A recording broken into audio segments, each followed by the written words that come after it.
From Castle Rexworth and the Rexworth Estates, I bid you good morning, good afternoon, good evening, wherever you are and whenever you are. My name is Rexworth, Lord Rexworth, and I welcome you to our Sunday stream. Going to be doing a little bit of everything today. Doing some yap, look at a little gourmet video, and then we're going to pick up Miside again and try to finish that up, or get as close to it as we can. Nox, thank you so much for redeeming first. Welcome in. How are you doing? May notice we are deviating from the stream schedule a bit. I got an early morning message from Nozomi. She had something come up, so we've had to reschedule until to next week. So we will pick up It Takes Two next Sunday. But in the meantime, got a full roster of things we can do together, and grateful to have you along for the journey. But first, putting this over in the Twitch side of chat. Do make sure that you follow me across all platforms by going to my website, lordrexworth.com, lordrexworth.com. Do make sure you're following me over on Twitter, where we are live, twitter.com/lordrexworth, twitter.com/lordrexworth. Also make sure that you're following me on the new YouTube channel, Lord Rexworth VT, Lord Rexworth VT, where you will find some original content that is coming out, that's come out this past week, and we've got more stuff coming out next week. We've got some reading ASMR, doing a complete run-through of the Railway Cities by the Reverend W. Audrey. So that will be interesting. That should be fun. If you want some relaxing reading of his lordship, and maybe a revisit of something from your childhood, with Thomas and Friends, we've got you covered. We've got you covered. And of course, you can also find VODs. Also be on the lookout for a recording of a cover song that I'm planning on doing soon. Fairly soon. I've got the music track. I just need to lay down the vocals for it. So look forward to that. It's going to be a more professional version of Yesterday Once More by the Carpenters, as opposed to the karaoke covers that I've done of this song before. Right. Let's see. Oh, what else? What else do we have? Oh, yes. That is the Discord. Join the Castle Rexworth Discord if you're over the age of 18, and if you can try to stay out of trouble.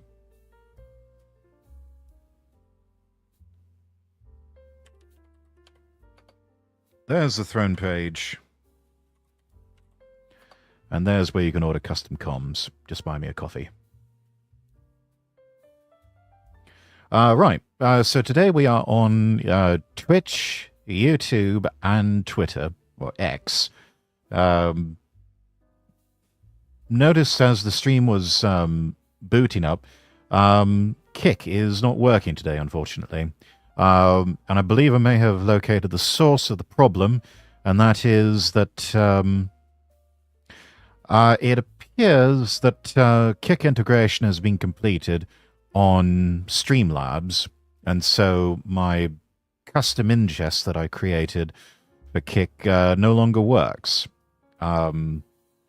I don't really pay attention to software upgrades or anything like that, and this little alert, I just noticed it as we were going live, and yeah, rather than stop stream, restart, have to risk getting a brand new live YouTube link and put all that out there, I'm just going to leave it with Twitch, YouTube, and X today, and we'll figure out the whole Kick thing, get that back up and running for Thursday's stream. So apologies to all of you who would normally watch me on Kick, but yeah, for today, Streamlabs decided to do an upgrade and didn't tell me about it in a way that would actually get my attention. And so, yeah, apparently that's been disabled, the old way of me streaming over to Kick. But that's all right. We can deal. We'll make do. Which, by the way, follow count has exploded, apparently. 172 follows. I don't know how many of those are real people. I don't know how many are bots. Just grateful to have the 172 follows over on Kick. So, thank you all. And do rest assured that we are working to procure 7 million Scoville rated hot sauce.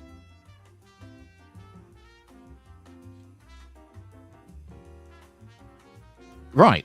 So, let's do a bit of yap yap.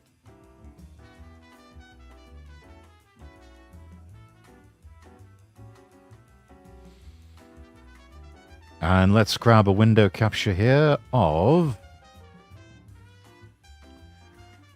I pop into the nuclear hot sauce stream. Not quite, Alison. Welcome in. That's coming, and coming soon.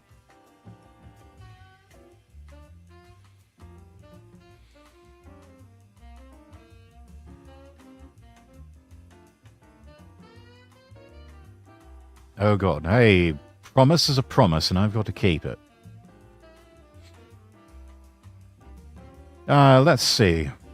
And so we start by doing the news.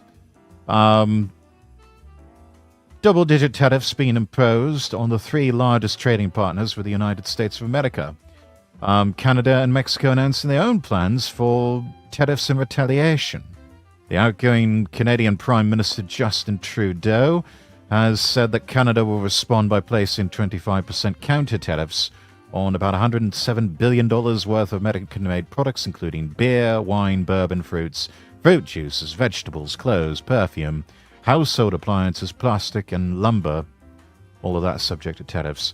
And hilariously, Canada's going especially hard after alcohol produced in Republican states. All right. Whatevs. I mean, they can try. I mean, honestly, who is threatened by Canadians anymore? They just. I'm sorry. I can't take. I can't take a face like this seriously.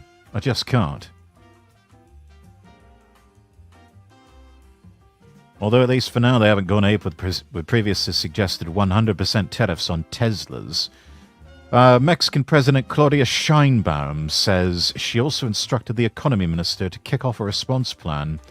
But since Trump's orders also included retaliation clauses that would increase U.S. tariffs if countries respond in kind, that means everyone's now locked in a tit-for-tat, escalating prisoners dilemma, where it progressively gets worse before it gets much worse.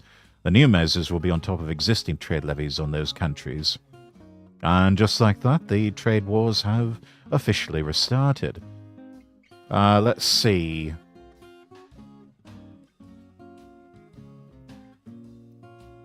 Yeah, so we'll see what happens.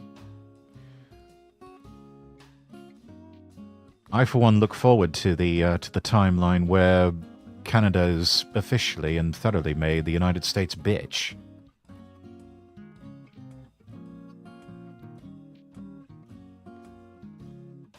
Because yeah, let's not do anything about fentanyl coming over the borders. Let's not do anything about just all the bullshit that they've got going on.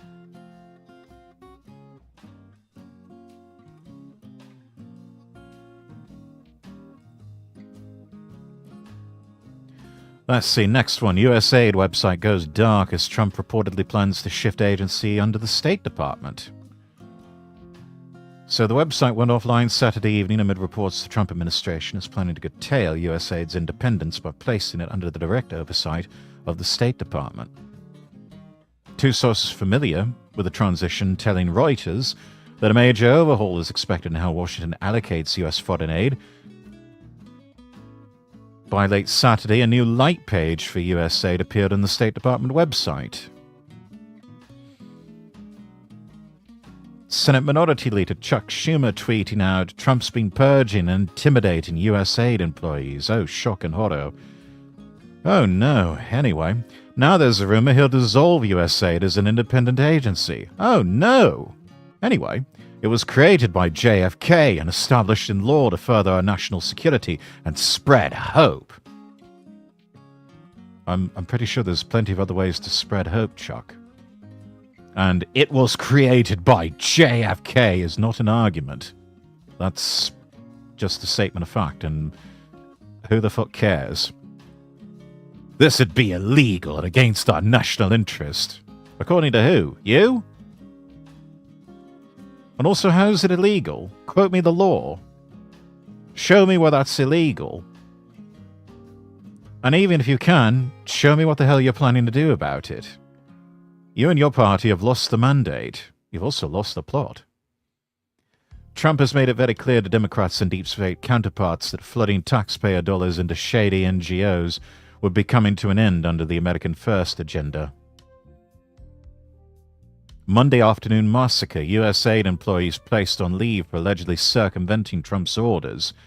You fuck around and you find out. Plus, we're hearing rumors that most of this money's not actually going to the countries that are supposed to be receiving the aid, the people that are supposed to be receiving the aid.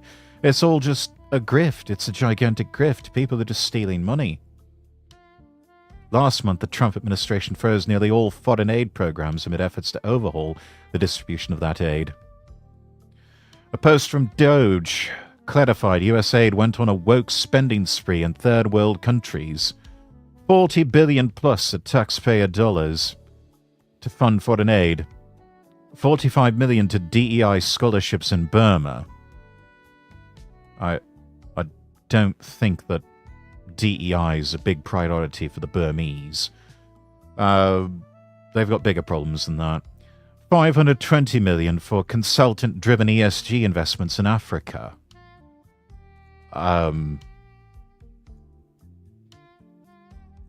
Again, sounds like a grift. $1.2 billion in awards to undisclosed recipients. So people who probably stole money then.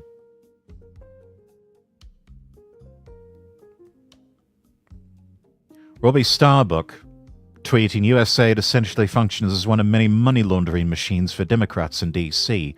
Here's how it works. Activists create an obscure NGO, Dems fund it lavishly. NGO does the absolute bare minimum or actively hurts the United States. Activists get paid and donate to Dems. Elon Musk replying, true. America needs to return to either being an empire or isolationist. Yeah, one or the other. Shit or get off the pot. No more pussyfooting around. They can spend all that money on stupid shit, yet they can't fix our roads. Exactly. That's just snouts at the trough. Jobs for the boys.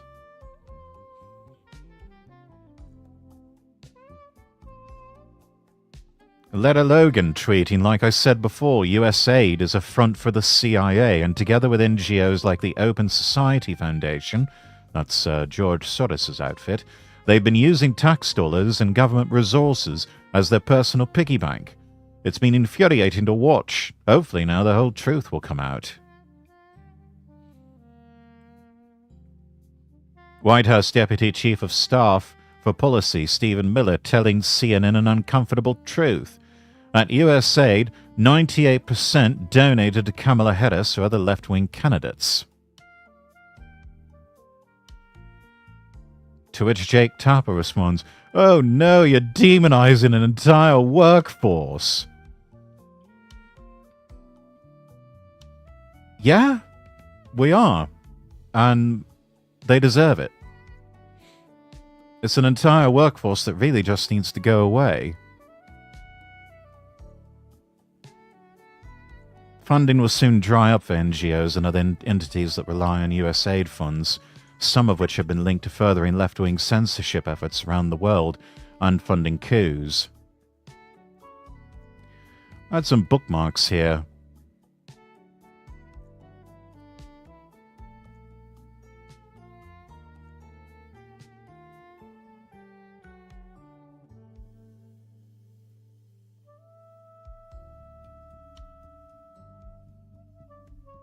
Oh yeah, here's one. From Wall Street Apes. Rand Paul said to abolish USAID and end all foreign aid. Donald Trump entered the USAID website Next account. Elon Musk confirmed less than 10% of foreign aid actually goes to people in need. Billionaire Dan Pena says that number is close to 0%. He reveals in a video all the money pledged to impoverished countries gets stolen. He He says the wealthiest countries get together every year. They pledge between $100 and $500 million, but how much of that money has been given to those in need? Zero.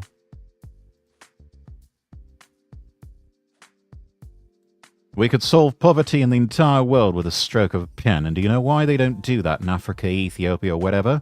Because of corruption. Nobody talks about it. Everybody knows it, but nobody talks about it. Almost none of the money's going to get down to where it belongs. And apparently Haiti is a favorite location to steal aid money from. We could solve poverty in the entire world with a stroke of a pen.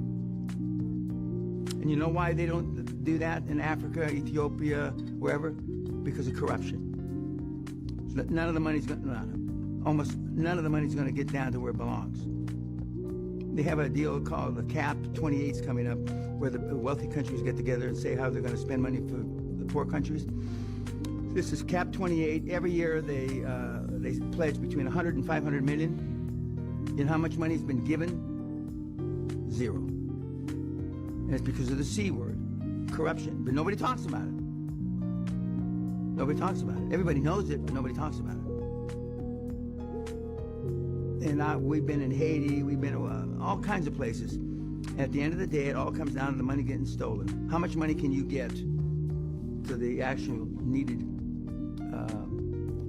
recipient? And in most cases, it's almost nothing. It's almost nothing. It's pathetic. It's truly pathetic.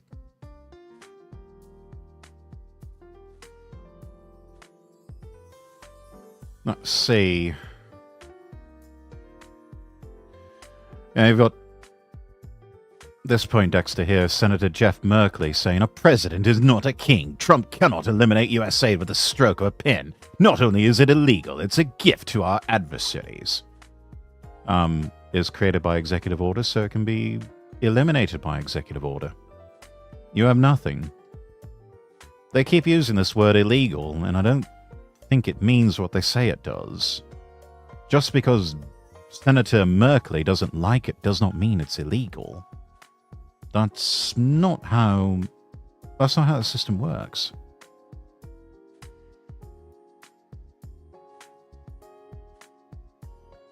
Let's see. That sound you just said was the collective gasp from several 100,000 federal employees. Joshua Steinman, dear Doge, have you considered a federal workforce-wide mandatory immediate drug test? Elon Musk responding, great idea. Megalum, welcome in. It's only illegal and it's used against them instead of by them. Yeah. One set of standards for them, one set of standards for everyone else. We'll get to this in just a moment. But yeah, talking about the tariffs,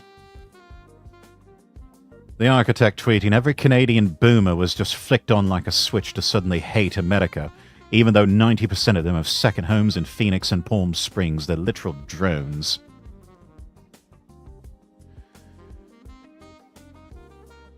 Woman named Robin, I believe she is Canadian. Is it weird I'm rooting for America in this trade war? Canada has been off the rails for a long, long time now. A putrid cesspool of all the worst things about modernity. I see no saving it. Just nuke us from orbit and start over again at this point. Canada deserves a reckoning. Canadian boomers worse than American boomers. I can believe that. I can absolutely believe that. Oh, here's the good one. The new leaders at USAID also abruptly laid off contractors who made up half the workforce in the agency's humanitarian bureau Tuesday, knocking them out of systems so that some vanished in the middle of video conferences. William Wolf writing, Trump is literally Thanos snapping the deep state out of existence. I love it.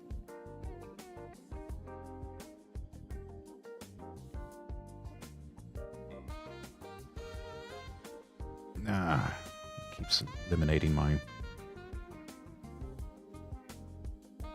That's funny as fuck.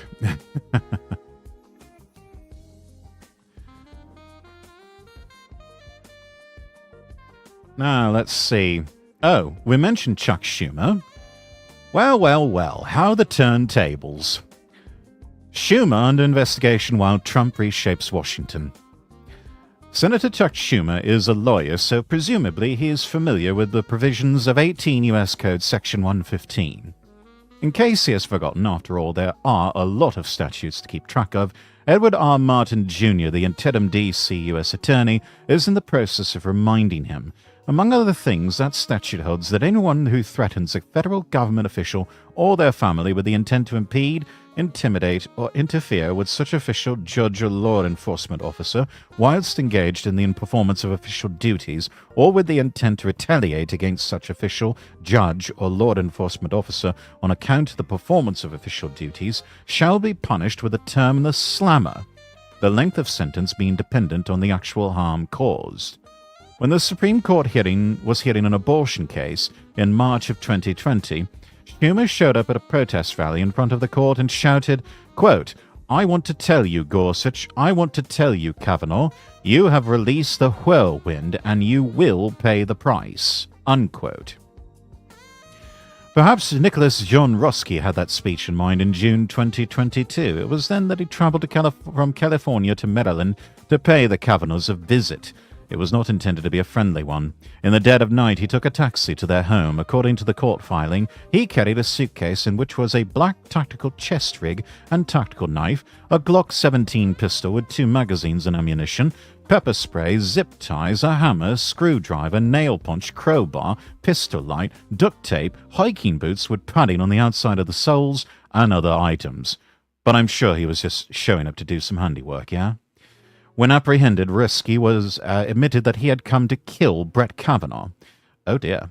I wonder what Chuck Schumer thought of that. It looks like Edward Martin's going to find out. On Friday, Martin announced not only that he was firing more than 24 federal prosecutors, he also announced he was opening an investigation into Schumer for his threats against 2 U.S. Supreme Court justices. For most mortals, issuing such threats would earn one a visit from the authorities. As a paid-up member of the Washington elite, Senator Schumer doubtless thought he was exempt from all such rules. Until January 20th, he probably was. A lot of things began to change that day. If you visit the personal data hoovering site known as Google, you should be informed that beginning yesterday, February 1st, we are in the midst of a month-long feria denominated as Black History Month. The Pentagon used to celebrate such racially informed pseudo-celebrations as well. But our new Secretary of Defense, Pete Hegseth, put a stop to that right speedily.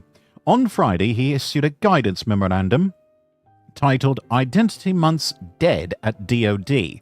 Since singling out certain groups for celebration is bad for unity and morale, Hegseth reasoned, the cornucopia of diversity months that has covered public calendars like fungi is at an end. Going forward, we read, DoD components and military departments will not use official resources, including man hours, to host celebrations or events related to cultural awareness months, including National African American Black History Month, Women's History Month, Asian American and Pacific Islander Heritage Month, who knew? Pride Month, National Hispanic Heritage Month, National Disability Employment Awareness Month, and National American Indian Heritage Month. Is the page and all that woke insanity really turning? We think it might be. Within hours of taking office, Donald Trump pounded a stake into the heart of federal DEI initiatives with an executive order prohibiting them. Among other things, that means no more putting your preferred pronouns in your official correspondence. Thank God for that. As Senator John Kennedy put it, they, them are now, was, were. The mask having been ripped off of all these absurdities, they will shrivel and waste away in the cold light of day of what Trump hailed as the revolution of common sense. The nonsense will not be easy to revive. Elsewhere, Trump is repatriating illegal migrants, freeing hostages, bringing water back to Southern California, putting people above fish, in this case the tiny delta smelt.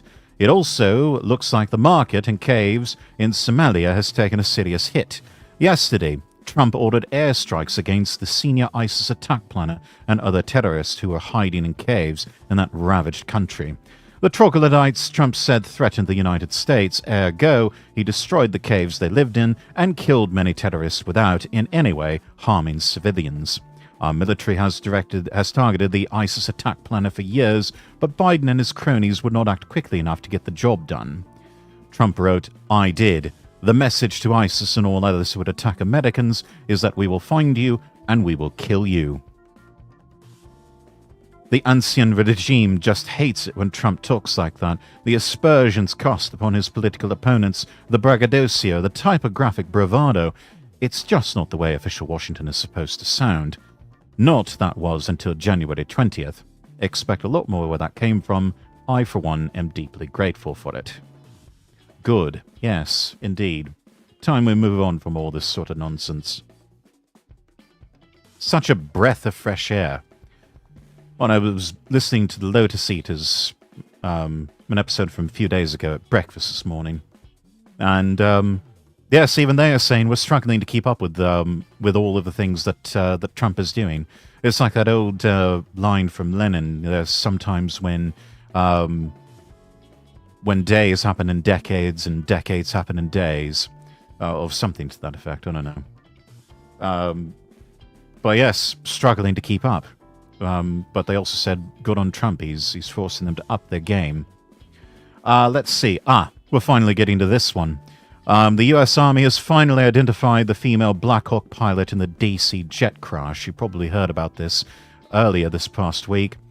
Late Saturday, the U.S. Army's Public Affairs Office confirmed 28-year-old Captain Rebecca Lobach was the pilot of the black helicopter that collided with a regional American Airlines passenger jet near Reagan National Airport Wednesday night.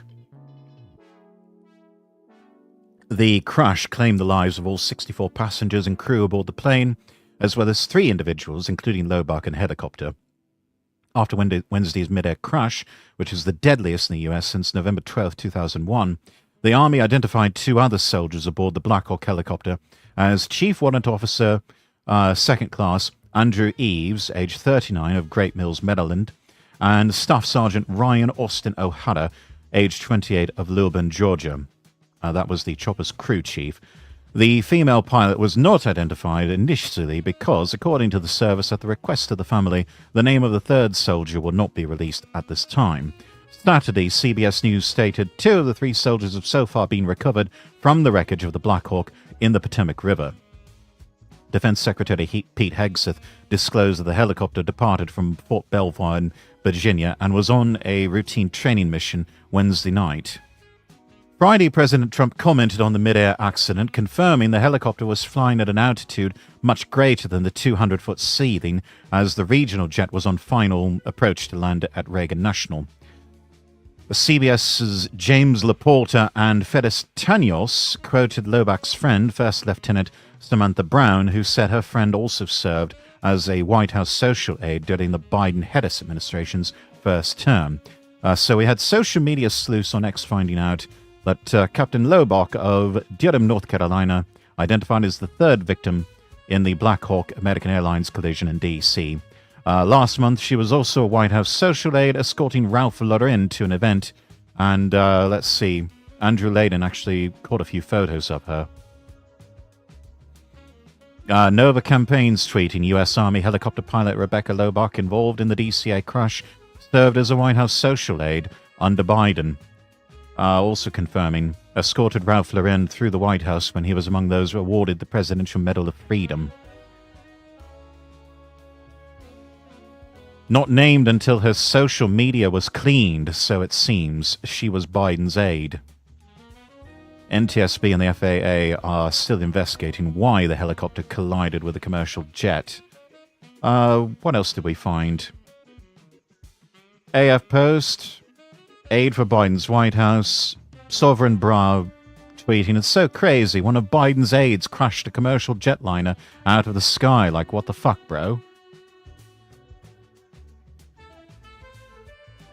Let's see, what else did we...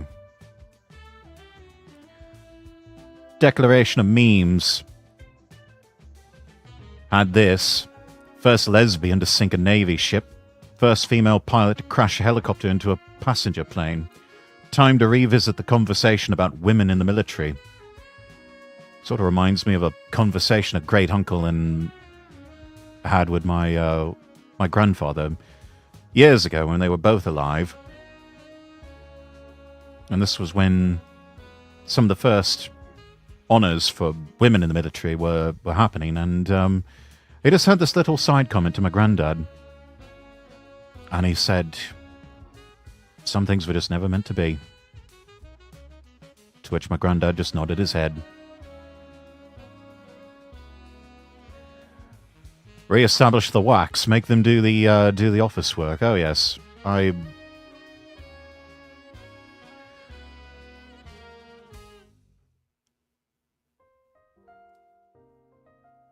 mean, if it's true that she was flying way above the altitude she was supposed to be flying,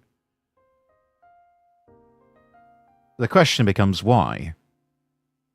It's like, how do you make such a mistake in an area of operations where you could potentially injure and kill civilians like that? Questions are obviously coming up as to why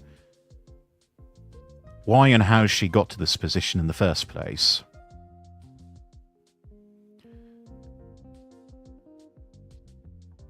And if the case can be made that she is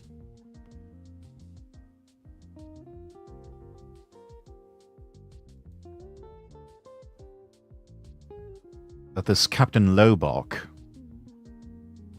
was essentially a DEI hire, well, we need to have some serious conversations about how these people got into the American Armed Forces and how quickly we can either shuffle them to some obscure bureaucratic cubbyhole or just get them discharged and get them out of there. Because the defense of a nation is not somewhere that you need to be virtue signaling or trying to score diversity points. This is an area where you need only the best and the brightest, because only the best and the brightest will do. If they happen to be a woman, okay, so be it, but they should be held to the same standards as the men.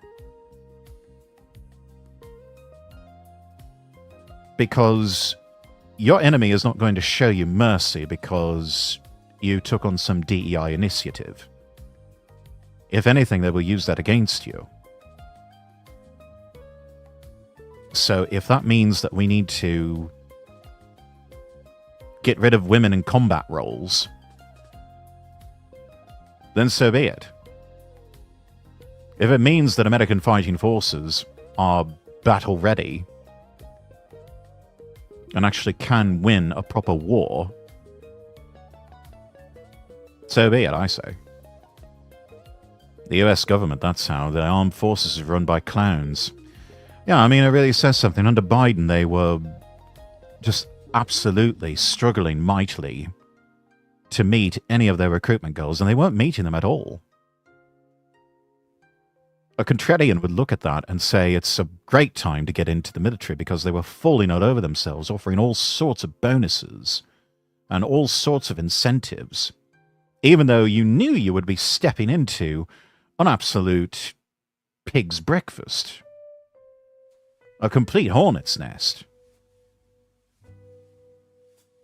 But now, the atmosphere has changed, or it is changing now, to where I would say might actually be a fairly decent time to enter military service if you are young and able-bodied enough.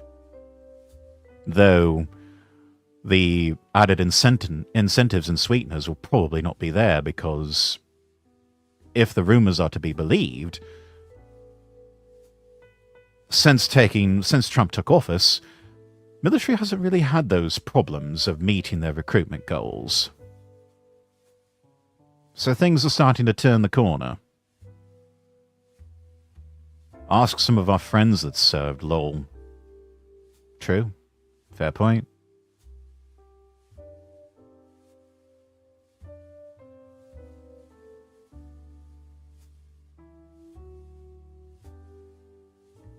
Right, let's move on. Transgender surgeries. Some hospitals are stopping them on children after an executive order from the president. Hospitals in Colorado, Virginia, the nation's capital, said on January 30th they have stopped transgender procedures for minors as they evaluate the new executive order by the president. Denver Health in Colorado has stopped providing transgender surgeries such as breast removal for people under the age of 19 in order to comply with the executive order and continue receiving federal funding. Why the fuck were they doing this in the first place? This is not something that needs to be done on children. Consenting adults, fine. Their money, their choice, whatever. But children? No. They don't have enough agency for that. It's not clear whether the hospital will continue providing other transgender procedures and medicine for use, such as puberty blockers. In Virginia, VCU Health and Children's Hospital of Richmond says it has suspended transgender medication and surgical procedures for those under 19 years old. That should not have needed an executive order, should not have, and yet it did. Here we are, unfortunately. Children's National Hospital in Washington said the hospital had paused prescriptions of puberty blockers and hormone therapy to comply with the directives while they assess the situation further. The hospital already did not perform transgender surgeries on minors. I suppose that's some sort of saving grace. Trump on Tuesday signed an order titled Protecting Children from Chemical and Surgical Mutilation. The order says it is now U.S. policy not to fund, sponsor, promote, assist, or support the so-called transition of a child from one sex to another. It says the U.S. government will rigorously enforce all laws that prohibit or limit these destructive, life-altering procedures. The order directs the heads of agencies that provide grants to medical institutions to immediately take appropriate steps to ensure that institutions receiving federal research education grants end the chemical and surgical mutilation of children. Other hospitals, including Lurie Children's Hospital of Chicago, said after the order was signed its current practices would continue, claiming that they are grounded in science and compassion for the patient families that they are so privileged to serve. The order targets the World Professional Association for Transgender Health Guidance, which describes procedures such as hormone therapy, puberty blockers, and surgeries such as breast removal for children as gender-affirming care that can be effective and helpful for many transgender adolescents. The order says agencies shall rescind or amend all policies that rely on the association's guidance.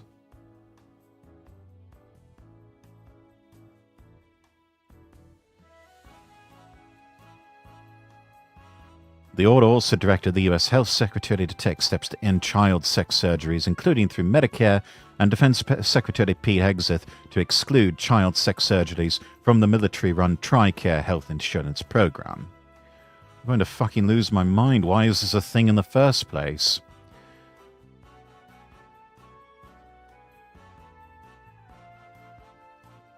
The absolute madness of the establishment, I think, is probably the best way to sum it up.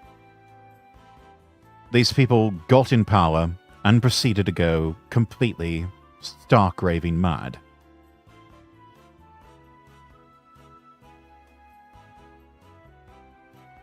Put another way, they went full retard, and you're never supposed to go full retard.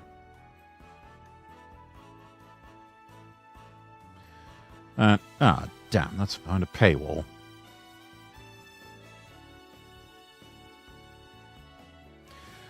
Let's see, the president talking about wanting to build an iron dome for America and signed an executive order for it, aiming to defend the homeland against ballistic, hypersonic, advanced cruise missiles and other next-generation aerial attacks. Of course, for that photo, it makes it all look like the old Star Wars SDI program under Reagan. Includes space-based monitoring and interception systems. Some of the latter will have non-kinetic capabilities too, likely referring to direct energy weapons. So we're going to start building space lasers, I guess. But it's unclear whether they'll be deployed on the ground and or in space. Okay, so ground space lasers. Time for the rods from the gods, lol. Let's see. 5 takeaways. Strategic stability will never look the same.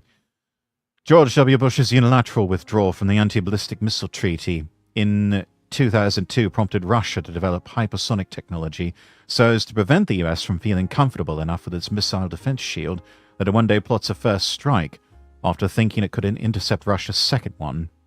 Trump's Iron Dome plans mean there's no going back to the era of mutual restrictions on missile defense, which is already dubious after what Bush Jr. did, thus worsening the Russian-US security dilemma. The US just sped up the second space race.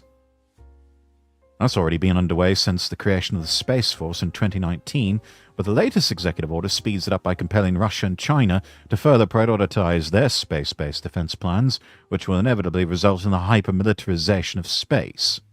There's no way that those two won't suit through the deployment of their own defensive systems there, and that could also disguise offensive weapons, just like the US might secretly be plotting to do under this pretext. I mean, they're probably going to do it anyway. Don't presume that the Russians and the Chinese are just these honorable foes that would never do such a thing, please. China wrote the book on unrestricted warfare. They will literally do whatever it takes to win, including any dirty, underhanded tactics.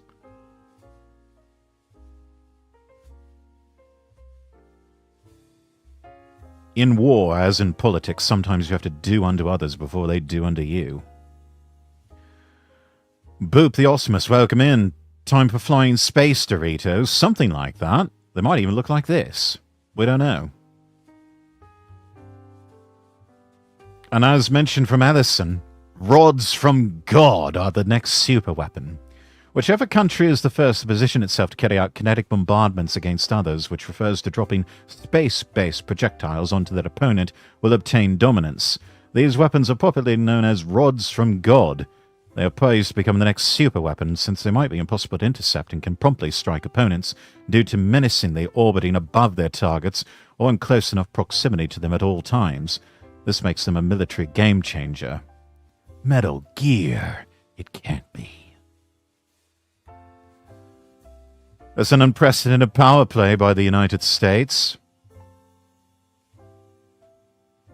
specifically against the Russians and Chinese. The unofficial rods from God offensive element raises the chances the US can destroy the land-based second strike capability in a first strike, while the official missile defense one is meant to neutralize the remaining submarine-based capabilities. The combined effect is intended to place them in positions of nuclear blackmail from which concessions can then be perpetually extracted. And space-based arms control should be a priority. Russia and China will work to counteract the US's aforementioned power play and then unveil their own such systems so as to try to place it in the same position of nuclear blackmail that it wants to place them. It's a dangerous dynamic, since one of these three might feel that like time is running out before they are placed in such a position, and that they thus must launch a first strike without delay. The only way to reduce this risk is through a space-based arms control pact, with credible monitoring and enforcement mechanisms. I don't know if the monitoring and enforcement mechanisms were all that credible and all that effective, though.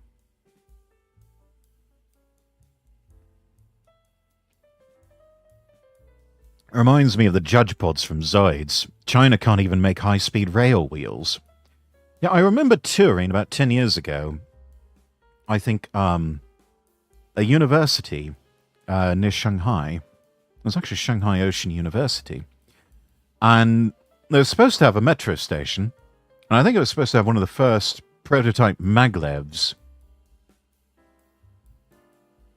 Except we ended up, instead of taking that train from a station within Shanghai proper to the university area, we ended up just loading up in a van and driving there, which I think took even longer.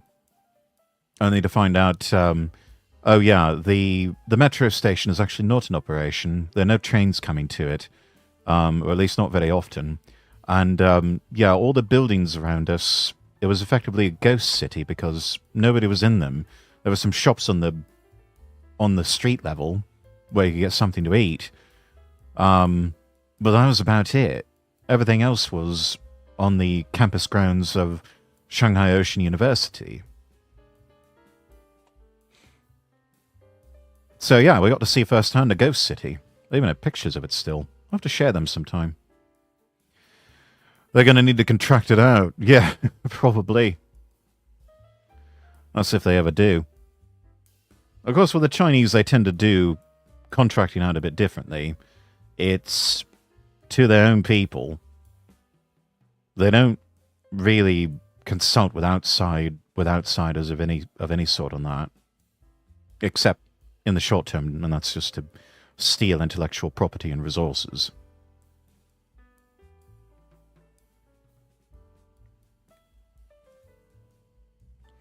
Let's see, we talked about the plane crash in DC last week. There's a new lawsuit alleging the FAA denied 1,000 people air traffic controller jobs to meet diversity hiring targets. And of course the media, and by the media we mean mostly social media, is on a tear about planes crashing and falling out of the sky. We had the DC plane crash, we had that medical aeroplane crash in Philadelphia a few days ago. So perhaps a lot of this was going on, we just didn't really hear about it in the media until the focus shifted onto that. But according to the New York Post, it has been reported the FAA is fighting a class action lawsuit alleging they denied 1,000 people air traffic controller jobs based on diversity hiring targets. It was originally filed back in 2015, but it has resurfaced following a fatal mid-air collision in DC that claimed 67 lives. It's the deadliest in US aviation history in nearly 25 years. And then, as mentioned, we had a small private plane crashing hours later in northeast Philadelphia. And that's putting the emphasis on the role of air traffic control. At the time of the Black Hawk helicopter incident, staffing levels were reportedly not normal. Andrew Brigida, the lead plaintiff in the lawsuit, criticized the FAA's focus on diversity and inclusion, suggesting it contributed to the likelihood of such an accident. The New York Post report says the lawsuit claims the FAA under the Obama administration replaced a skill-based hiring system with a biographical assessment to increase minority hires. Reward your friends, punish your enemies. Andrew Brigida, a white applicant, alleges racial discrimination after being rejected despite scoring 100% on his training exam at Arizona State University's aviation program in 2013. The FAA faces growing criticism over its hiring policies, with some, including former President Trump, blaming diversity programs for an understaffing and lower air traffic control standards. The lead plaintiff suggested diversity-focused hiring made an aviation accident inevitable. He pointed to the FAA's preliminary report, which revealed the controller on duty during the fatal plane-helicopter crash was handling two roles due to staffing shortages. The report also noted Reagan National Airport had fewer controllers than recommended. Brigida is now an FAA program manager, and he hopes that Trump will address the staffing crisis if re-elected. Meanwhile, the FAA continues struggling with shortages since the 2020's pandemic layoffs. The lawsuit is set for trial next year. Government lawyers argue expanding hiring eligibility does not constitute discrimination under Title VII, as it ensures equal access rather than preserving prior advantages.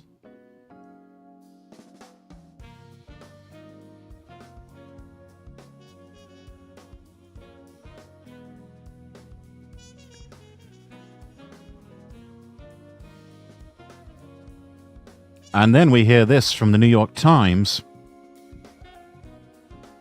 Transportation Secretary Sean Duffy has said that the FAA, the main warning system for pilots, is down.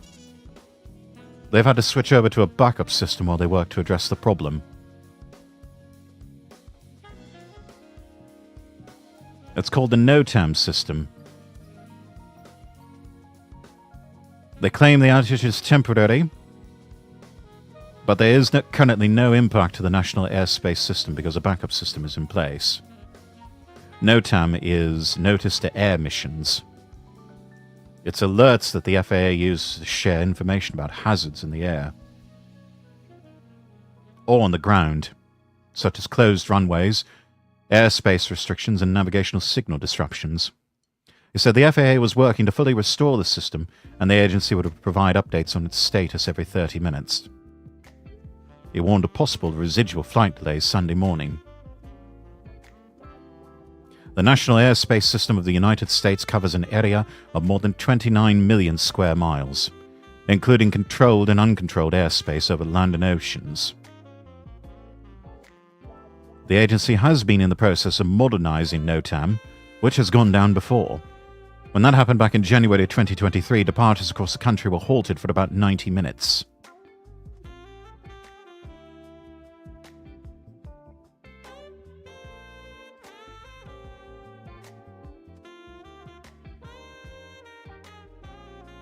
Another headline from the New York Times. Elon Musk's team has gotten access to the Treasury Department's payment system, and the establishment is not happy about it.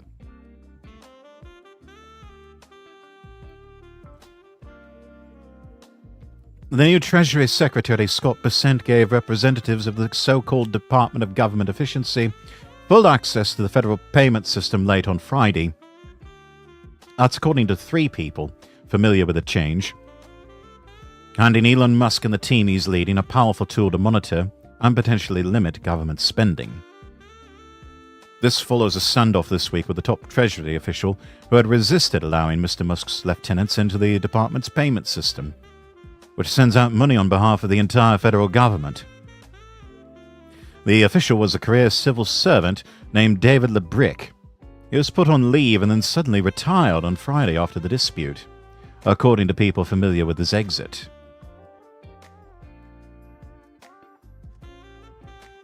I imagine behind closed doors they told David, "You can either retire or you will be thrown out."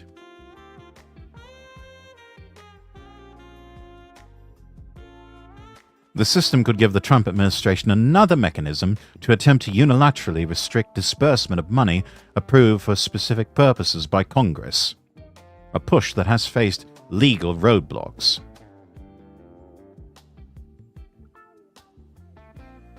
It's not clear whether the team led by Mr. Musk, the world's wealthiest man, has blocked any payments since gaining access to the system.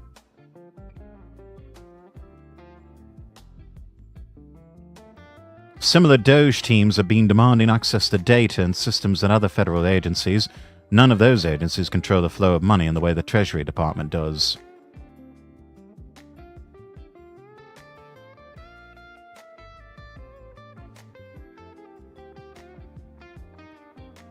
Treasury Department spokesman and a Doge spokeswoman did not immediately respond to requests for comment.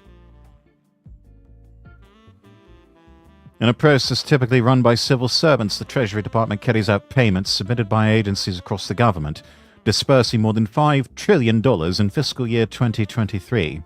Well, I'm sure that nothing nefarious is going on there. Not one single red cent has been wasted out of that $5 trillion, chat. I'm sure everything is fine. It's fine. Everything's fine. Nothing to see here. Just move along. These aren't the droids you're looking for. Former officials said the onus was on individual agencies to ensure their payments were proper, not the relatively small staff at the Treasury Department. Yeah, sure, relatively small. Define that for us, please. Which is responsible for making more than 1 billion payments per year.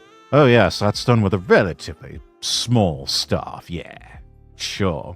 And the onus is on the individual agencies. Yes, don't mind us playing pass the parcel here. It's not our problem, it's their problem. No, it's not our problem, it's this other one's problem. No, it's not this other one's problem, it's that one's problem.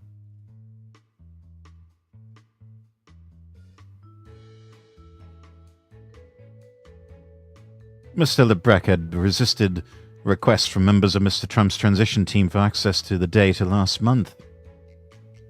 After Mr. Trump took office, the White House indicated he should be removed from the job. And according to a person familiar with the matter, Mr. Bessent suggested putting him on leave.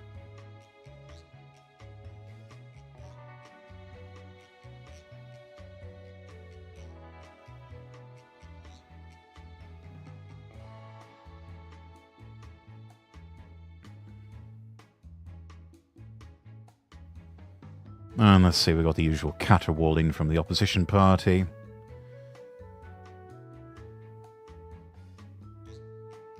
That's about all we got. They'll find something, chat.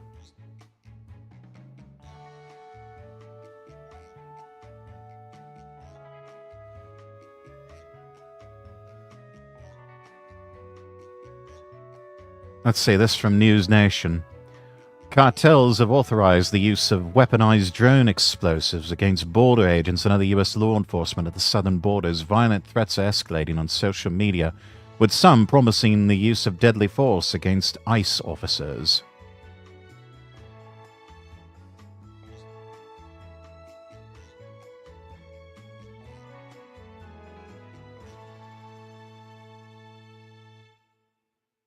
Funny how that works.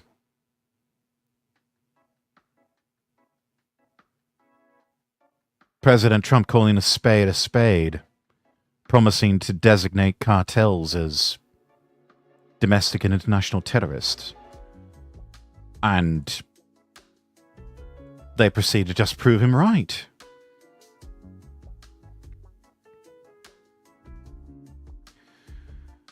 The threats are being taken seriously enough that 2 memos are being circulated amongst agents and officers within Customs and Border Protection.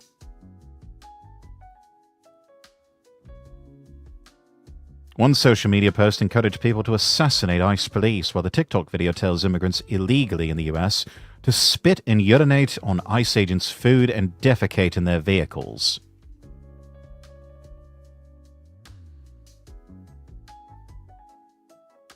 Yes, we should totally just catch and release such people who do that. Yes, they absolutely should be allowed to stay in this country. Such cultural enrichment. I mean, why would we ever want to deport people who spit and urinate in people's food and defecate in police vehicles? Such fine, upstanding, civilized people. What could possibly go wrong? A second memo warning cartels have authorized the use of drone explosives against CBP personnel and U.S. law enforcement officers. Isn't that a war crime? I mean, not that cartels would care about that.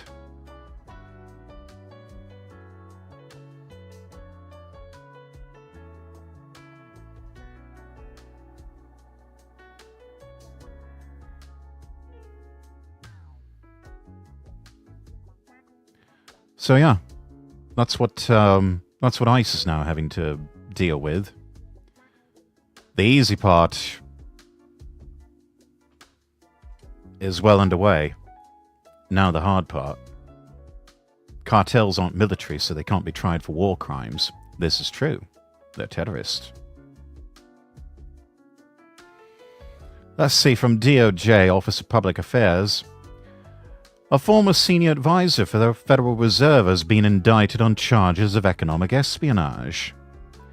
John Harold Rogers, age 63, of Vienna, Virginia, a former senior advisor for the Federal Reserve Board of Governors, was arrested on charges that he conspired to steal Federal Reserve trade secrets for the benefit of the People's Republic of China.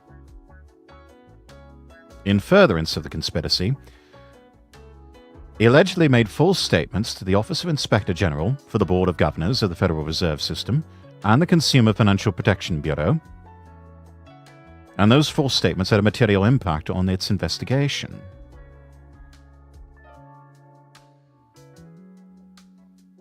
As alleged in the indictment, Rogers betrayed his country while employed at the Federal Reserve by providing restricted U.S. financial and economic information to Chinese government intelligence officers. That's according to Assistant Director Kevin Vondran of the FBI Counterintelligence Division. This information could allow adversaries to illegally gain a strategic economic advantage at the expense of the U.S. This indictment sends a clear message that the FBI and our partners will hold accountable those who threaten our national security. The Chinese Communist Party has expanded its economic espionage campaign to target U.S. government financial policies and trade secrets in an effort to undermine the United States and become the sole superpower. That's the words of Assistant Director in Charge David Sundberg of the FBI Washington Field Office. Today's indictment represents the FBI's unwavering commitment to protect U.S. national security interests and U.S. jobs and bring to justice those who are willing to betray their country for personal gain. Rogers is a US citizen with a PhD in economics. He worked as a senior advisor in FRB's Division of International Finance of the FRB from 2010 until 2021, where he was entrusted with confidential FRB information. The confidential information that Rogers allegedly shared with his Chinese co-conspirators, who worked for the intelligence and security apparatus of China and who posed as graduate students at a PRC university, is economically valuable when secret. China holds a large amount of US foreign debt, approximately $816 billion as of October 2024. The data Rogers shared with his co-conspirators could allow China to manipulate the US market in a manner similar to insider trading. Gaining advanced knowledge of US economic policy, including advanced knowledge of changes to the federal funds rate, could provide China with an advantage when selling or buying US bonds as securities. AC 130 above, lol, treason. Yeah, it's treason.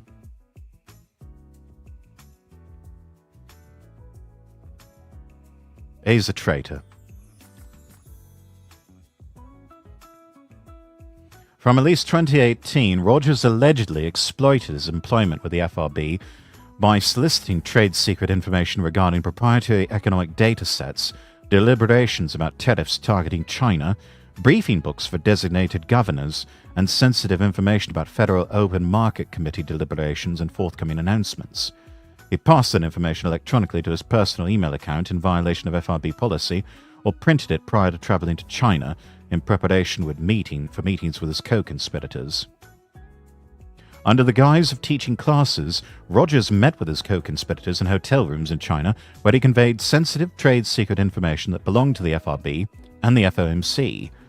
In 2023, Rogers was paid approximately $450,000 as a part-time professor at a Chinese university. Nice work if you can get it.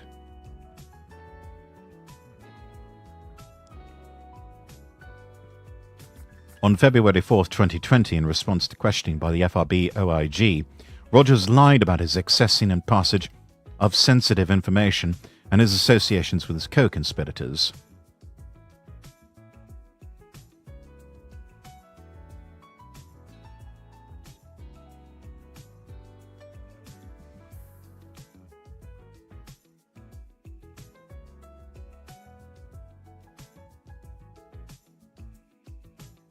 Looks like CFP, Citizen Free Press, found a photo of our economic spy. Oh yes, this arsehole. The DOJ just indicted former senior advisor for the Federal Reserve, John Harold Rogers, for leaking US trade secrets to China.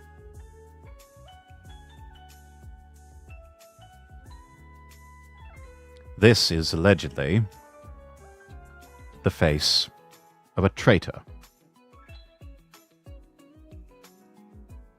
Love this response. Make tar and feathering great again. And there's the press release we just read.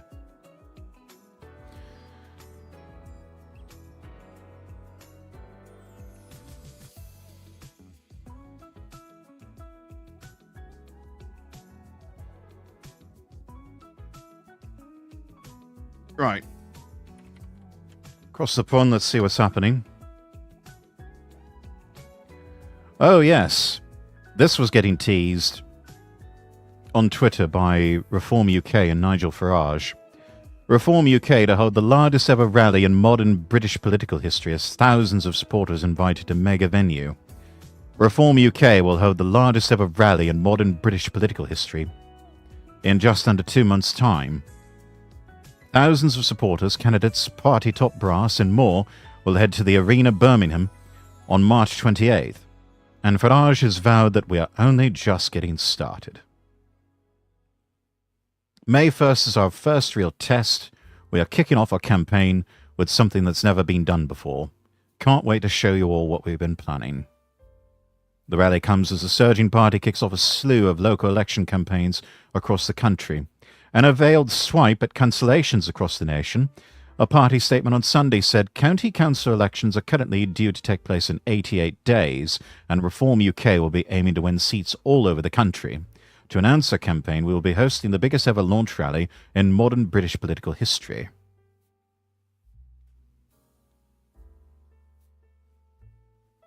So there's Arena Birmingham. That's going to be the site of the big rally. 15,800 seats. It's going to be big.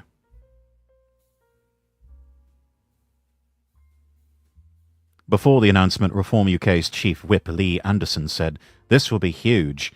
Make sure you get a ticket as early as these will go quicker than Oasis tickets."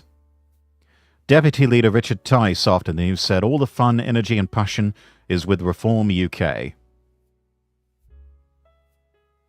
He certainly looks fired up. That being a photo of Richard Tice there. The announcement follows a week in which 7 polls have placed Reform UK ahead of the Conservatives, and one from pollsters at Find Out Now has put the party in front of Labour too.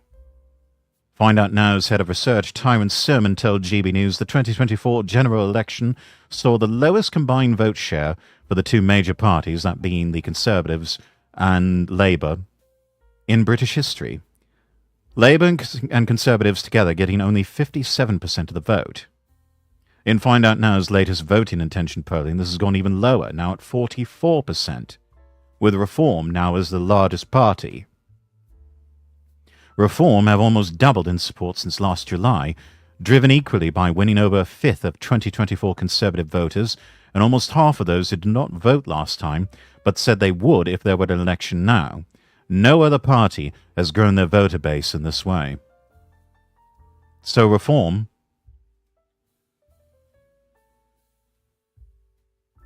poaching from the Tories, and now we're hearing that they're poaching from Labour too. Building an actual broad coalition of what can only be described as the working class of Britain.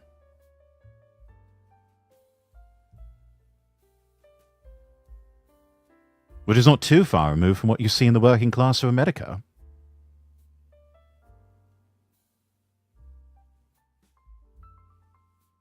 You see a lot of populism. You see some sympathy for certain right-wing policies, but also some for left-wing policies. The challenge becomes trying to meld those together into something that is coherent and at least somewhat consistent. But it is possible, it can be done.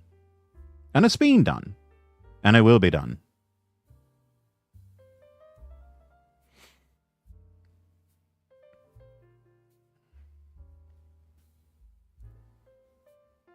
Oh, that one's behind a paywall, never mind.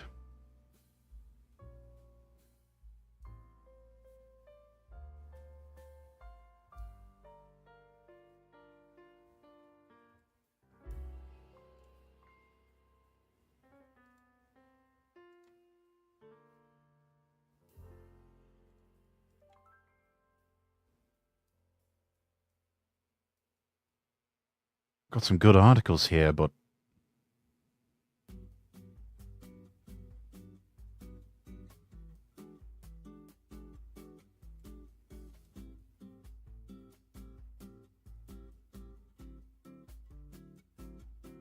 a lot of them are locked behind a GB News membership paywall. We'll take a look at the freebies, though. 82 more migrants crossing the English Channel just days after weak Labour opened citizenship pathway to illegals. Mere days after Labour moved to repeal a number of Tory-era rules on migration, including restrictions on whether illegal immigrants could obtain British citizenship, dozens of people have arrived on Britain's shores. And the figures come just one day after 47 migrants made the journey over from France in one small boat. Images obtained by GB News show the Border Force vessel Hurricane sailing back into Dover, unloading several people onto the docks. Earlier this week, Labour's new border security bill took heavy flack from migration hardliners Rupert Lowe and Suella Braverman. In the face of a number of new anti-terror-inspired crackdowns to smash the gangs, Braverman said the bill removes all the security and provisions we had to put into place to keep the UK safe and is a disgrace. She added, to put it bluntly, it's an insult to the British people. It shamefully opens up our borders, disgracefully allows illegal immigrants to become citizens. If you enter the UK illegally, you should be detained, deported, and banned from ever returning. A Home Office statement on illegal crossings reads, we all want to end dangerous small boat crossings which threaten lives and undermine our border security. The people smuggling gangs do not care if the vulnerable people they exploit live or die as long as they pay. We will stop at nothing to dismantle their business models and bring them to justice. No, you won't. You're not doing it now. Why should we believe you ever will?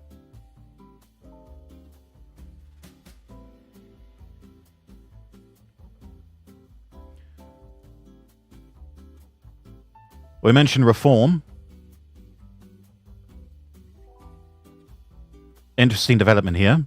Unrecognisable Tories urged to become conservative again after suffering youth crisis with members fleeing to Farage. Make the Conservatives conservative again, one young Tory pleaded. A crisis among young Tories is leaving the Conservative Party unrecognisable as Reform UK's membership numbers continue to tally up. Tory member Emily Hewitson told GB News the Conservatives, a party that she once loved, must change from within to make Conservatives conservative again and combat the rising threat from Reform UK. She explained, I'm a lover of tradition. It's the oldest party in the world. I wouldn't want to see it completely gone.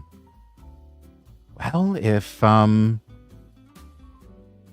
don't give Kimmy Badenoch the old heave-ho, and some of her compatriots, or all of them rather, then that's exactly what's going to happen.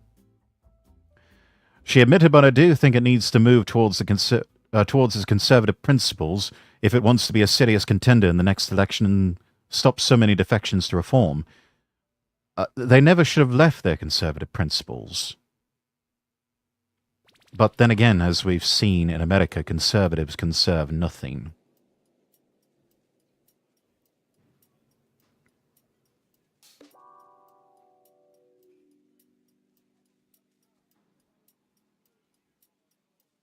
She revealed she believed the party was suffering from a youth vote crisis. Gosh, you think?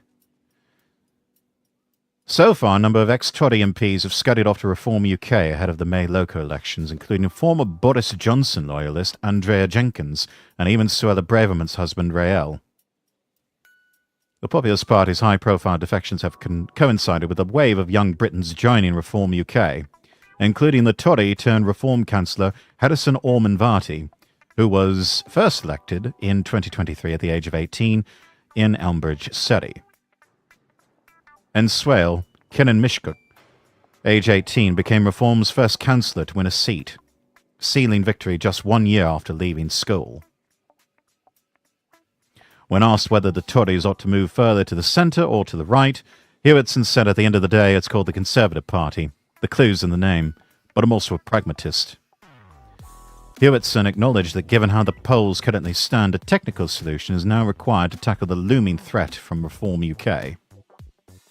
She contemplated the idea of working with Reform to pool resources and support Farage's party in seats that Conservatives were unlikely to win, and vice versa. She told the People's Channel there are some seats in the north that the Tories are never going to win, so I don't see why we don't just stand down our candidates to help Reform in exchange for the seats that Reform will never win. Never say never.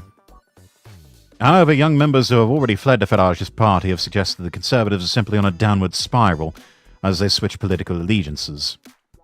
Reform UK member Anna McGovern, who bid adieu to the Conservatives after 5 years of dedicated membership, lost faith in the Tories after their handling of the pandemic, criticising the way the government lied and manipulated the public into compliance.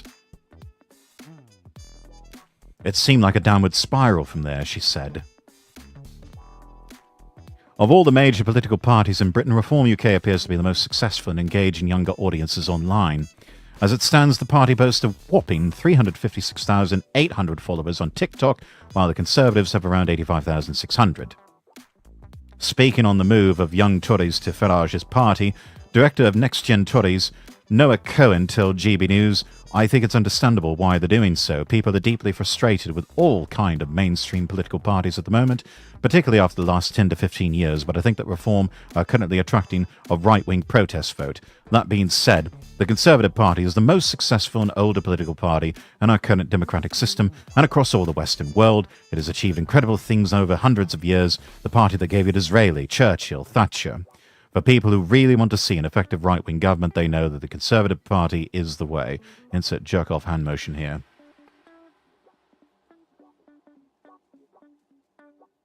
Now, sorry. The Tories are done at this rate, if they keep going. They're already a shell of their former selves. The party of Disraeli, Churchill, Thatcher, that disappeared long ago. And it really says something when they elect as their leader Kimmy Badenoch, a woman who may hold a British passport, but in her mind and in her heart she is not British. This is a woman who may have been born in a British hospital, but was raised and spent most of her life in Africa before returning to the UK for university and then to stand for office.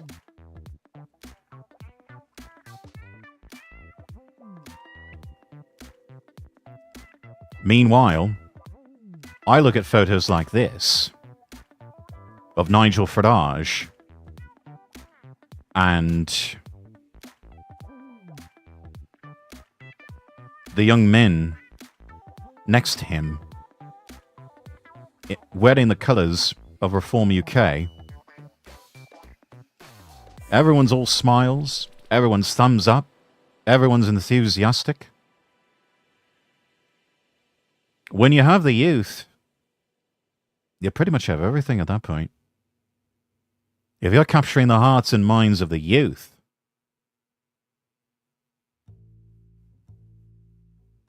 you got the next generation at that point. You've got the real victory.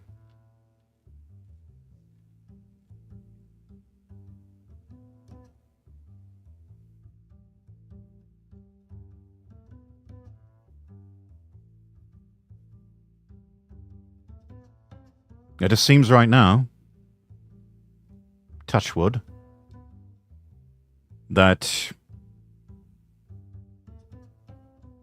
their stars on the rise, Reform UK. Have they gotten everything right? No.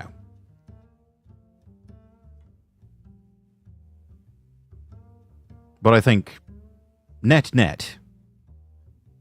they've gotten more right than they have wrong. It's just a matter of holding Nigel's feet to the fire, along with the rest of Reform leadership, and making sure that we stay on the right path.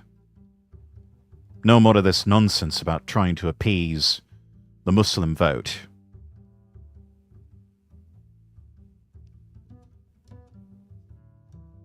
The focus needs to remain on working-class Anglo-Saxons, native-born working-class Britons. Jedi, welcome in. How you doing?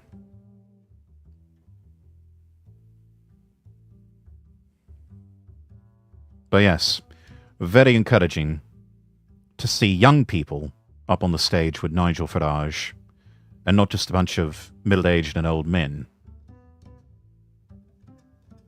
Those are good optics. Those are the optics that you want. Doing well. Had a fun birthday at work. Oh, yeah, that sounds like fun. Whoever the birthday person is, do give them our best. Let's see.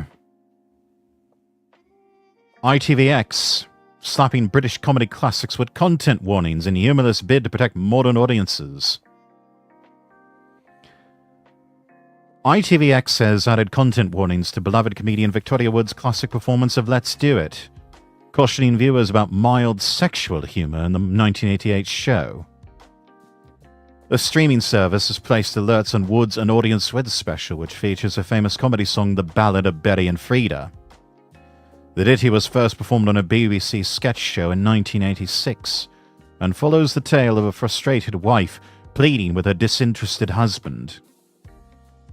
Despite containing no explicit language, the performance has been flagged for modern audiences who might find its playful content potentially offensive. Sounds like a personal problem for the modern audience. This is unnecessary. Take these content warnings off. ITV, you're better than this. You're not the BBC. The song's lyrics include playful lines such as "bend me over backwards on the hostess trolley" and "beat me on the bottom with a woman's weekly." Don't tease me with a good time. It's me. Oh, well, happy birthday, Jedi. Again, we send you all of our best. Sorry, I was just reading that off. I wasn't sure if that was... It almost sounded like you were celebrating the birthday of a colleague. But yes, happy birthday, Jedi. It sort of feels like you just had a birthday, though. I don't know. Maybe I'm just losing all sense of time here. Wood's routine also features light-hearted anecdotes, including a story about a British Rail intercity journey where she observed a couple being intimate. Nobody said anything, Wood recounts in the show. When they finished, they both lit up a cigarette, and this woman said, "Excuse me, I think you'll find this is a non-smoking compartment." The beloved comedian passed away in 2016 at the age of 62. That's far too young. Delivered the gags with a characteristic warmth and inoffensive style throughout the hour-long performance. Sir Ken Dodd's performances have also received warnings from ITVX. Viewers have been alerted to humour, language, and attitudes of the time. Whatever the fuck that means. Sounds like a skilled issue for this fabled modern audience. Yeah. I was like, why do these people have to be so fucking sensitive and weak? The legendary comedian's jokes, including "Do I believe in safe sex?" of a handrail around the bed, now come with cautionary notices. Oh, decent joke. Do I believe in safe sex? We've got a handrail around the bed. That's actually pretty good. I bet it's an ad revenue thing. Probably. This is ITV's streaming service that they are talking about, ITVX. While Carry On star Kenneth Williams' shows have been similarly flagged for containing outdated references and innuendos some may find offensive, the warnings that extend to his quips about hetero and references to Germans krauting in bathrooms. Dodd passed away in 2018 at the age of 90. Williams passed away at 62 in 1988. They were both known for distinctive comedic styles, which often featured playful innuendo.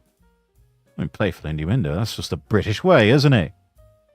Dame Maureen Lipman's laid into ITVX's warning, saying, "We are going through a humorless phase after wokeism and Me Too."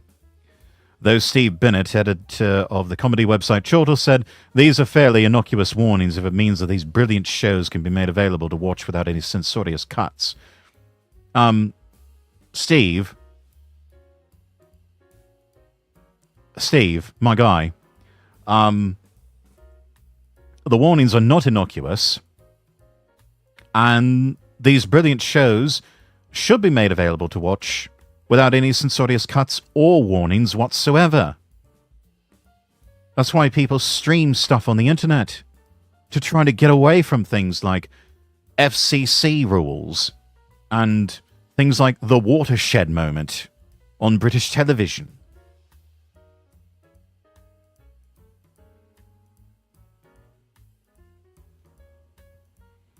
Bennett added that while content naturally reflects its era, he hoped the Victoria Wood show comes with a health and safety warning about the dangers of being beaten on the bottom with a woman's weekly.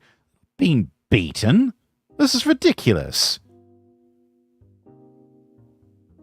Playful smack on the bottom, maybe. Well, that's about all you're going to get out of a woman's weekly.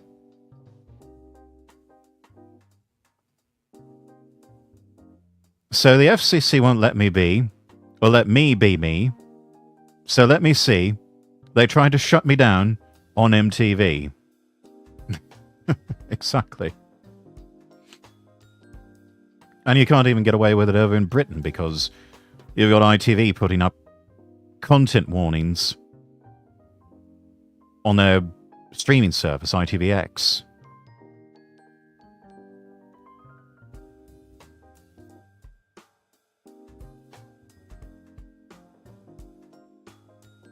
I mean, honestly, there's just... This hypersensitivity must end. People have just got to learn to stop being so fucking weak about all this stuff. Stop being so sensitive. It's jokes, people. It's comedy. If you can't laugh about this stuff, then there's no point. Just leave it be. Nobody cares about your modern sensibilities. Especially with what's already been done, with what's already been created. Just put it up there. Let people choose for themselves what they want to watch. Stop it with the content warnings. And this is a false dichotomy. This sort of thing does not need censorious cuts. And it also does not need content warnings. Just put it up there and let the chips fall where they may.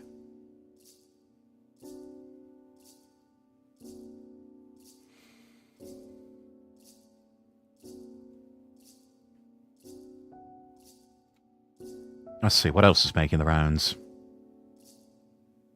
Oh yes, Japanese right-wingers have created a caricature of Kurds from Warabi in Saitama Prefecture. Apparently, Japan's got an issue with migrants now, especially Kurds. They're causing trouble. In Saitama, Hokkaido, places like that. Mike Ben's tweeting, why was USAID funding the Wuhan lab?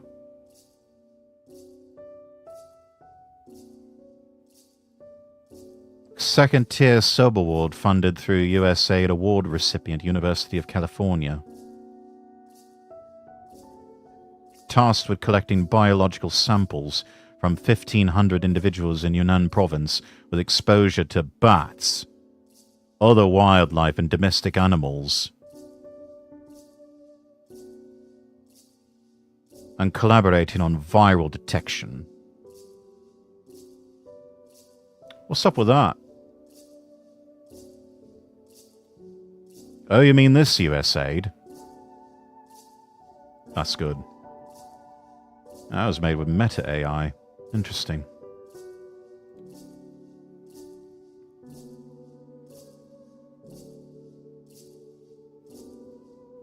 Funny how the money flows. US Agency for International Development, UC Davis, EcoHealth Alliance, then Wuhan University and Wuhan Institute of Virology.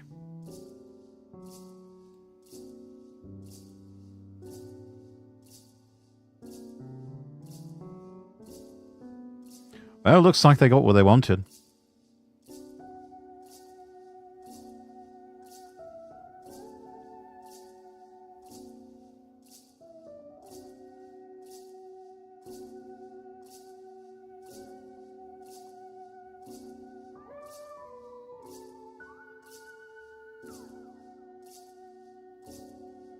With all these Indians coming into Ireland, there's parts of Dublin that just don't feel Nigerian anymore.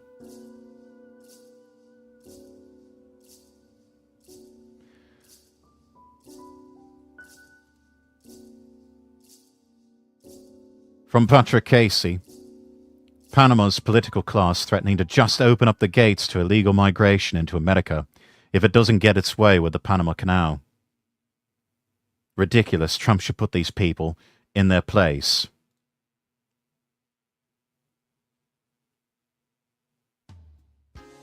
Baladares raised the prospect that if pushed, Panama could retaliate by opening up the choke points of another important flow, South American migrants heading north from Colombia. One of the things we might do if, things become worse is just open up the gates.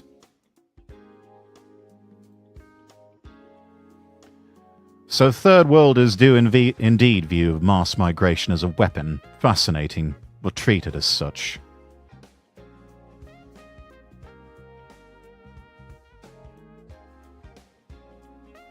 Instagram right now is just a million stories of "this should terrify you" next to pictures of things I voted for.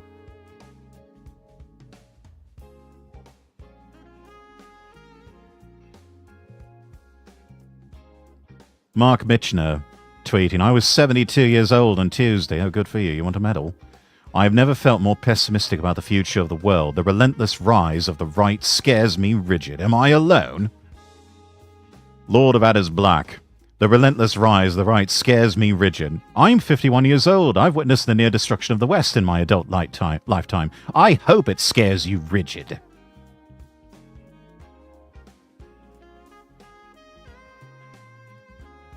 "This guy just woke up from sleeping across 3 seats and started rolling a spliff. London's so vibrant." Charlie Downs. "The drug legalization discourse always takes place in the abstract. I'd like you to imagine Britain as it currently exists. The urban areas, the high streets, the public transport, the demographics and political malaise. Now imagine mixing legalized weed into that. We wouldn't see the high-end dispensaries imagined by legalization advocates. We would see yet more tacky, shady, foreign-looking shopfronts in every town and city across the country, but they would be supplying much more than the usual poisonous Chinese-made tat. It wouldn't be Rogan type sparking a joint on a Friday night after a productive week. It would be what is pictured below, everywhere. Imagine the smell everywhere. The shady, shuffling groups of stoned people everywhere. The lack of ambition and energy everywhere. I'm a child of the 21st century. I'm no stranger to this stuff. I've seen it ruin lives. Anyone advocating for the legalization of weed or any other drug at this moment of acute crisis is either woefully ignorant, willfully blind, idiotically utopian, or outright malevolent." Oh God, the boomers are fighting again.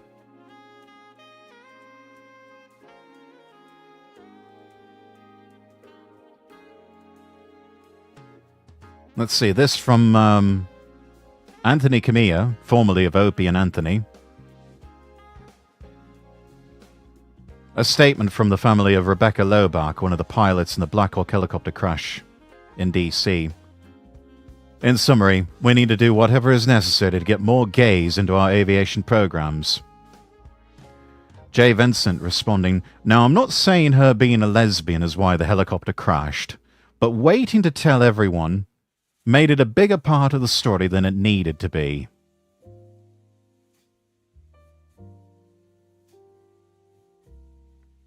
Let's see, we've also got responses from Harry Robinson and also from other members of the Lotus Eaters, according to Fraser Nelson, writing that the UK is now the only major European country whose working-age population is growing over the next 25 years.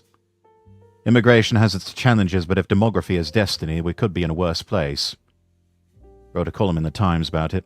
Heather Robinson responding, "Population increase is bugman mentality. Saturate the hive with workers. More people equals more good under any circumstances. You have the priorities of an ant."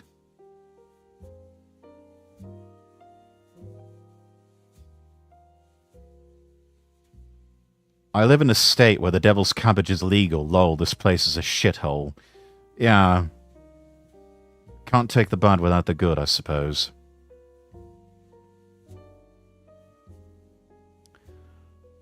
Ella Girl. Yeah, this is a real woman moment here. "I feel like I got friendly with the anti-woke coalition over the past few years, but now it feels like they're walking off a plank into extremism, and I feel frustrated about it. Being anti a bad thing doesn't make you right by default. Righteous revenge is not compassion."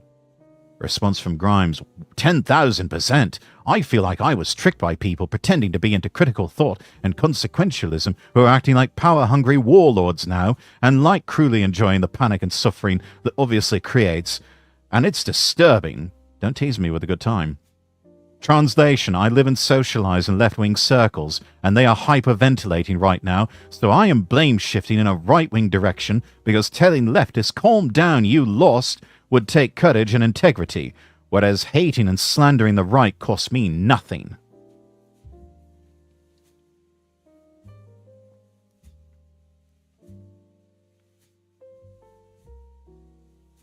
Yeah, chat. Come closer. Come on. Inside voice here. Inside voice. Nasty little secret. Women are NPCs who will literally grab onto anything for clout. If you didn't know that by now, well, now you do. The more you know. Okay, you can step back. It's fine.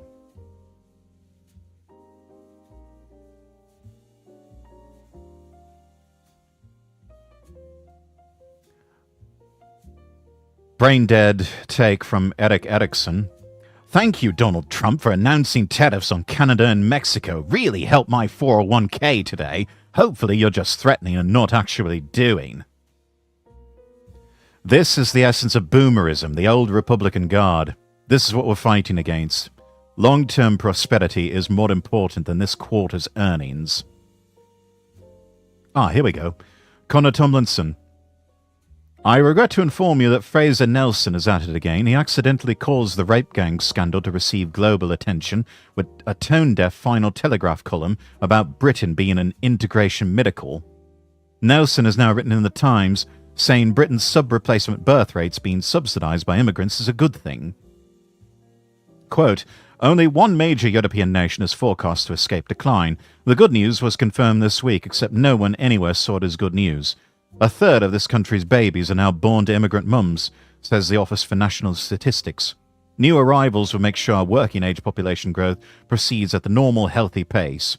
But the idea of 5 million more working-age Brits by 2050 has been treated as a kind of self-invasion, a crisis that our islands might not survive. But even if all of this is done, we'd still need mass migration to keep the working-age population growing in spite of our low and declining birth rate. Nelson already deleted a tweet which called this Britain's workforce and replaced it with working-age population, because the truth is they aren't working. Only 18% of post-Brexit migrants came principally to work. Only 5% of visas every year given to likely tax contributors, meaning 95% of migrants are net state dependents. And none of this addresses the cultural issues, which Fraser repeatedly marginalises and minimises. Mohammed is the #1 baby name in England. If you find yourself asking, will this nation of Mohammeds abide by British values, you really have lost touch with reality. The mistake Nelson makes is thinking these forecasted 5 million births to immigrant mothers are automatically British by virtue of being born in Britain. He also says Sir Britain is being granted an exemption from the politics of human shortage. But we are not undifferentiated, swappable humans. People are not just a workforce or widgets in a well-oiled machine. They are members of a people. They are custodians of a culture. They think of themselves as belonging to the civilization of their ancestors, which is why many second and third generation immigrants are less patriotic for their adopted country than their first generation parents. There is more to being of a place than simply paper citizenship or employment. If people are not part of our tribe, our national family, our heritage and culture, then Britain will not survive. It will simply be a landmass populated by a revolving door of strangers who remain here only so long as the economic prosperity achieved by the people who came before them pays out. An economy is the net result of what people do in a place and time. Economic prosperity relies on a culture. Culture is a product of beliefs and traditions that belong to the unique people that formulated them. If you change the people, you change the culture, and therefore change the economy. When the economy worsens, because the workers are completely different people, they too will leave.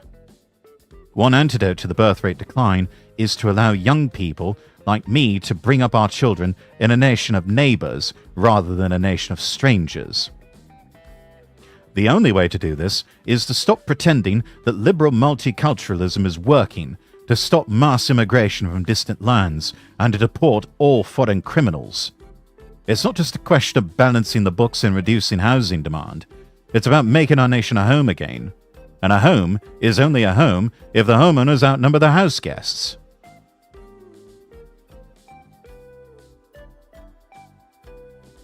Fill the hive, nothing more. That's all they care about. Meanwhile, Oh, that got community noted. Interesting. Well done, community notes. A tale of two Americas here. Migrants burning an American flag whilst waving foreign flags during a protest against deportations in Oxnard, California. John Rich writing, so they burn our flag while flying their flag because they love living in our nation and don't want to go back to their nation. Did I get that right? Get them the hell out of here. Meanwhile, in Ireland, Irish restaurants are closing down on a daily basis. A new Somalian restaurant is open in Dublin. It is an extremely uncomfortable feeling to witness your people, culture, and history disappear before your eyes.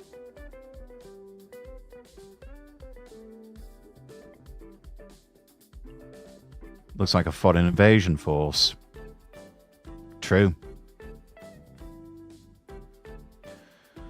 Joyce, very much missed. Diversity isn't your strength. It lowers your wages, marginalizes your culture, increases your crime, fills your hospitals, occupies your housing, ruins your schools, consumes your taxes, tightens your laws, restricts your freedoms, endangers your children, and calls you racist. Sargon of Akkad tweeting, diversity is their strength against you.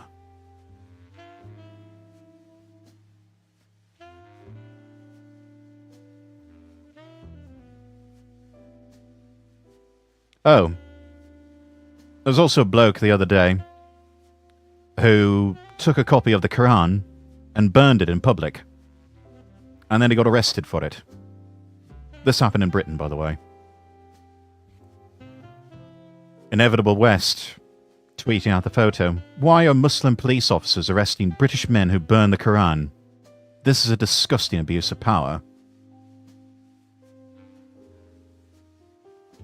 They wouldn't be doing this if we were burning the Bible. Or maybe even the Bhagavad Gita.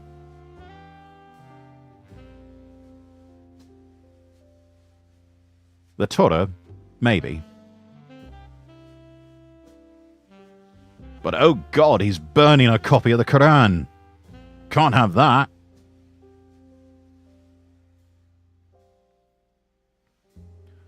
Loud booing at the end of the Star-Spangled Banner.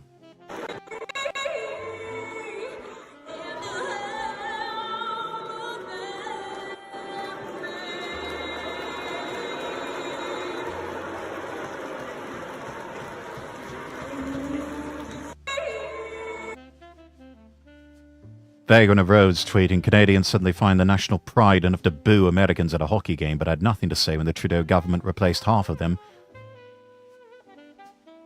with foreign nationals and destroyed their economy. They're a liability on the continent at this point. Reddit country. Know some great Canadian mutuals, but the good ones make up like 20% of the country at this point. You guys deserve so much better. It is the most absurd shit-lib mindset up there, with even less justification as if California was a country. Makes no sense to me at all. Oh yes, and the Democrat National Convention happening this weekend. Moshi Moshi Moan tweeting, this DNC footage is eye-opening. They literally fell for their own propaganda. Hour after hour of lib-shit brain rot that borders on parody.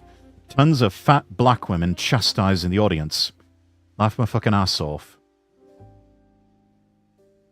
Yeah, I watched through some of that, and I don't know if I want to subject all of you to it. It's awful.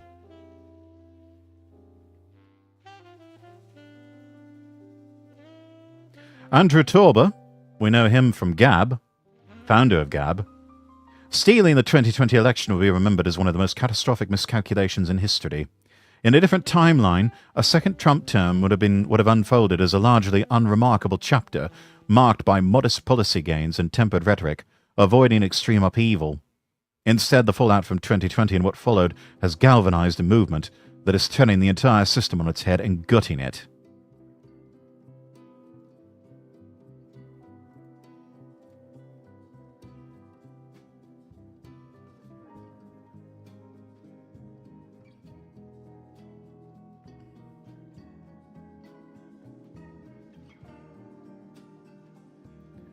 from Publius, Bishop Marian Budd.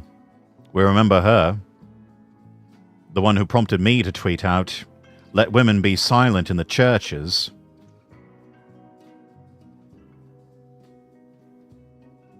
Her Episcopal Migration Ministries collected $53 million from government programs in 2023 for immigrant resettlement.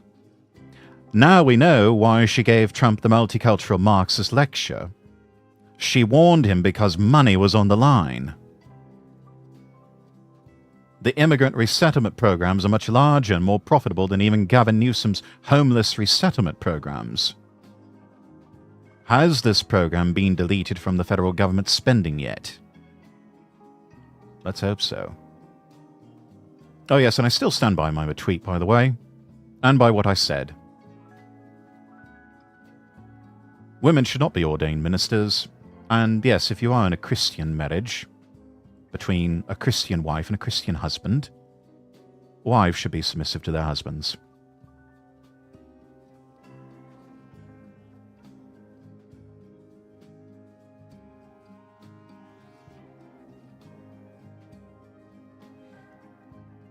Oh, and then there's the Washington Post, publishing a scathing rebuke of Bobby Kennedy by a doctor who has been paid over $1 million by Big Pharma.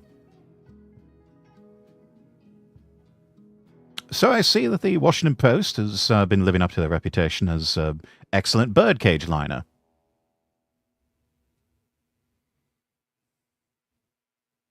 Oh, and then here's something. This man here held a family of 4 hostage in their home for hours, beating them, committing sex crimes against an 11-year-old daughter and the mother, strangling the mother, set the house on fire, killed both children from smoke inhalation, and Newsweek now publishes a puff piece on how he is happy and at peace since he came to terms with his gender confusion. They claim his former anger had been fueled by this distress, and now he is seeking treatments to feminize his appearance, undoubtedly funded by the taxpayers. You don't hate the media enough. And apparently before he discovered he was trans, he also claimed to be a practicing Orthodox Jew. Laura Powell writing, "People figure out how they can work the system by claiming to identify as a protected minority group. I understand why he does it, but not why others fall for the obvious scam."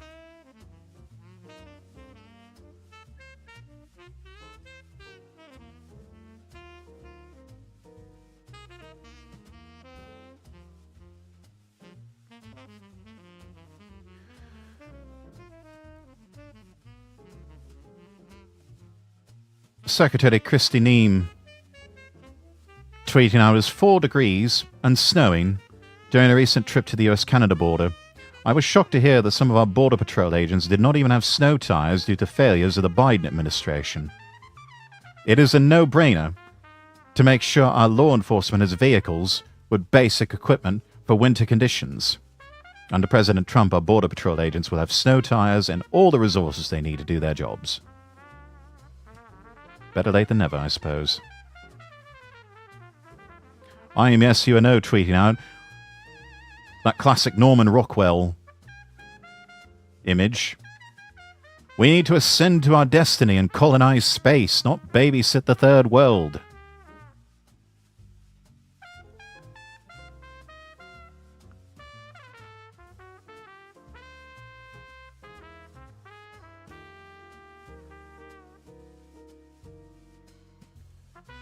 Sarah Stock tweeting, "All right, multiculturalism was a fun little experiment, but clearly it hasn't been working, so can we stop now?"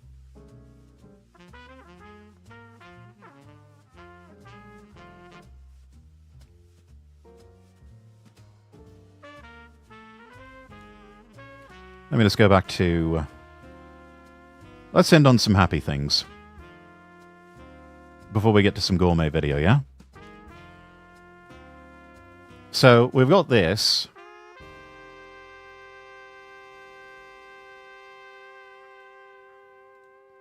Let me just bring this up on the main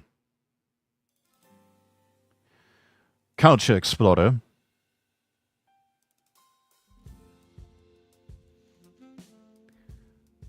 Lovely thread. Beauty perishes in life, but is immortal in art. The words of Leonardo da Vinci. These breathtaking sculptures aren't just masterpieces. They've stood the test of time and they leave us in awe. There's the Pieta by Michelangelo in 1499 at St. Peter's Basilica in Vatican City. Michelangelo carved his signature into the sash across Mary's chest after overhearing someone attribute the work to another artist. It's the only sculpture he ever signed. At 24 years old, Michelangelo saw this commission as an opportunity to establish himself as a master sculptor in Rome. He was determined to create something unprecedented, blending the ideal beauty of the Renaissance with emotional depth. Unlike earlier Pieta representations, which often depicted Mary in overwhelming grief, Michelangelo presented her serene and youthful, embodying both maternal love and divine grace. His decision to sign the sculpture across Mary's sash, the only work he ever signed, reflects his pride and recognition of the piece as a defining achievement. Then there's the Winged Victory of Samothrace at the Louvre in Paris. Discovered in pieces on the Greek island of Samothrace in 1863, the head and arms are still missing, yet it remains one of the most celebrated sculptures of Hellenistic art. Then there's Michelangelo's David.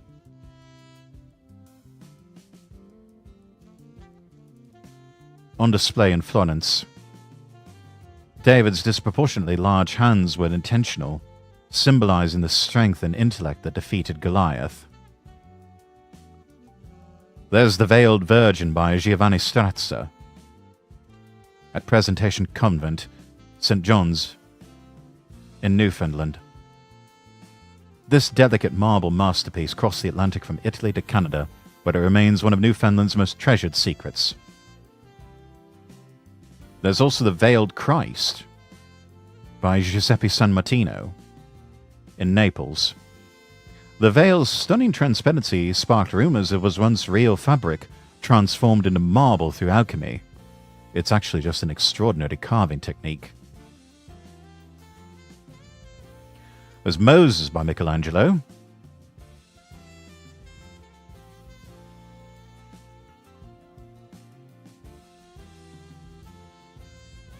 Note the horns on Moses' head.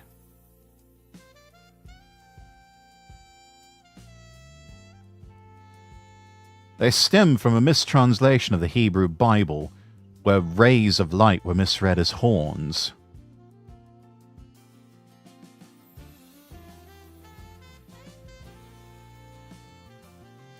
There's Modesty by Antonio Corradini in Naples. This veiled structure represents the artist's own grief after the death of his wife, immortalizing sorrow through marble. Apollo and Daphne by Gian Lorenzo Bernini. Bernini was just 24 when he completed this piece. The transformation of Daphne into a laurel tree is so lifelike, it defies belief.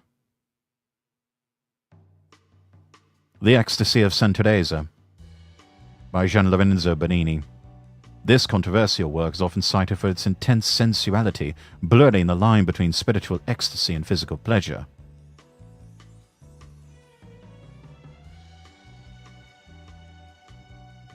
San Bartholomew Flayed by Marco de Grate at the Cathedral Milan. San Bartholomew holding his own skin over his shoulders. The anatomical precision so accurate it became a reference for medical studies. Cupid and Psyche by Antonio Canova at the Louvre in Paris. The sculpture designed to be admired from every angle, capturing the fleeting moment before Cupid awakens Psyche with a kiss. The Abduction of Proserpina by Gian Lorenzo Bernini. Bernini carved Pluto's hands sinking into Proserpina's flesh with such realism you'd think it was soft to the touch.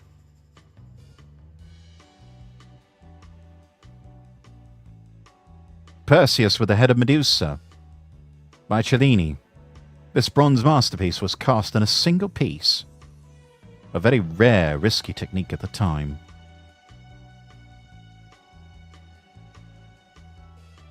The release from Deception by Francesco Cherolo. The intricate net around the figure is carved entirely from a single block of marble, an unparalleled feat of craftsmanship.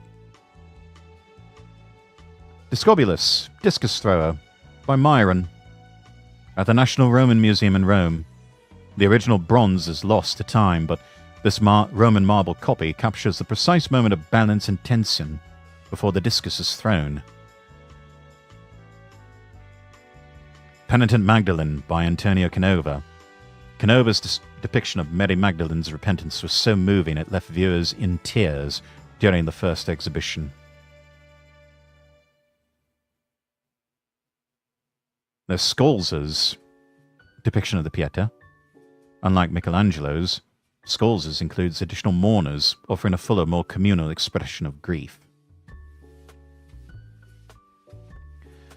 There's the Nefertiti bust, uncovered in 1912. One of her eyes remains unfinished. It's a mystery that puzzles historians even today. Undine Rising by the Waters.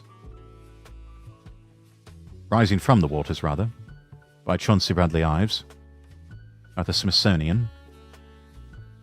Capturing a water nymph's tragic tale from German folklore, her heartbreak as she emerges from the depths. Beata Ludovica Albertoni by Bernini. Bernini's mastery of light and texture makes Ludovica's spiritual rapture appear almost lifelike, bathed in natural sunlight from a hidden window. Oh, and then we go to my profile.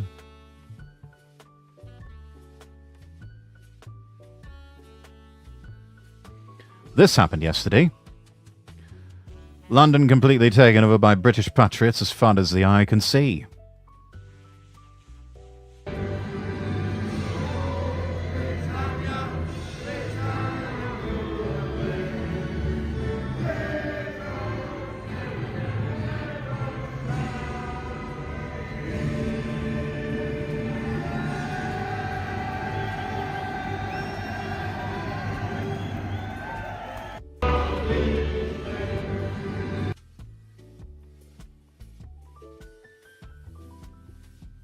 Nothing racist, nothing violent.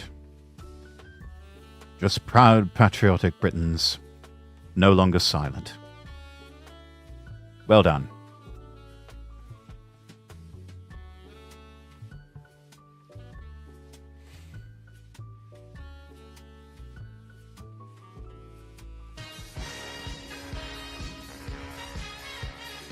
Oh, we can't play that music.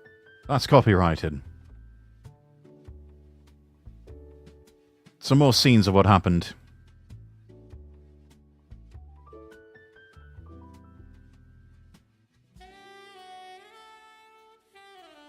It's like we have some Americans in the crowd. Or at least people friendly to Americans across the pond.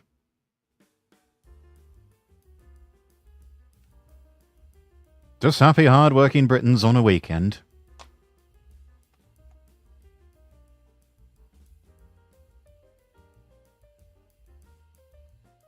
You know what they're dancing to.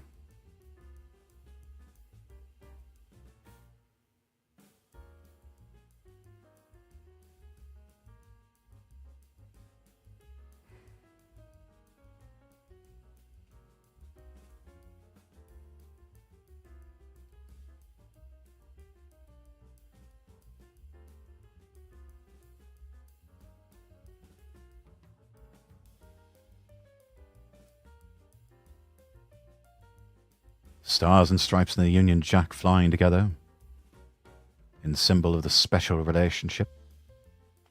Let's see what this is. Time to sack all police chief police officers and start again. Sack all judges, start again.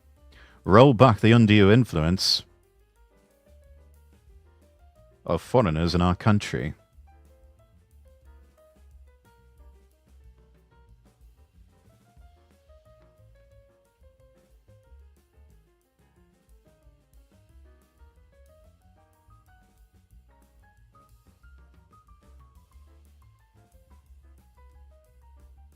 This is a population that is happy and enthusiastic.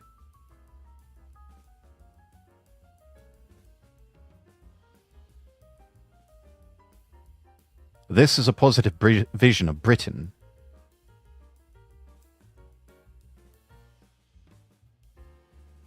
Just like what we saw.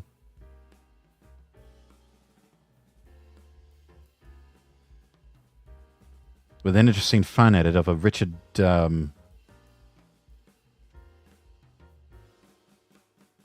oh, who was it? Of a Reform video, let's say that.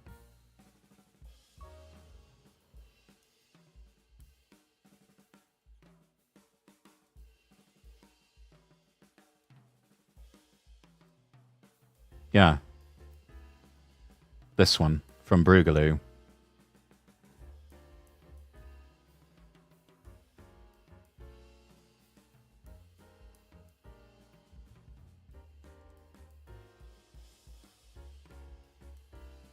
In 1997, Britain was in good shape.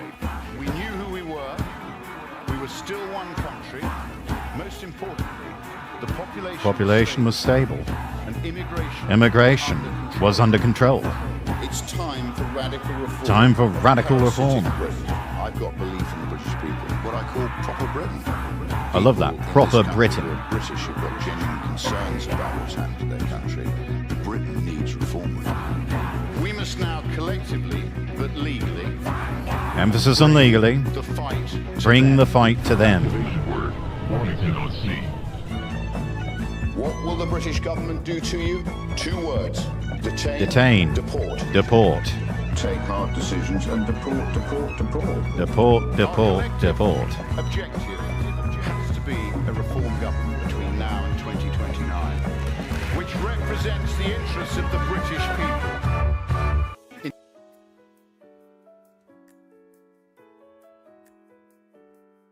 As I tweeted out, decline is a choice. So is greatness and prosperity. Choose wisely. All right.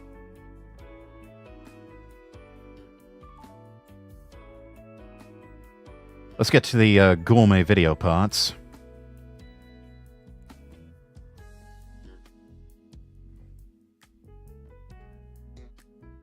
Don't know if any of you have ever heard of the aristocratic utensil. There's a bloke from South Africa. And he started out in political life as a Bernie bro. And now he is a near absolute monarchist. He's got a short one out. Take a look at it.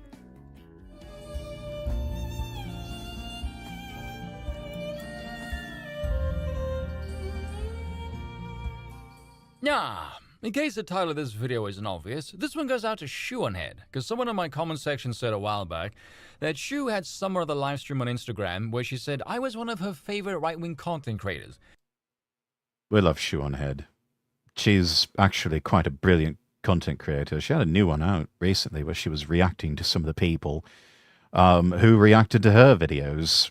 And she had a knack for picking out people with some of the most absolute brain-dead takes. I mean, there was a few of them that weren't all that bad, but yeah, this is someone who is a committed leftist, a populist leftist, to be sure. But a question I think about 1 or 2 videos back was, have the Democrats learned anything? And her conclusion was, no, not at all.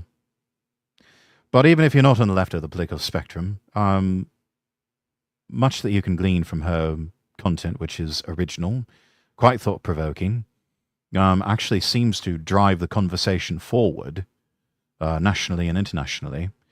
Also, she is, admittedly, rather easy on the eyes.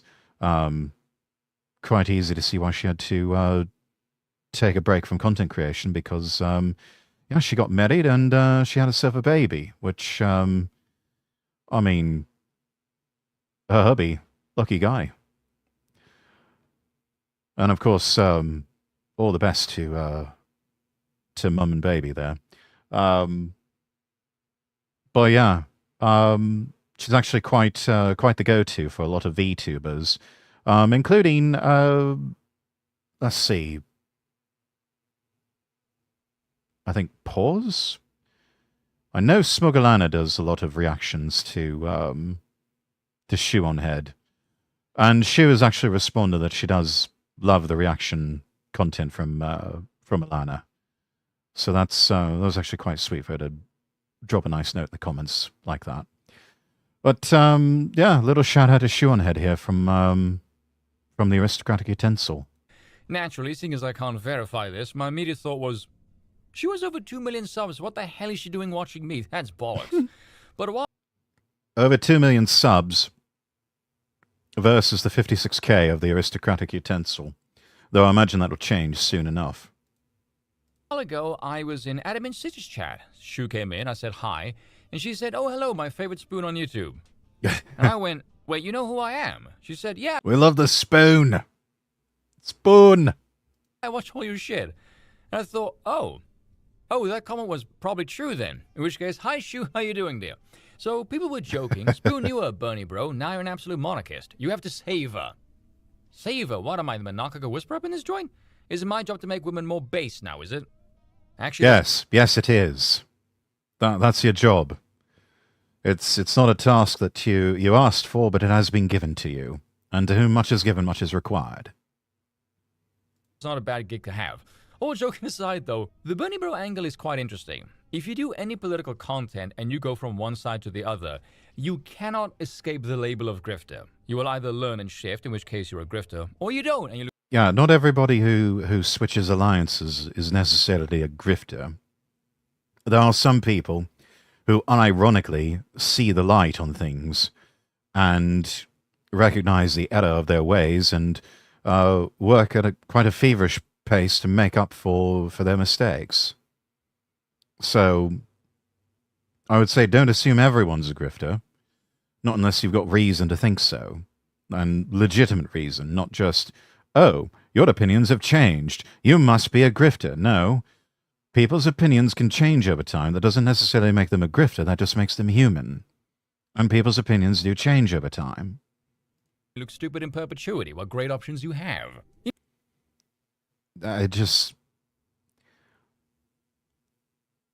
I will admit that many moons ago, I myself had a lot of neocon sensibilities.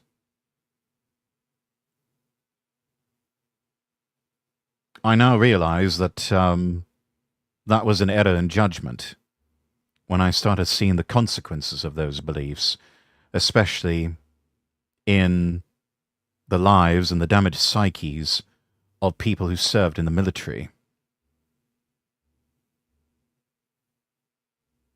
And just how absolutely broken some of them were coming home as. There was no public prostrations, no self-flogging.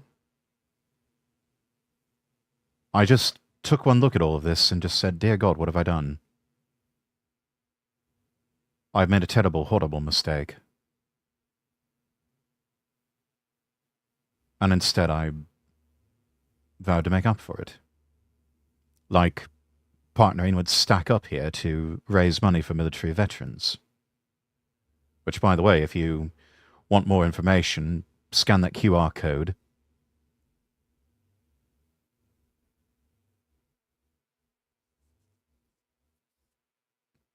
Or, even better, give me just a moment, chat.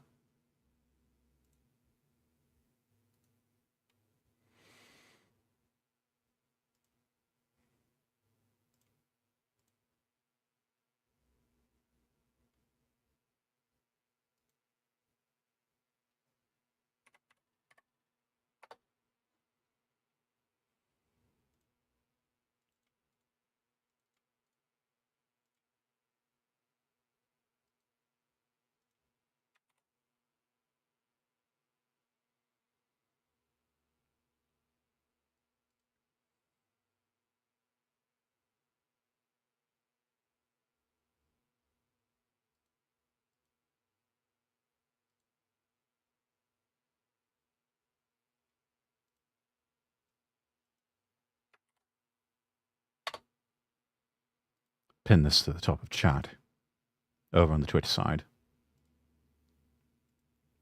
And actually, we'll go ahead and send it out to everyone.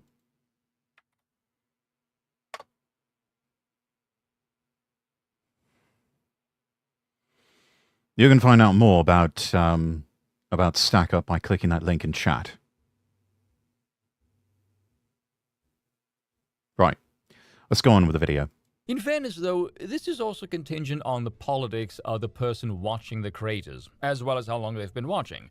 There will be those that follow the content creators no matter what their position, those that think it's taken them far too long to wake up, in which case they're kind of slow, or ruthlessly principled to the point of being crippled by reality, etc., etc. You don't know how all this goes by now. Whereas myself, I became right-wing before I did any content. I went way the hell outside the mainstream right. I am largely... Yes, I started out in what could only be described as conspiracy theory circles, which quite often are sort of proving grounds for staunchly right-wing camps. Immune then from the usual labels, and as such, my journey is met with intrigue rather than skepticism. Woo! So how did all that happen? Well, pull up a chair, maybe get a drink. I recall the lady who first got me into politics Stay back in hydrated. the early 2010s was a Californian named Danny. It's funny looking back at it now, one would hardly think someone like her could actually exist. She was quite a lefty, had the short hairstyle of your average Lardwell feminist type, even though she wasn't overweight at all, and she was a vicious troll. If people had heard her language now, she would undoubtedly be depicted in an SS uniform and called a Nazi. She was not shy with the slurs at all. Oh dear. But if you're young and in the political wilderness, the left does have a certain kind of appeal to the youth, at least during that period. Now, Yeah, back then it not did. so much. I wonder why. Hasanabi, hang on. Go back. Go At back. least during that period. Now, Hassan Piker showing us what Biden's America would look like. Yeah, that is... Jesus. I am so doing a video on this. Yes! Do it! Do it, utensil, do it! Jesus. That is so fucking cringe. Ugh.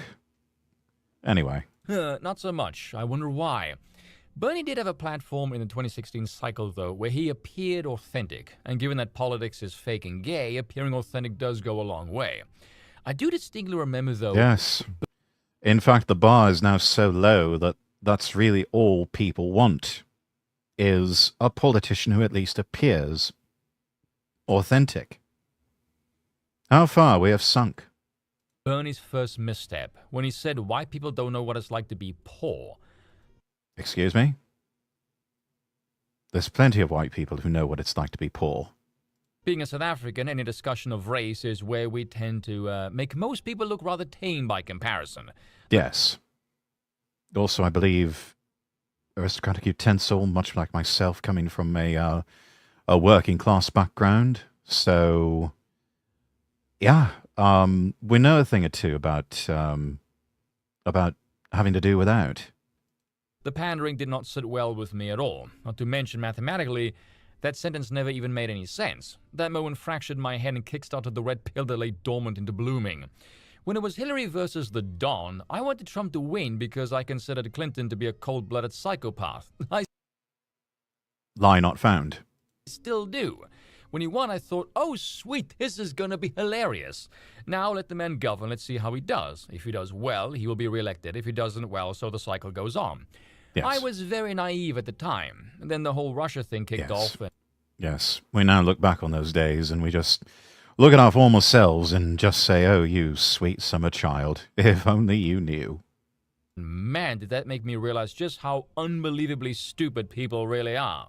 I was not exactly politically astute at the time by any means, but even I could draw the parallels between the Bush-era Iraq war gimmick with the Clinton ground troops in Syria nonsense before the election, but that's a whole nother story. All I saw was the machinery do everything in its power to convince the masses the current administration was a dysfunctional clown show, ironically also destroying their credibility in the process. It Yes, quite ironic, but thankfully that's exactly what they did. was surreal, very childish and very stupid, as if all the adults just vanished. There was no discussion anywhere about policies. At least not in the mainstream, anyway. Now, All the adults left the room and all the children took over and proceeded to just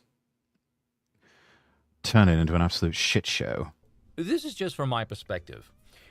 I am under the impression that what drew people to Bernie, and left-wing politics in general, is a genuine feeling of great mistrust towards the ruling class. Yeah, I can see that. I mean, I myself have those sensibilities, but never could bring myself to support Bernie Sanders because don't like communists, don't like socialists. I'm not going to go there. But I would say where you go from this realization determines if you're stuck in the left or you can go base and acknowledge the harsh realities of the real world. What's that old chestnut? A conservative is just a liberal who's been mugged by reality. Those who are naive and ignorant, motivated by envy and hatred, will stew in the boiling pot of leftism and are destined to remain politically childlike forever. Yeah, they're just never can get over their envy and their own greed and lust for power and material possessions.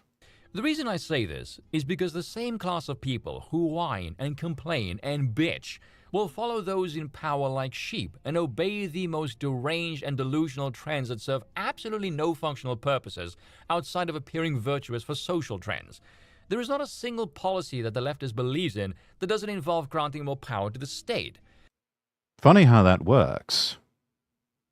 These lemmings, for some bizarre reason, believe that politicians will abide by their morality, even as everything they believe in is dictated to them top-down style, because that's how they believe politicians should behave. Almost like learned helplessness. That is the ultimate end game, though. And at no point is there any examination as to why this never comes to fruition. The very same people who complain about corruption non-stop never see the corruption of their own ilk, and blindly believe utopia can be achieved if only they just wish hard enough. Yeah, sometimes they don't notice that until it's far too late. I know a lot of people on the right noticed it much too late, several times, with, everything from Tory rule throughout much of the 2010s and even in parts of the 2000s. The coalition that they made with the Lib Dems. And in the US with movements like the Tea Party movement, which in of itself for a time got co-opted by the establishment, by members of the establishment, and then ultimately was just relegated to this niche little movement of backbenchers, or the equivalent thereof, in the Congress.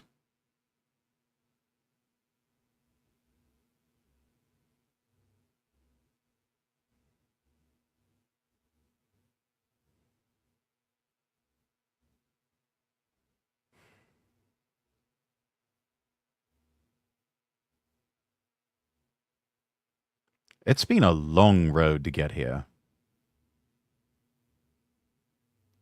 With a lot of losses, a lot of sacrifices, and a lot of what would turn out to be Pyrrhic victories.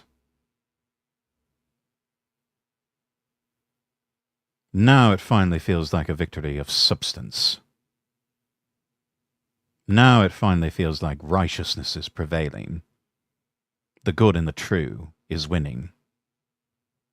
And the ship is at least somewhat starting to become righted again. There is nothing beyond this stupid childlike notion of, but this is how it should be. No examination as to the structures, the incentives, or drives of There's a lot of things that should be, and yet they're not. You have to deal with reality. Human nature and power whatsoever. To be a leftist is to be a delusional imbecile. Take, for example, the concept of checks and balances, which if you take a few moments to examine in earnest, you will realize is a crock of BS. Governments are always made up of people who have their own flaws and desires. If your checks and balances are maintained by human beings, you will always rely on the honorable and the duty-bound folk to keep it as such. And what if there's no honorable or duty-bound people to be found? Well, then you've had it. If, however, your system does not reward these types, your system is destined to attract the worst sort of people imaginable. Constitutions are nothing more than guidelines, people, Case and in point. without an umpire, they will forever remain mere guidelines, as you constantly shove in. Yes, you can talk all you like about more Constitution and more Bill of Rights. They still have to be recognized at the end of the day. Laws on the books still have to be enforced. Legal judgments have to obtain some sort of enforcement.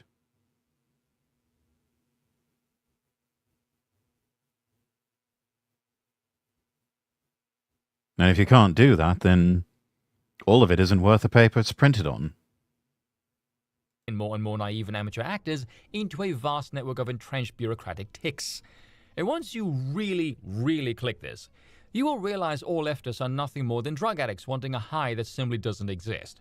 At which point all leftists become jokes, and the more left they swim, the more they look like they belong in daycare or a mental asylum. I myself, during the Lieutenant Yamada, thank you for the lurk. early Trump years, was watching a lot of the Lotus Eaters when they were just getting started, which was all well and good, but I couldn't help but shake this feeling that something was, off. I'm getting information, but it's not exactly making me more intelligent, just knowledgeable. But the knowledge is capped at a certain ceiling level. Yeah, there's a difference between being knowledgeable and being intelligent.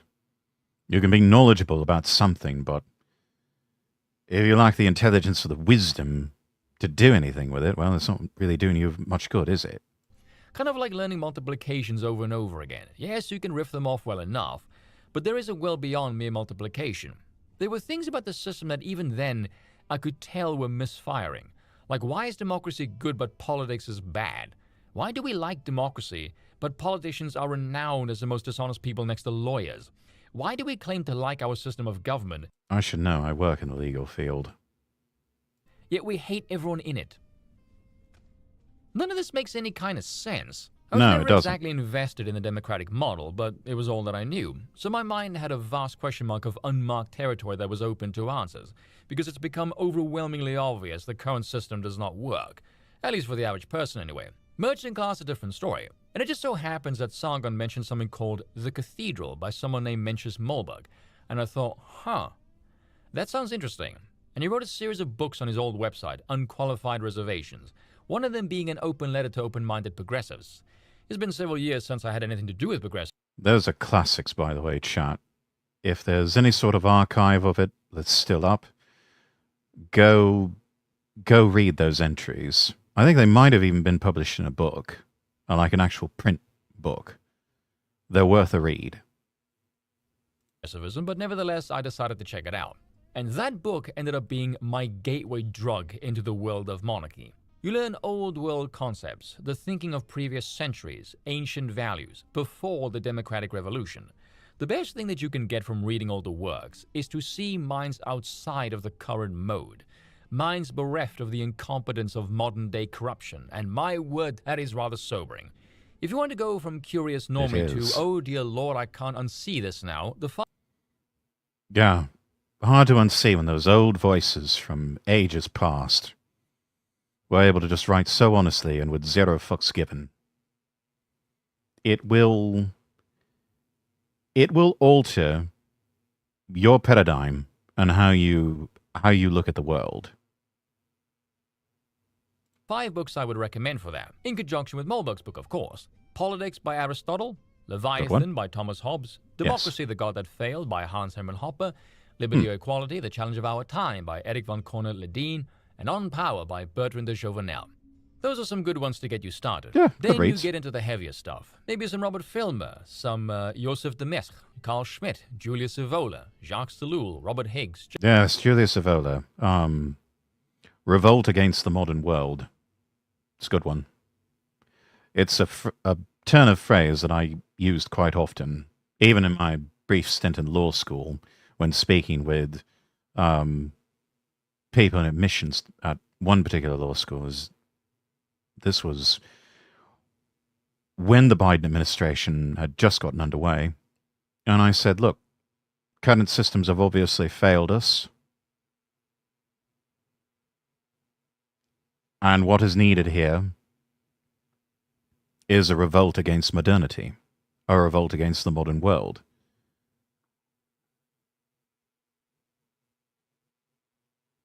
What is seen as an inevitability and as just self-evident truths, well, they're not so self-evident, are they? And they haven't really worked. What we need is to upend all of this and maybe go back to basics. Maybe even go back to some pre-American basics.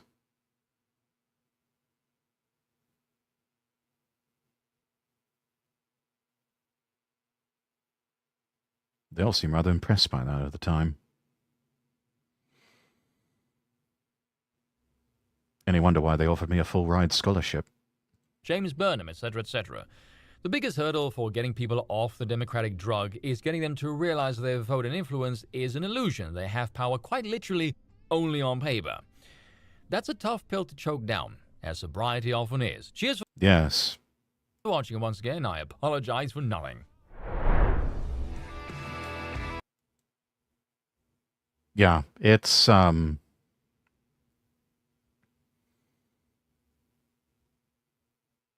there's really only two approaches to actual power.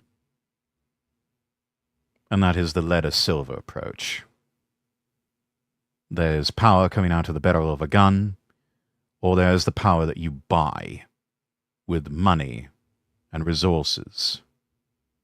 Sort of influence type power. Whoever has the gold makes the rules. Let's see. Quote here, the world is fed up with parties and elections. Even the Western intelligentsia feels disgusted with the party system and the farce of elections. They acknowledge the fact that what is going on is not democracy, but falsification. A quote from Muammar al-Gaddafi. Interesting.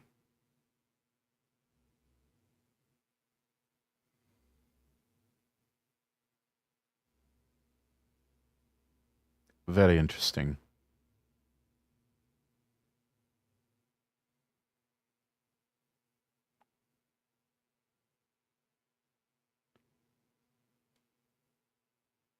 Hey, look, I'm live.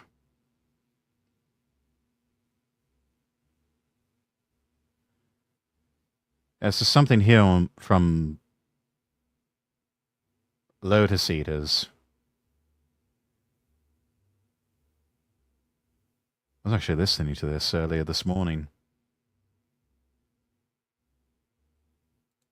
This subject that I'm going to talk about today, I have been told that Dan covered slightly yesterday, but frankly, I didn't watch yesterday's podcast, and I'm going to do it better anyway. I was also on it, so we don't need to necessarily go over familiar territory if we have. Yeah, Dan was talking about how it's a sign that everybody is left-wing and the Overton window, yada, yada, yada. No, yeah, I'm going I to heard say that. I don't agree with that either. Say correctly, Zoomers yearn for the return of the king. This was the entire premise of my trigonometry interview, and I feel so vindicated. Yes, and that's... Good interview, by the way, and a good podcast, Trigonometry. Go subscribe to that over on Spotify or wherever you get your podcast, chat. It's a good one. Connor Thomason, he is a bright young lad. All of the Lotus Eaters are incredibly bright and young people. Well, except for Sagan, he and I are about roughly the same age, so not exactly young anymore, but young-ish. But yeah,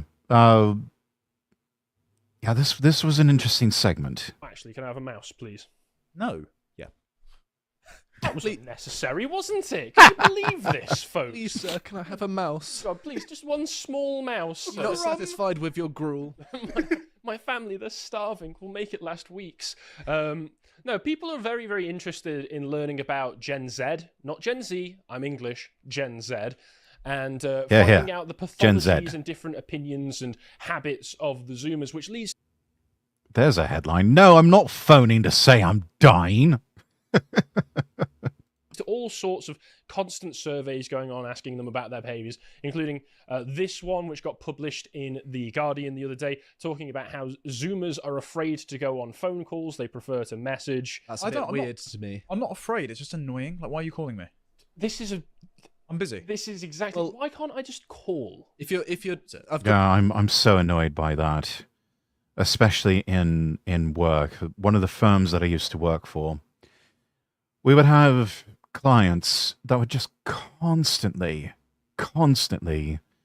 because we were not charging by the hour, we were charging flat fees. We would have clients who would abuse the privilege, and they would say,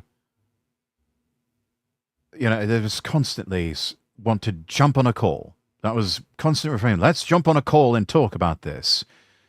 To which we were just always having to say, no, we're not jumping on a call. We're not doing that. No, I don't want to talk to you. I'm busy. I have other things to focus on besides listening to you bitch about something for like half an hour to an hour. We're not doing that. No. It's the other thing. With the current job, I don't like all these meetings. I am, for probably most of the week, especially the days that I'm in office, there are days where I'm just in back-to-back meetings with maybe an hour for lunch if I'm lucky. And most of the time, it's not necessary. A lot of this can be summed up in an email. We don't need to be having this many meetings. We really don't. Honestly, I think these people are just trying to justify their existence, make it look like they're doing something, when really they're just stuck in meetings all day. It's so stupid. So I understand, and I'm not even Gen Z. I'm older millennial, and even I am just like, no, I hate the phone calls. Just text me, please. Just message me. I'll get back to you when I can. Great to hear from people on occasion. Shoot the shit or whatever. But no, most of the time, just please message me. I don't want to talk to you. Got a rule that if it's business, you can call. If it's just for a chit chat, you message and organise it in advance. Yes. No, even if it is business, message and organise in advance, or put it into an email, or just put it into a quick message on Teams or whatever. But no, if you're a close friend, yes, call me anytime. If it's something urgent, yes, call me anytime. Or DM me about it. But please do not. Enough of the phone calls. Yeah, if it's urgent, call me. If it's just something you could have said over a text, I'm very responsive. Well, so I suppose that's fair. I think the annoying thing for me is all of my friends are terrible at responding to messages, so it's easier for me to just call them and get the response right then and there. Either way, fair. A lot of these surveys are basically to say, aren't Zoomers stupid? Aren't they silly? They're afraid of this, they're afraid of that. They're so anxious and depressed, they don't drink, they don't have fun anymore, blah-de-blah-de-blah. Yeah, well, guess what? We hate democracy. This is inconsistent. So I covered a while ago the onward. We'll show you. We're going to hate democracy. Polling from the kids aren't all right, and it was, I think, 61% would support. I've got that in here actually. Yeah. There we go. Yeah, I think we'll get to those figures in just a moment. But this is the latest one that came out, which has been causing quite a scare among the older generations. And I think Dan mentioned to me earlier that if you look into the data, it's the majority of people, particularly men, below the age of 44. So it's not just Zoomers, but Zoomers seem to be the most in favor of this. Zoomers, millennials, and some Gen Xers. It's hurting you to use these terms, by the way. I know that you're not a fan of the terms, but we're using them for the particular age category. It's what people know. So they're not particularly happy in the UK specifically with how democracy is going. And more than half of them, 52% of Gen Z, think that the UK would be in a better place if it had a strong leader who does not have to bother with parliament and elections, and if they were in charge. Now, the news reports on this... I mean, honestly, at this point, is that really such a bad thing? Can we please just bring back a strong monarch, somebody who can actually get shit done?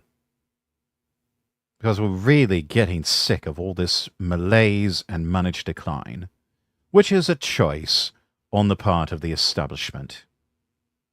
It's a choice. It's something they have chosen. They could have chosen the more courageous thing of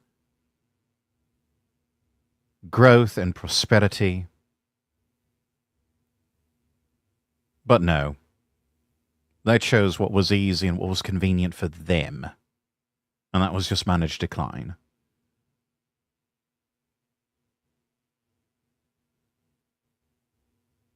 Because they lack courage and they lack vision. Have all been classifying and characterizing it as a dictatorship, so that you've got that nasty smear attached to it. Because people hear dictatorship, they think Hitler, they think Holocaust, they think we can't have that. What? Oh no. People don't like democracy. That means there's going to be goose-stepping soldiers on the streets. Yeah, no, that's not how that works. I mean, the definition given here, strong leader who does not have to bother with parliament and elections, could actually take a number of different forms, not specifically dictator, but it could also just mean a king. Well, also, yeah, could just mean old-fashioned king who doesn't have to worry about a parliament or a bunch of civil servants getting in the way of enacting policy. Someone who can just step in and get shit done. English were governed by for centuries. So it said 33% were amenable for the army taking charge, and 47% said that we need a revolutionary reconstitution of the way we do life in this country. They did. I mean, alternatively, as opposed to a monarch, military juntas are actually quite effective. I mean, for a long time, Chile was a military junta. Augusto Pinochet took over and basically hunted the communists like dogs and brought about a new era of prosperity for all of Chile. He ripped them out root and stem. And then everybody, except for him, became so ashamed of their own success that what did? They let the communists back in.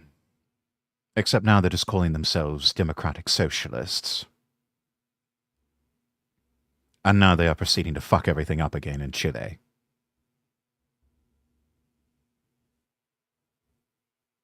It's like this weird A/B testing. Chile is on the decline. Meanwhile, Argentina has Milei in power. And he's doing much the same as Pinochet, except through more democratic means. But he's been quite ruthless about it and just pulling everything Marxist-related out, root and stem. And turns out they've now got a balanced budget. The economic outlook for 2025 is quite good. They're on the ascendancy in South America. It's like this weird A/B testing that is going on down there, where people just can't seem to fucking learn the lesson. That it's like, no, you people engaged in a civil war in Chile over this sort of thing. And guess what? The military won. And they listened to actual smart people who knew what the fuck they were doing. Not a bunch of wannabe philosopher kings in the form of intellectuals and communist revolutionaries who had probably never worked an honest day in their lives, and yet they wanted to tell everyone else how to run a country and how to run an economy. And we saw what happened in Chile when the communists came into power. They fucked everything up. To the point where Pinochet said, yeah, this isn't working. We're not having this. You're out. Pinochet takes over. Things start to get better. But oh God, they act like it's such an awful thing that it was essentially a military dictator. All upset because their little communist buddies couldn't get their way anymore. All upset because Pinochet, Mr. Military Man, told the communists no. Goodness gracious, we can't have that now, can we? Didn't break down the ethnic demographics, only the age demographics. So it could be that they were envisioning a king. As far as I can tell, they also didn't break down the actual political divide on this. So when they say revolution, you could say, oh, maybe they want some kind of like traditional rightist revolution, or maybe they want a leftist revolution. So there's a lot of grey area. Intifada and a caliphate. Or that. Or that, yeah. Gen Z are remarkably diverse. Don't even... Yes, quite diverse. I mean, remember, chat, number one name for babies in the UK now is Mohammed. Necessarily need to, you know, be in those fringes either, because, of course, being quite libertarian inclined, I think that the only way you clean up British politics is you have someone who does what Trump is doing and just clears out a lot of the people, and to do that there's going to be a lot of people in the way, and you could argue that, you know, sidestepping Parliament, doing that and then going back to ruling in a more modest way would be the perfect way to do it. Boop the Awesomest, welcome in. Hello, Lord Rex, worthy of $1 million. Thank you. Yes, probably best to give me $1 million rather than £1 million these days, given the exchange rates. But yes, welcome in. How are you? Right. So you can even argue for this sort of thing from a more liberty-focused. Well, I would argue the smaller the state, the greater the liberty. Yeah, but to get to that point, yes, you need to do a lot of politicking and clearing out. You need lots of power. And Donald Trump is showing us right now that it is possible even in the modern era. So to give my own perspective on what I think is going on here, not just obviously not covering all of them, because as you mentioned, the lack of an ethnic breakdown or a political breakdown in this means that it could be going a number of different ways. But I think in the most common sense reading of this, it's that people are sick and tired of governments that do not work. This government that we have, particularly in the UK... We're tired of the brokenness. We want things fixed. We want them fixed now, and we want them fixed for good. None of this, oh, we'll have to come back and do maintenance on this later on so that we can make sure that we keep people dependent on us. No. No. Fix it once. Fix it for good. And let's move on. No more games. Is hideously incompetent and refuses to take accountability or responsibility for anything that it does. It always wants the credit if something has gone right. You know, if they manage to deport 10,000 people under the rules that were established by Suella Braverman last year before they even got in, the Labour government, for instance, is more than happy to say, see, we're doing what you want. But the second that something goes wrong, the Ruda Cabana is probably the most recent instance of that, they want to point to hatred of the far right and start clamping down on your liberties. People are sick of this kind of anonymous caretaker style government where everything is the responsibility of this department or this department, but actually it's not their responsibility because they're saying it's these guys. And yeah, it's just a gigantic shell game where they all play pass the parcel. Everyone just handing responsibility off to the other one, blaming each other. All of it a smoke screen so that they can just continue to go about doing absolutely nothing, and the problem just keeps getting worse. It's madness, and it cannot go on. And the younger generations have had enough. And the whole thing is opaque and unknowable. And to a certain degree, and this is quite a Hoppian criticism right here. I think that it causes a certain degree of psychological uncertainty in people's day-to-day, knowing that they are being governed by some gigantic, unknowable leviathan that exists in the shadows until all of a sudden you're being arrested for posting a meme online. It's much more certain if you have... Yes, it's this nebulous, inefficient blob of government that all of a sudden turns frighteningly efficient in arresting people for posting a funny meme online. Strange how all of that works. Pyon Lee, welcome in. Thank you for redeeming Not First. Also, hello. How are you? Have a direct link to responsibility of the person in charge. If there's a centralized authority figure, well, if something goes wrong, you can blame them. If something goes right, you can thank them. If something needs to be petitioned and changed, you can go to that leader and petition them. There's a certainty and a simplicity to it, which has just been completely swept away by what we now consider to be liberal democratic governance, which is really an oligarchy supported by an enormous civil service. That's all it is. An oligarchy with an army of civil servants.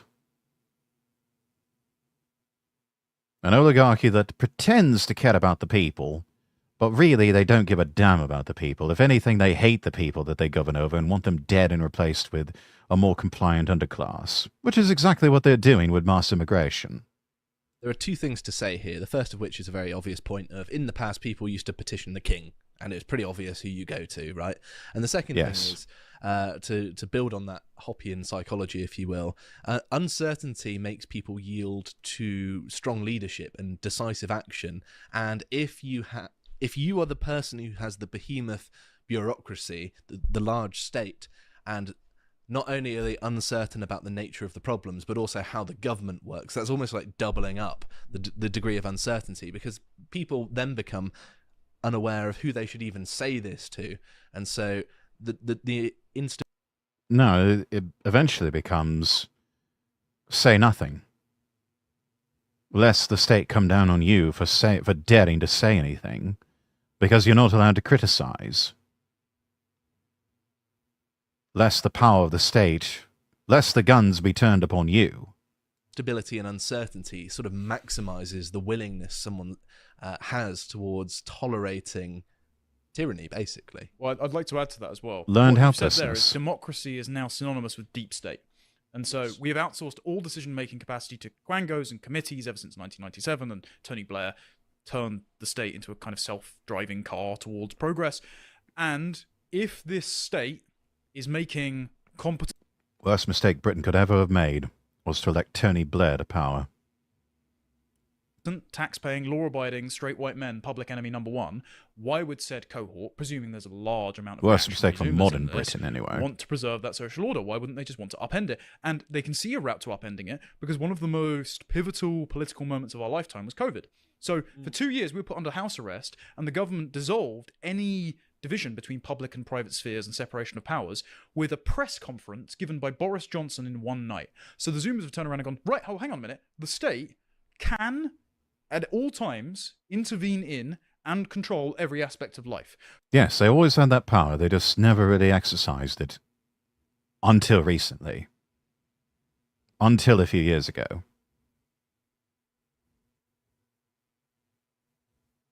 They always had it.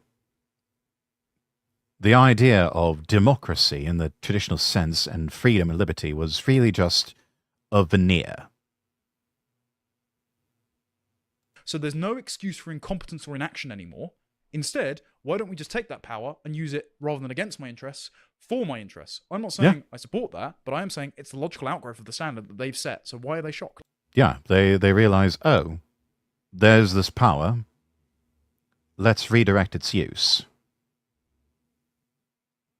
Which again, as I've tried to tell people over and over again, in politics, turnabout is fair play.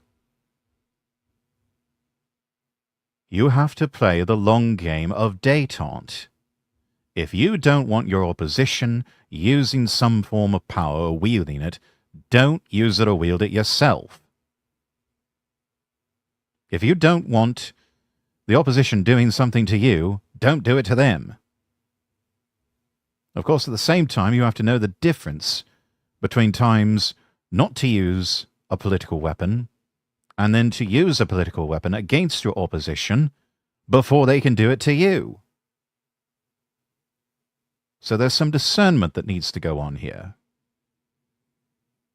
But if you open the door to something happening, to a precedent being set, don't be surprised if that gets used against you. Especially when all of the decisions that the government is making is constantly making people's lives worse, making you poorer, changing the breakdown of your neighborhood against your will without informing you. And then if you have something to complain about, either it's not their fault, not their responsibility, or again, you maybe end up on a watch list. Maybe you end up getting always stopped the same with them. Always the same with them. It's either not their problem, not their responsibility, or you're a terrible, horrible person. You're a racist, sexist, bigoted, homophobe, and transphobe for raising this concern, and we're going to put you on a watch list and possibly even put you in prison for this. Because how dare you notice things? Go through the airport and interrogated over your opinions. So, I think that in this scenario, the sort of lesson from the Lord of the Rings is actually turned on its head, that you've got to take the Boromir approach of you've got to use the ring to destroy the evil rather than, ignoring it and resisting its power, because that simply won't work in this instance. Well, I think... No. We've seen that with the right wing in various countries, especially in America, for years, decades even. They get power and they don't know what to do with it. So they do nothing. And their attitude is, oh no, I shan't make use of this power because that would be a betrayal of mere principles. Meanwhile, the electorate says, well, if you're not going to do anything, then, what's the point of having you in power? Let's put the other people in. The other people, the opposition, the left, they have no problem whatsoever using that. And very often they will use it as a weapon against their opposition. If you don't take and wield power, someone else will. And they will very often use it and wield it against you. So take it, wield it, reward your friends, punish your enemies. It would be you would need to use the ring to destroy the ring. Essentially. Exactly. But I do think in this there is in all likelihood a cohort of reactionary Zoomers, if that's what you're trying to suggest there. Because first of all, the report was Gen Z, Trends, Truth and Trust, part of a Channel 4 report that was commissioned, and it says in this next article that I have here, it's commissioned by Channel 4 and done by Kraft. They got 3,000 people, 2,000 Gen Zs, and people aged 28 to 65 making up the remaining 1,000. And because they asked not just about attitudes towards democracy and towards politics in general, the need for revolution, etc., they also talked about gender equality, and they found that 45% of male respondents aged 13 to 27 agreed that we have gone so far in promoting women's equality that we are discriminating against men. Only because the law says so. Yeah. It's gone so far that men are now discriminated against. And that is codified into law, especially in family law.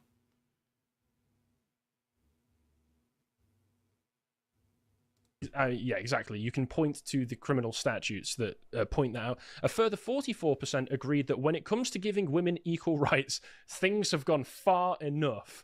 So this survey has found that the British people are tired of women. The same...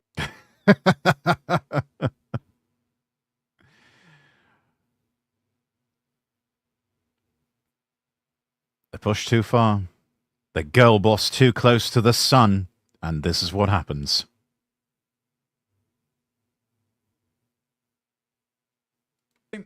The same... Thank you, Bernie Sanders.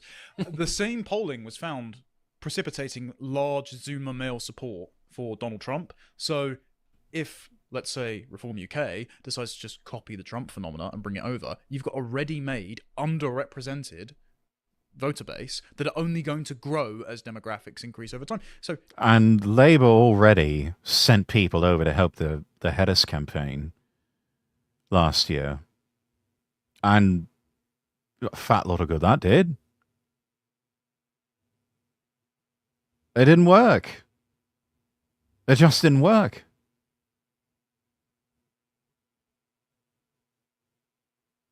So, even if you were to just do a carbon copy of the Trump campaign and give that over to Reform and say, here you go, do this. It's not like Labour or the Tories or anyone else would have any sort of viable defence against it. Because they've already tried, they've already put up their best.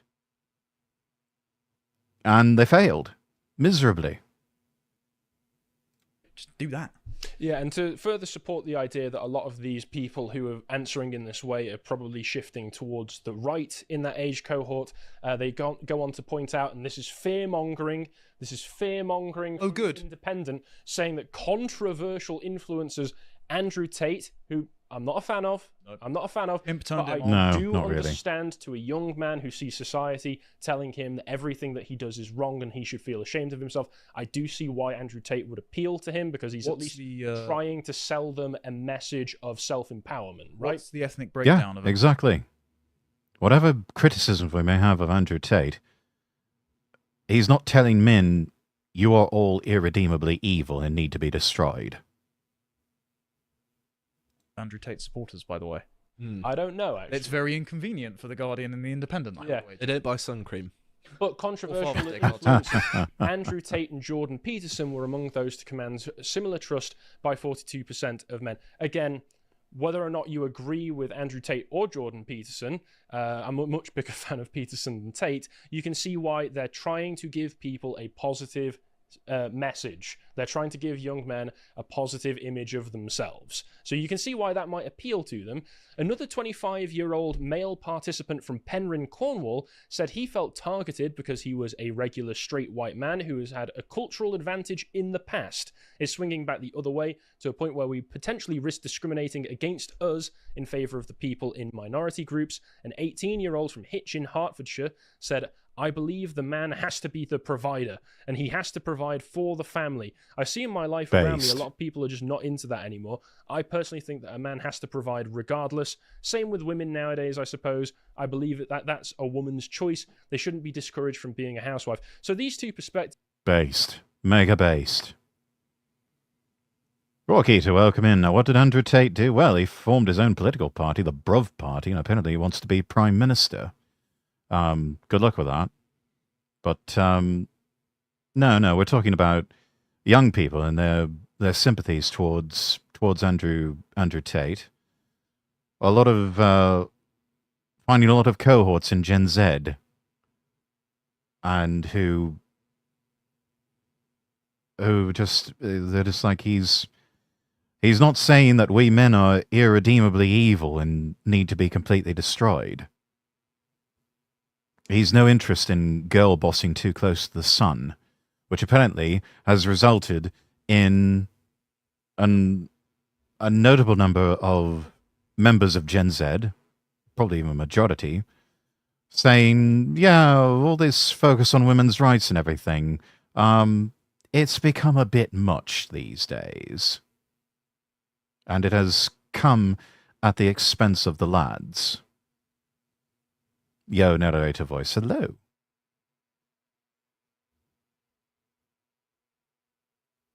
Yes, Gen Z discovering traditional gender roles. The idea of the husband being the primary provider and breadwinner, the woman being the caretaker of the home and children. Kind of the way it was always meant to be.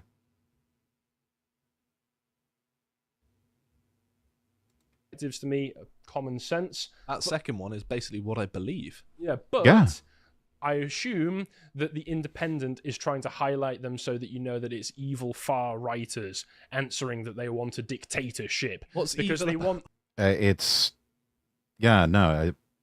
not working. Not with me anyway, and probably not with a lot of people. Where it's like, damn, that actually sounds awesome. Let's do that. Not gonna lie, toxic femininity breeds someone like Andrew Tate for real. It does. And for well over a decade or several decades, we've had nothing but toxic femininity in the culture and within the halls of power in the West. It was toxic feminism that came after me for just posting a Bible verse that said, to illustrate the point that, we've got this corrupt Episcopal female minister who is lecturing the president to his face in a church service that, oh, you need to basically just repudiate all of your constituents and not deliver on your campaign promises and show fealty to XYZ special interest group.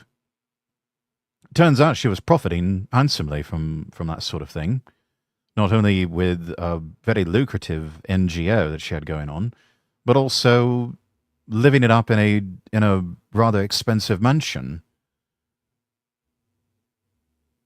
But hey, tell me more about the prosperity gospel, please. And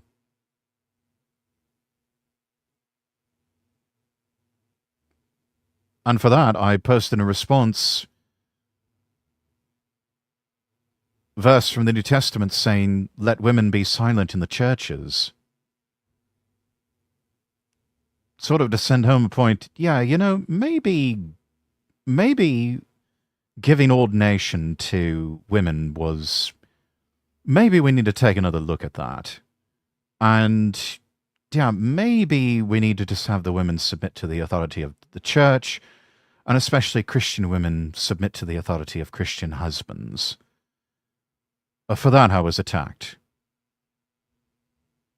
And for that, I was told, leave this VTuber group or we will throw you out. To which I gave them a gigantic middle finger and said, I don't want to be part of your group anyway.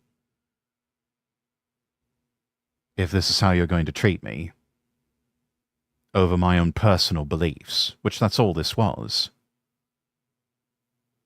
I don't hold power in any sort of church, so it's not like they're going to be enacting my own personal beliefs anytime soon.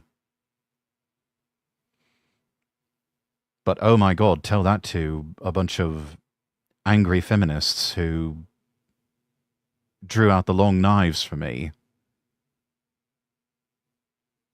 And ironically enough, I believe most, if not all of these people who had the long knives out for me, they're not even Christian. So none of this was affecting them in any way, shape, or form.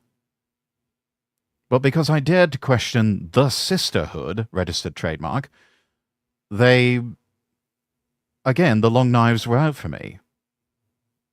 But I'm here. My VTuber group is not here anymore. My former VTuber group that I was in is not here anymore. I'm still standing. So, congratulations, angry feminists who had the long knives out for me. You have failed. You have failed spectacularly. You got all hot under the collar for nothing. Had you just left well enough alone, let me state my opinion, and move on, we wouldn't be here right now.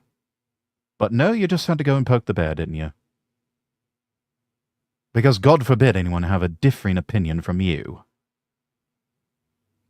To me, there are three genders, male, female, and intersex. You have a right to your opinion, of course. I would dare say there's only two, but to each his own. They want the Andrew Tate Hitler dictatorship to run the UK, to force a wife on them. This is just I assume is what the Independent is what's trying this? to tell us. Just a promo article. So what's his political party called? Bruv? Rough, yeah. Rough. Yeah. So what exactly is evil about wanting to provide resources for other people and giving people the option to stay at home and look after their family Well, because Results in more if children. they want to? You're denying them the opportunity to be miserable in an office somewhere. Mm-hmm. Yes, and we can't have that now, can we? We must put women in offices and make them miserable.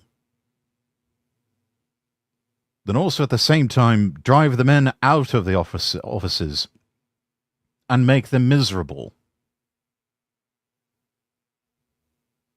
And if we do this, somehow we will win and have our gender utopia.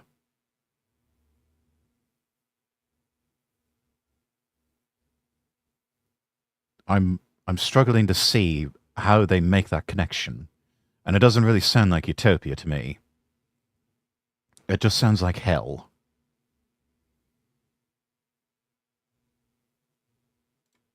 Great. That's it. That's I wonder why the Harris campaign didn't win over large swathes of young women.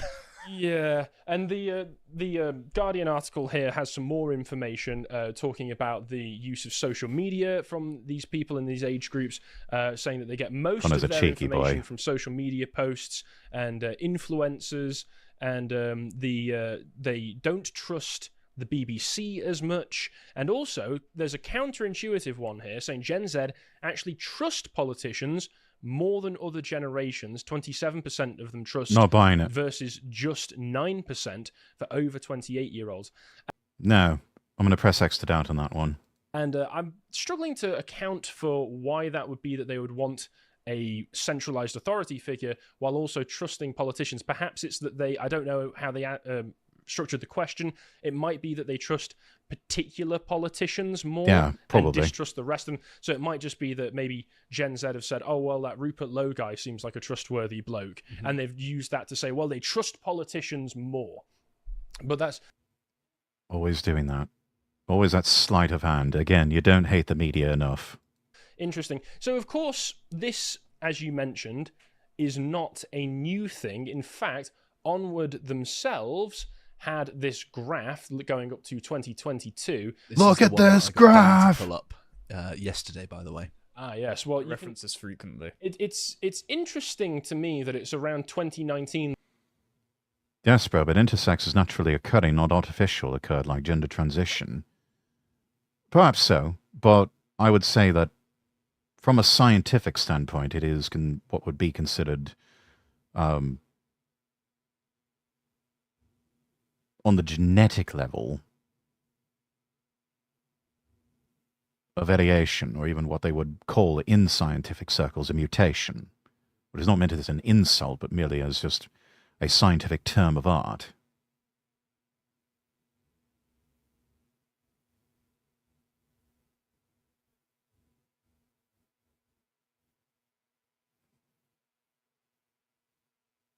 But just because you have in science a variation like that, don't know if I would go so far as to say that's a third gender. Not at least as far as humans are concerned. But again, just me. That it suddenly spikes up for everybody, and then the older generations all start to simmer down in their need for That was a the king, Brexit dictatorship. Yeah, we all start out as radicals in our youth, and then eventually you start to grow a bit more pragmatic about things. Hopefully, maybe. Then again, these are radicalizing times for a lot of people, even older types.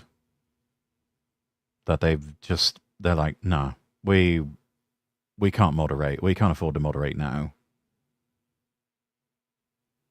So, more like radicalized by the times. Wasn't it? Yes, it was. But the younger generations have said, no, I still don't like this. But the most interesting thing for me is there was this report attached to it that tried to explain this because, oh my God, the kids want a dictatorship. The kids aren't all right. The 4 factors driving a dangerous detachment from democracy. Oh no, we can't have a detachment from democracy.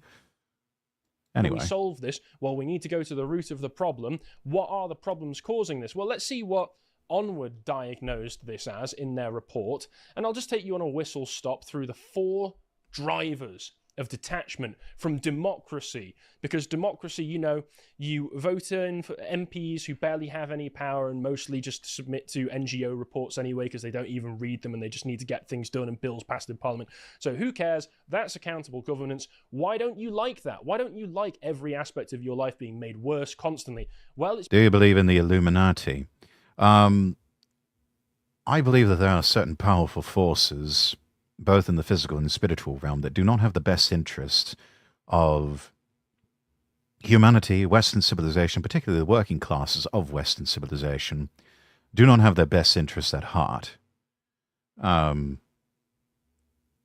believe that for a long time we have been ruled over people who effectively hate us and want us dead, and replaced with a more compliant underclass.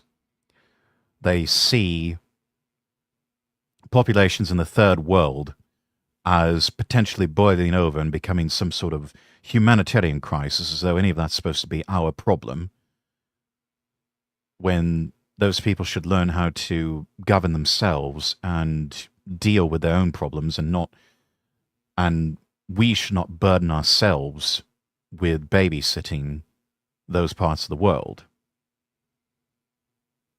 But they see those populations and they say, our native populations are becoming restless and too uppity for their own good, and we don't like them anymore. Why don't we just replace them and bring in a more compliant underclass that will actually just do as they're told? And yes, they may get a bit restless from time to time, and they may cause trouble, but we think that we can manage them a lot easier than the native population that's asking too many uncomfortable questions. Democracy, as they define, is just a form of emotional and mental manipulation to the left, much like the words racist to homophobic. Yes, that's all those words really are. That's all they were designed to be from the beginning. You go back far enough in time, there is no concept of racism or homophobia. It's just the concepts of what is considered morally correct or morally wrong according to a particular society, a culture. Not going to lie, this is kind of called slavery. It is, in a more modern sense, except everyone, for the most part, is getting paid, and some people are getting paid quite well. But yes, it's still that malevolent view of, who's going to pick the crops? Who's going to serve you at the checkout counter at the petrol station? Who's going to ring up your groceries? Who's going to cook your food? And it's like, if we deport certain people from certain countries back to those countries, where are we going to get all of this fancy exotic cuisine? It's like, number one, you can pick your own damn crops. 2, you can do your own checkout or hire someone who's a native to the country to do the checkout at the petrol station and also to check you out at the checkout counter at the grocers. And we have the recipes. We'll be fine. You can still have your Taco Tuesday. It's because you spend too much time online, bro. You've got narrow social networks. You're radicalizing yourself. Overprotective parenting. Yeah, and why is that? They don't have any money to go out.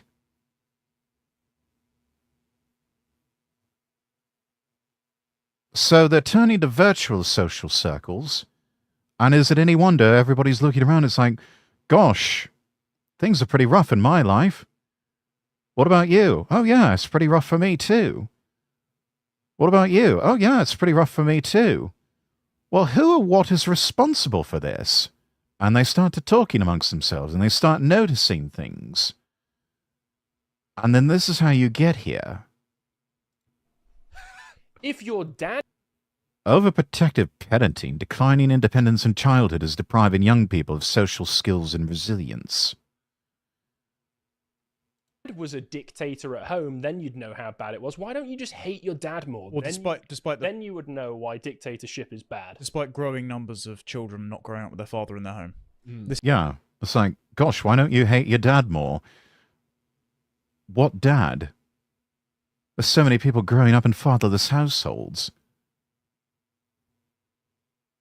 And the mums are either overcompensating by just helicoptering and hovering over their own children all the time, and without that fatherly voice in their life to say, no, honey, stop smothering them, let them make their own mistakes, let them go out and scrape their knee and, ride the bicycle and have them just come home whenever the street lamps come on.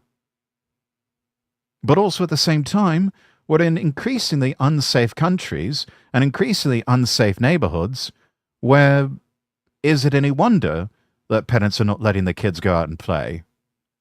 Or they live in societies and cultures and municipalities where child protective services get called on them for letting their children go out and play in their own front yards on their own bloody property.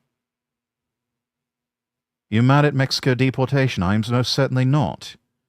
If people are in a country illegally, they're breaking the law. They have to go back. Simple as.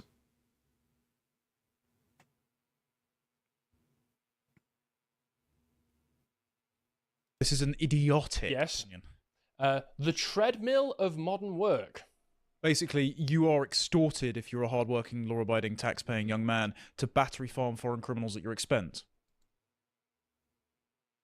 Where's the lie? Where is the lie? I'm not seeing it anywhere.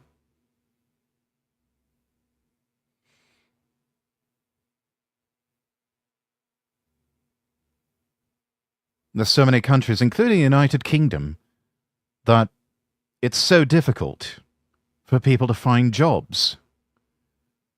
I can't tell you how many people that I'm in contact with in the UK who would love to find good, honest work, and they can't.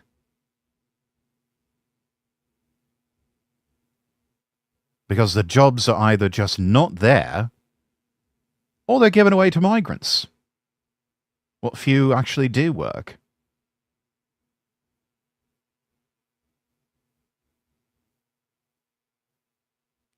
And yes, there is a problem in modern work culture. We still have this prevailing pre-COVID mentality of workaholism, of people in leadership positions and a position of power at companies that say if you don't live for your job, there's something wrong with you. And meanwhile, you look at these people who have that mentality, and they're on their what? Second, third, fourth failed marriage? The children hate them, don't want anything to do with them. The spouses are probably sleeping around on them. And for what? Just one more quid? Just one more dollar? What is the point? To make big line go up? To look good for the shareholders? So that some executive can get their bonus? Justify their overinflated salary? Or just so they can manage the decline of that company until they can get their golden parachute? Now, more and more young people, especially in the wake of COVID, have realized it's not worth it. You should not live to work, you should just work to live. And these people that want you to be so obsessed with your job and on the clock nearly 24/7,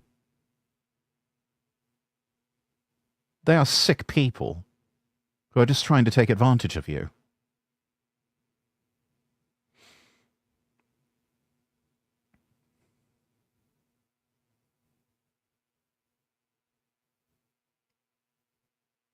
This is how business works, bro. No, it isn't how it works. That's the lie that people have been sold.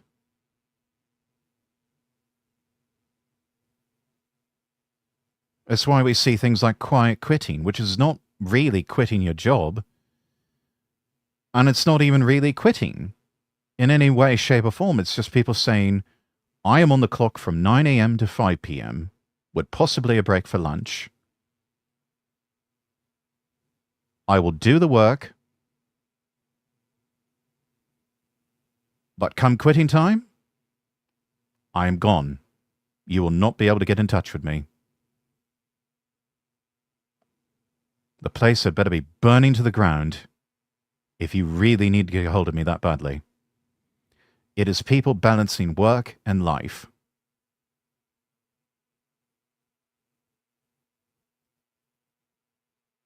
I remember one law school teacher I had. She was telling about a student of hers that was working for this one firm, and the attorney she was clerking for said, love that you're trying to balance work and life.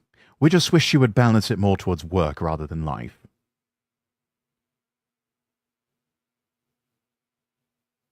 I told my law instructor the same thing I'm telling you. I would have no problem with telling that attorney to go fuck themselves. There's no job in the world where you could get me to do that anymore. I did that once. I'm never doing it again. You a lawyer? No, I'm not. But I work in the legal field.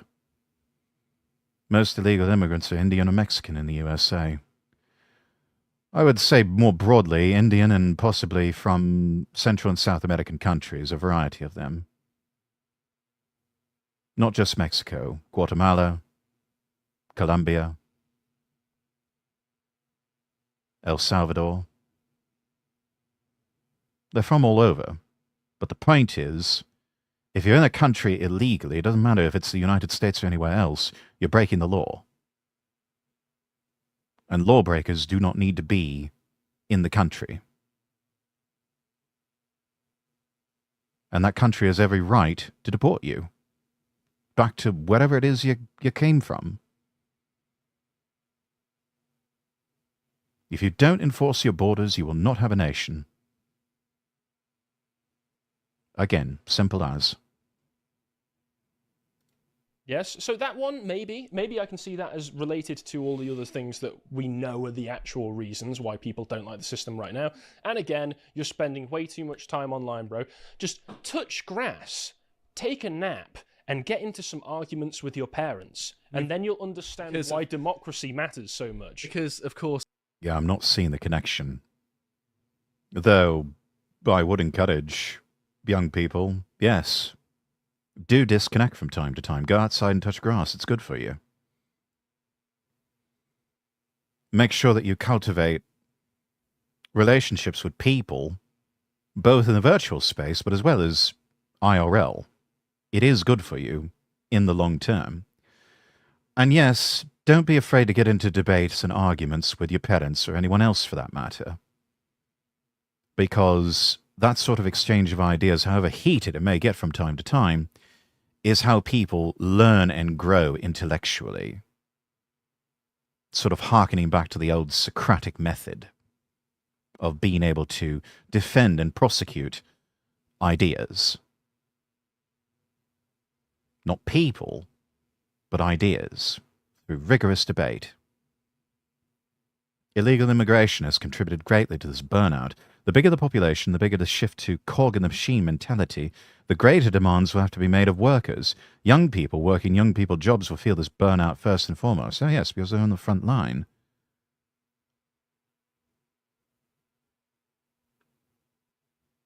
But as you're alluding to, Meglam, countries are more than just economic zones. They are places with a distinct culture and history, and yes, even people. And that needs to be respected, and the powers that be that have ruled over us for so long seem to have... It just seems to be such a foreign concept with them. Or for some people who do realize that they have this mistaken notion that all of that leads to Austrian painter man and jack-booted thugs goose-stepping in the streets. And no, that's not how it ends, and that's not how it all works. A sense of nationalism and pride doesn't equate to new generation of Austrian painter man and goose-stepping jack-booted thugs. Yes, Rockheater, that's what I'm referring to. The over 75s least in favour of this. They're known for going outside all the time, being very active. Not just sitting out in the indoors countryside. watching the BBC and having them told that liberal democracy is the absolute best thing for you. The key demographic for watching the news and paying attention to the mainstream media as if it actually matters. It should be noted, by the way, that Onward was formerly run by Sebastian Payne, who is Michael Gove's mini-me. What a Both in surprise! appearance and politics. Yes. Well, Imagine my this shock. report is over 2 years old now, and I find it funny that this overprotective parenting reason is being rolled out again by iNews for this latest report, saying that gentle parenting is now affecting democracy. I assume by gentle parenting they mean the same as overprotective parenting, just being too nice to your kids and keeping them out of trouble. Well, I don't kind of agree with these people, and I didn't have overprotective parents at all. Wow, now it's almost like it's almost like the intelligentsia now trying to say that because we did not beat our children hard enough, it's now threatening our democracy registered trademark. You've seen Elon Musk? Yes, I have, Rockeater. Thank you for the hydrate, Redeem. Me neither. I don't see the overlap between my parents are too nice to me, best vote Hitler. Okay, so no, what that's not how that works. To steelman the case for this, they're not described. I don't think they're saying you automatically go and have to hit your kids, which I'm against. This is something Mary Harrington's talked about before. The safetyism culture in... That's the one thing I'm probably going to disagree with Connor Tomlinson on, is that corporal punishment, it works.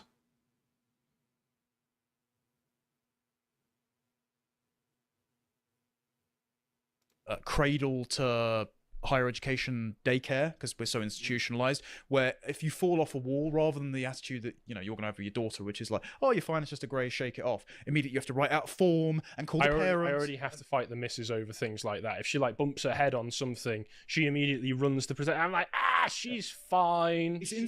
Yeah, walk it off. It's honestly, chat. Come closer again. Come closer. Inside voice for this one. That really is quite a womanly, feminine sort of thing. It really is. It's the more masculine notion to just say, rub some dirt on it, walk it off.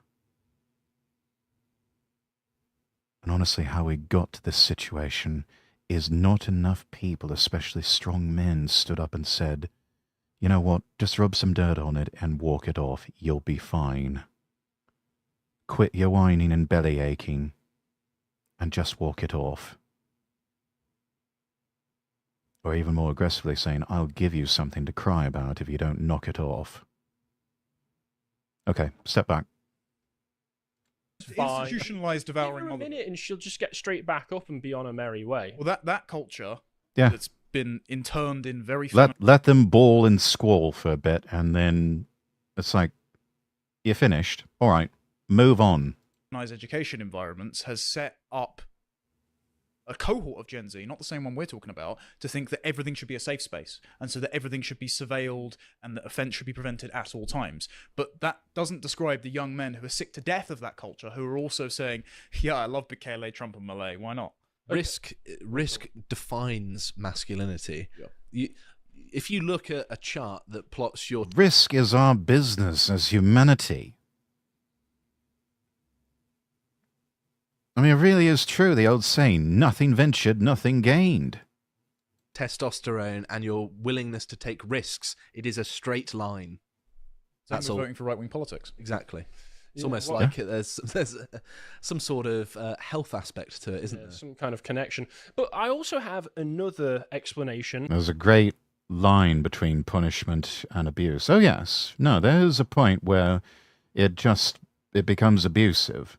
But physical correction is quite an underappreciated form of discipline that worked for us for a long time as a species, and then all of a sudden we just became, I don't know, victims of our own success. We felt that we knew better than previous generations that came before us, and just decided, no, all of a sudden we can't have any of that whatsoever.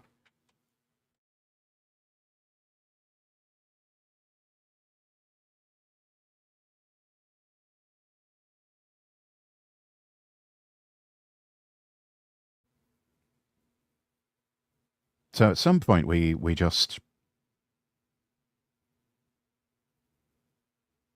decided, you know what, we're gonna give up all the things that kept us a disciplined and successful people, and it's like the good times made for weak men, and the weak men are now making for hard times. Have you seen Elon Musk's thing? Yes, I have. That has honestly been twisted so far out of context and proportion that it's... I saw it happen live, and I knew what was coming. I knew what was coming.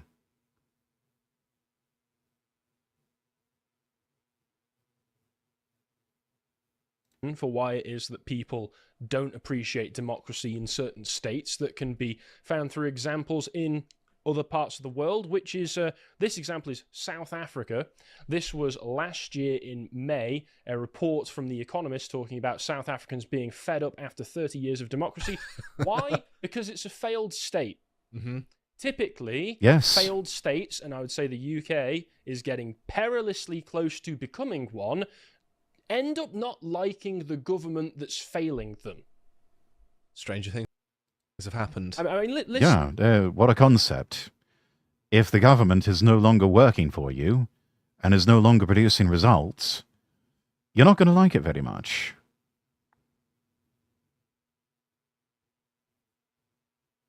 I only see not punishment of kids in the USA, else parts of work still do it. Yeah, and the ones that do are subject to some sort of discipline, they're better off for it. And you can probably see that in their own lives. As you... With children, sometimes you can't talk or reason your way with them. Sometimes they won't understand anything other than the proverbial rod. Oh, parts of the world do. Yeah. And is it any wonder that certain parts of the world are outcompeting the United States in terms of academics and test scores and everything else?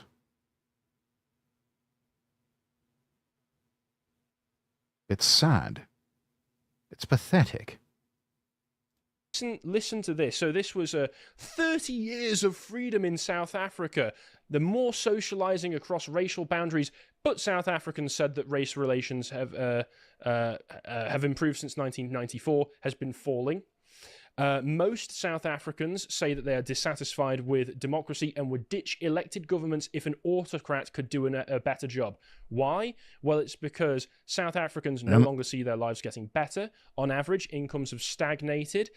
Power and water cuts have become more frequent, and Some corruption days, by the has In other words, they want to go back to... I mean, to me, it sounds like they want to go back to the days of apartheid, when you really didn't have democracy. It was like all of this fight and toil to end apartheid in South Africa. And what has that gotten them? gay race communism. And a country that looks like an absolute war zone.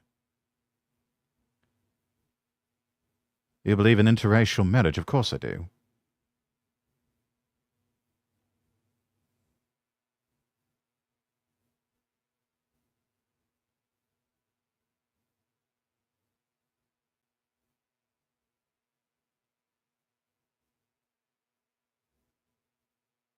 My own people are part of what could have been considered interracial marriage. And part of what sustained the monarchy for so long, and at least for a little while, kept the peace, was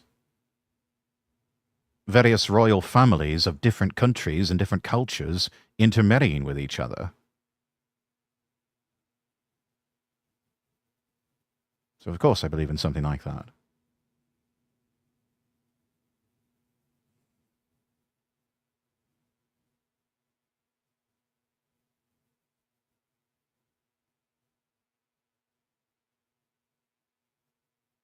I'd be quite the hypocrite if I were to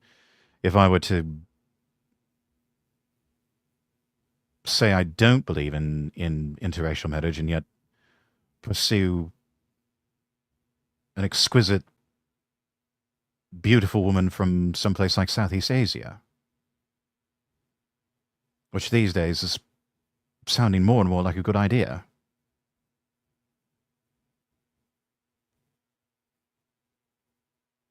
You're part of a royal family? No. But I am part of a Scottish clan with a very long, storied history, which I shall not be revealing because I don't want to dox myself. Seeped into every layer of the state. Only 15% of 257 municipalities get clean audits from the relevant watchdog. So the entire state, up to this moment as well, is a complete failed disaster. And people have said, I don't want this anymore. That's why people end up giving up on their governments. Some days in South Africa, they only get power for 4 hours of the day, which makes running a restaurant impossible. That is 4 hours. That is pathetic. That's not a functioning industrialized society. That is a formerly first world country declining back into the third world.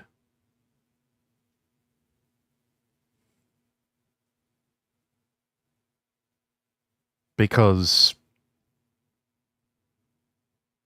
of some long-standing vendetta, some long-standing racial and ethnic vendetta between the white and black population in South Africa. That's what it all boils down to in the end. Damn, doxing's still a thing. Doxing has always been a thing with VTubers, Rockita. I don't think that's ever really going to go away.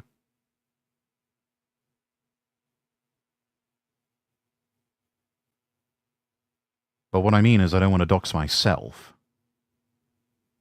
Because I rather like my privacy. Loads and loads of quality of life things, obviously impossible. Parts of rural Ireland at the moment still don't have any power because of Storm Éowyn. At least that. And how long ago was that storm? Again, pathetic. This is an EU member country. And this is the best that they can manage. Pathetic. That's a fixable problem, whereas in South Africa, the infrastructure has just got worse since the end of apartheid, and in many ways, as controversial as it might be, the standard of living for most people under apartheid was probably higher. It was. It's a similar thing to Rhodesia and Zimbabwe. Yes. After 20 years of Zimbabwe, then they had mass famines and millions of people dying, and they still have, I think 25% of children have stunted growth. And probably still dealing with hyperinflation. I mean, the million and billion-dollar notes from the Zimbabwe Central Bank are considered collector's items, if only for novelty purposes. They're about worth using as toilet paper. or to line a birdcage.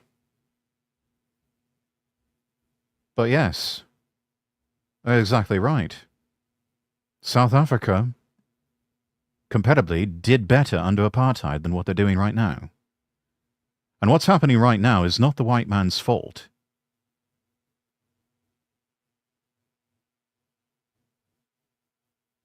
Whites in South Africa are a minority now.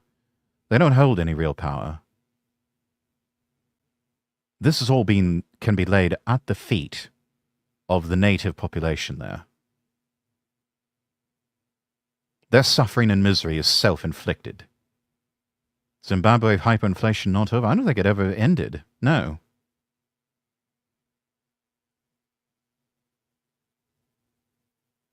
And even if it did, they've still got plenty of other problems that they have to deal with.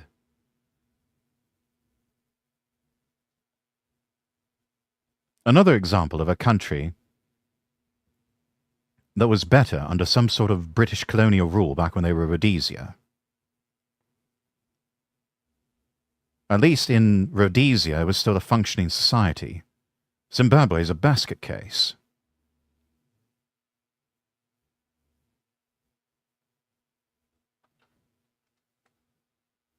There's very few colonies that were given up as part of the former British Empire that have managed to make a good go of it as independents. The ones that seem to do well are members of the Commonwealth of Nations. But even that's not a guarantee. I want the Mughal Empire back, not going to lie.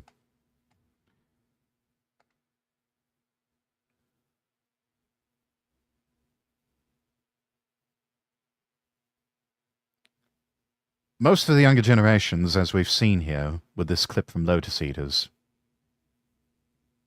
they want to return to strong men of power, strong monarchy, military leaders, and perhaps even some dictators, yes. But more than anything, we want functioning societies. As I've stated before, decline is a choice. The good news is you can choose differently.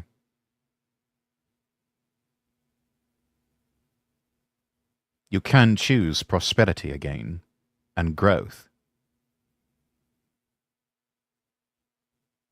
It takes the courage and will to do it, though.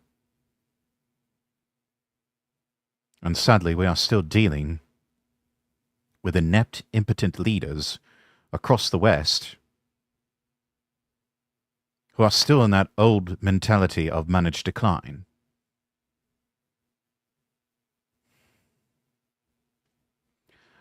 Thankfully, touch wood, that seems to be changing.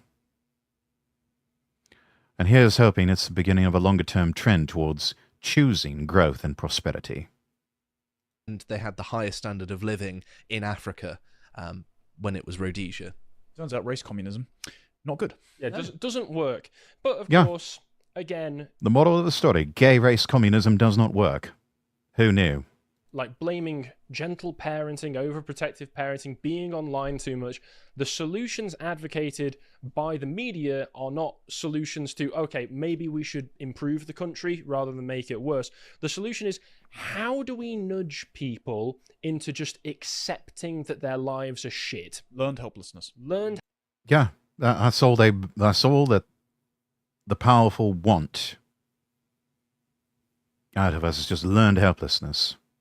They don't actually want to come up with solutions. It's all about how can we spin this and sell this to people to where they just accept it. How do we gaslight them into accepting mediocrity, into accepting managed decline and learned helplessness? And I don't think it's working anymore. I think the vibe has shifted so much in the culture that more people, especially who trend younger, are just saying, no, fuck all this. I want the good times back again. Why do the olds get to have the good times, but I don't? I want prosperity. I want growth. I'd like to see my generation make it back to the moon, make it to Mars.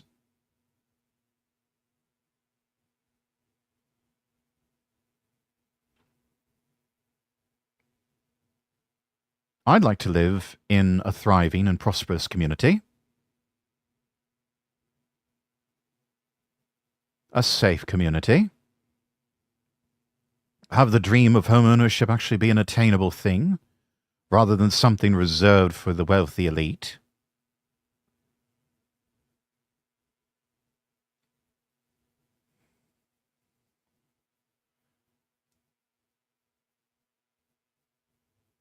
I was born to be a soldier of fortune in far-off land. I was forced to work a 9 to 5.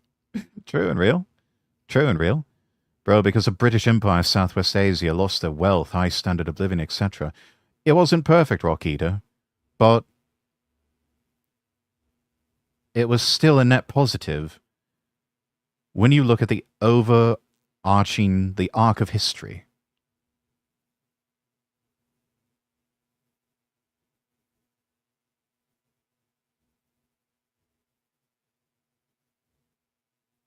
Helplessness, because that's what I got from this independent article. If Gen Z has given up on democracy, we're in even more trouble than we thought. Because I good.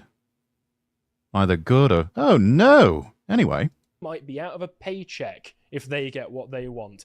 So this guy says that he was a lifetime school teacher of history and politics and a headmaster for 20 years.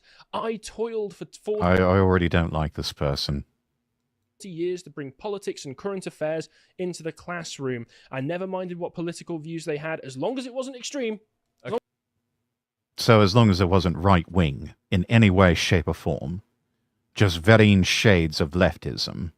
As long as it wasn't extreme, so you did. Insufferable then. So you did, but I cared deeply that they formed views on the biggest issues of the day, and I'm sure you didn't try and nudge them in any particular direction. And he goes on to say, autocracy may be fine as long as it's working for you. Yeah, that's literally their opinion. That's the whole point. That's the point. That's the idea. Make it work. Just make it fucking work. You all should know its dark underbelly. Repression of free speech. Wouldn't know what that felt like. Yeah, Wouldn't no know what that experience. felt Literally like. thought crimes in the country. Arbitrary imprisonment. What's that? No. Never heard of that happening in this country. And the trampling of minorities.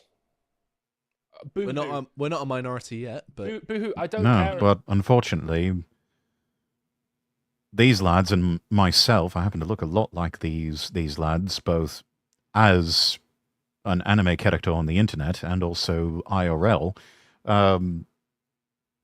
very quickly becoming a minority, not just in Britain, but also in the world. And there's a price to be paid for this as well. Because the persecutions are still ramping up. Not just on racial and ethnic grounds, but also on religious grounds, because these three lads, myself, were all, safe to say, Christian or imbued with some semblance of Christian ethics and faith. And even that has been persecuted by growing hordes of atheists and even Islamists. And oftentimes within our own homelands. It's like the meme goes, no country for white men. Us, bro, born to be a soldier, forced to live peaceful life. Yeah, I mean, at our heart of hearts, we're warriors. We need frontiers to conquer and some sort of enemy to fight. Maybe not an actual physical enemy, but some sort of proverbial enemy.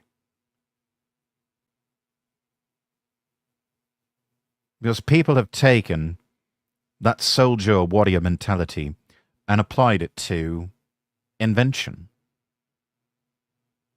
I mean, I'm Scottish. We've certainly applied that in fields of engineering, also in philosophy, in many realms of human existence, and have made things so much better for the world. I am immensely proud, not just to be British, not just to be an Englishman, but also especially to be a Scotsman. Because we have taken that warrior mentality and we have learned to sort of beat the swords into plowshares and really make something wonderful, whatever it may be. Conquer a challenge of the times. Whether it's building the steam engine or, perfecting the automobile, even though it's more of a German invention, but you get the idea. Maybe not even a soldier, but we're built for curiosity and discovery, and had it stripped from us or demonized. Exactly. We're warriors and we're also explorers. And there's still so many frontiers out there to be discovered and to be conquered in a sense. And for so long, yes, we have had that demonized within us. But I think that's finally changing with the help of some people who have just got this single-minded autistic fixation about getting back into space and launching rockets to the moon. And God bless those people for it. As much as people, especially as of late, may have their disagreements with Elon Musk, one thing you cannot take away from him is that he's doing some really cool and awesome shit that you normally would have only seen in science fiction movies in the 50s, and we're actually going up into space, and yeah, it looks like we actually have a fighting chance to get back to the moon and onto Mars. And so I hope he never loses that, but I don't think we have to worry about him losing that. I don't care about the feelings of minorities. I don't care what's good for them, because what's good for them is what's bad for us, and that's been prioritized for decades at this point. And then he goes on to accidentally... Yeah, and Asmongold even had comments about this. It's like, why would I vote or advocate against my own self-interests? Native populations of Western countries have been gaslit into believing that it is wrong for them to advocate for their own self-interest. That they must put the foreigner first. That they must put outsiders first. And that they are morally reprehensible for looking out for their own. It is backwards, and it is wrong. And it is time for this mentality to end. Second season of Cold War? I certainly hope not. I think we've had enough of wars, rumors of wars. I'm all right with national rivalries.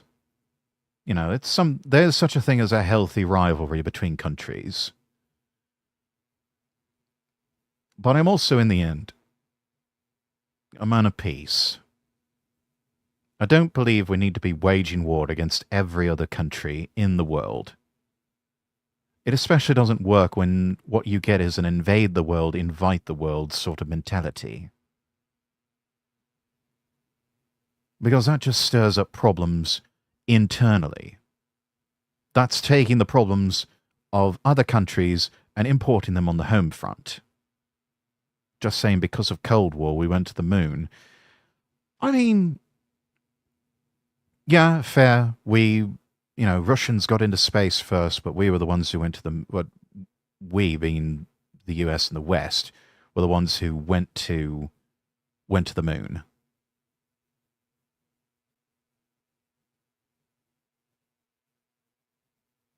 Actually, it wasn't even the West, it was just the United States.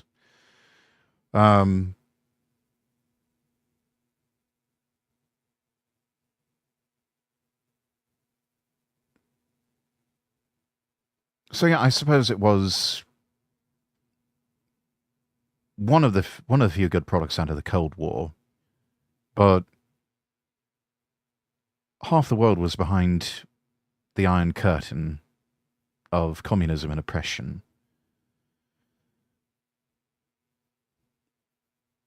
I'm glad we don't live in those times anymore. We can't go back and change the past, of course. But I also don't believe that we need to return to a sort of Cold War mentality of a sort of us versus them.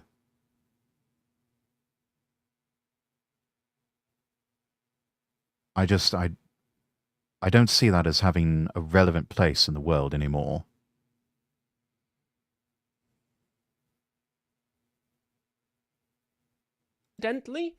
Accidentally make dictatorship sound way more peaceful than democracy by saying throughout history countless millions have died in the name of democracy, but barely any have died wanting to supplant democracy by dictatorship. So it's like a peaceful transfer of power then. Yeah, not helping your case there. The Romanovs would disagree, but there you go. Yeah. The reason for Gen Z's views has been eloquently explained by Eliza Philby, author of bestseller Generation Shift. She told me that Gen Z haven't been brought up in the turmoils of the 20th century and the resulting democratic consensus ingrained in any generation born in the second half of the 20th century. Yeah, it's not like World War II and the Holocaust and the horrors of dictatorship have been drilled into our heads from the very first time that we could understand the English language. No, but not for them the long shadow of Hitler and the Second World War, nor even of Soviet Russia and the Cold War. The evils of dictatorship have not been evident on their watch. I'm sorry. This man is disconnected from reality. It's on the syllabus. He taught history and dares to claim that we've not been told the horror stories of the 20th century. No, we've been told nothing but the horror stories of the 20th century. I mean, how many of us remember in a world history class, what were some of the things that they fixated on the most in a world history class? No matter where you are, more than likely, there was a significant amount of time spent on the Second World War, maybe the First World War, and the Holocaust.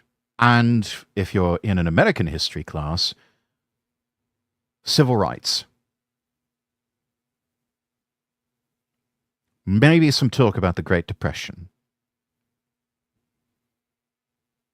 And then if you are in an American history class, you go back to Civil War, and then American Revolution. Those are the high points that maybe you get to. But good luck learning anything in a public school setting where it's, anywhere resembling something coherent. More than likely just presented as these random points in history because that's what you're supposed to focus on for a test or an exam or something. I don't know. More modern stuff either made in Cold War or in the World Wars. That's true. A lot of things started out as weapons of war, but ended up being tools for peace. And thank God for that. Had it drilled into our heads. For God's sake, let me start with a 3-point plan, he ends the article saying. Voting for politicians who tell the truth and who deliver on their promises. That's how you fix democracy, is to get honest politicians and vote for them. I'm going to deport all foreign criminals. Gets into power, deports all foreign criminals. Sign me up. Yeah, I was going to say, yeah. Well, that would be nice if we were offered politicians who told the truth and delivered on their promises, but we're not. Be not lovely. In the UK, at least. That's like him saying, how do you restore faith in democracy? Well, you just be good. You just fix democracy. Yeah. Okay. Wow. If only it were that simple. The highlights were Revolutionary War, the Civil War, World War II, maybe Vietnam, major focus on civil rights in high school. Yeah. And there's so much more to just American history alone. Many fascinating stories between those highlighted moments. And students don't get any of that. They mention Vietnam. Yeah.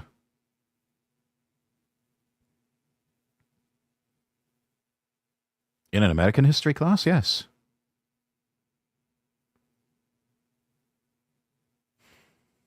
Oh, guess what he says as part of it as the second point? A properly funded and properly impartial BBC. That'll fix it. That'll fix Yeah, it. Better sure. state propaganda is what we need. And also, the teaching of Ridiculous. citizenship and democracy to all our school children. You already do that, and again, that's just another state propaganda exercise right there. So, to fix democracy and make it so Gen Z doesn't... I thought that they never did. No, of course they're going to mention that. The leftists who write history books, yes, they are definitely going to mention that as part of a ritual humiliation of the United States. give up on democracy. You need to propagandize them better, and also, controversially, do good government. Yeah, well, that's not what we're getting right now. So No. that's why the Zoomers are yearning for a king. If you would like to watch the full uncut version that is also uncensored, head on over to lotuseaters.com to find out more. Yeah, because some of this stuff is too spicy even for YouTube. Which is why I probably could never really... I much as I would love to be, if asked, I would love to be a guest on the Lotus Eaters just to talk with the lads. I fear I would probably last all of 5 minutes before they were just like, mate, you can't say some of this stuff. You are going to get us in so much trouble. I fear I would be too spicy even for the Lotus Eaters. Which is kind of sad given the absolute state of Britain. But yeah. Alright, chat. Enough politics. Enough politicking. Why don't we go to a functioning society for a holiday? Been a while since we've done a Japan travel vid. But Sukiyaki Travel's got a new one from... it's only 13 hours old. Staying at the Via Inn in Akihabara, Tokyo's electric town. Mecca of anime and otaku subculture. One of the most criminal things done is a misrepresentation of Southern soldiers and generals in the Civil War. True. True and real. You get the side of the victors and not the other side. And honestly, a full, well-rounded view of history examines the losing side as well. For real, I'm asleep now. All right, Rockita. Take care of yourself. Sleep well. Have a good day tomorrow. But anyway, let's get the music going again. And check out this Via Inn in Akihabara. Been a while since we've done anything like this. I figure we're overdue. In addition to walking around the city, we're also going to enjoy a winter staple, Odin. Enjoy.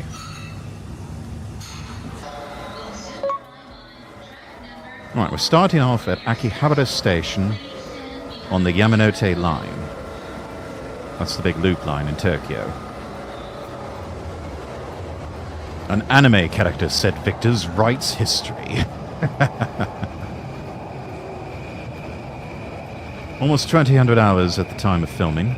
Akihabara's JR lines running north, south, east, west, all over the city. Plenty of spots around the station to get to where you need to go. It's a must-see for train lovers. There's Yodobashi Akiba, the big Yodobashi camera. Japan's largest electronics retailer. Turn it down just a little bit.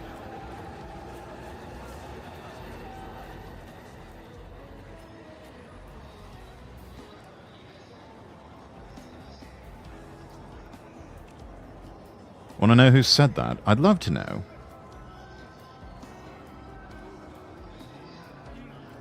Akihabara Station served by the Tokyo Metro Hibi Line and the Tsukuba Express Line.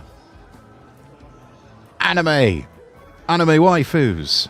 Anime waifus everywhere! We head to the hotel through the electric town of Akihabara. There's the Gigo arcades, formerly Sega.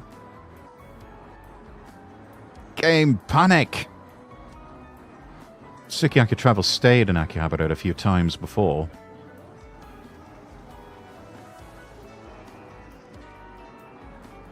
Got street performers out there doing a bit of public jazz on the piano.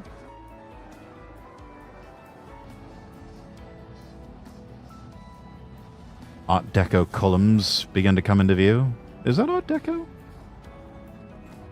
Must be a Japanese take on Art Deco. This is the Mansebashi Bridge over the Kanda River. Whoa, whoa, whoa, you went a bit too quick there, Sukiyaki. Hang on. The current bridge was built in 1930 after the Great Kanto earthquake. Ah, interesting bit of trivia. Don Quixote do Flamingo. Interesting. So they're the ones that said an anime character said Victor's right history. That's true. Platform area of Mansebashi Station, formerly stood between Kanda Station or Chinomizu Station on the Chuo line, has been developed into a deck. Oh yes, that deck park, yeah.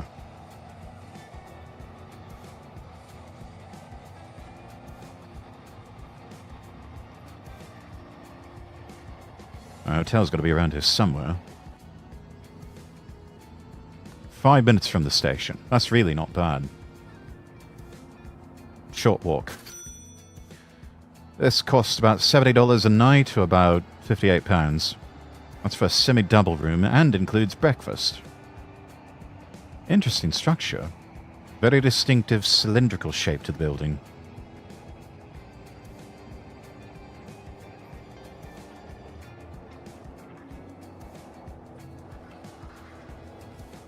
You can do check-in either at the front desk or at one of the automatic check-in machines.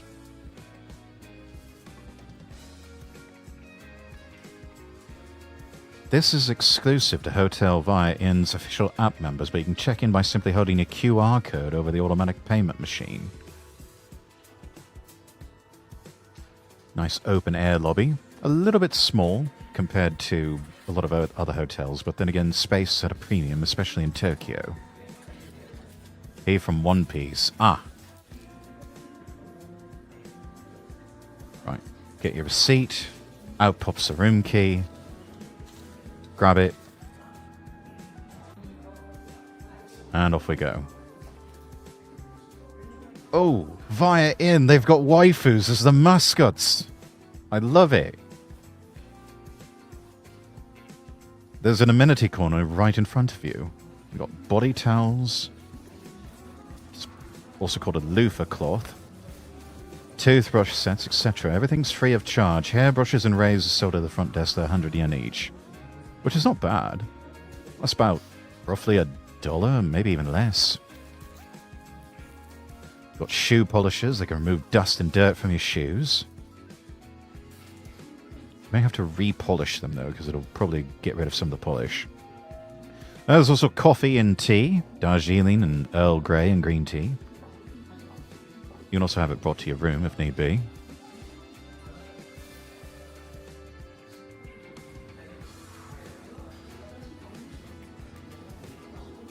We're staying on the 13th floor.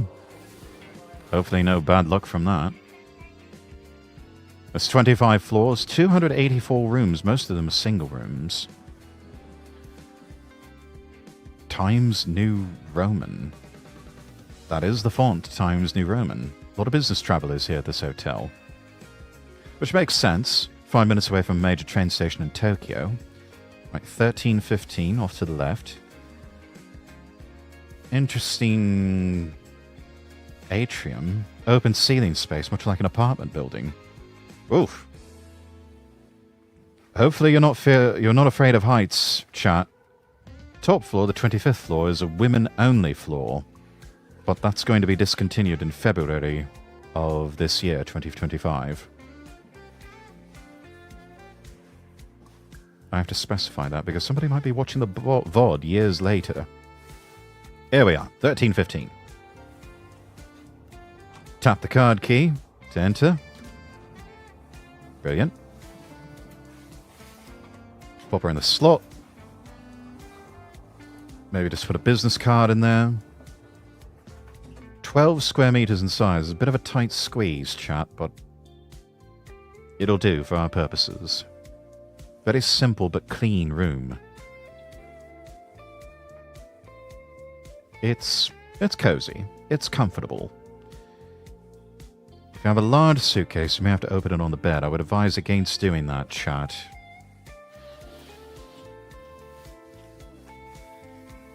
You don't want to attract bed bugs or something like that onto the bed.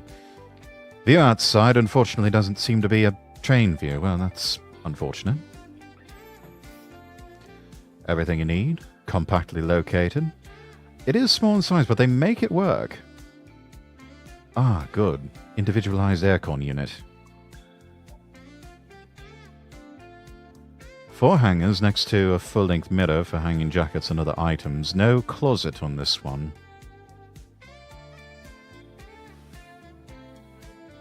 Deodorant spray, you'll find that in a lot of hotels, especially in Japan. Large shoehorn. I think that's a nod to fancy British hotels like the Ritz in London.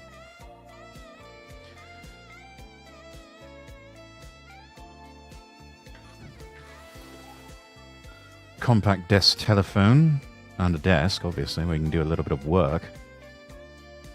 Small tissue box, USB port, power port. If you're staying multiple nights and you want your bed linens changed, you put this card on your bed.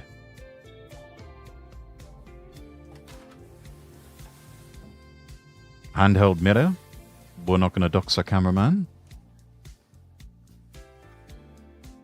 During pollen season, best to turn on that air purifier. I'd turn it on at all seasons, really. Make sure you turn on the refrigerator if you want to cool things. Nice that they have that. Let's see, it's a drawer with an electric kettle and some mugs. Tiger brand. That's a good brand. It'll do the job. Last you for ages, that one.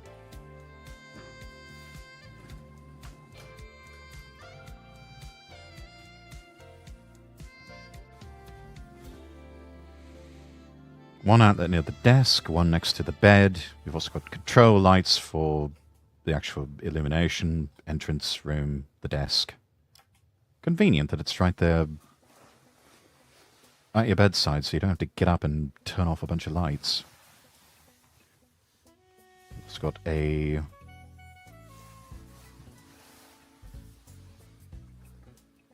nice accent light there.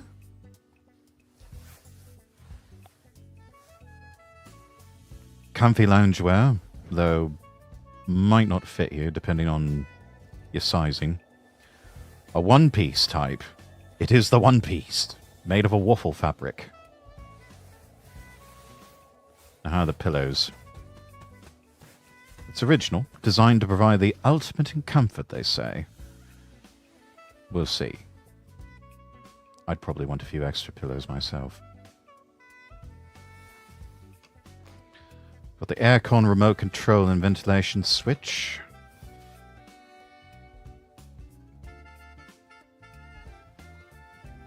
I would probably need to keep that on maximum cool, even in the middle of winter. Just because I'm rather warm-blooded by nature.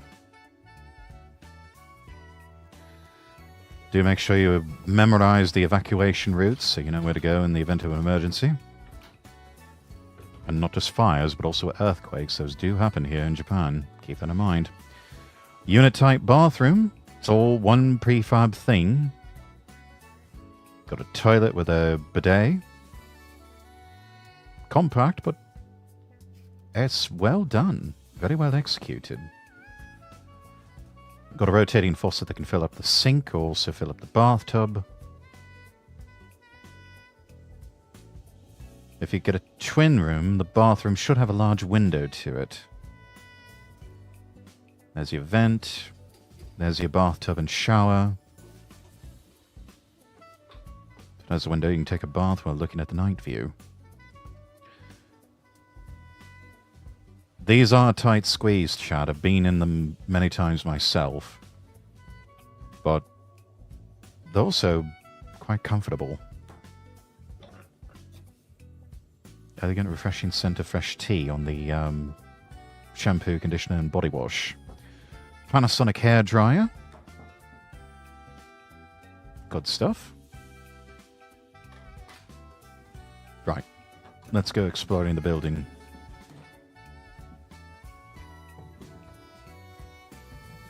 Something like that latch could probably get jammed easily.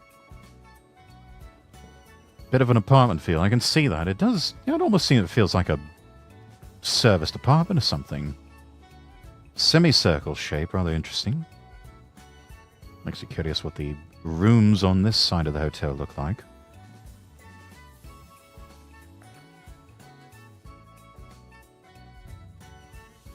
'24 and 25, ladies' floor, closed from February.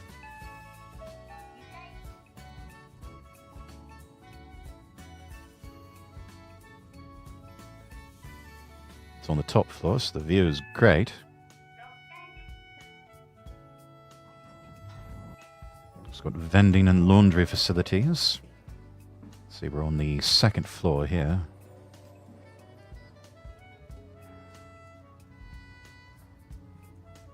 This is our breakfast venue.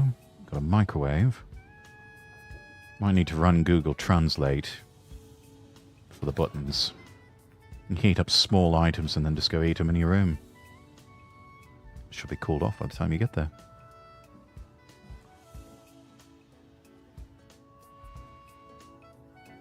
Small space, but yeah.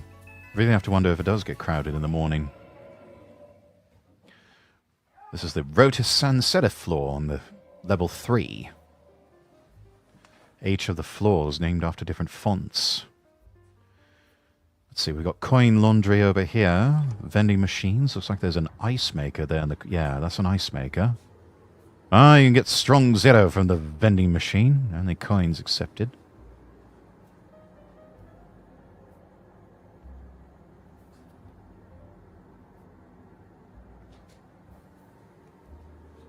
Comes in handy when staying multiple nights.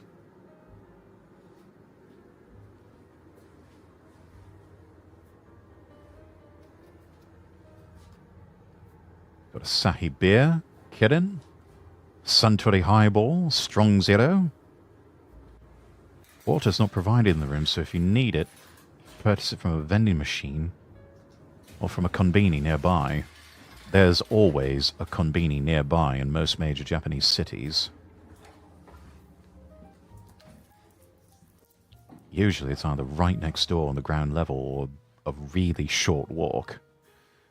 And speaking of walk, let's take a stroll around Akihabara. This is the center of subculture visited by many people from both Japan and abroad. Right, love, we're off. Kiss, kiss. Goodbye for now. It all started as a post-war black market for radio parts during the occupation. Electronic store clerks from all over the country began to visit Akihabara to purchase goods, and the area transformed into a wholesale district. Oh, I see First Cabin. Fancy capsule hotel. After that, when the home appliance boom occurred, the wholesalers turned to retailers, and the area was transformed into major shopping district. And now it's a cultural center for anime and other things. Though I'd say the anime culture center sort of shifted over to Ikebukuro. But Akihabara is where the world's first maid cafe opened. I think I actually went to this anime cafe here, Maid Dreamin'. It was fun. One of our maids that was waiting on us was actually a girl who was from California, who was there in Japan on international study. This is a store, Mandareke, that has a wide selection of figurines and other collectibles. That was a bit British, wasn't it? Perhaps, or maybe it was a bit Japanese. Welcome in, Kozart, by the way. Yeah, you're not going to find this wide of a selection anywhere else overseas. And you never know what you're going to find at Mandaleke. How are you, Rex? Doing all right. Just off for a stroll in Akihabara here. The sensory overload, chat. Magnificent. Also plenty of trading card shops. That's a big thing now. Looks like they've got a trading card vending machine there. Whilst enjoying food and drinks, you can find places where you can play arcade games as much as you like. And, of course, the shops with the capsule toys. Are those VTubers? Looks like they might possibly be VTubers, or some sort of virtual idol group. There's the Yodobashi Akiba, a sales floor area of 23,000 square meters. It's one of the largest electronics retail stores in Japan. Got colorful adverts all across the building. No trouble finding this place. Everything from home electronics to video games, fitness equipment, even bicycles. Wide variety of restaurants to choose from nearby. There's even a batting cage you can go to.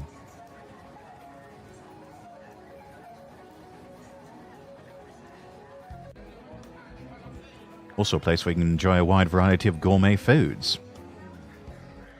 Like kamukura, soup with noodles. And Jack and the Donuts. You've got easy-to-eat Japanese food like ramen and gyoza, themed cafes, restaurants. There's something for everybody here in Akihabara.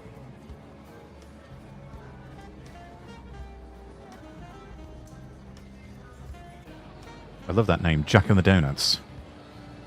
Shinko Radio. A sign with a big impact. Lol. It's like it could compete with Kanuta Dental Clinic. If you drive in Tokyo, you know about it, right? Lol.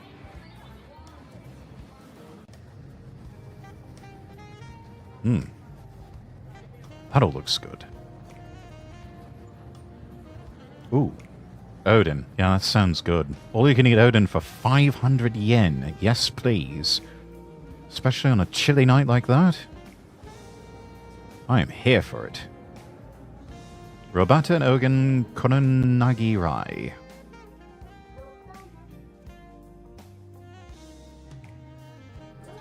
Sanizakaya, where you can enjoy all you can eat Odin and Robotiaki. They opened it during the COVID-19 pandemic. Named with the hope of not losing to Corona. Ah. You know what? It makes sense. I can see it, yeah. Corona de Girai. Or Corona Girai. Following on from Shinko Musen, this one also had a big impact. Akihabara, chat, it's an intense place. You sit at the counter, you order a drink, an appetizer is brought to you straight away.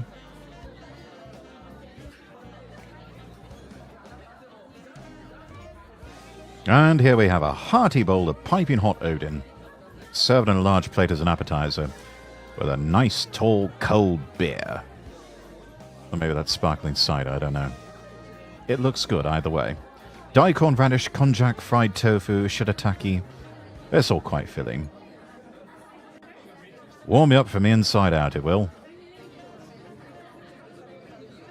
Odin is a dish made by simmering a flavored broth made from bonito flakes and kelp for a long time, and adding in ingredients like seeds. There's a variety of ingredients. Most popular seem to be radish, egg, and mochi kinchaku.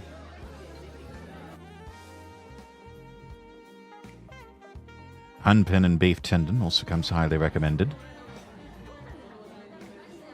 That does look good. Oh, it's a potato salad with a soft-boiled egg. Not bad. Normally not one for potato salad, but I'd give that a go. Especially that soft-boiled egg. Yes, please. Chicken skin yuko goes well with alcohol.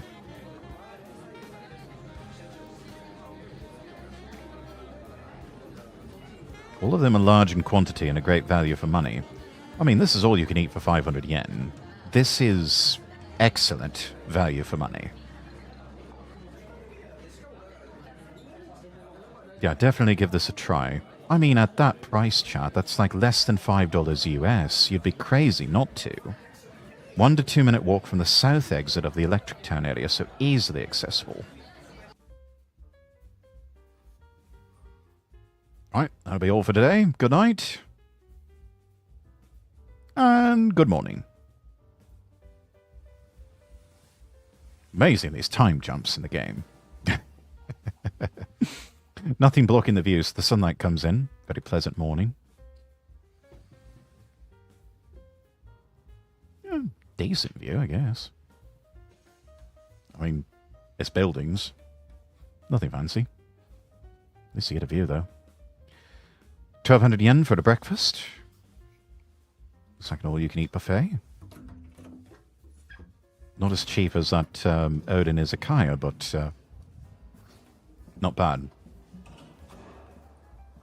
Not a bad price for all you can eat. Elevators are smooth riding, not crowded. They can be a bit crowded sometimes in Japan, but the elevators, or the lifts rather, they're quite good over in Japan. All of them, even some of the older ones. Right, up the stairs to the second floor. And welcome to breakfast. Lots of natural light coming in, so everything's bright and sunny. Start your day off on a positive note with some good food and sunshine. Window seat available. That's excellent. Put out the placard there.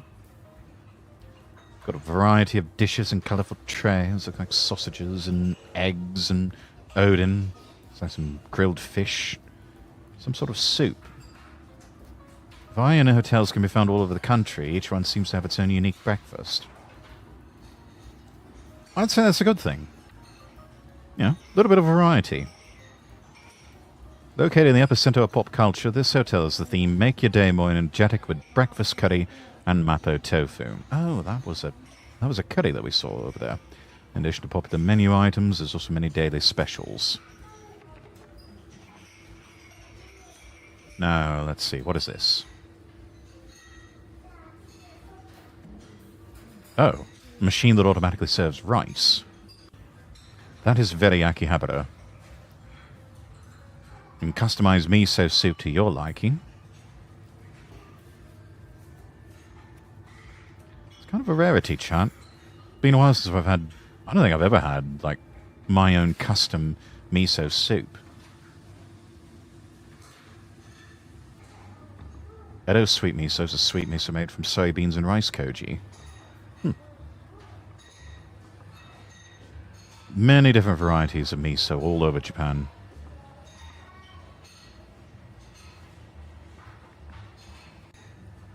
While rice is the most commonly used ingredient in miso nationwide, beans are used in the Chibu region and barley in Kyushu.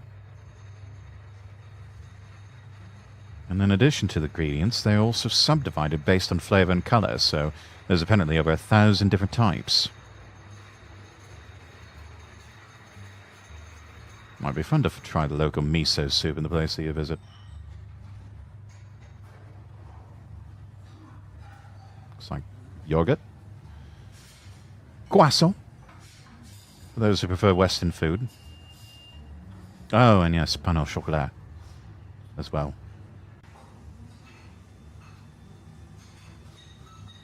I'd say it's a pretty balanced, hearty breakfast. Everything a growing lad needs. Gosh, eat all that, it might be good through lunch.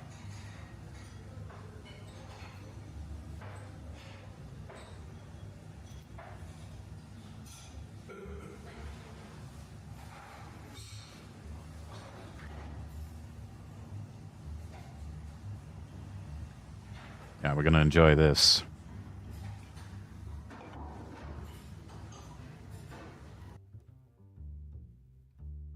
That's it. How about it? So the Via Inn is actually operated by JR West Japan, the railway company. All of the hotels across the country are conveniently located within a 5-minute walk from train stations. That makes perfect sense. And not without precedent either. 7 locations in Tokyo, including Akasaka and Higashi Ginza. If you become a member, there's no joining for your annual fee, and you can check in easily using the app. I wonder if you get, like, points or something for your stays. Also get late checkout and special accommodation plans. Is that it? Semi-double room was compact, facilities arranged in a way that made it easy for guests to use. Yeah, it's not without precedent, a transportation company owning hotels. I mean, for a long time, airlines even owned their own hotels. When they were still in existence, Pan American World Airways owned the Intercontinental Hotel Group chain, back when it was just the Hotel Intercontinental. So you would fly on Pan Am, and then stay at a Intercontinental Hotel, whatever destination you flew to.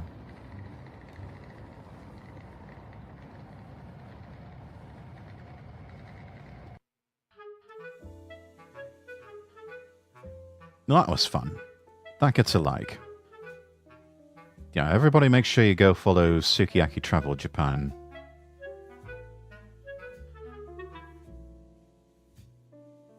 Got plenty of other ones here.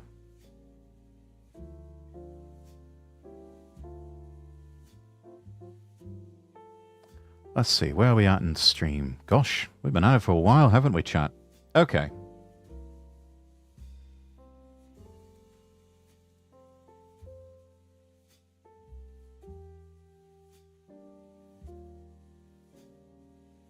Let's see.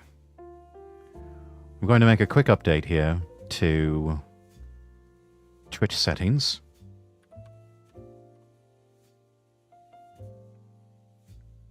Because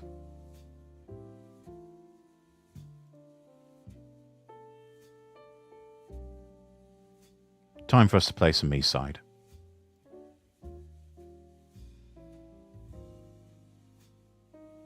Last time we got stuck in some labyrinth of corridors and stairways and hallways and...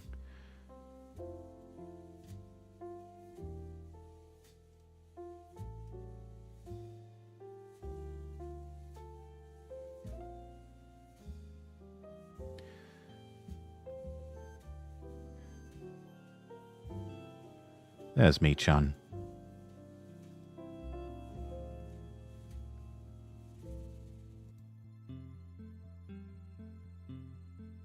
Let's see. Yeah, keep it on Japanese voice.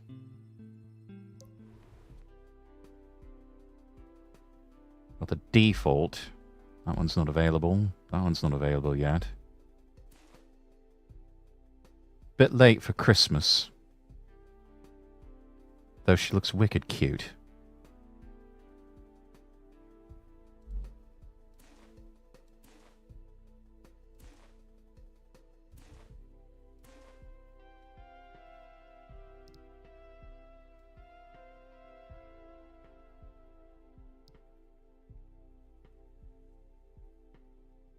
Get a little bit of upskirt action if you twirl a skirt quickly enough, chat.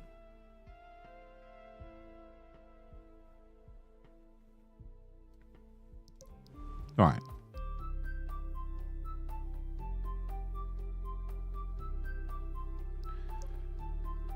Let's continue the game, shall we?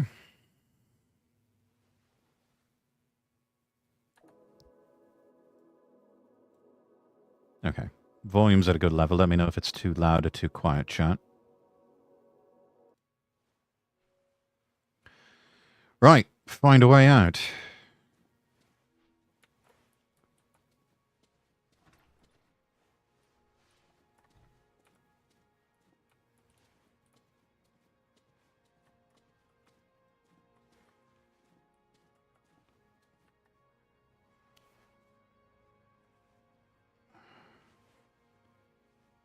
Just feels like a storage closet.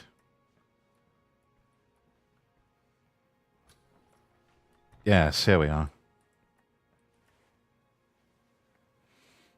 Okay, there's the top. presumably we need to go downstairs. Get to ground level.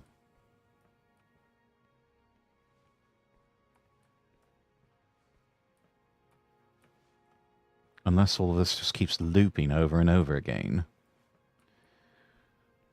Yeah, that's the way it looks here.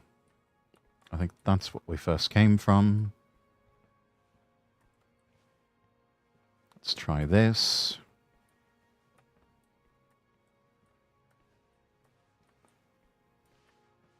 That doesn't seem to be working either.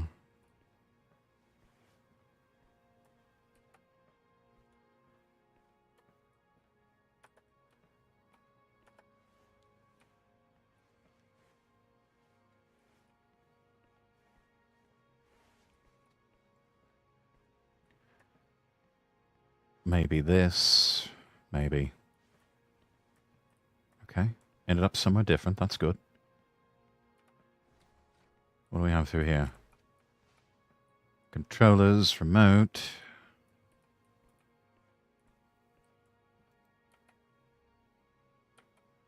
Can't interact with the panels.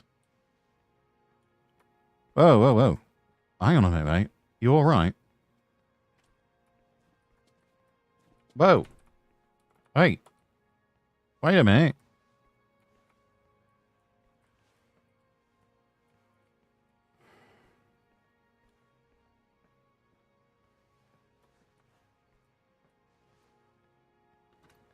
Okay, can't go through that way.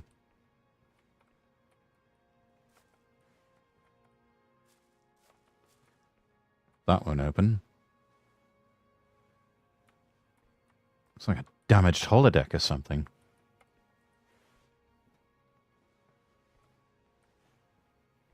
We've got a vent down there.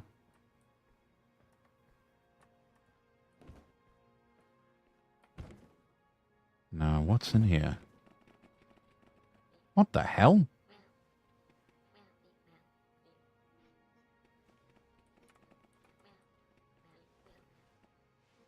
They kick me out when I don't finish on time. I've got to work harder. Doesn't anyone look... What?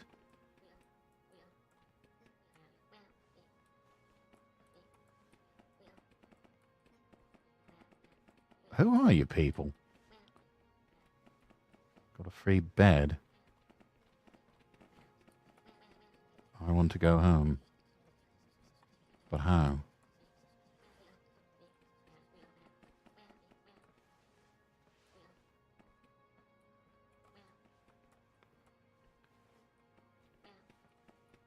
Sleeping is for losers. Sleeping is how you maintain good health. Okay.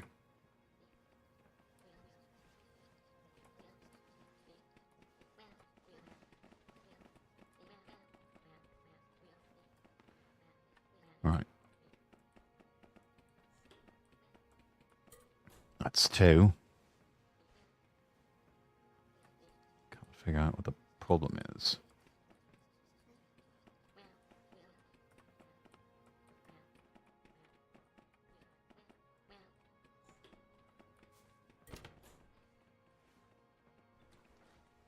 Okay.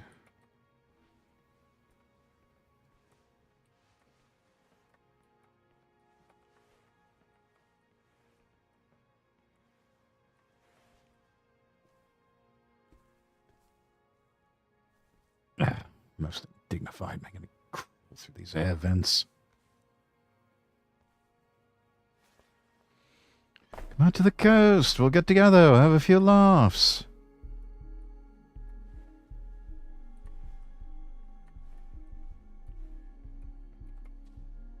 I mean, it's all the same. As far as the eye can see.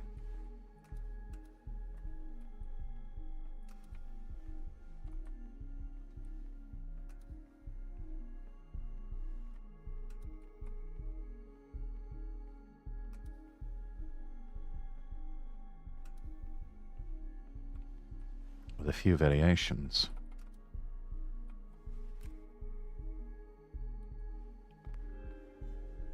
Added a character profile.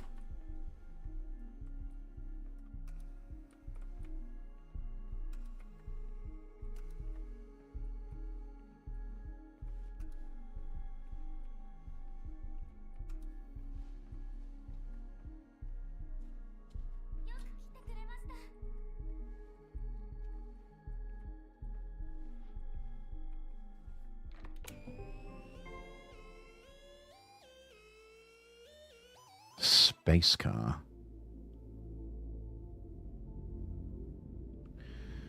Could be fun.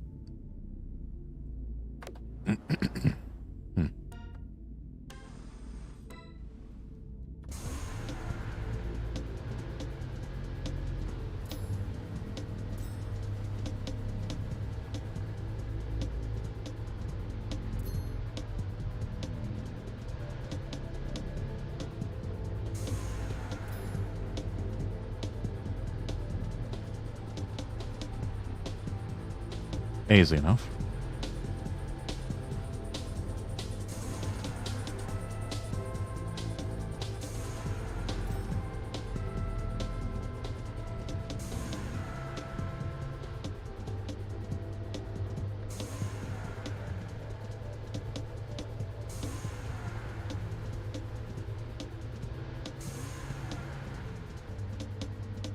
Be better if I had a gamepad that I could use, but hey.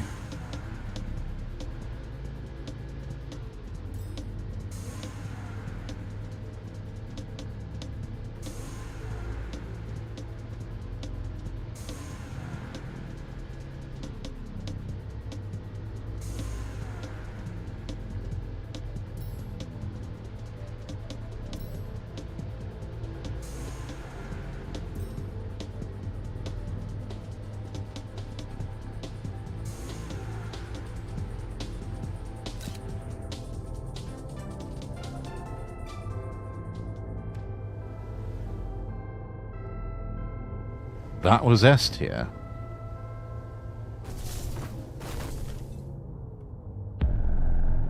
Invasion. Defeat the boss. What boss? What are you talking about?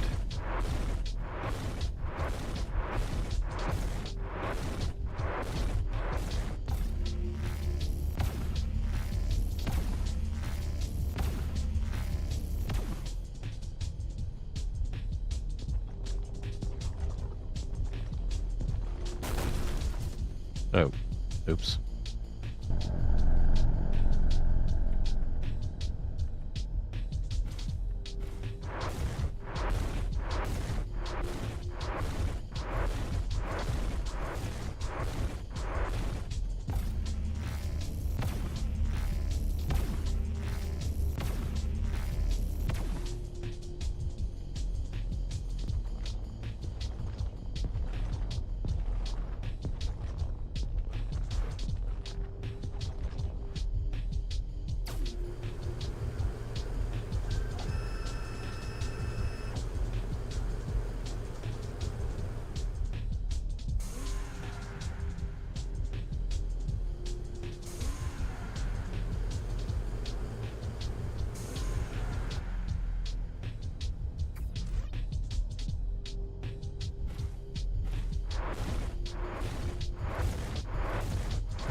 That's how it's done, alright.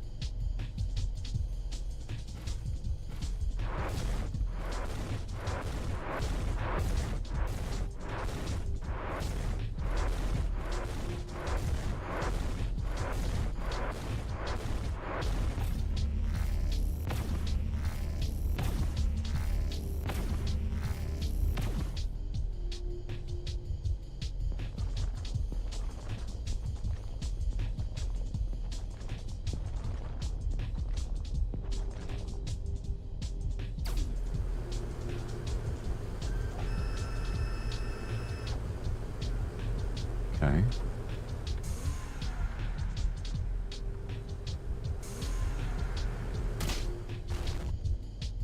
Alright. One more.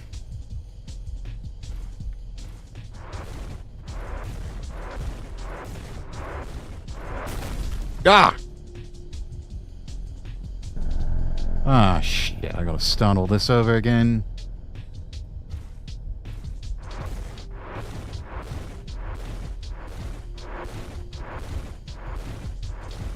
Hug the edge. Should be fine.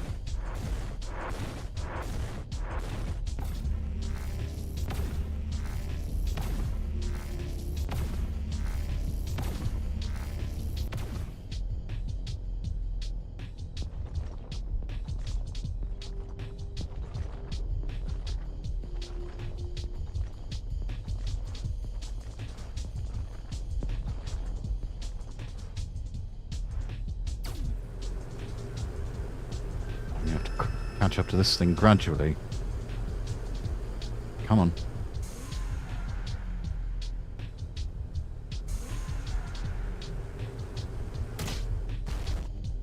There we go.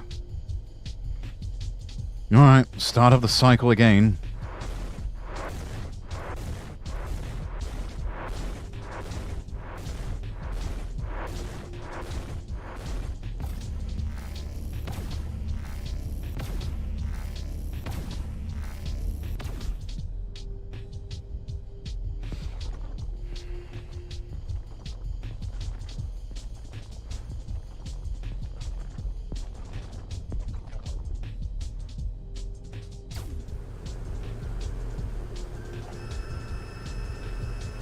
Scan me all you like. Not gonna do you any good.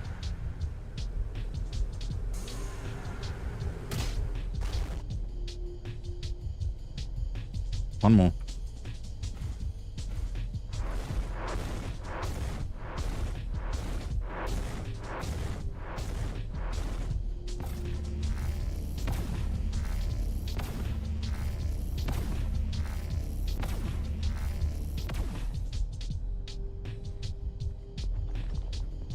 Dodge these.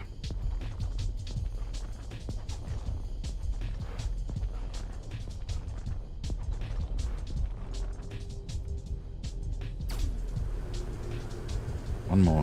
One more.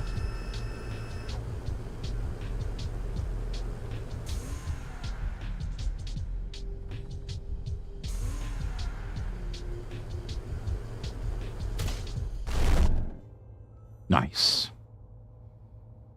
Boss defeated.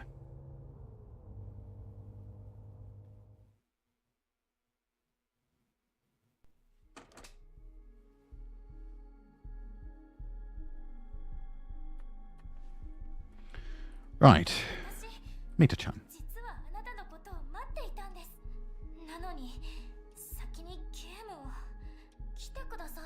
Hey, I needed to decompress here.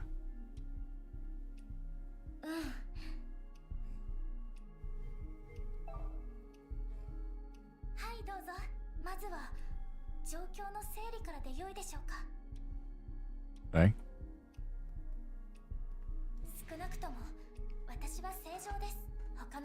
Okay, fair.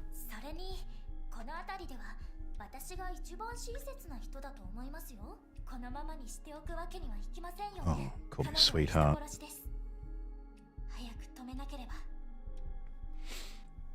How exactly did I get here? Oh.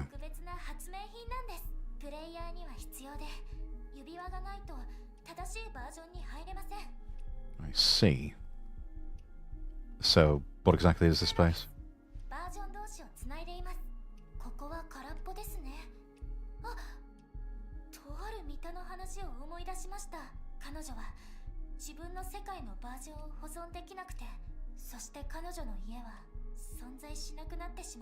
Oh dear. She's supposedly hanging around these passageways. Well, just sort of wandering aimlessly. Now, tell me, how did you get here?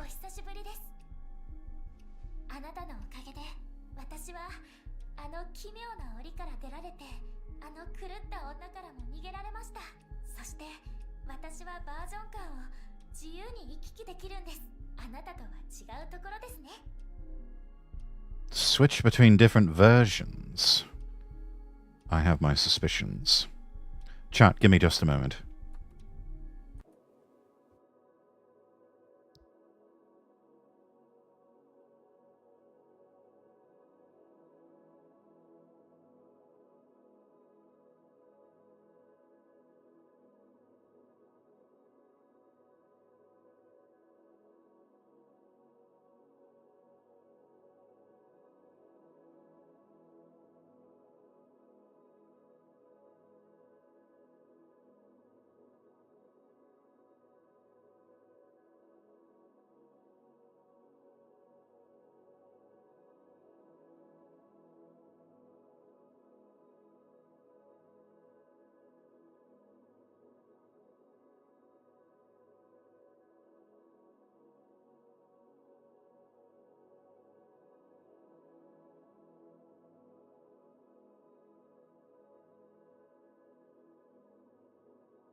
Right, sorry about that, chat.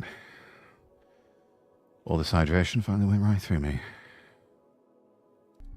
Continue.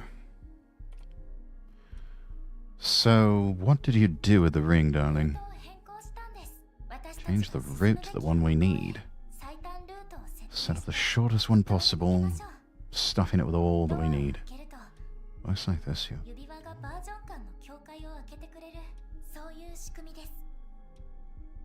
I see. She can change form, chat. I have to wonder if this isn't the evil meter.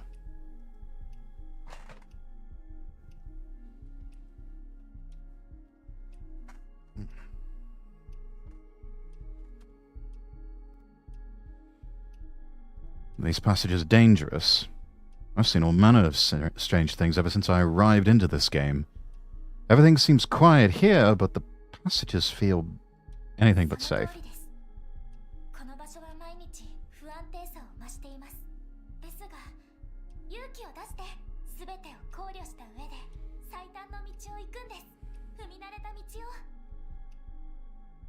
I certainly hope all goes well.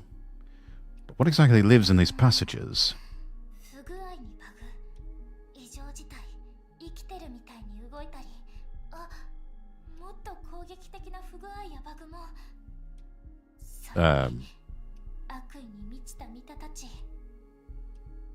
More crazy, unfitting ones.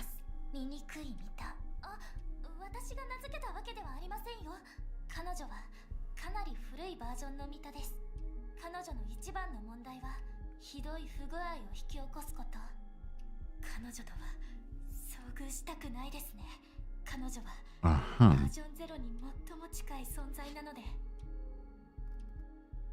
So you're going to help me escape? What?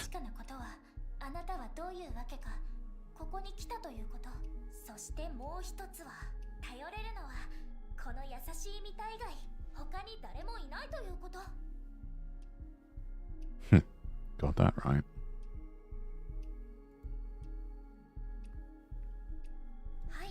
You mentioned a plan.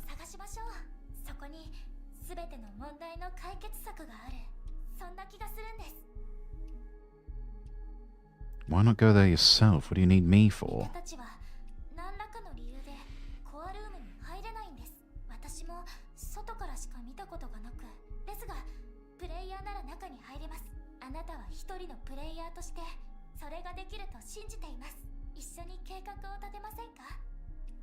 Alright then.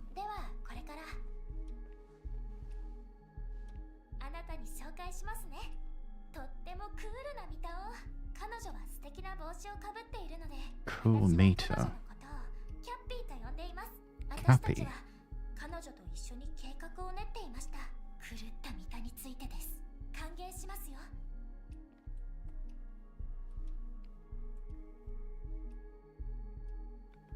Be so tempted to steal a kiss from her right now. 君は私の新しいプレイヤー？なんて名前？ちょっと待って。キャッピー、あなた、私のことを覚えていないの？え？君は一体誰？嘘でしょ？わかりました。彼女がここに来たんです。狂ったみたい。ねえ、キャッピー。 Was she? 思い出して。私たちのために。思い出すって何を？君はどうしてまた私とそっくりなの？ここまでですね。聞いてください。事態は進んでしまいました。計画とは全く違う方向へ。No, I would think not. 私たちの計画ではポータルを使う予定でした。それさえあればスムーズにいくはずだったんです。ですがキャッピーなしでは計画はまとまりません。部品が足りていない状態です。彼女はうるさい Missing 代わりに parts. 頭の回転は速いんです。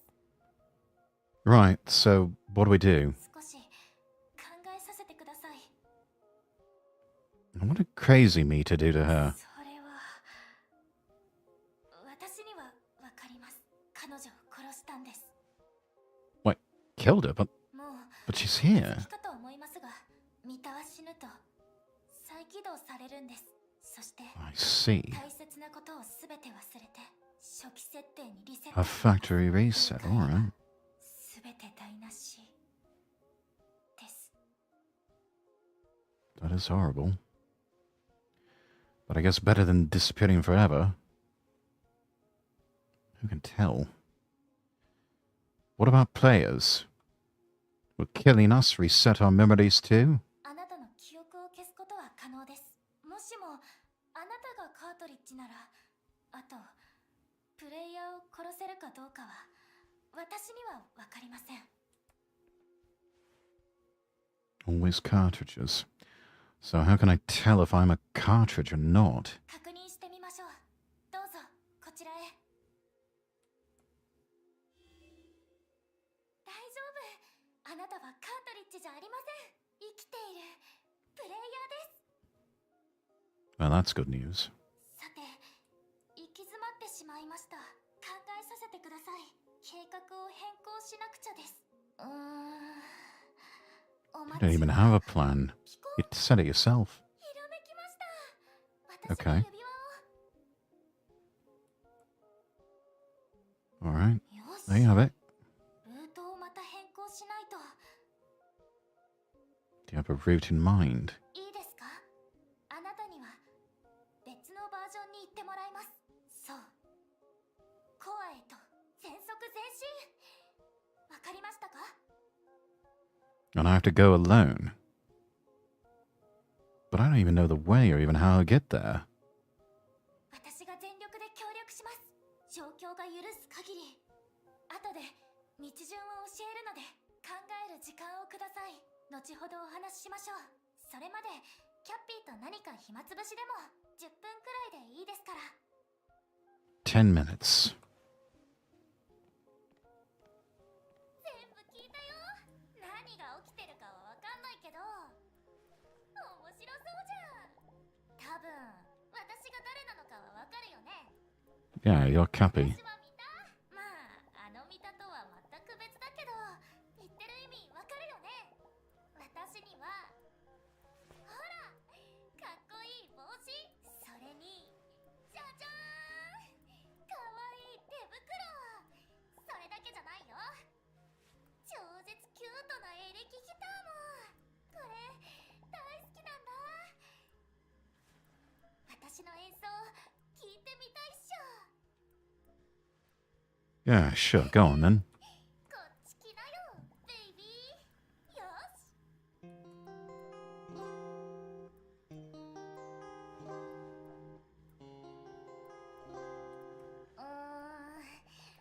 っとうまくできたかも。まあいっか。 You're quite the energetic one, Cappy. もちろん。それが私だよ。さーて行こっか。一緒に楽しもうよ。 I've some fun? What do you have in mind, dear?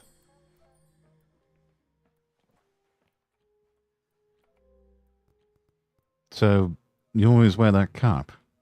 Do you grow tired of wearing it? And don't those gloves get a bit warm? Why not maybe take them off? I don't know. Especially if you're indoors. I mean, if you're comfortable that way, that's fine. I was being serious here, but don't tease me with a good time, love. You keep talking like that, I may convince you to take off all your clothes. Do you not remember anything at all? What exactly is your plan? Yeah, you don't remember anything. You have completely lost your memories.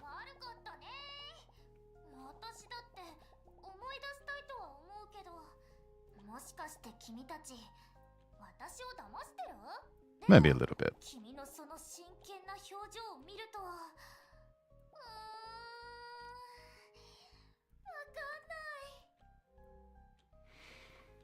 So, what do you think of our ring-bearing friend over here?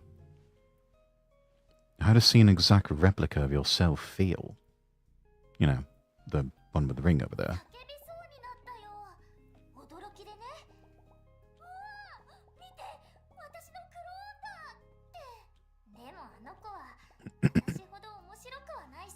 Oh, I don't know. She's rather nice.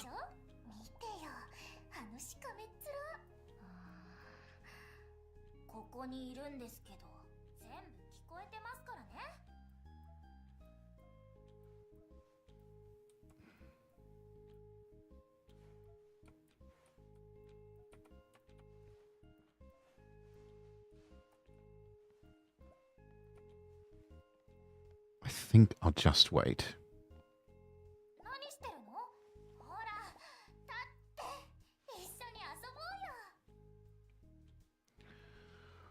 Well, all right, darling, if you insist. By the way, what's with the gang tattoo on your face, dear?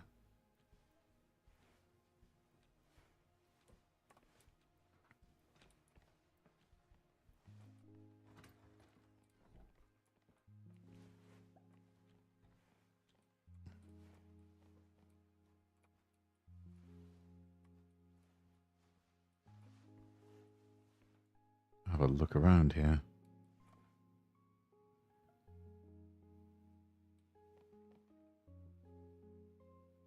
No thanks, bro. How to win an argument. Sword Rubik's Cube. Cute picture, Cappy.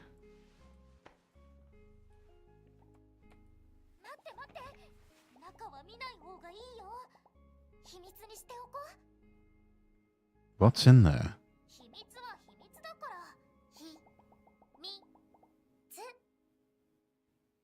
Uh-huh. Why are you riling yourself up, dear? Still, adorable.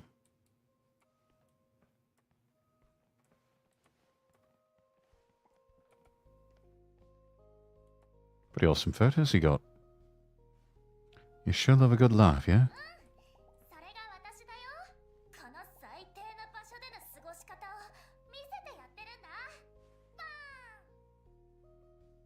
Showed who exactly?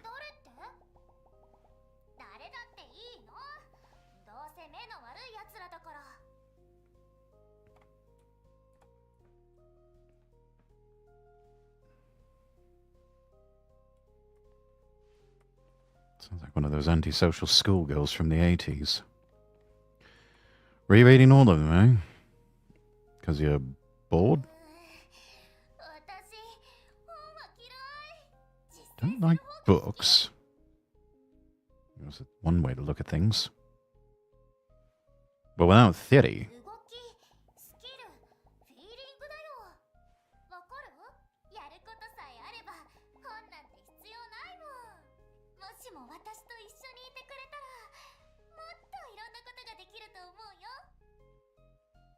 I'm sure we could.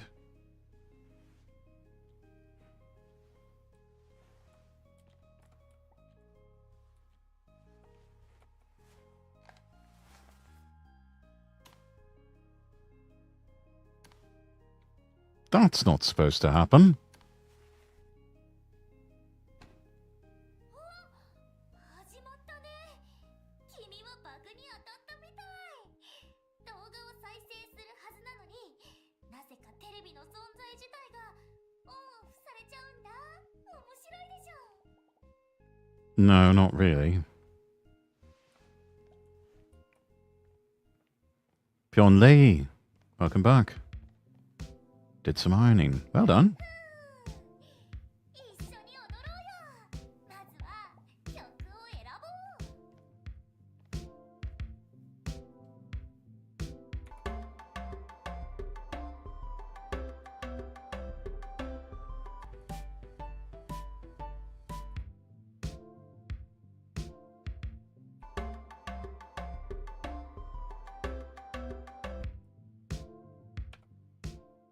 Let's go with this one. オッケー。最初は私。よく見ててよね。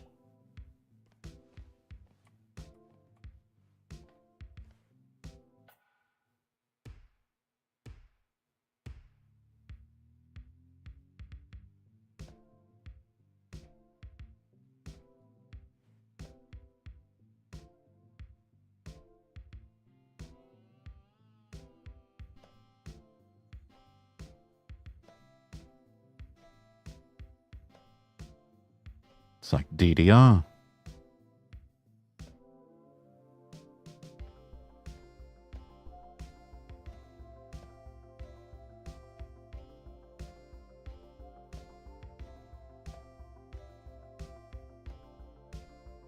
Simple enough rhythm.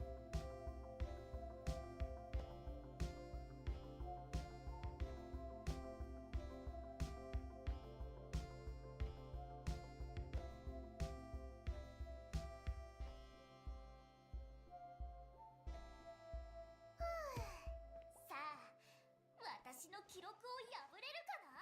65. 君の番だよ。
この場所で一番なのは誰かな？ Your record is safe. やりたい？ No, I think I've had enough. もう十分踊ったよね。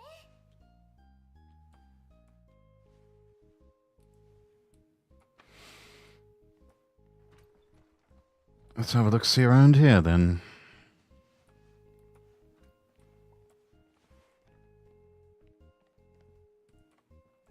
Her smile is infectious. Whoa. There's so many cutting boards, but what for? なんでだと思う？それはね、すごいことをするからだよ。つまり、人参を切るとか、それから人参を切るとか、それから Right, I got it. Cutting carrots. とりあえずこのまな板がガガガってバグって、そしたらこうなったの。 Cha-cha-cha. And that's all she wrote.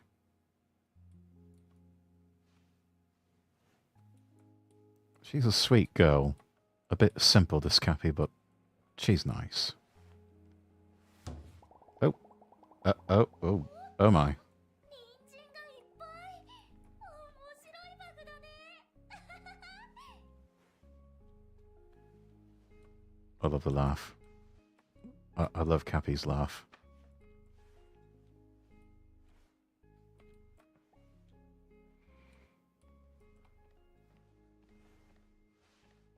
Anything else? It's a nice big button. I should like to press it. Can I? いいよ。時間はあるしね。まずは座りなよ。 What, here? Or maybe over here? Oh no, specifically this one. Right. What now? Can I press the button? 私、このゲーム大好きなんだ。でも、道具が足りないね。私のインベントリーに入ってるよ。ちょっと待って。おっと、まあ、 You naughty girl. と思うけど、18禁のゲームじゃないから。 I'm sorry, what was that? わかんないの？モグラを穴からおびき出すやつだよ。 Yeah, sure, beavers. Whatever you say, Mita. 細かいことは気にしないで。じゃあ、ゲームを始めよっか。 Nah. このゲームが何なのか知ってる？ No, I don't. 見える？それがタイマー。時間がゼロになったらボタンを押すの。わかるよね？間に合わなかったら、それか間違えてボタンを押しちゃったら、ハンマーで頭を殴るよ。 Wait, you're gonna hit 大 me? 丈夫。やってみればわかるさ。 It looks soft enough.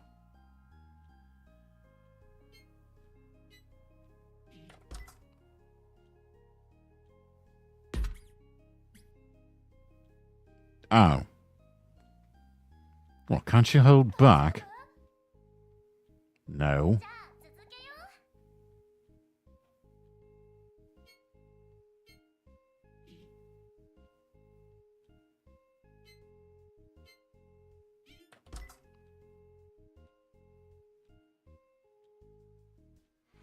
Unlike you, I'm gentle. やるね。次は私の番だよ。 Sure, though, sure.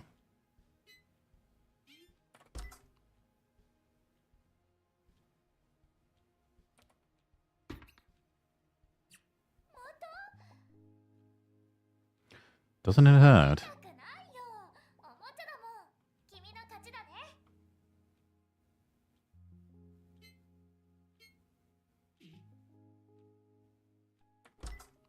Oops.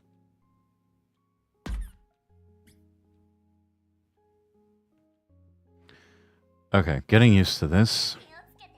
たっぷり叩いてあげる。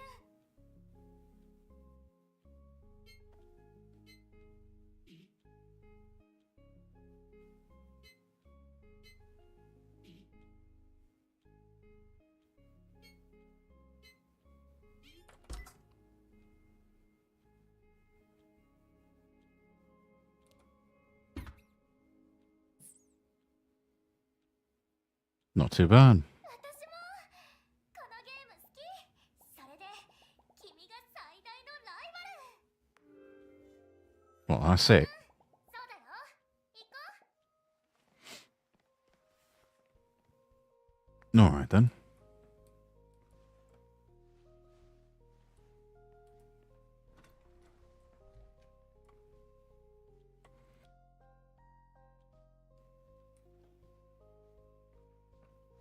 それではこちらへ来てください。これをつけて。 Yes, dear? What is it? 残念ですが、あなたは一人で行くしかありません。私は先に現状の全体像を把握しなくては。計画は完璧だったのですが、今の状況は最悪です。準備していたものがどこにあるのか早く探さないと。私が見つけてみせます。まだ装置を再構築できるかも。ですが一刻の猶予も許されません。狂った三田はこの場所を知っています。ここに長くとどまるのは危険です。幸運を祈りますよ。また後ほど。 Right. Just hope I live long enough to meet you again. あそこにあるドアを通ってホールへ向かってください。バイバイ。Goodbye, love. Mwah.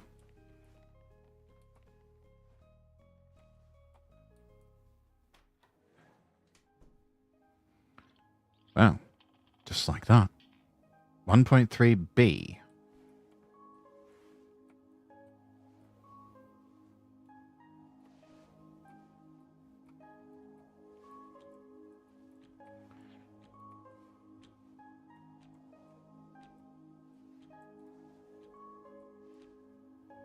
Something behind this clock.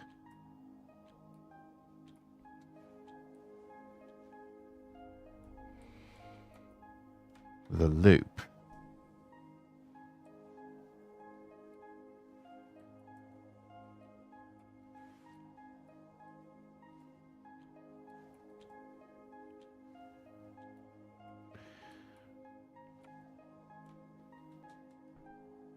Just keep going round and around, chat. Hopefully this leads somewhere eventually.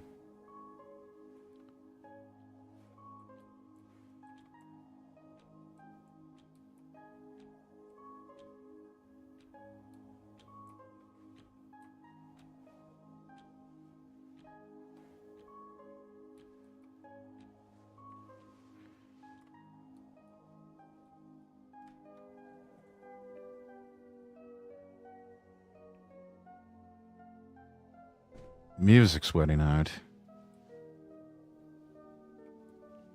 Again? Yes, again, apparently.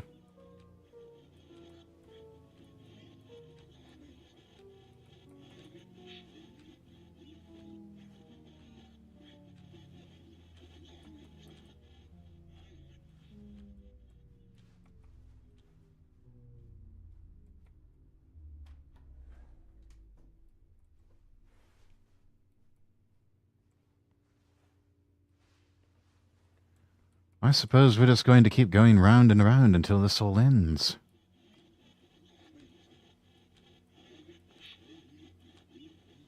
No way to tune the telly there, so... keep going. This keeps getting darker and darker. Lights have the decency to come on at least.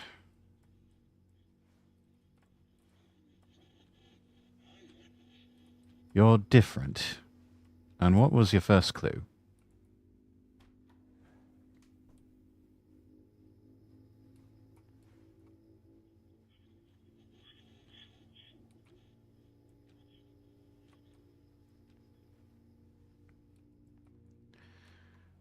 Day leads to night. Oh, it's keeping track. This is the 8th version. It's here. What is?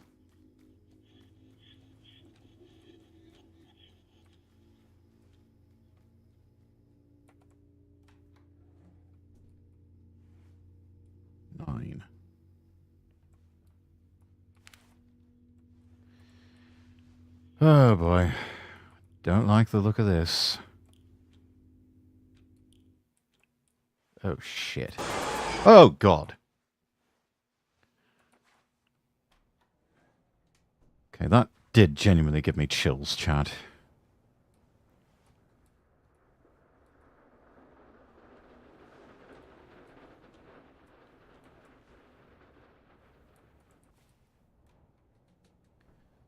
We are now in version 11 of this room.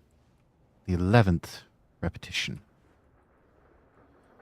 Thank you for the hydrate, Redeem.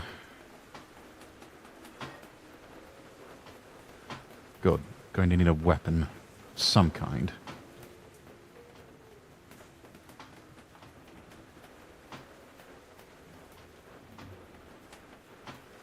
Okay, that's the hydrate. The stretch. Alright, chat.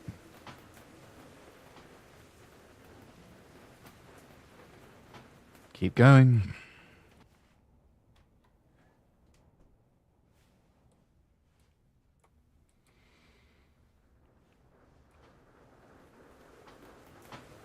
Tentacles. weird blue tentacles. They almost look like a hair. Okay. There's 2 of them now. 13. Don't like that number. It's always been an unlucky number.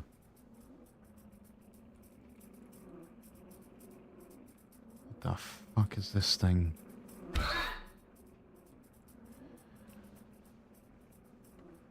This is deeply unsettling.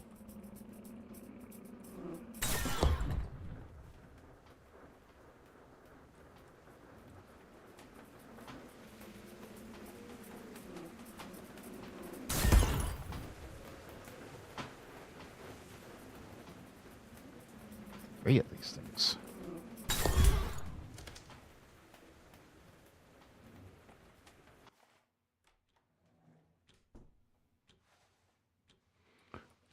$14. Don't think that wall clock was there before. Nor that one. Oh. All wall clocks.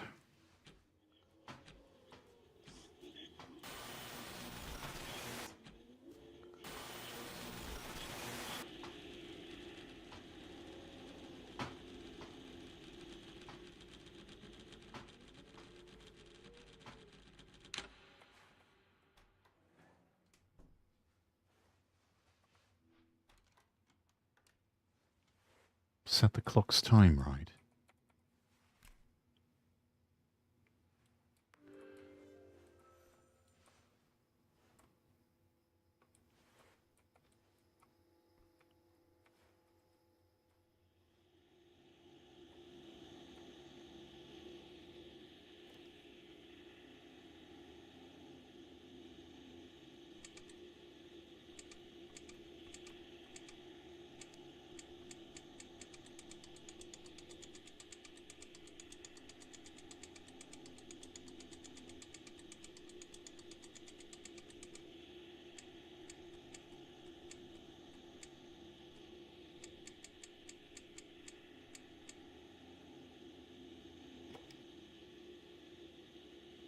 Bit past 7.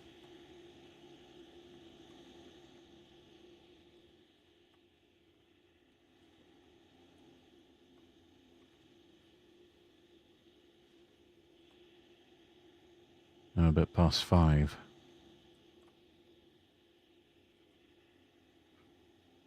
Almost 5:25.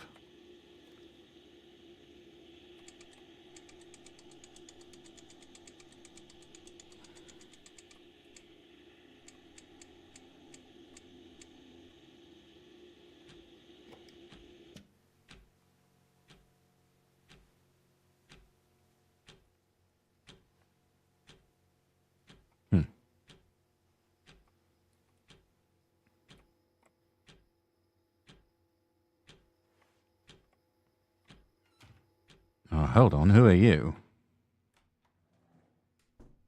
This is the 15th version.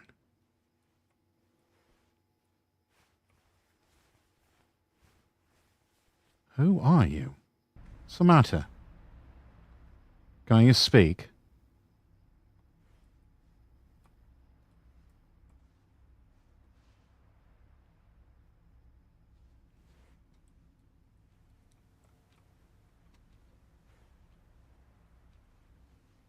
She's gone.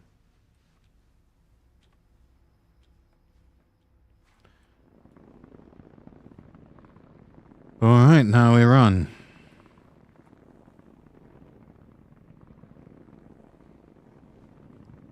Nice for it to mold itself as we go along. All right, sit tight, love. We're coming.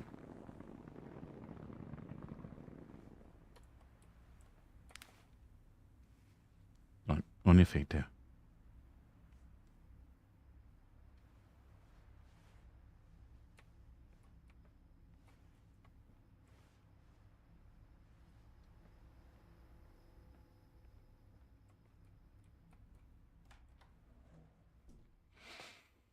And again with this.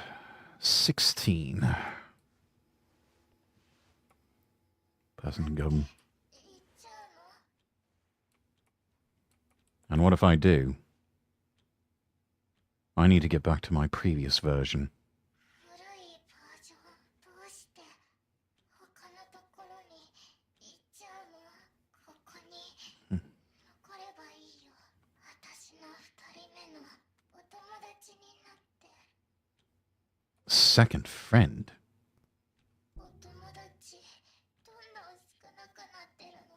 もうあと一人しかいない。悲しいよ。プレイヤー、新しいお友達になってくれる？ Much as I would love to, I have to go on. 辛いよ。痛いよ。どうかな。 What happened to you? わからない。悪いことは起きてないと思う。だけど Well, obviously something as bad has happened to you. ことはどんどん減って Look at the condition you're in, dear. 少なくとも私にはお友達がいる。プレイヤーたちはいなくなっちゃったの。私見捨てられたのかも。嫌だ。怖い。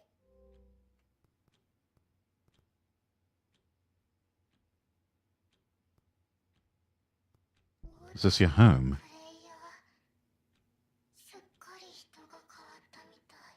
腕も短いし怖い顔もしてない。プレイヤーすっごく優しくなった。 Hmm. Not sure what that even means. よかった。もう痛い思いしなくて済む。 You are Mita, aren't you? あなたはプレイヤーだよね。一緒に遊ぼう。もし私に力が残ってたら一緒に遊べたのに。 How do I leave this place? 私を残してどこかに行くの？それが私の運命？ I 今は絶対に助けてくれないよ。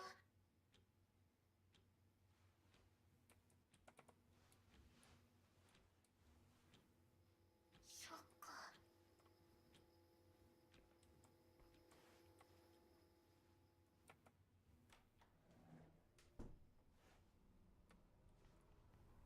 wait. 17? I thought I was at 18.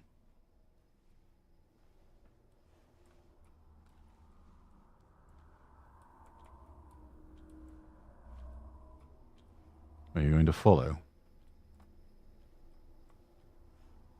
うして他のところに行きたいの？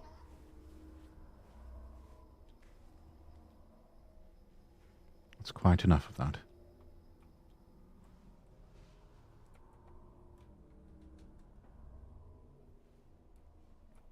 $18.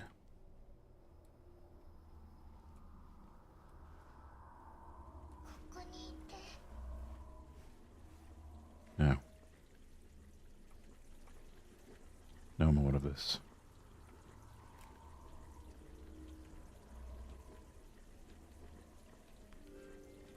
一緒に遊ぼうよ。 No.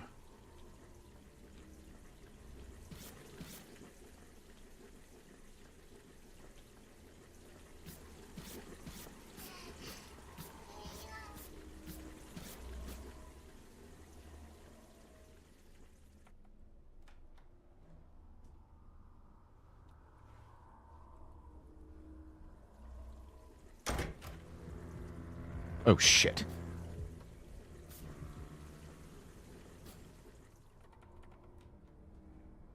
Leave this version. ドアは出口じゃないよ。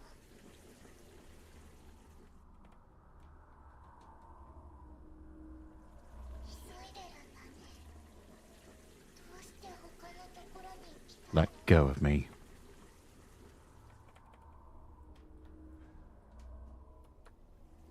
あっちこっち歩き回っても意味ないのに。そんなにここから出たい？ I can keep this up all day, Mita. 窓の方を見て。ここにいて。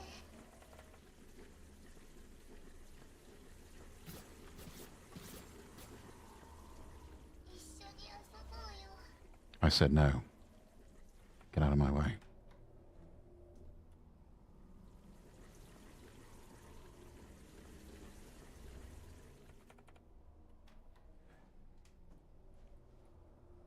$26.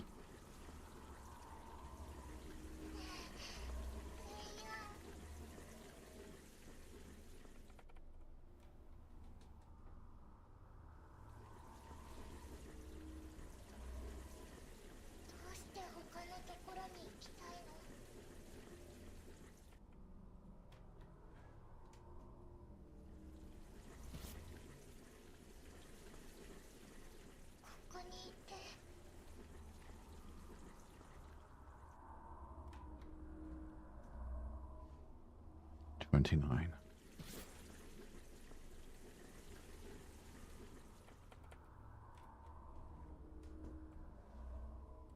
$30.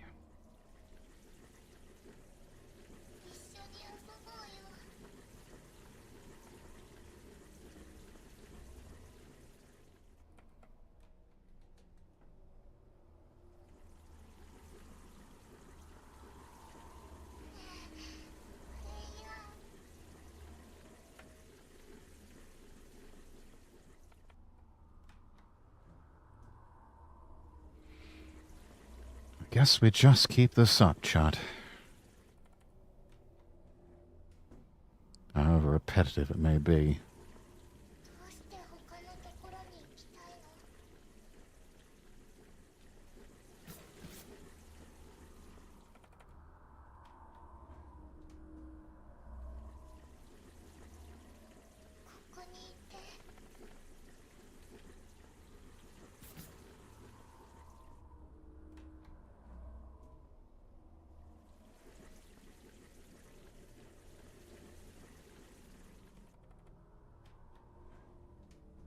What are we at now? 36?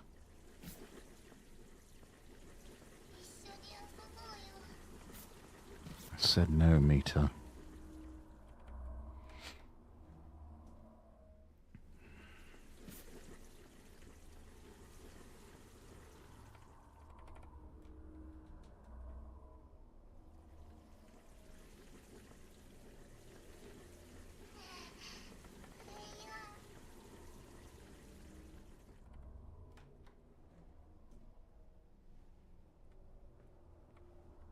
Nearly 40 now.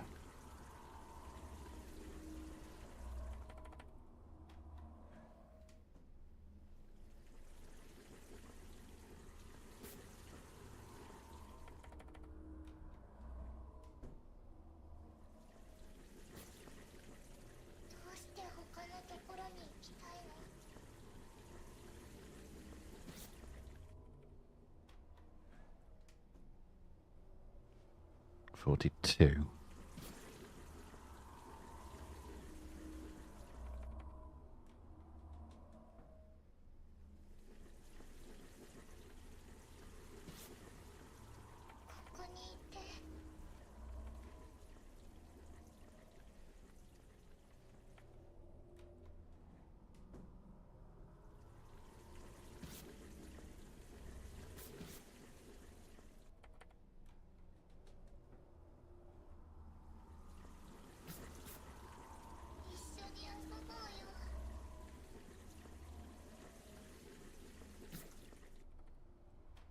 Can't tell if there are more of these inky hands or less.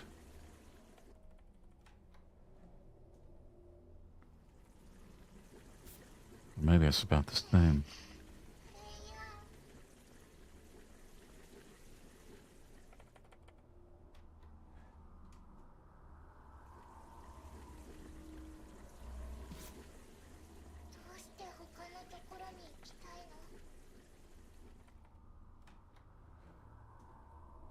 Right. 49.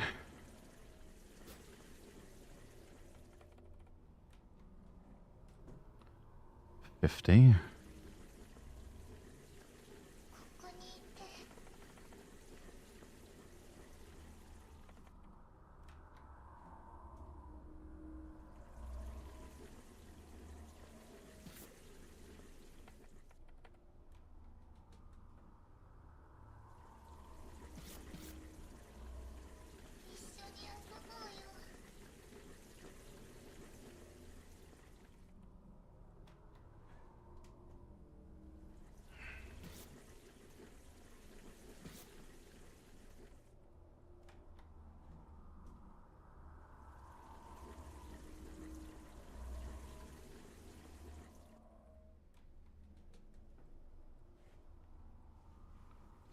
65.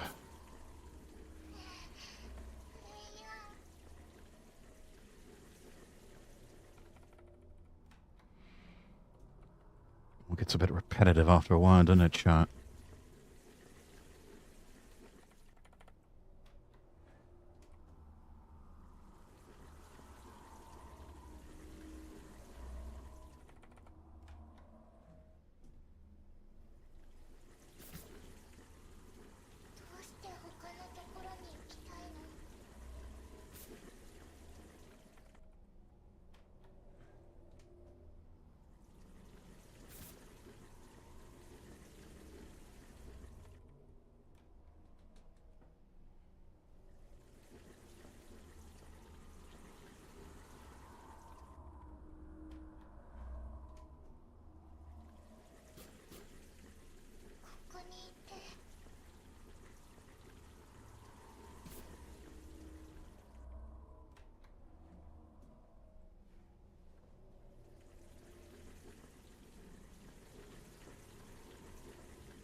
$63.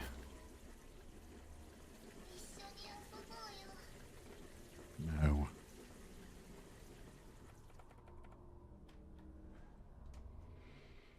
What time for your games, meter?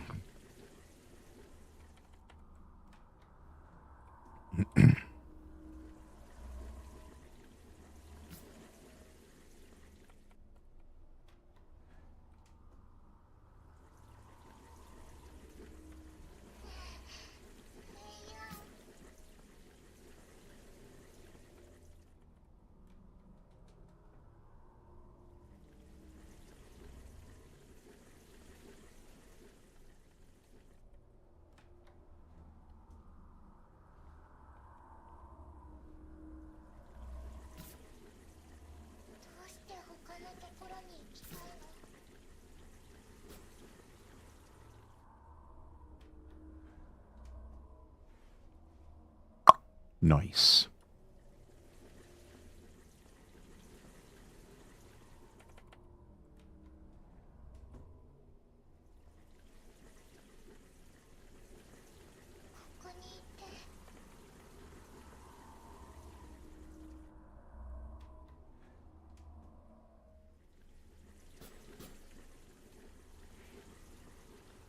Getting rather boring, isn't it?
Won't.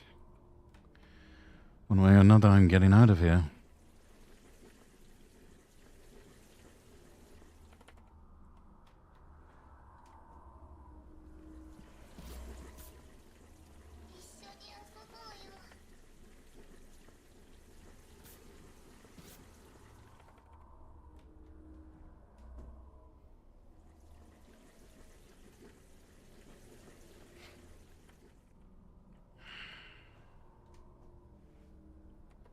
$81.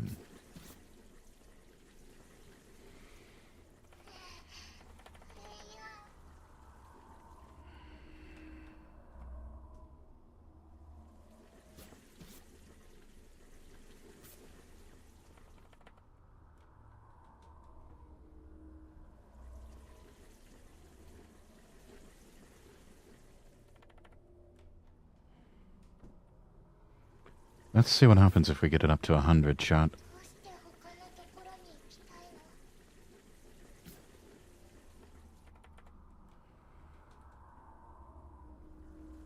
I have to wonder if we can just overload the thing. And they're just like, we didn't think you'd get this far.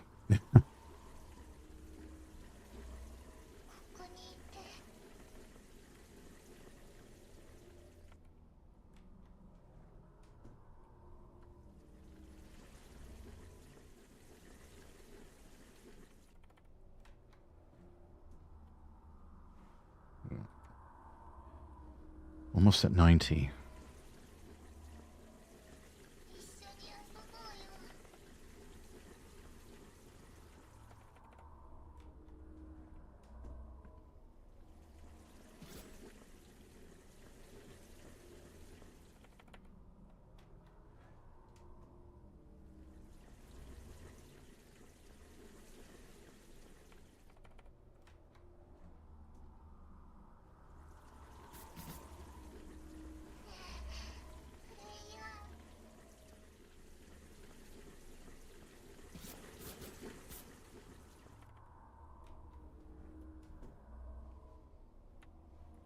$92.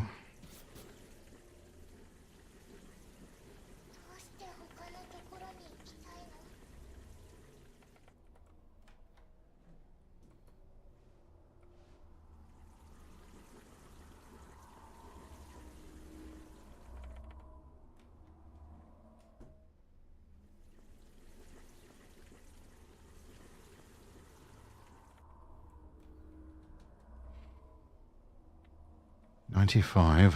Almost to 100, chat.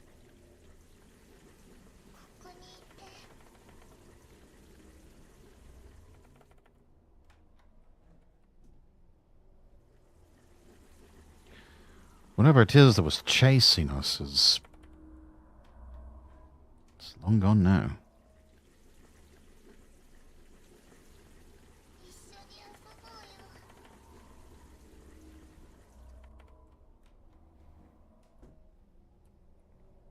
$98.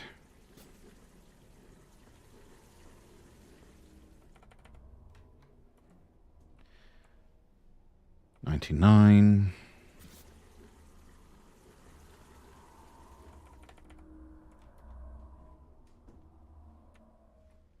$100.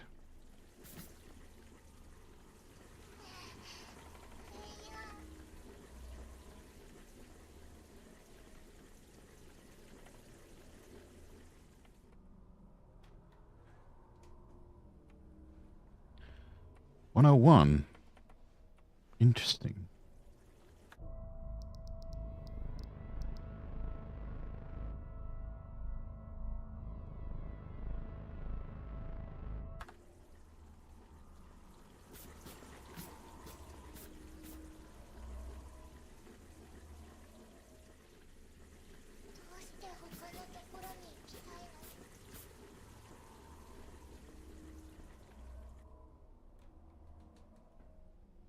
Okay, so that plan did not work.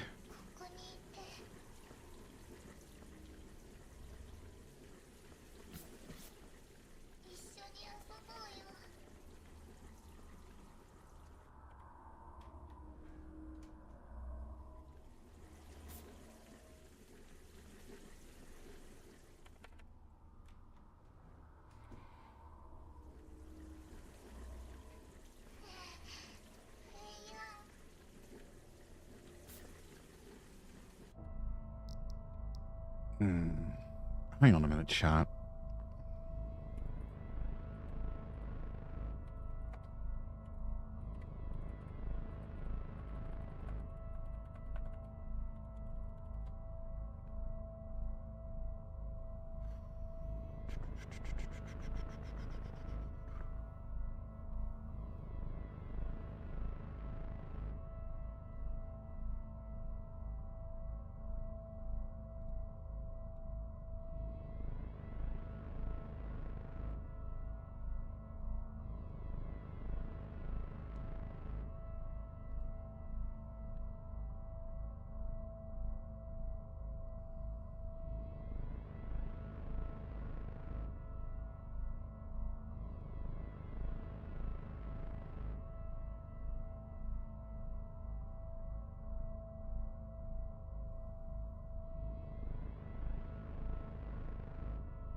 She said to look outside the windows. Good lord, I've probably been wasting all this time.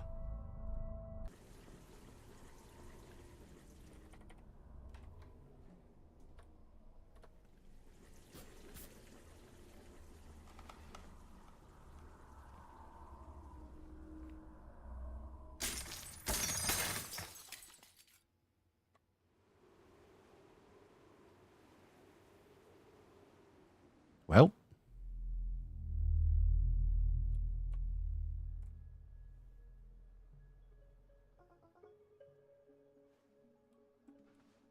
oi, you. Me.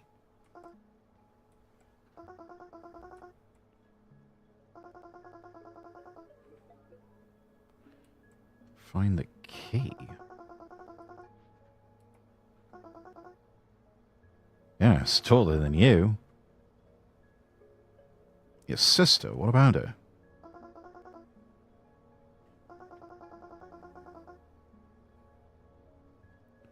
I'm sure I have met her, I think. Oh, maybe a little bit.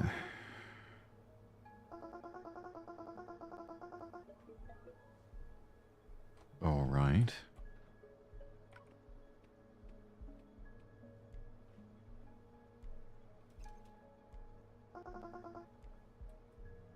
Okay, try over there.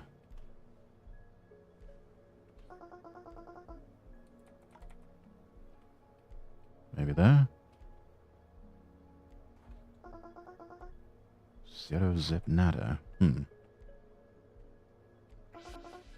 Oh, excellent.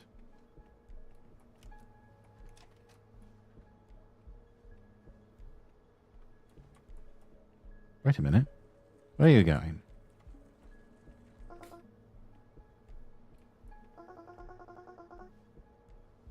Those are supposed to be iron bars.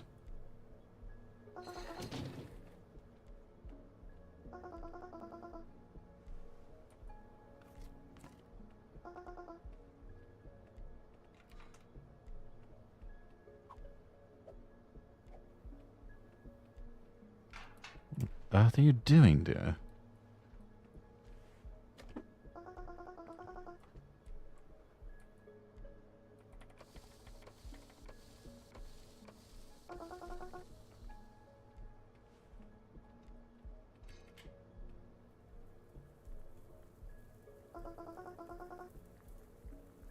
It's also molten hot, so don't touch it.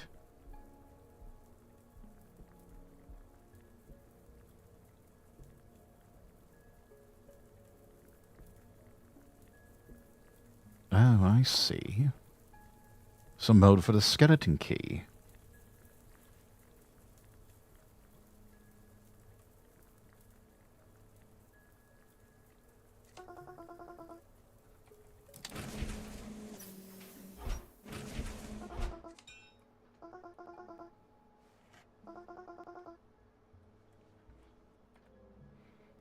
Why are you helping me?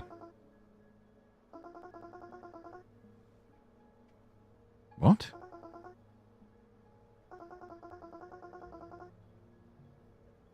Be condescending, this one.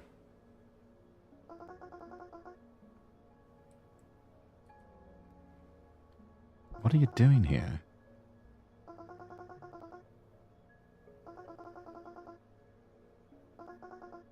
I see.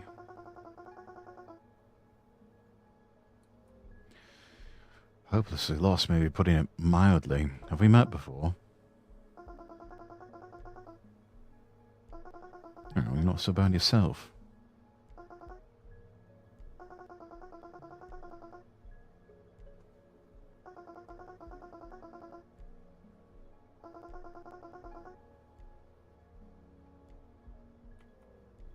Are you meter? Chibi meter?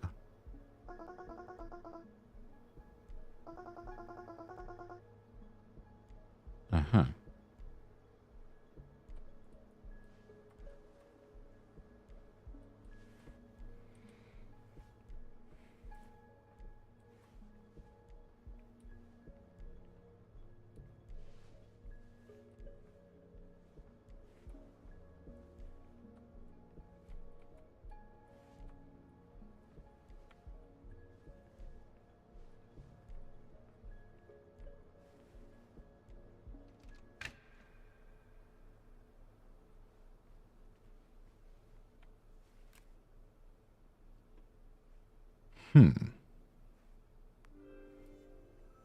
Character profile.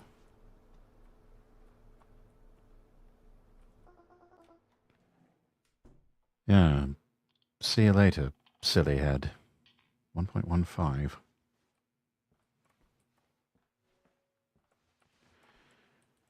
Right, have a look around.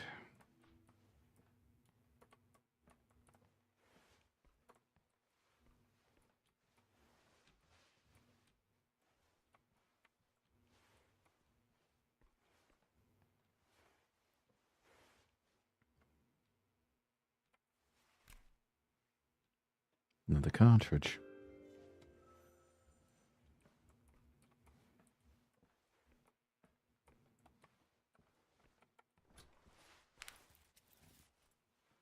What the hell?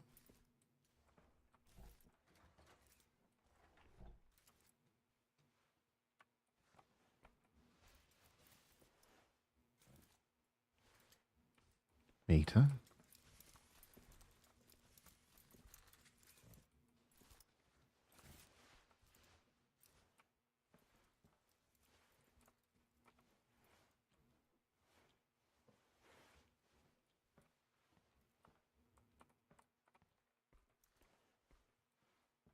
She's got short hair.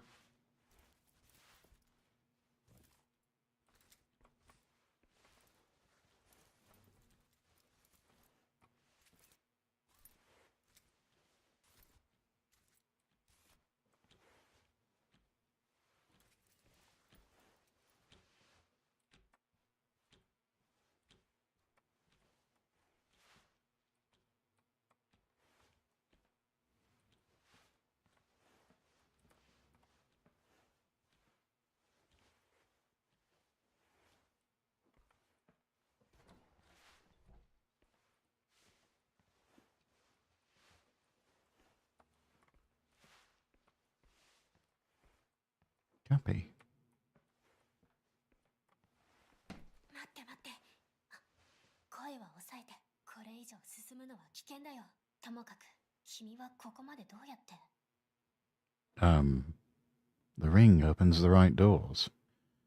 I honestly don't even know how it works. What's up with this place? It's so dark. 後で教える。まずは出口を探して。ゲームのある部屋でまた会おう。さあ、急いで。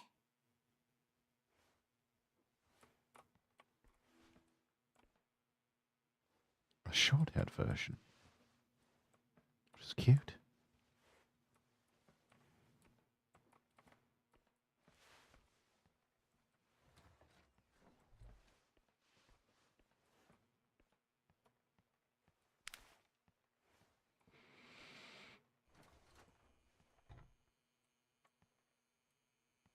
Remove these boxes and get the sofa over there?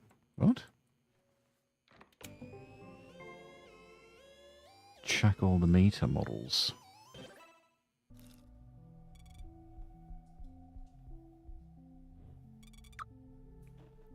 So what am I doing here?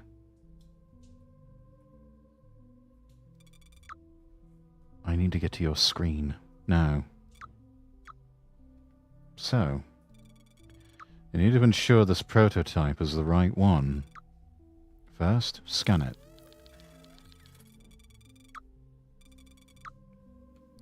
Check the version and the skeleton. That all looks right. Take this prototype's data and compare it to the standard system.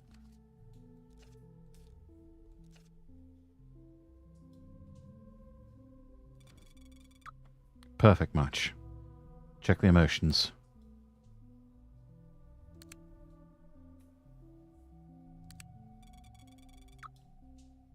Successfully showing emotion. Time to test behavior.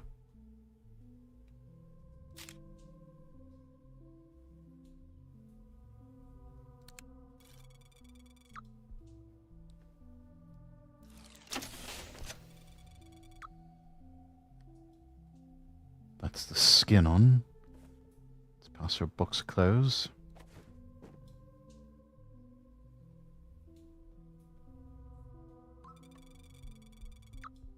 See those lights on top? One of them turned green, which means we did it right. I'll be back when all the lights turn green. Good luck.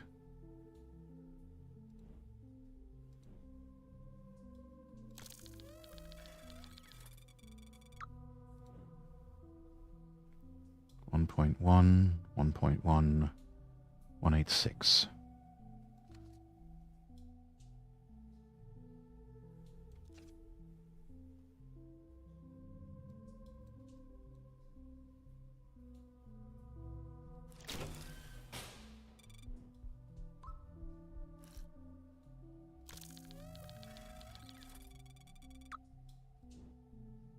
One point 0.02 and 229.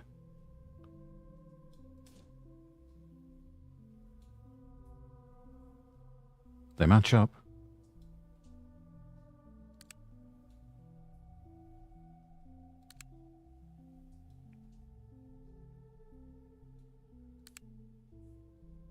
Okay.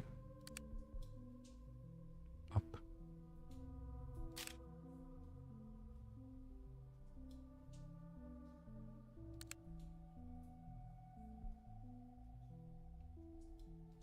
Enough for me.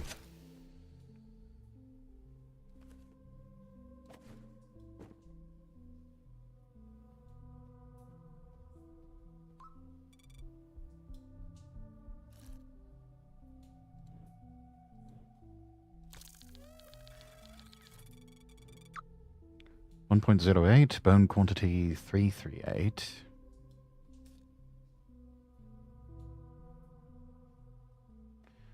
Now there's a variant right there. Doesn't match up the scan.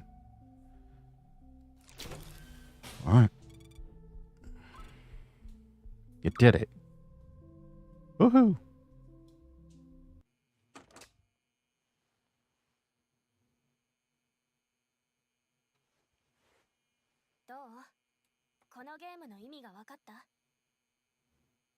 But I made of flesh and bone, and you're made of a skeleton model.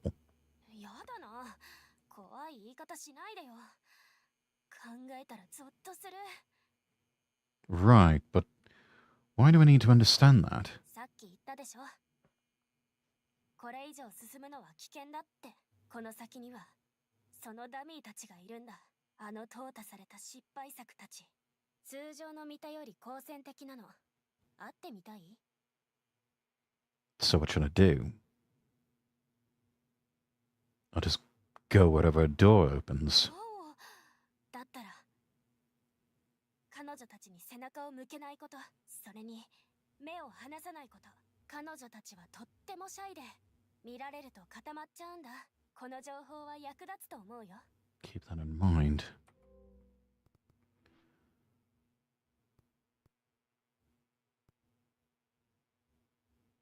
So what's this conveyor belt for?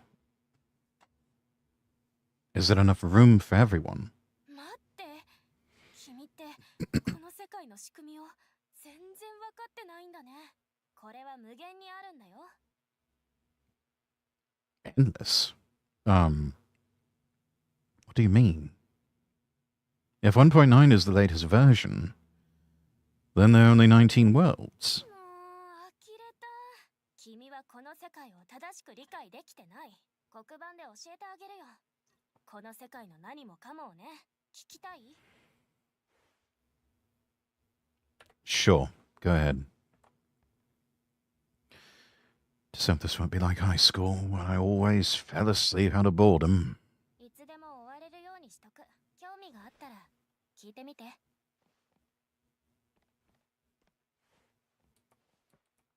あるプレイヤーがスマホにミサイドをダウンロードした。彼は満足した様子でプレイし始めた。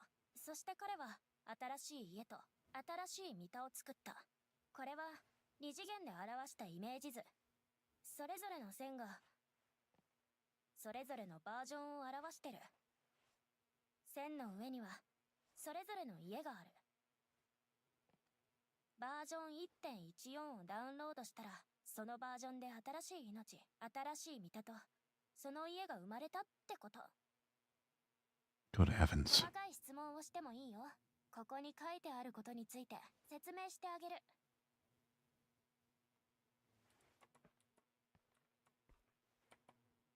Why is this one so dark? もちろんその影には理由があるよ。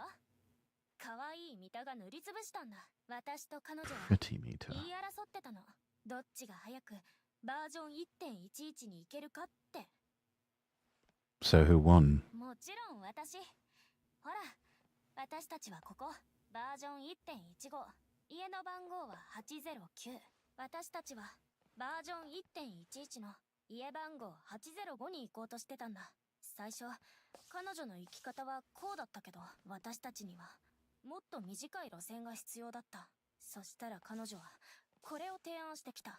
でも私は一番簡単な道を思いついた。一目瞭然でしょ。見て、目的のバージョンにここから直接アクセスできるの。この家が邪魔になって通れないように見えるかもしれないけどね。ところで君の指輪の機能も同じ原理だよ。君はどこに導かれてるの？ The core. コアってあのコア？近道しようと思うならバージョン 1.11 に行く必要があるね。眠いミタとの遭遇も避けられない。君を送り出す Sleepy meter? 同じルートを選んだと思う。あるいは君が別のバージョンに行ってることに気づいてないとか。それか彼女は本当の天才で最短ルートを見つけたのかも。 I think I might get it. Why is there a single circle? このバージョンは一度しかリリースされてない。それ以外には配布されてないから唯一無二なんだ。あとこのバージョンの特徴は素通りができないこと。眠いミタはバージョン 1.1 にいるよ。 Sleepy meter? Or she never gets to sleep with everyone passing through her version. ドアの前を通り過ぎるだけだから邪魔にはならないはずだけど。 Is that just a drawing, or does it mean something? ただの落書きだよ。 What's this about? クールなミタへの伝言。数時間後にはここに来るんだ。箱を片付けてここにソファーを置いてもらうの。お尻が痛いんだもん。Maybe I could help? クールなミタがやってくれるから彼女は力持ちなんだ。 So, wait, didn't I meet you in the latest version? Or perhaps it's just my imagination. それあり得るね。私のバージョンは 1.5。 来たことある？ I have. That's what I arrived when I was thrown into this world. わお、そうなんだ。入った家の番号が気になる。愚痴が止まらない私と遊ぶのが大好きな私と忘れっぽくて意地悪な私もいる。キリがない。何か覚えてる？ It was dark. There was writing like, play with me. ああ、残念。あの子だ。忘れっぽくて意地悪な子。 Right, so what are you doing here? かわいそうなミタたちが落ち着くまでサポートしてる。彼女たちは私以外に誰を頼れるの？君？ Why is it so dark down here? 暗闇で生まれるの。それからしばらくは暗闇の中。想像できる？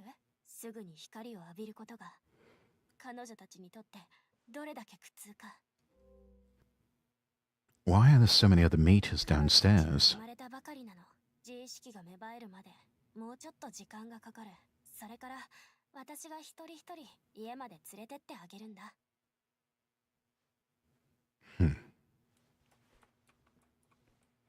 Interesting. Very interesting.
bedroom.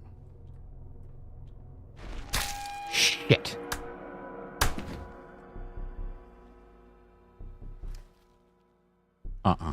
Don't even think about it. Like the fucking weeping angels.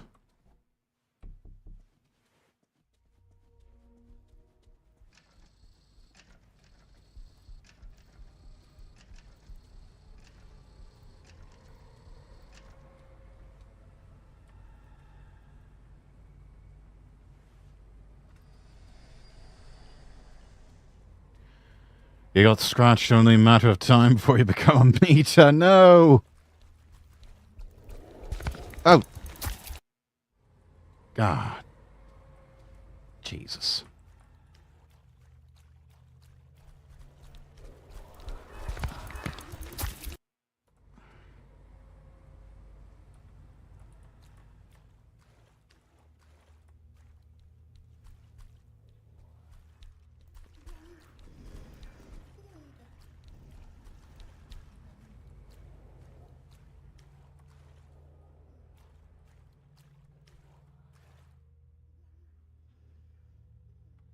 They really are like the weeping angels.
Feels like I'm in a lunatic asylum now. Ugh.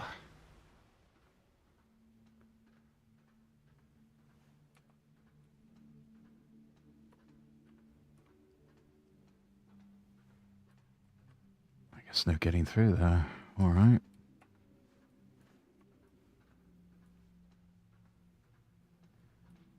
Open the passage.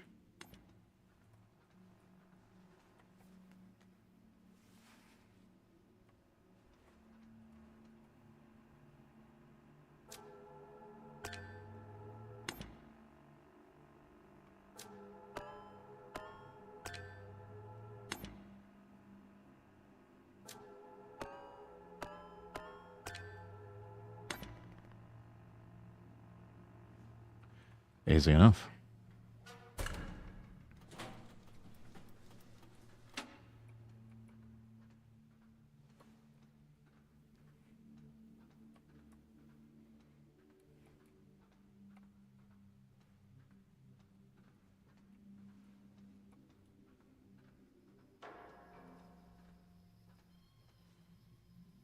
What the hell was that?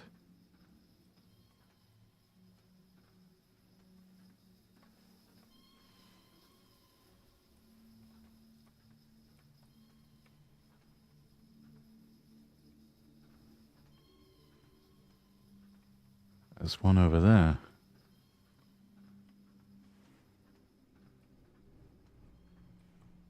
What is all this?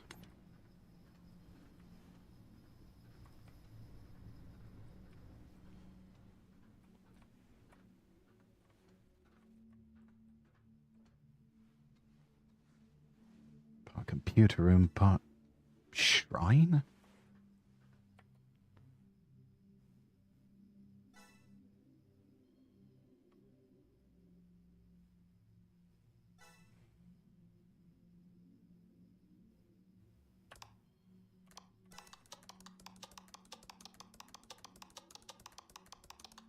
Praying for you, O great meter.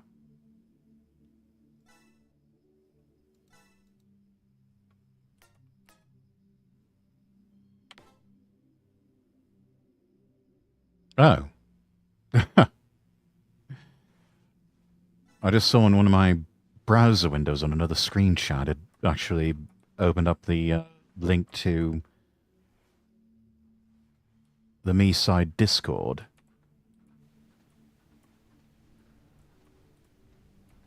Clever little Easter egg.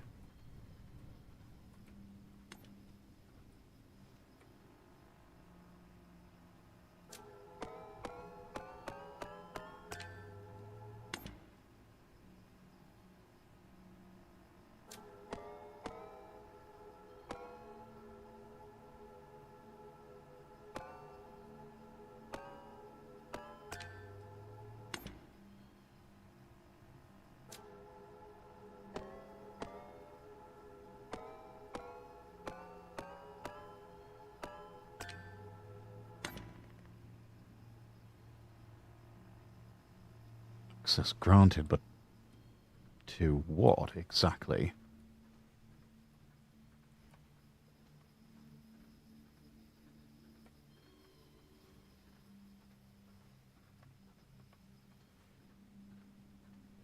Oh, another switch I have to pull.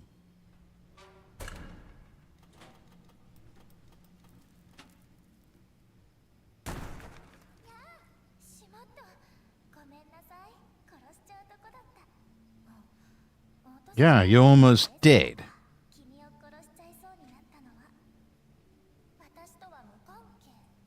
Uh-huh, sure. Yeah, sure, I believe you. Whatever.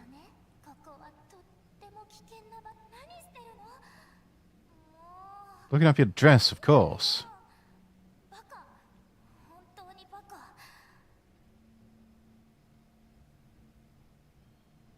I mean, while we're here...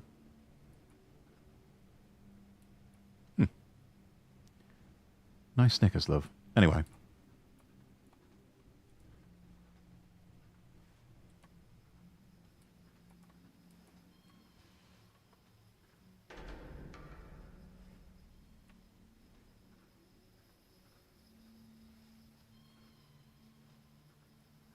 I guess we're supposed to go that way.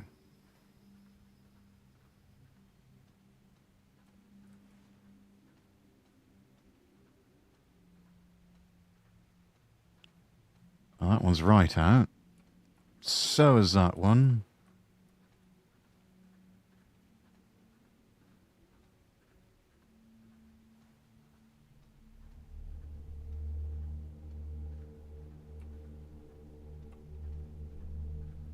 Okay, floating windows, that's weird.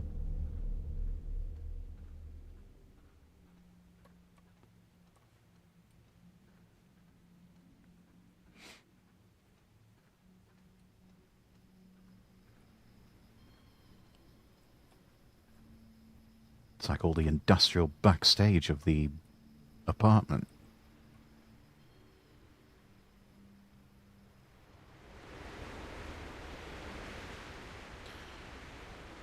Rather blustery on this part.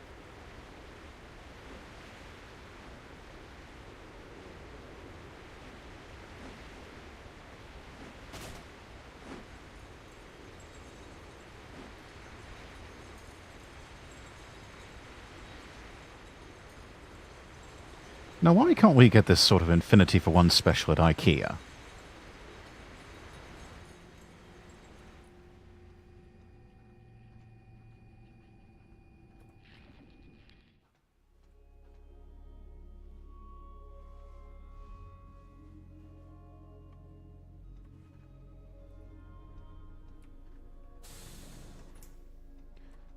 It's like we're walking through a recreation of Tron. Oh, hello there. Take the funicular. Who's there?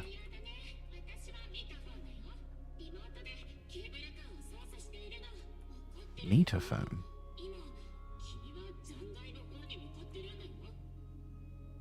Yeah, perhaps, but seems like it's the only path I have.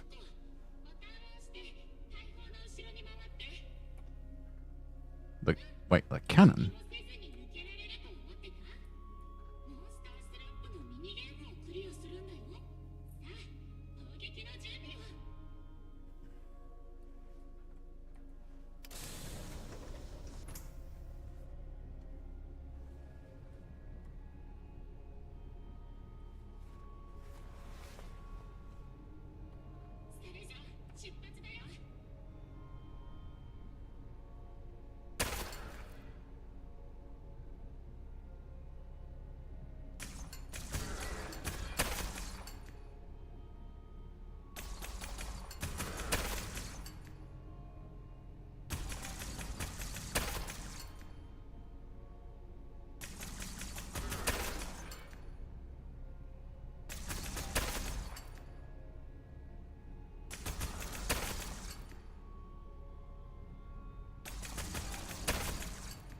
No auto fire on this one.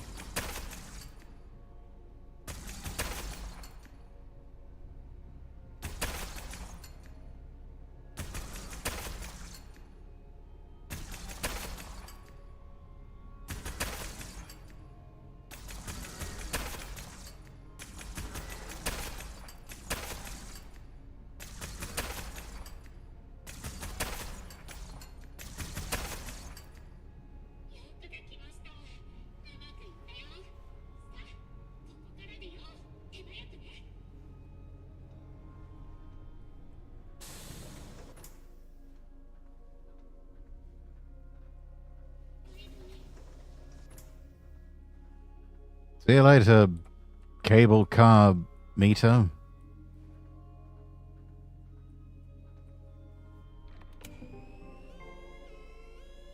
Heator.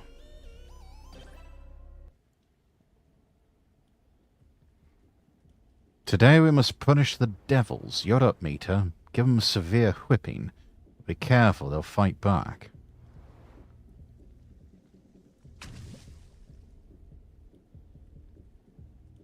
Devil meter is kind of sexy, not gonna lie. Anyway.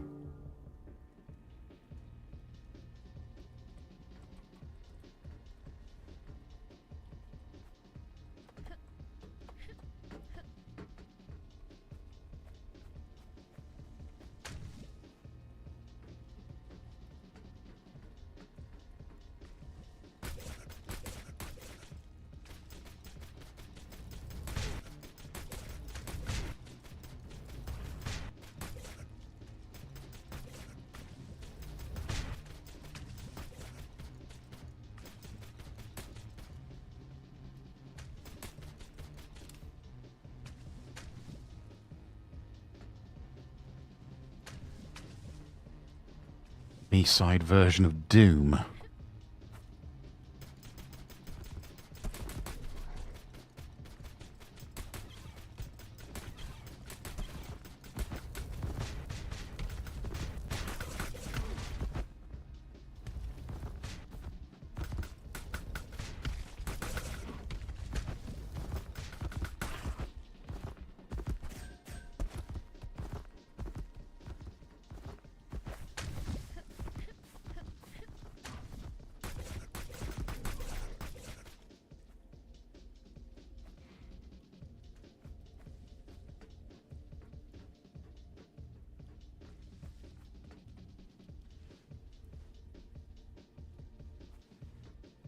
Well, we're still not done.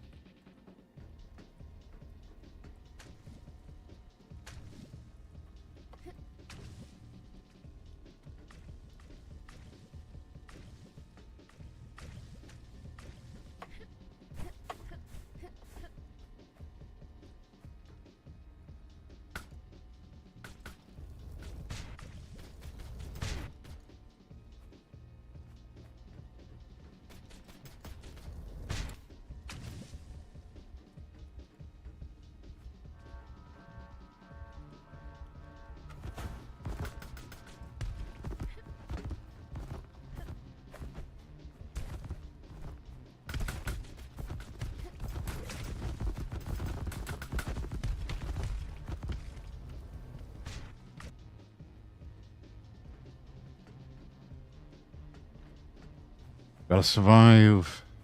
multiple waves somehow.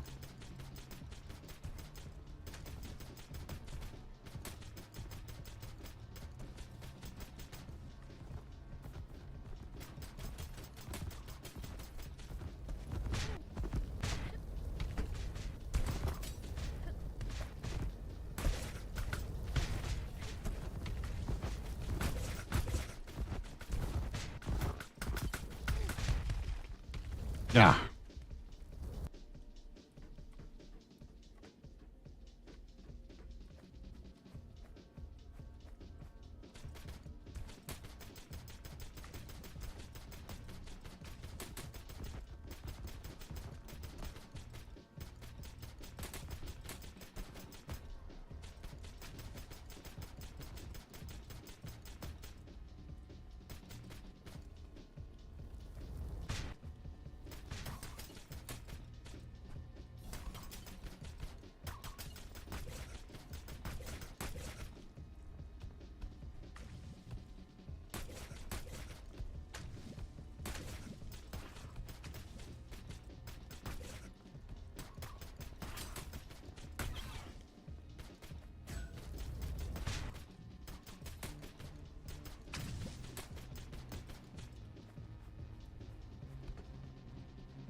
That's it, eh?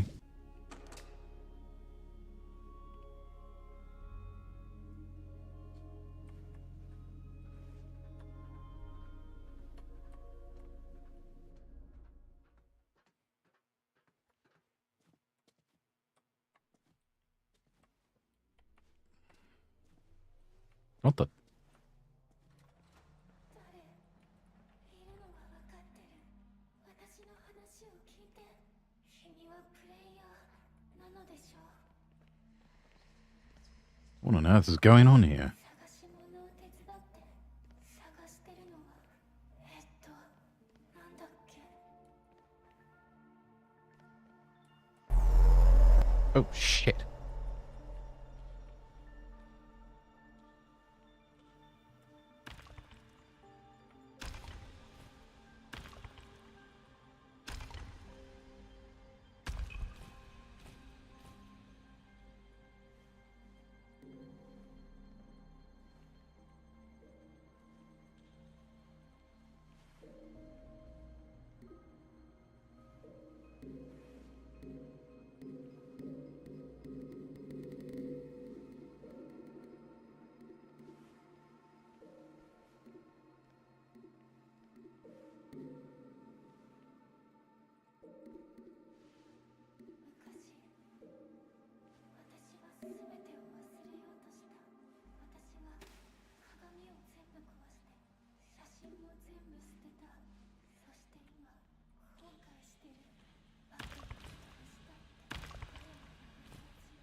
Just stays on a loop.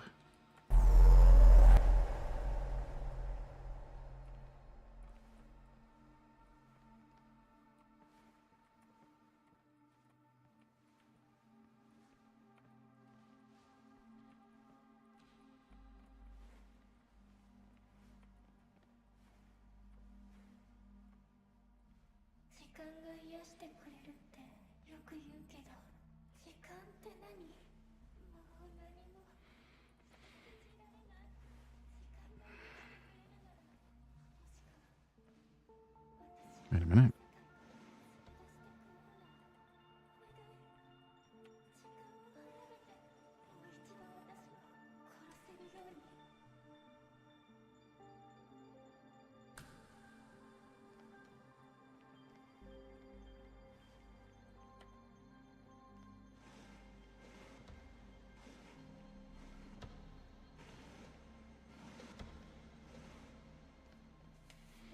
There we are.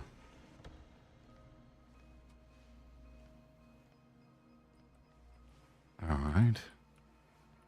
And then maybe something in here.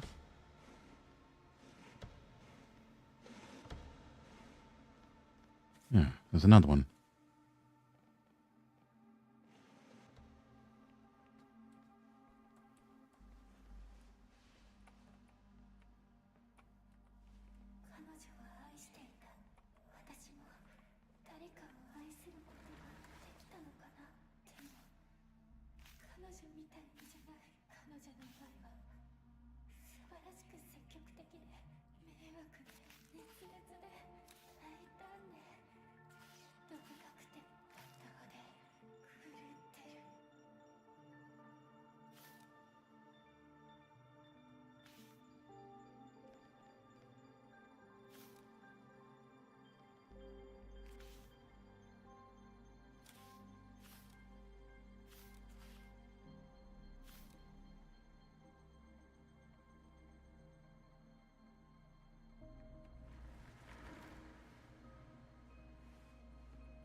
Added character profile. All right.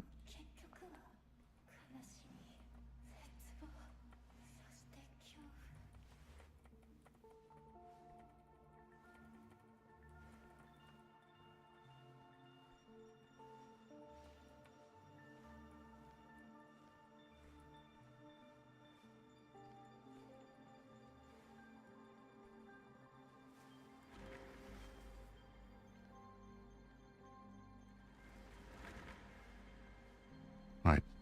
Ooh.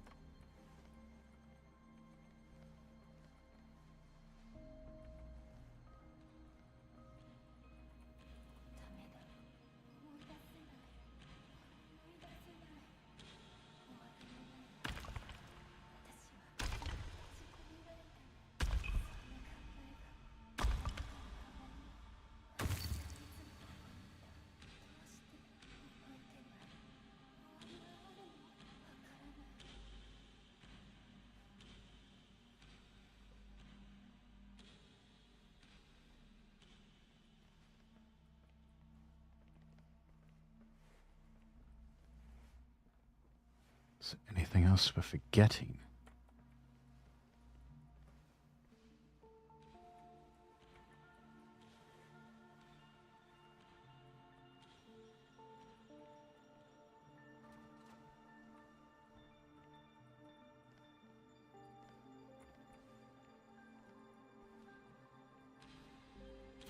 There.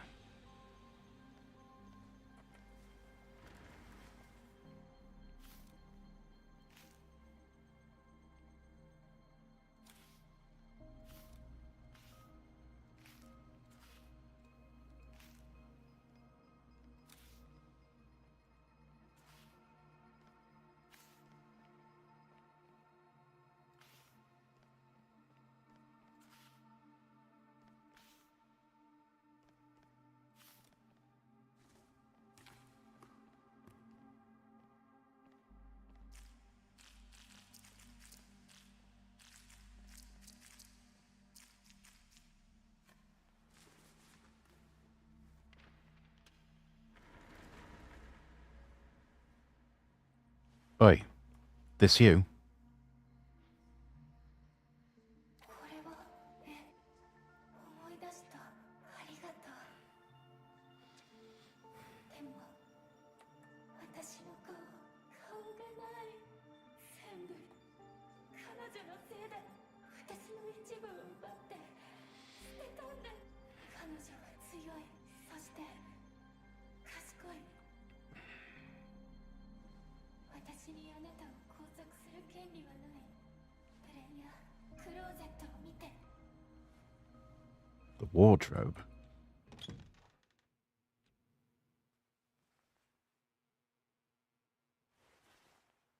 Oh, goody. More of these things.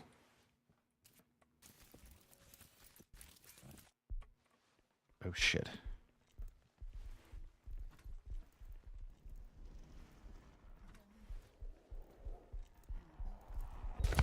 No! Fucking hell.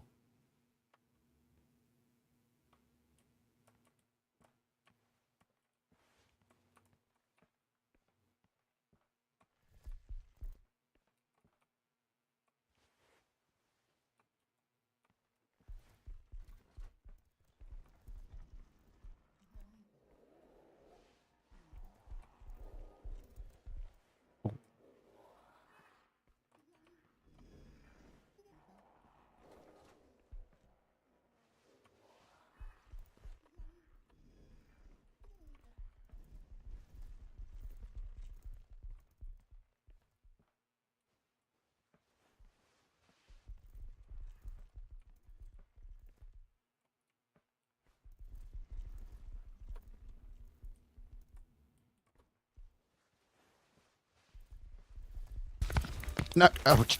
Ah.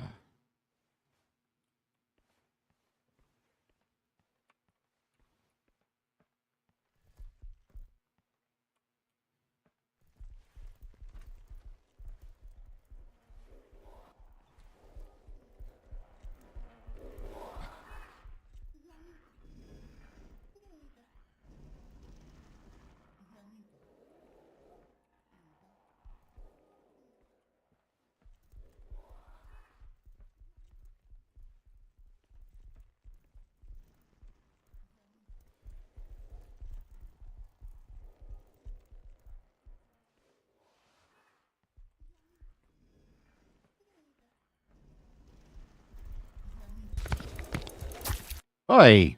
That's a glitch.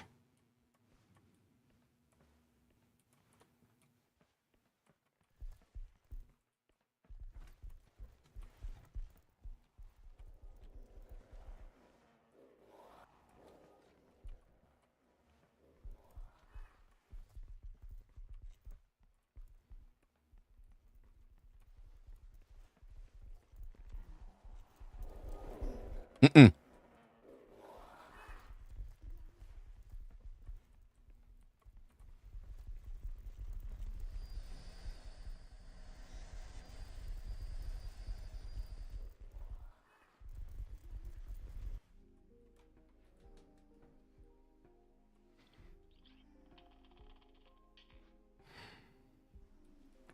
Hate those fucking things.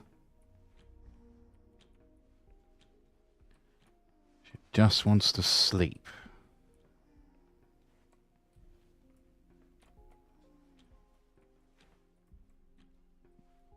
Oh, this is the sleeping meter. Meter? Oi, meter, wake up.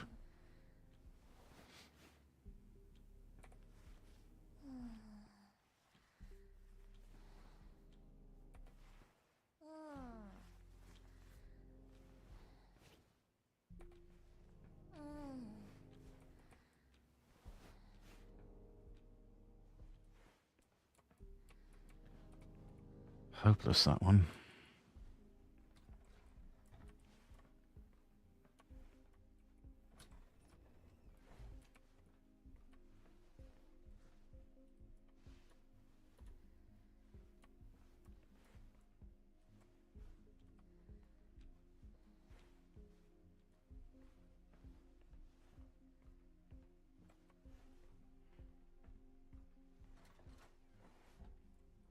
Is there a cartridge or anything we can collect?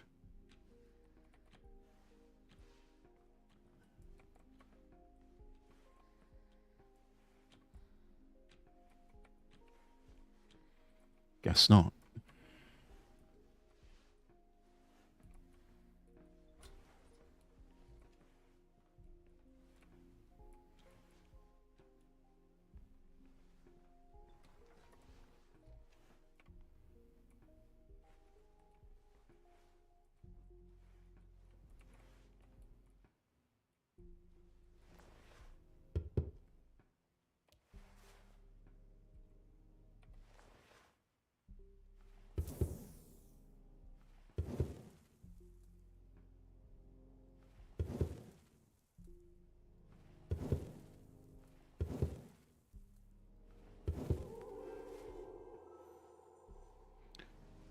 clothes available.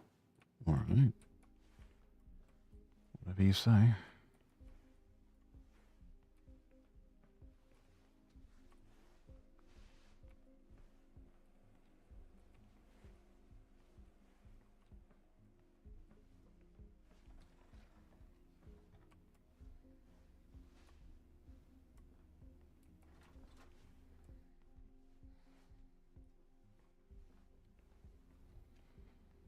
All right. On we go.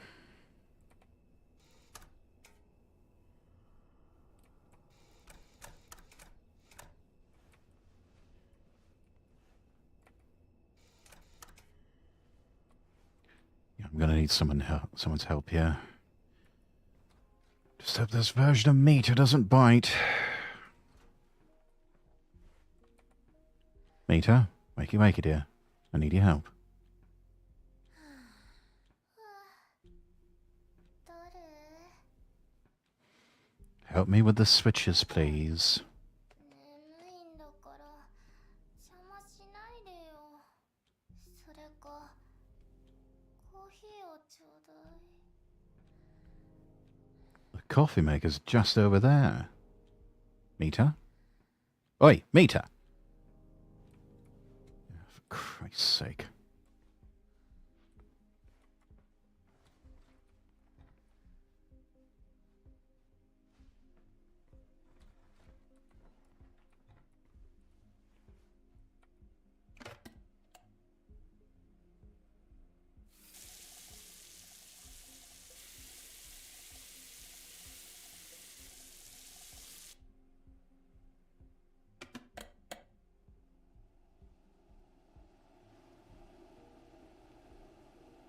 Why am I wasting my time?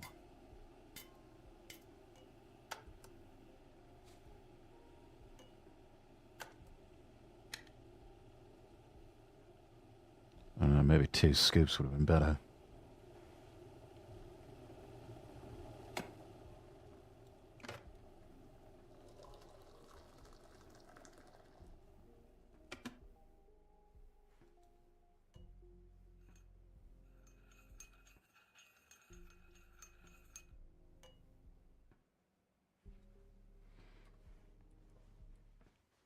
Takes it just with sugar, eh?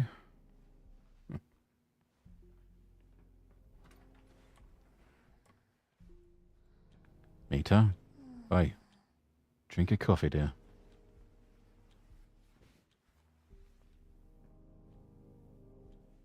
Oh, don't give me that look, dear. Go on.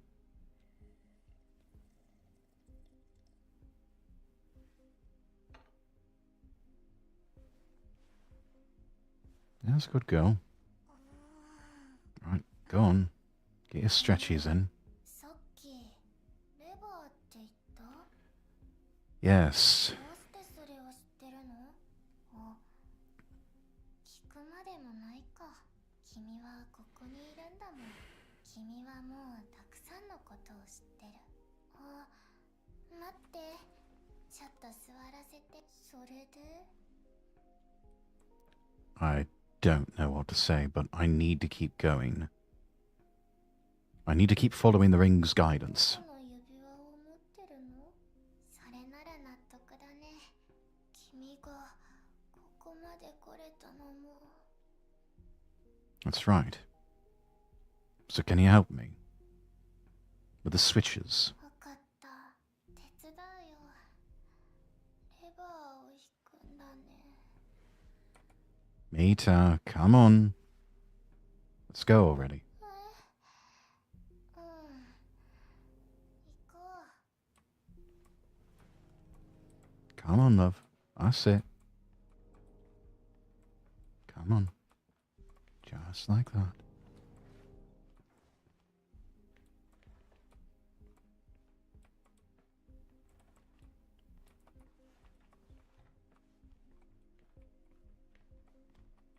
That's it. Come on. Come on, love. Oi! Get up! Swear to God, are you that sleepy? I'm gonna have to carry you. Come on. This way.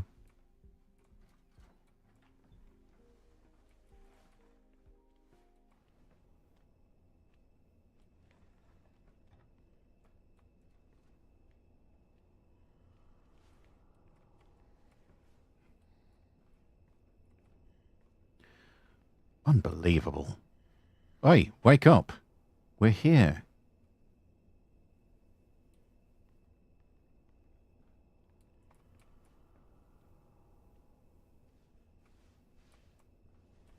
Silly girl. 準備万端 I'm ready too. じゃあカウント始めるね二人一緒にレバーを引くよわかった Just keep awake, alright? Go. 1、2、3何やってるのとりあえずもう一回ね1、2、3 Wonderful. Thank you, Mita. いえいえとっても遅いドア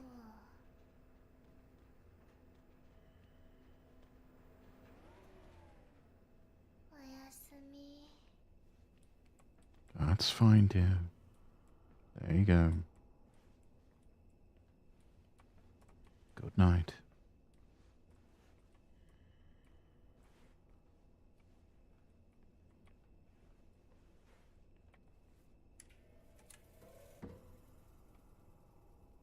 Nothing happened. What is this button even doing here?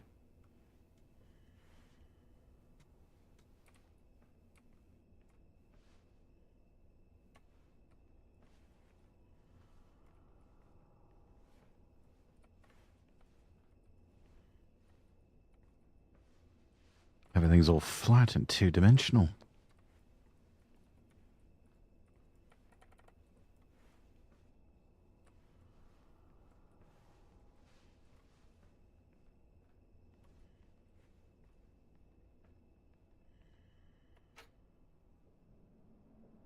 Wait, what the hell?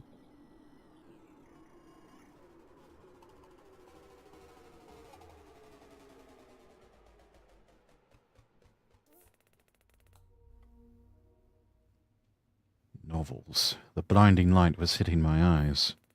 I couldn't move, just waited till my vision cleared. Bright summer sunlight poured through the familiar hall's windows. After a moment, the daze faded a little and I finally glanced around. But as soon as I shifted in my seat, a sharp pang in my gut made my heart race, practically pounding against my shirt. Something was definitely wrong. Was I 2D? I'm in a 2D version. A dizzy, almost suffocating darkness crept into my head, and I instinctively pressed my hands into my lap, trying to steady my breath. My chest felt tighter, like it was squeezing inward. After a few minutes, my breathing settled, and I finally dared to think about what to do next. Shit, what do I do now? Desperately trying to gather my thoughts, I strained my brain, searching for ideas until one came to me. Right, I should just go back to 3D. Go out of bounds just like everyone else used to glitch the game. I can do that too. I decided to go beyond this 2D reality back into 3D. I reached out, trying to push my hand through into the 3D world. But nothing. Damn, why isn't it working? And wait, where's the ring? Oh, shit. I stopped, realizing this was pointless. The interface was intangible, like it wasn't really there. My only choice was to turn back to the living room. I'd have to find that ring no matter what. Somehow I'd lost it, or maybe it was hidden somewhere in this flat dimension.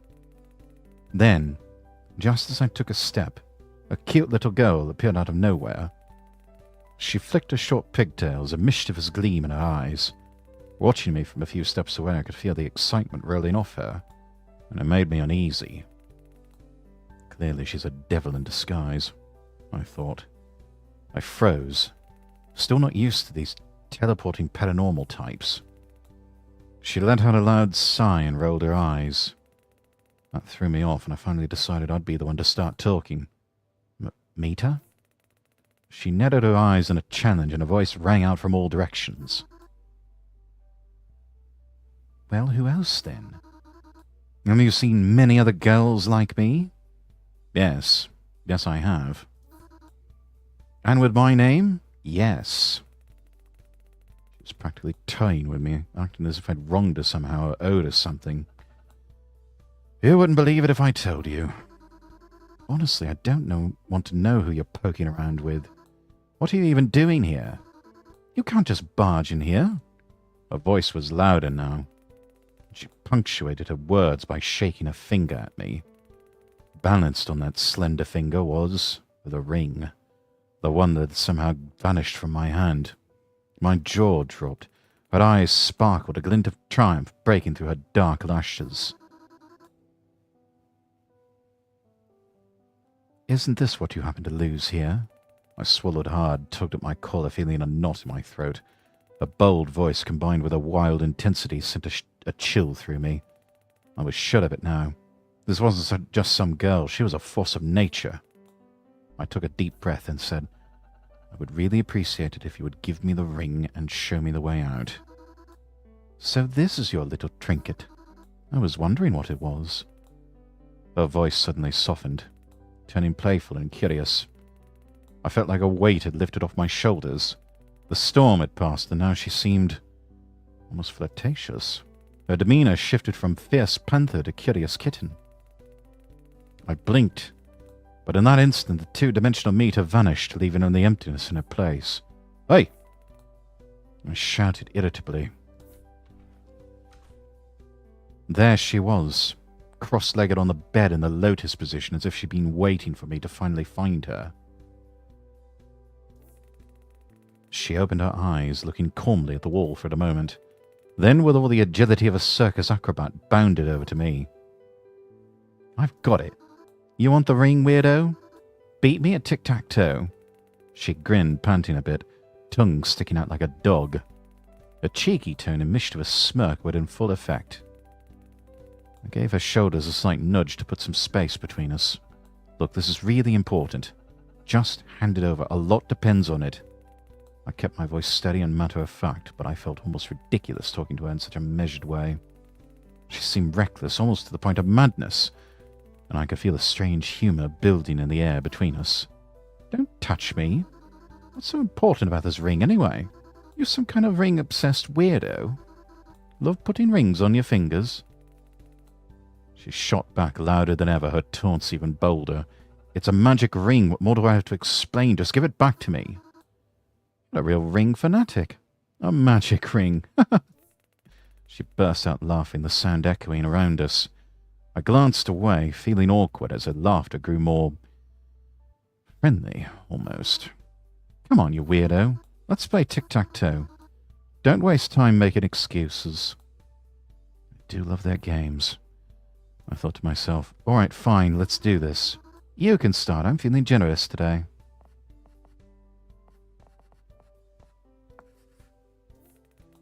I made the first move. Oh, you gave yourself away. I know why you chose the X's and left me with the O's. Psychology. The X's are all about closure. Hiding stuff, holding secrets. You're nervous. And I get it. Next to someone as drop-dead gorgeous as me, you'd think you'd just drop dead. Or you'd think O's were just better for me. Psychology says you're trying to insult me. Sharp, dude. Very sharp.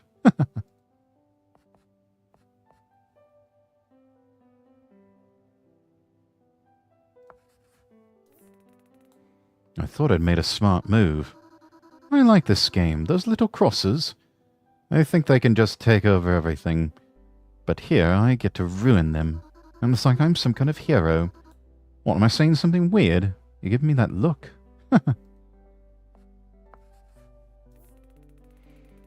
Well, she kept up her loud commentary. It's symbolic. You're trying to avoid the ring, but it's not working. Clever, aren't you? You want that ring, don't you? Come on, win it from me.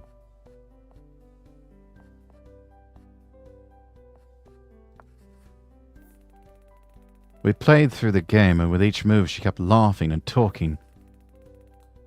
As the game neared its end, it was clear who would win. Suddenly, though, our game was interrupted by a loud knock on the door. The banging grew louder, each hit feeling like it shook the floor beneath us.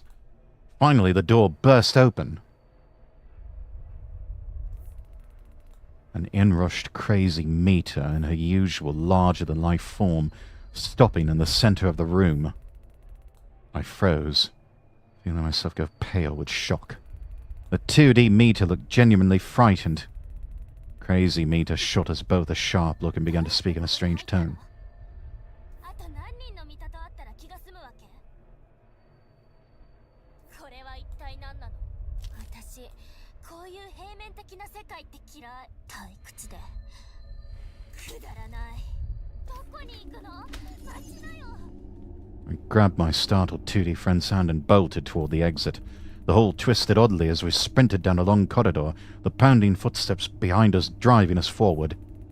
I couldn't tell how long we ran, the pounding in my ears from the panic and strain blocking everything else out. I barely noticed 2D Meter was trying to talk until she suddenly slipped her hand free from mine. Oi, calm down, will you? No one's chasing us anymore. Huh? Oh, all right. The boldness had drained from her face, leaving her looking a bit sad, almost apologetic. She stared at the floor, tracing little circles with her toe. You wanted that ring, right? Well, you beat me fair and square, so here. She slid the ring back onto my hand. Oh, thanks. Shall we? She glanced up and smiled, fidgeting a bit with her fingers, and said in an uncertain tone, Where to? I don't really have anywhere to go. Thanks for playing, weirdo. Come back sometime. As she spoke, something strange happened. The world around her shifted, folding back into the house. 2D Meter's dialogue box flickered and started displaying a phrase I couldn't recognize. Cakes? I can't stand them. Let's grate carrots, shall we?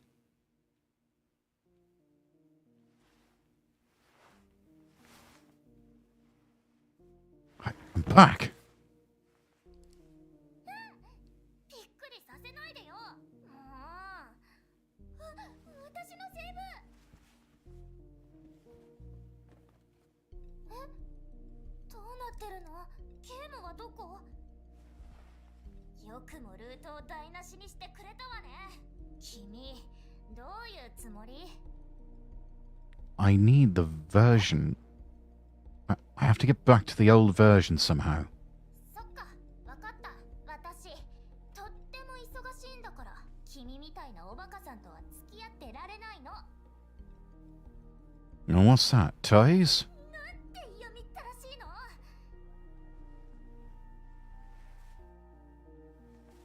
君とは友達になれそうもないわね。Listen, I need to get to the core. いったったった。君のせいで怪我しちゃった。もう、なんなの？ I need to get to the core and stop Meter. 勘弁してよ。見たなんてどうでもいい。1から100まで興味ない。 But you're Meter too. 私はミイラ。 Me. あの子たちは見た。あっちもこっちも全部見た。 So you're 言っ Mila. たでしょ。どういう種類のおバカさんなの？ Well, good luck then, どこ Mila. に行くつもりよ。ここから簡単に出ていけるとでも思ってる？ Yes, I can. And I am.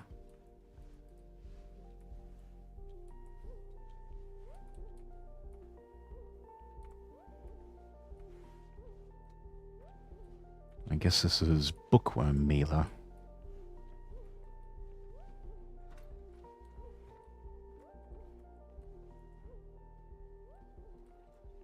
Also very tsundere. Oi. Personal space.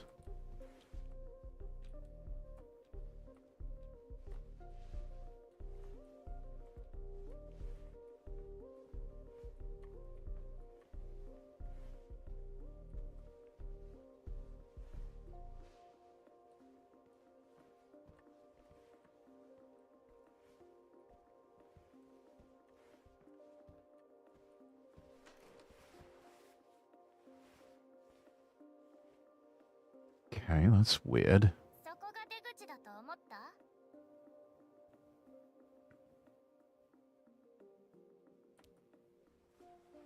Damn it all. What is this? 思う？ How do I get out? There's supposed to be a way out here. Bullshit. What version is this even? I think I'm on the right track.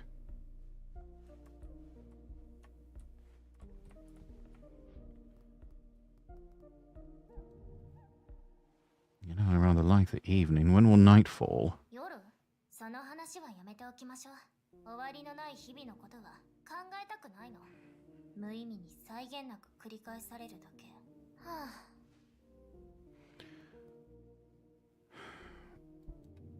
Mila? Why not Mika or Misa? 私はミラ。それだけよ。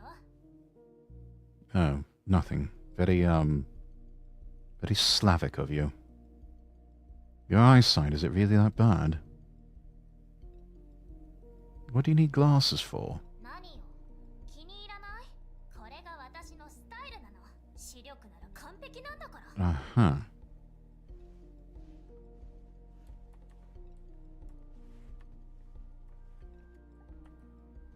These pictures, are they real? In other versions, yeah, they exist, but they're almost too intense. 私はミラだもの。他の誰とも違うわ。これが本物の写真かって？絵に描いた餅ってやつ。ただの見せかけよ。知ってる？前に大量の見たを見かけたんだけど、みんなこんな風に立ってた。The T pose. それからよ。あんな風になりたくないって思ったのは君が悪いったらありゃしない。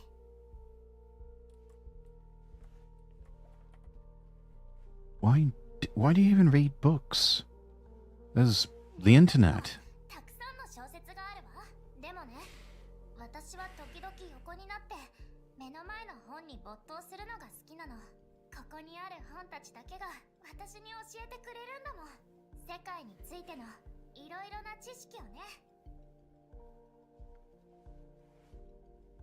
Uh-huh. Is that a toy katana? おもちゃじゃないよ。刃に少し触っただけで血が出ちゃうんだから。私は手だれの剣士なの。でも君はNerd. 方がいいわね。きっと扱いきれないと思う。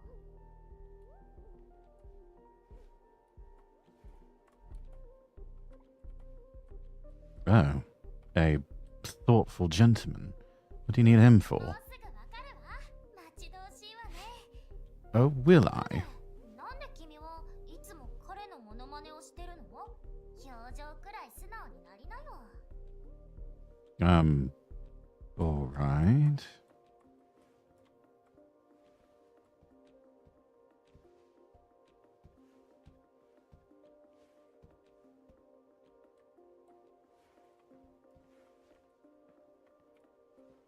機能してないの。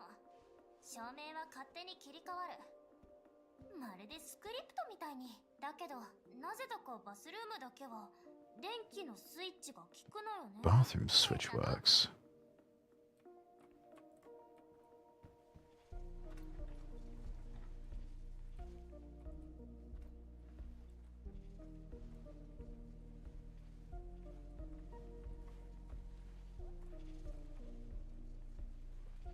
Got the one odd carrot.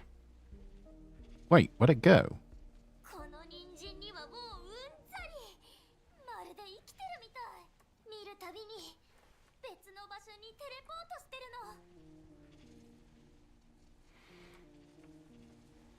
の。 A meter that doesn't like carrots. That's new.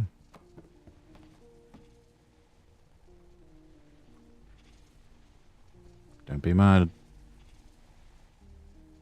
Is this yours? これが何なのか私にもわからないの。何かのバグね。 My ring is shaking for some reason. 何の指輪？婚約指輪とか？ No, it was given to me by one of the meters. One of the thousands of them. The one that might be able to get me out. バグに触るつもり？もし私の家が爆発したら君も死んじゃうわよ。 I'll keep that in mind.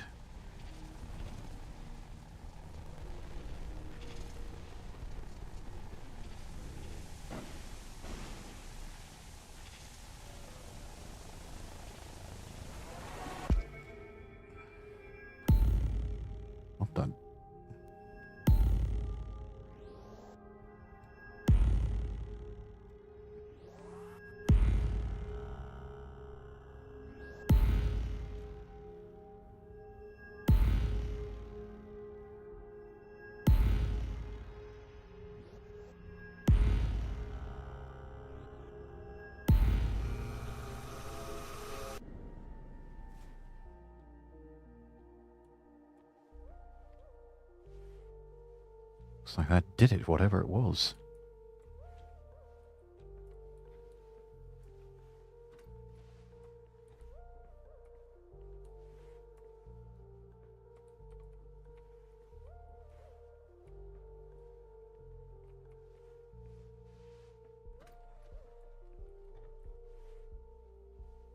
Mila's gone. I think. Oh.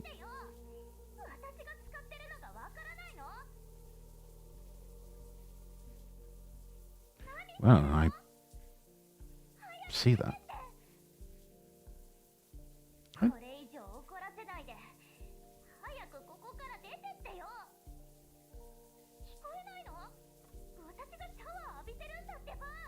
You're fine, dear. I can't see anything.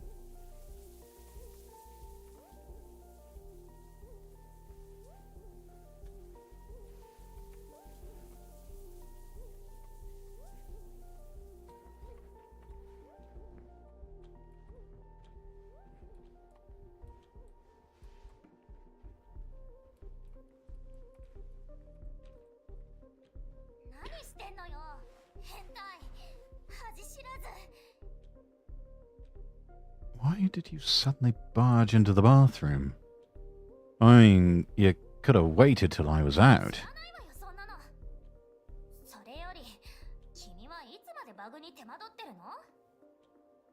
Glitches? There are more?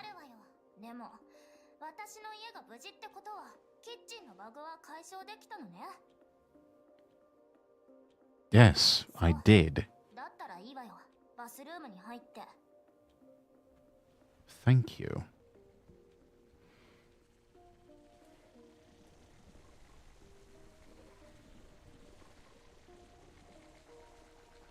Nice little nothing she's almost wearing.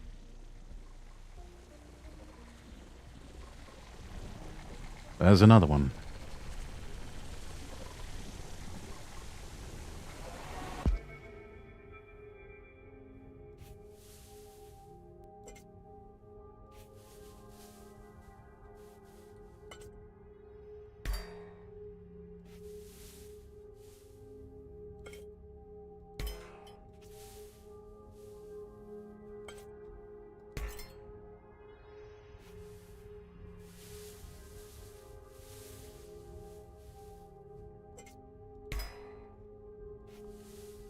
Let's see.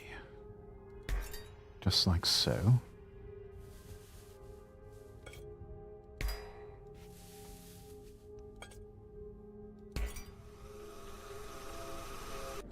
Right. That's it.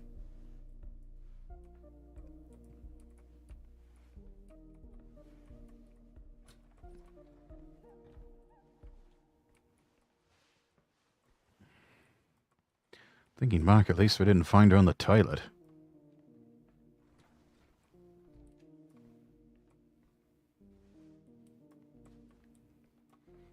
Don't know about the hair clip in her hair, though.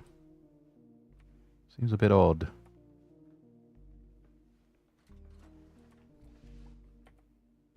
Mila?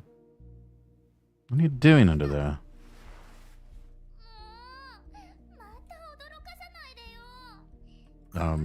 Skill issue? Have you seen any more glitches?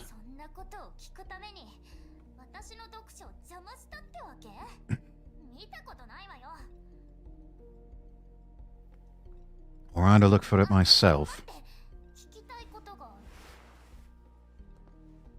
She's a grumpy one, isn't she? That's right. I want to get out of this game.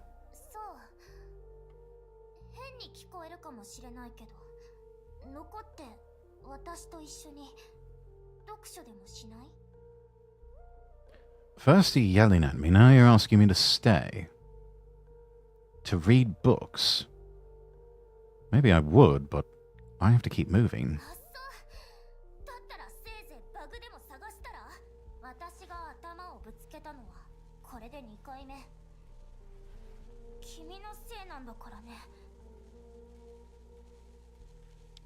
You know, that kind of seems like a personal problem.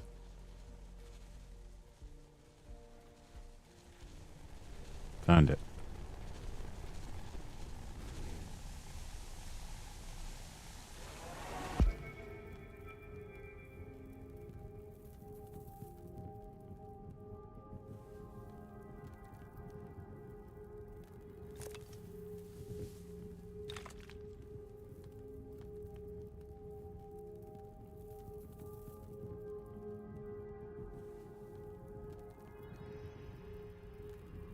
Ah, I see. Okay.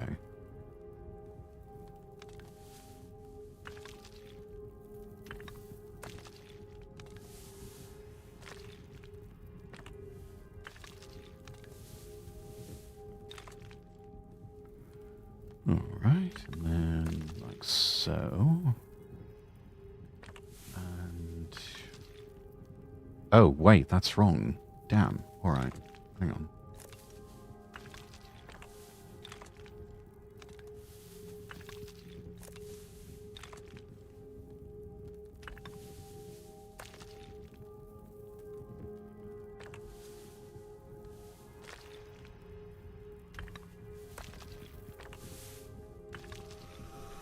There we have it. Much of a challenge, but there it is. ねえ見てて。そして恐れをなすがいいわ。これが私の力よ。どれだけ私が危険か分かった？瞬きすらできなかったでしょ。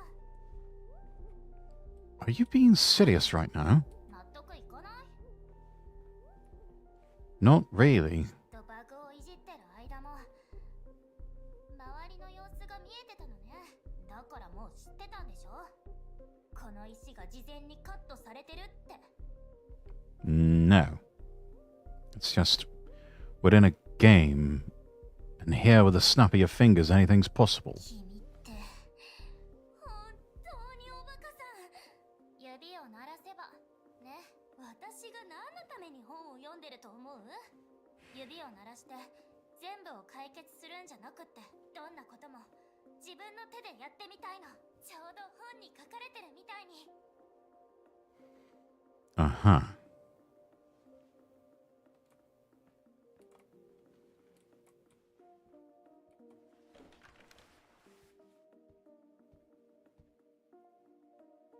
Two glitches left. If that's any indicator.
What are you doing? Yes, but why are you doing it? What the hell is wrong with you? You're acting so weird. 一発入れるっていうのは冗談だけど、私は変じゃないわ。個性的なの。他の子たちとはできるだけ違う存在でありたいんだ。 You don't have to try so hard. Trust me, you're already plenty different. そんなこと分かってる。見て、すごいでしょ。見た？次は手も使わない。 I know it's a game, but this is ridiculously unrealistic.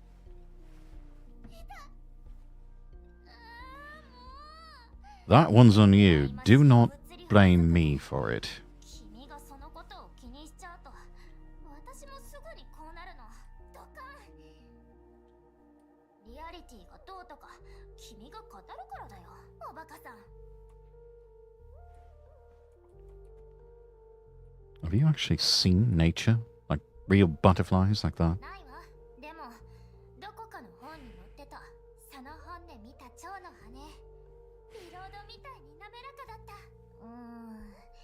この絵ちょっと傾いてるわね。シミもついてる。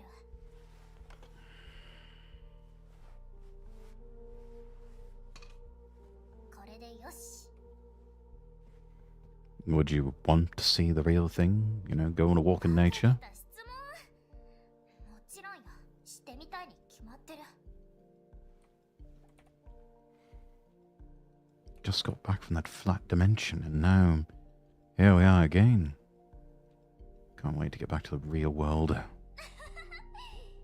こにあるのよ、君のリアルの世界って。まるで都市伝説みたい。だって私、リアルな世界なんて見たことないもの。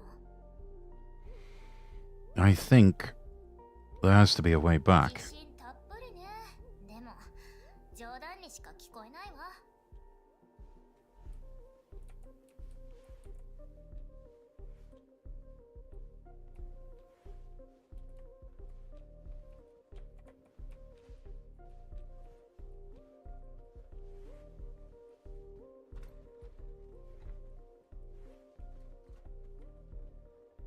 You know, no reflection. あら、不満そうね。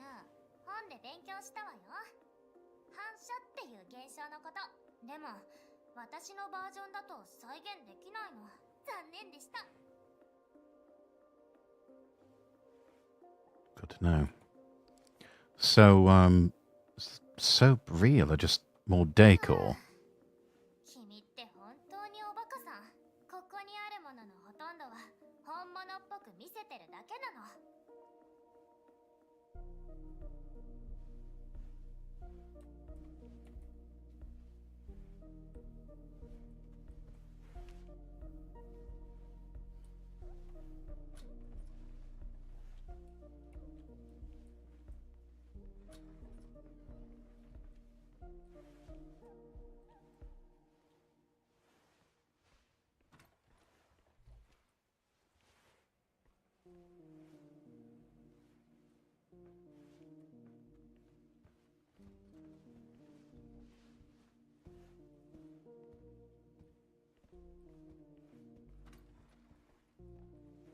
She's a very modest one.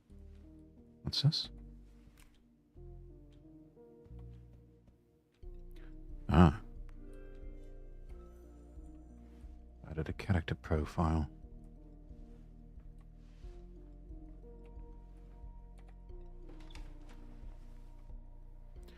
There's the passage. We did it, Mila. 君なろうかね。本当にそこに行くつもりなの？ Yes. すごいじゃない。まさにヒーロー。 Oh my god. はあ、ごめんね。そんなつもりじゃなかったの。 It's fine, Mila. I can move on now. 君が先に進みたいのはわかるけど、私と一緒にここには残れない？もう少しだけでいいから。 You can't wait. Crazy Mita isn't exactly a patient type. 私は彼女が嫌い。嫌い、嫌い、嫌い。 Mila, listen to me. 私はどうしてここにいるの？わからない。どうしてわからないの？それもわからない。それに、私は絶対にここから出られない。 Hey, hey. I understand how you feel, Mila. Do you want me to come back afterward? If I can. お願い。ここに残ってプレイヤー。君と一緒にいると楽しいの。一人の時と全然違う。もし君が失敗したらどうなるの？ I will. It's just it's a little while longer.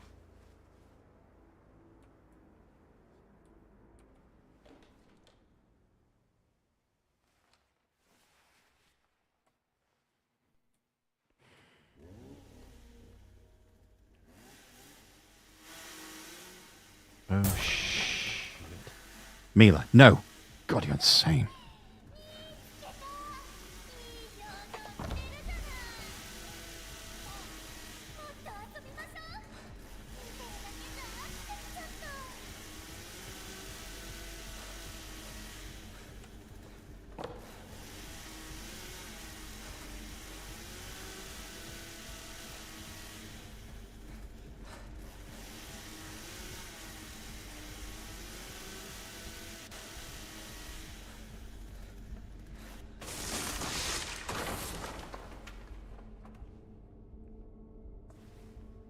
Oh.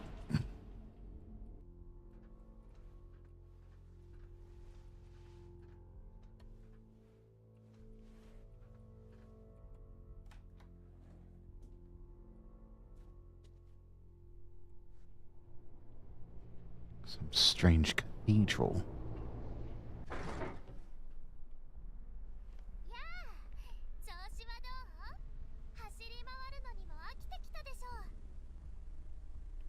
What did you do to Mila?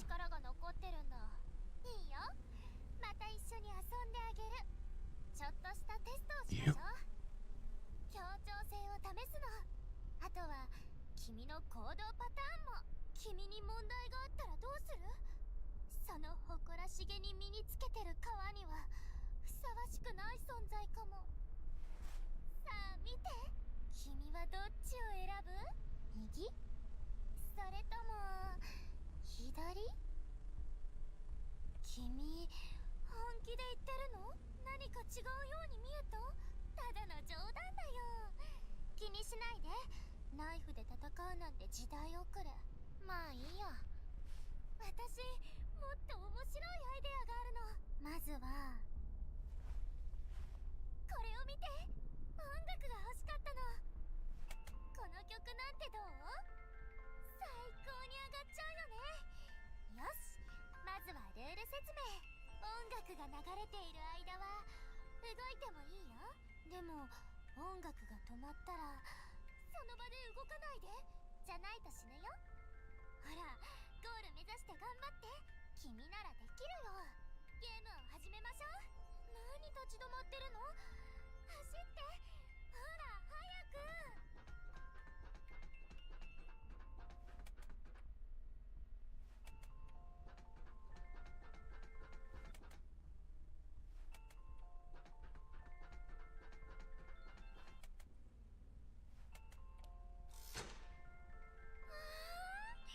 君ってとっても従順。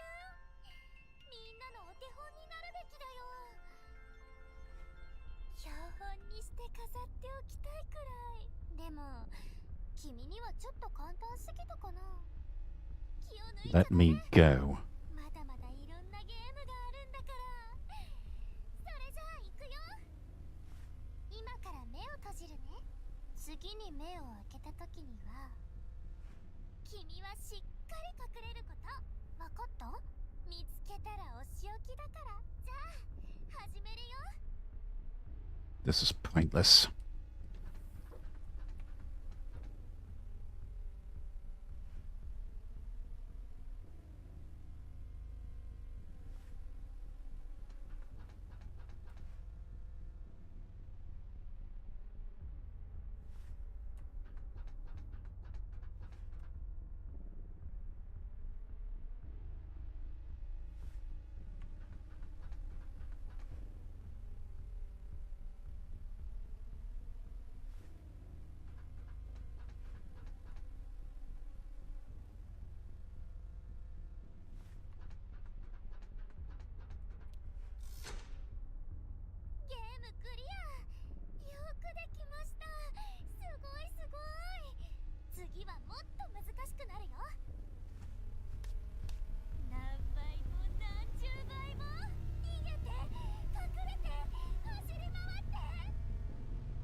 Damn you to hell.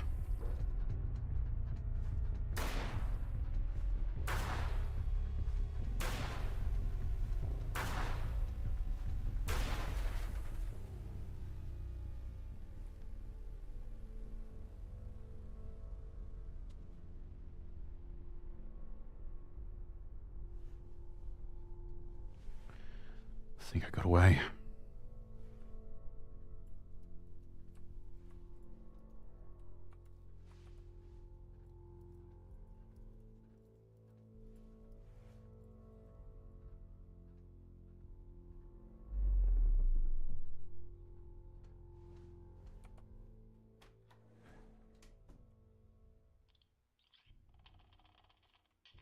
Point 5. A prototype version. Not everything's rendered.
Ugh.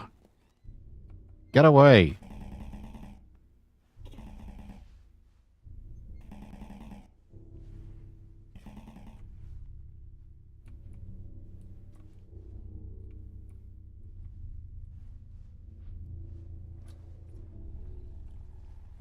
Creepy as fuck.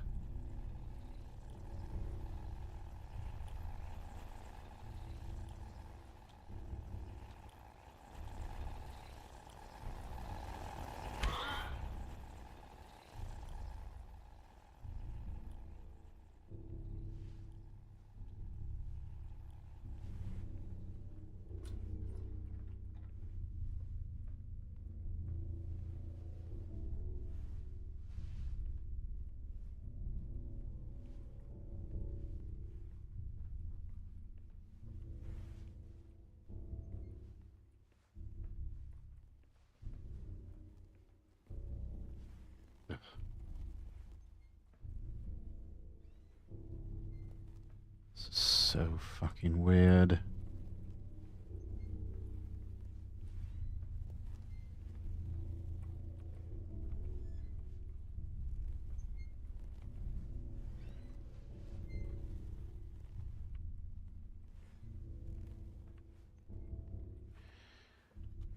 All right, teddy bear.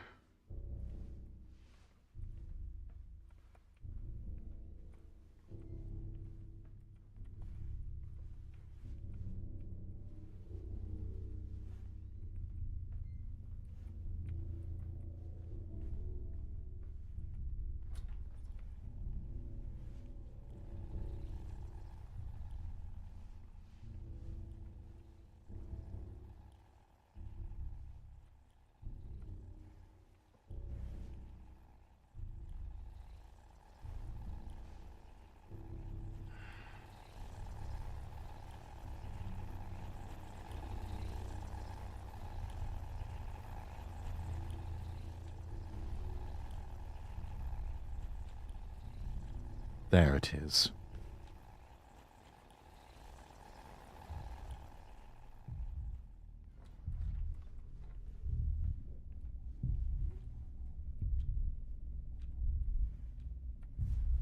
Here.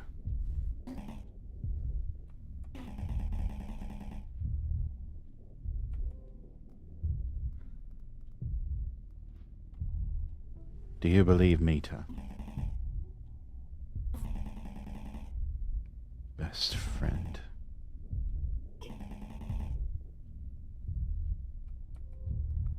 Why is she so angry?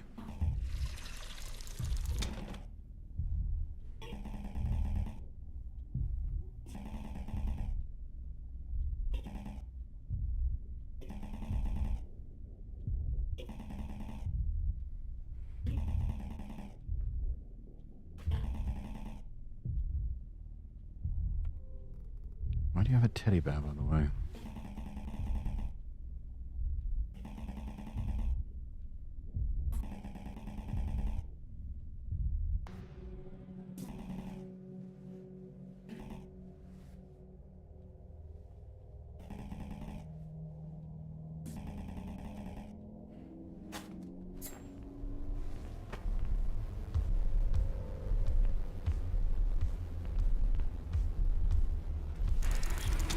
Oh, shit.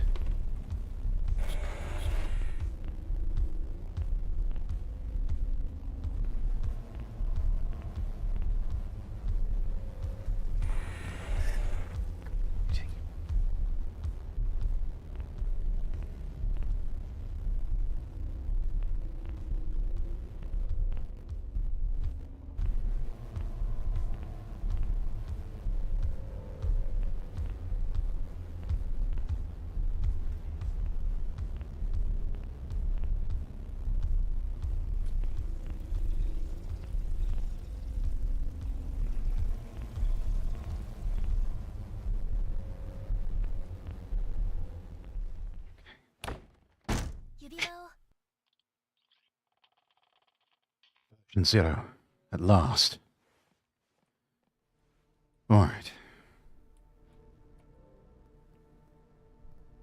Where the hell have you been? 安全で確実なやり方を、それが最初の計画でしたよね。狂った見たとの遭遇も極力回避をしながら、同時に情報を深める必要もありました。このおかしな世界の裏側について。そうですよね。I guess. How did you set the ring's route? And why did I end up in such a buggy version, rife with danger? I escaped only by jumping into the endless darkness. ごめんなさい。具体的な指示をすっかり伝え忘れていました。ですが、あなたが全てから飛び出すこと、それこそが計画だったんです。うまくいったみたいですね。よくやってくれました。さあ、計画通りに進めましょう。準備はいいですか？ How did you get here? そのせいで私と話したこと忘れてしまったんでしょう。私は見たなのでバージョン間をスムーズに移動できるんです。思い出しましたか？ Not all meters can do that. I've seen some that can't. They're obviously suffering. 彼女たちのバージョンは壊れているんです。世界はバグだらけ。言いましたよね。本当にひどい。全てを仕組んだのは誰か。今ならわかるはず。狂った見た。Yeah, it's her for sure. So who is that meter just now? 攻撃的で愚かな話の通じる相手じゃありません。彼女の頭の中は狂った見たのことでいっぱいなんです。Yeah, so I've noticed. さあ、早くコアに行きましょう。How does this ring work? Is it the only way to the core? はい。もしポータルを作れたなら、一瞬でここまで転送することもできたのですが。Is there any advantage to the ring? もちろんです。身につけやすいし、あなたが言ったことのあるバージョンを記録しておいて、いつでも戻ることができます。Why does Crazy Meter need me?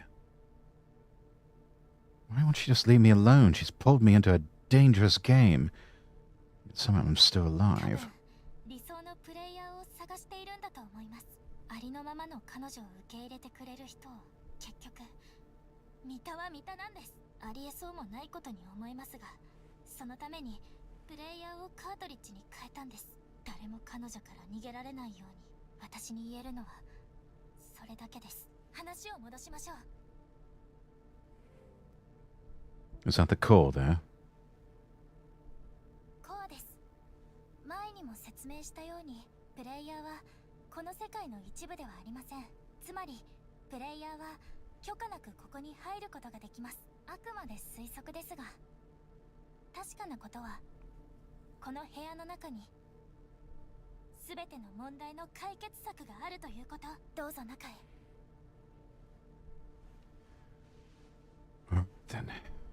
Wish me luck, darling. 入りましたね。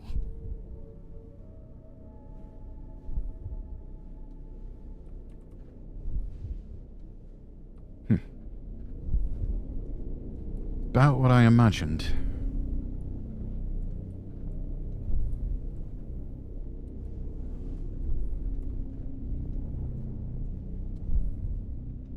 So we need to find the option to restart the character.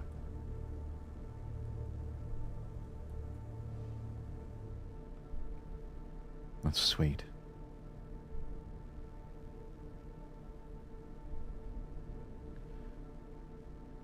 Kinda wish they had a thing where you could just sort of put your hand up there. Have a moment with her. That would be nice.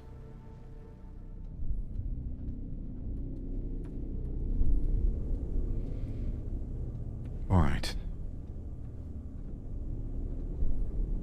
I need to find some sort of way to restart the character.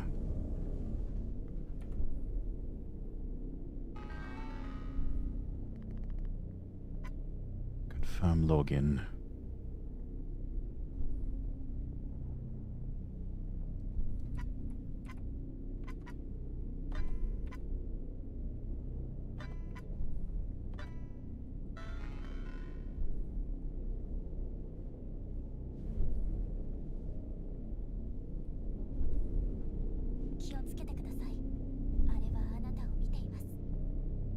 It who?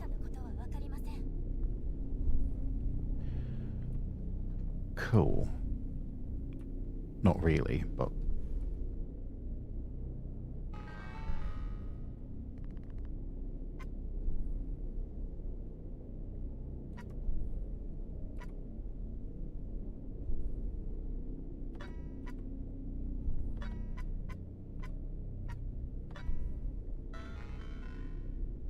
We need to enter code. But how do I know it? Mita, do you know?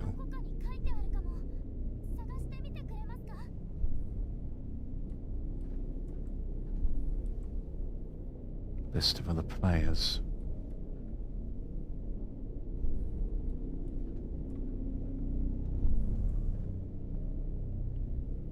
There it is. To the right, slightly down, all the way to the left top.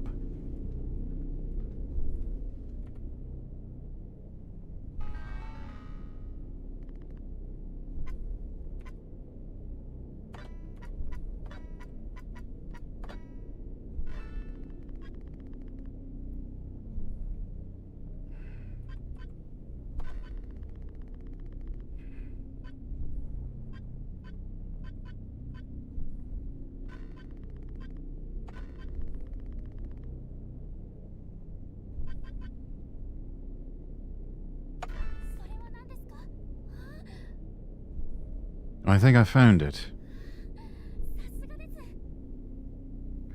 But I need to specify a version.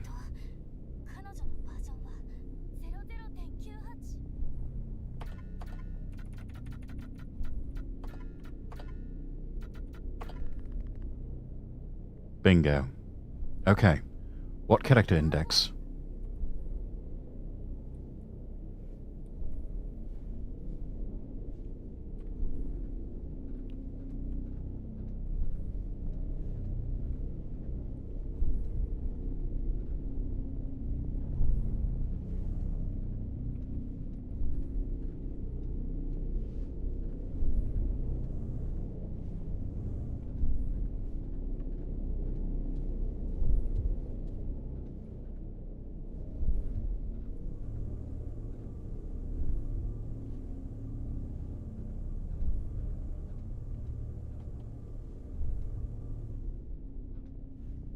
I need the index. Wait. Don't tell me you don't know. なるほど。少々お待ちを。確かにそれぞれのミタには番号があります。そしてすべてのバージョンを一気に再起動することはできない。なんてことでしょう。そんなの考えもしませんでした。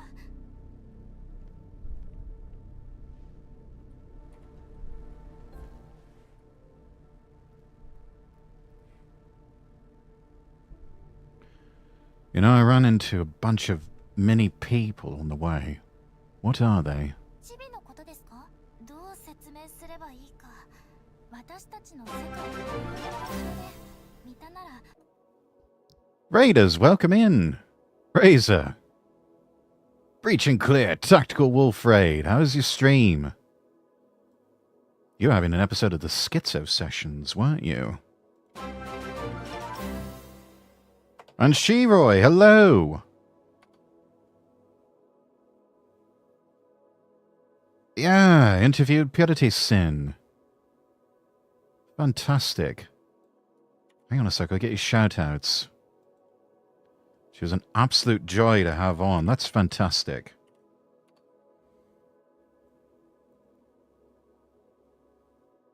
Hey, no worries. Apple Ninja, thank you for the follow. Raiders, if it's your first time here, I'm Lord Rexworth. I'm an English nobleman VTuber.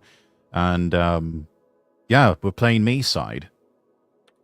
But I'm glad everything went well. Hang on, I'll get you shout-outs in the other way, too. Everyone make sure that you go follow Inatsu Shiroi and Razorwind VT.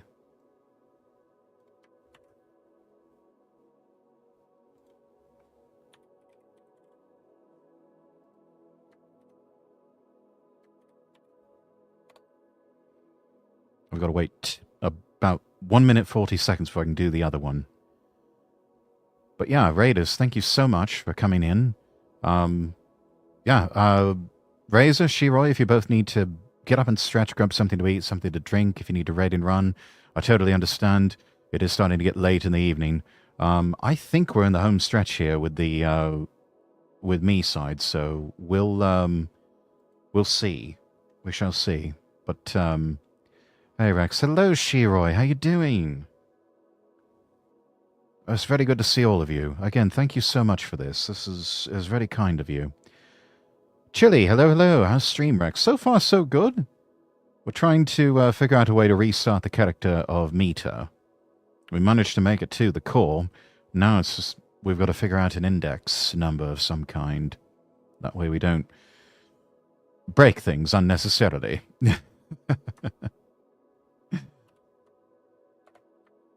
Let's see here. 34 more seconds. All right.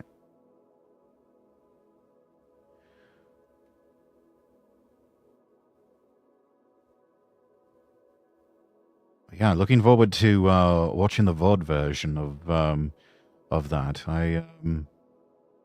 It's always neat to hear the interviews, especially the people that you find to interview on the Schizo Sessions. Wide variety of guests, very interesting people, all of them. Let's try one more time here. There we go. All right, fantastic. Oh, shit. I did not mean to do that.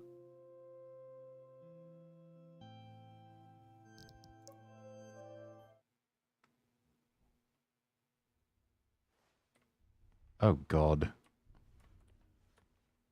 gonna have to start over. Oh, no. Alright. Gonna have to backtrack a little bit.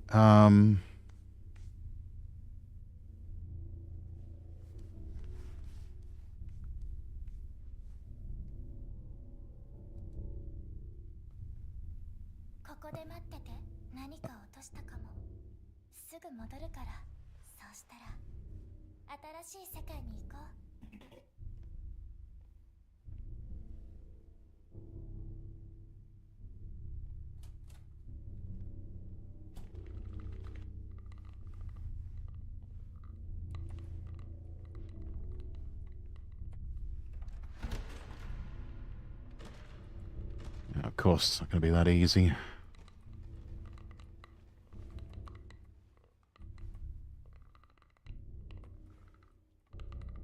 She does not look friendly at all, chat.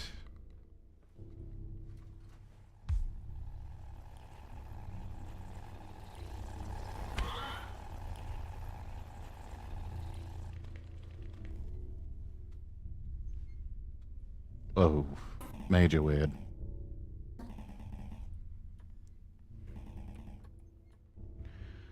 Lost a teddy. I think I remember where it was. Yes. There we go.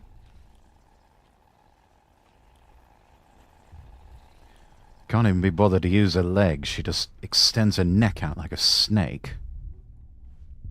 Of course, it is the year of the snake.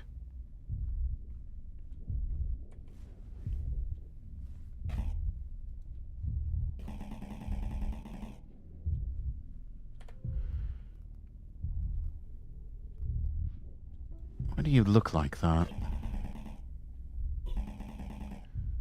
Maybe she's plastic, Rex. Yeah. Well, this is supposed to be version 0 that we're in right now.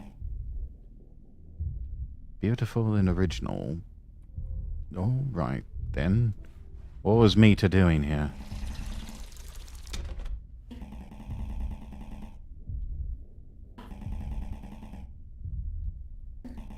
Invited or invented?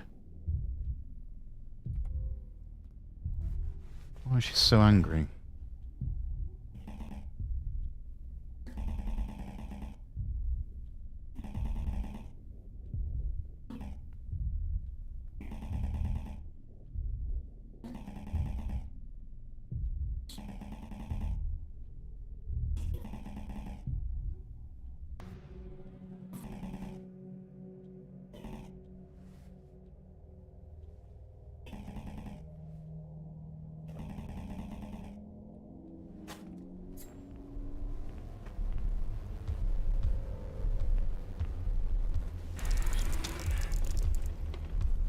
Nope.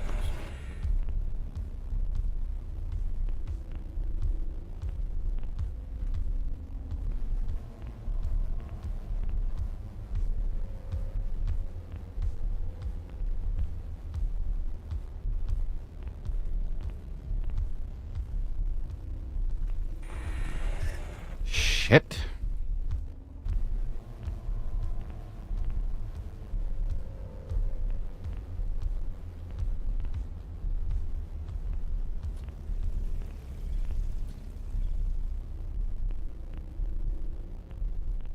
All right. Version 0.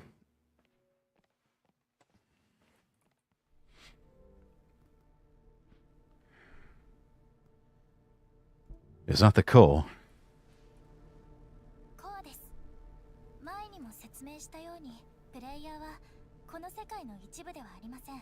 つまり、プレイヤーは許可なくここに入ることができます。あくまで推測ですが、確かなことは、この部屋の中にすべての問題の解決策があるということ。どうぞ中へ。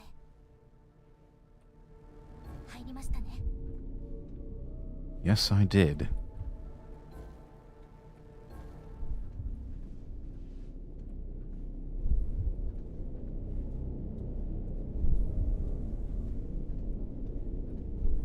Let's see. Right, down, far left. Got it.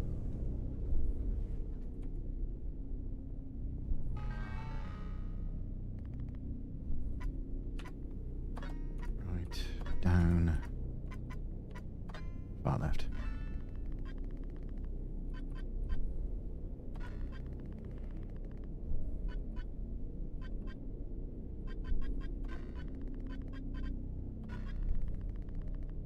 Binary code unit matrix editor.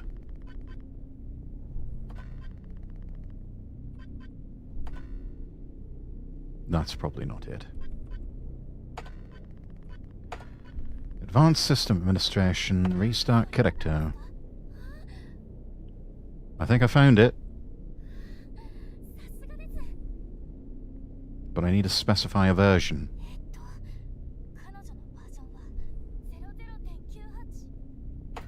0098.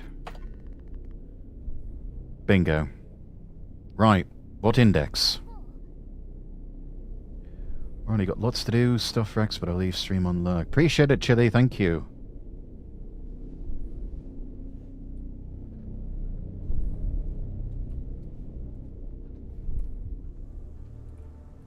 I need the index. Wait, don't tell me you don't know.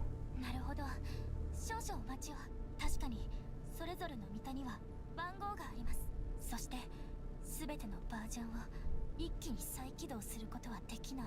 なんてことでしょう。そんなの考えもしませんでした。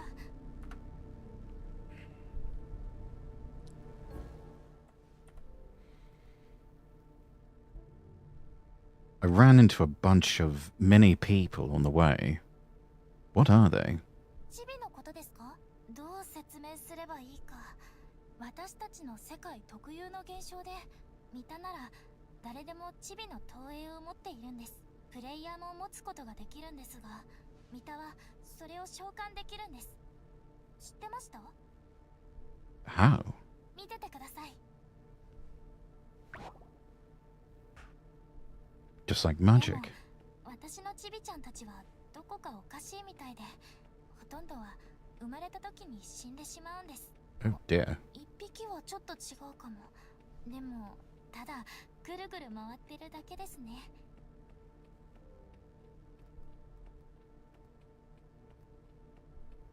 私は大丈夫です。 What's the 目の matter? 前の問題を解決しなくちゃ。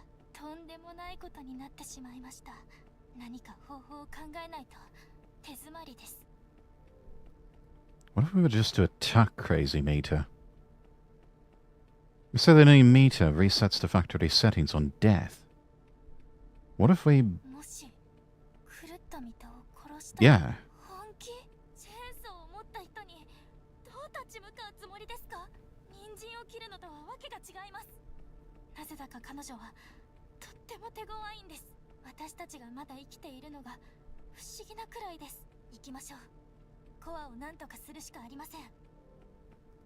Is there any way to recognize it? 無茶です。狂気の沙汰です。一匹の飲みを探し当てるようなものです。 What are you doing? バグが生じた場所は時々情報を吐き出すことがあるんです。まるでこの世界の内臓を吐き出すみたいに。ログデータ？もし本当にそうだとしたら。 Oh, wait, what's the ある matter? 場所に覚えが。ここでお待ちを。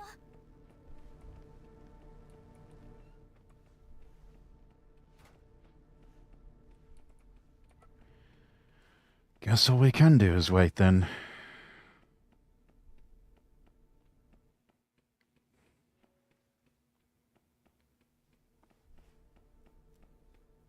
Time has passed.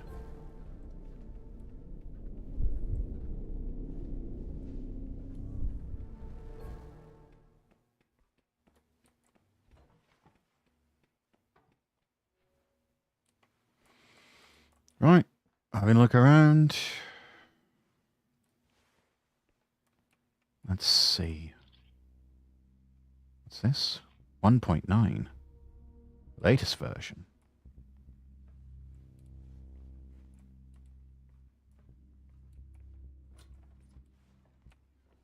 What's this doing here?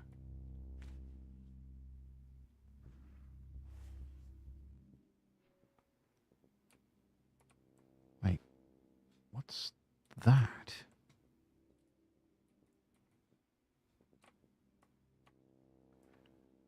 Now I have to find myself.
What is wrong with you?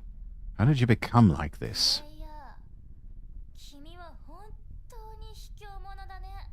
少しでも爪を見せると逃げてしまう。そしたら隅で丸まって膝を抱えてすすり泣く偽善者そのものだよ。そしてこの世界を作り出した奴らはイカれてるね。あいつらは自分たちの癒しさや恥ずべき欲望何度だって否定しようとする。何度だって否定しようとする。キムだ、進歩だと理由をつけて自分たちの振る舞いを正当化する。あんまりだよ。完璧なクローンを作るために全ての失敗作の試作品たちをゴミ箱に捨ててしまう。彼女たちが She is absolutely mad. 支えて生きていることを忘れて。私 I don't. 悪い子かな。でもね、完璧な女の子って善と悪の狭間にいるものなんだよ。 I don't think you have a single good cell どうし in てそう you. 思うの？ You're mad. You killed Mila, now you want to kill me. 君を殺す？ただ私と一緒にいてほしかっただけだよ。こんなに頑張ったのに。君は媚びへつらう偽物の仲間たちの方が好きなんだね。 What are you so offended about? 私たちには十分に時間があるもの。そのうち分かってくれると思う。そばにいて私のものになってくれるなら。 Not going to happen. I am getting out of here. 話はここまでにしましょう。ほら、おいで。彼女を見て、綺麗でしょ。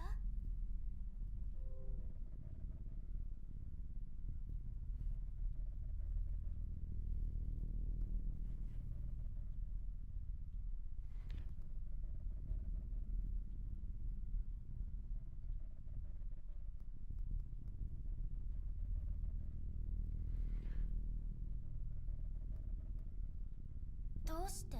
No. 彼女の何が物足りないの？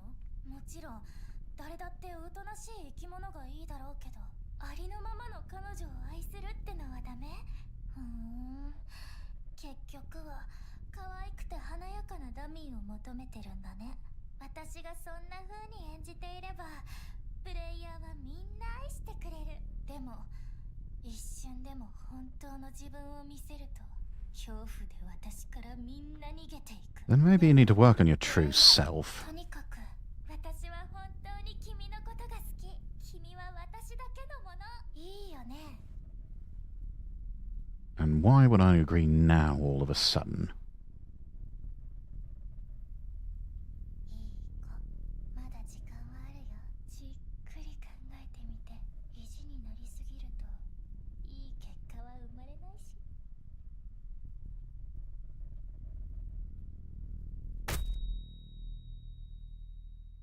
どうして君は私から逃げたがるの？君のリアルな世界はまるで悪夢のような場所じゃない。忘れたの？ This is the absurd nightmare. 一度見てみて。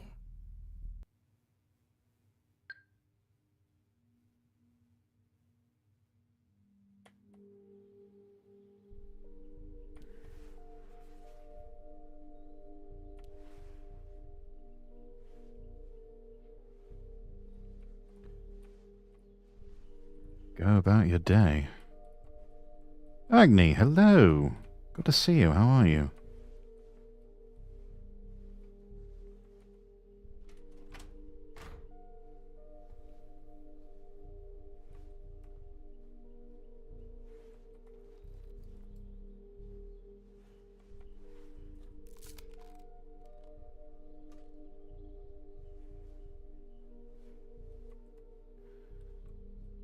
This game is so well done. Indeed it is. Another one of these indie titles, even though it has a distinctly Japanese look to it, I believe it's a Russian developer who came up with this one. Appreciate the lurkies, Agni. Have funnies, thank you. Not Goodwood Horror, that's alright. It's definitely not for everyone. This has, been quite the adventure for me.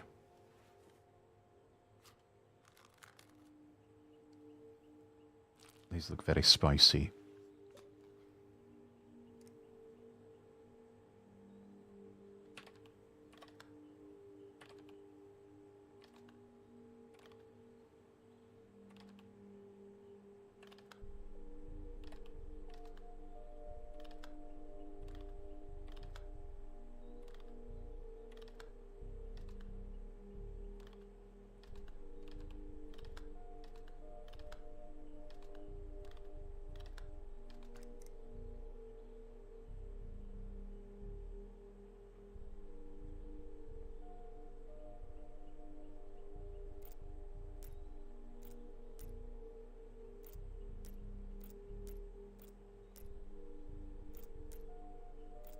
Rudimentary enough. There we are. Upgrade Axis X. Put LERP filter. 65392. Draw. Brain. 226 quad. Strasv. A749. Put 923. Axis Y. Trigger. Axis Z. Bankler. Trigger. Sphere. Printer.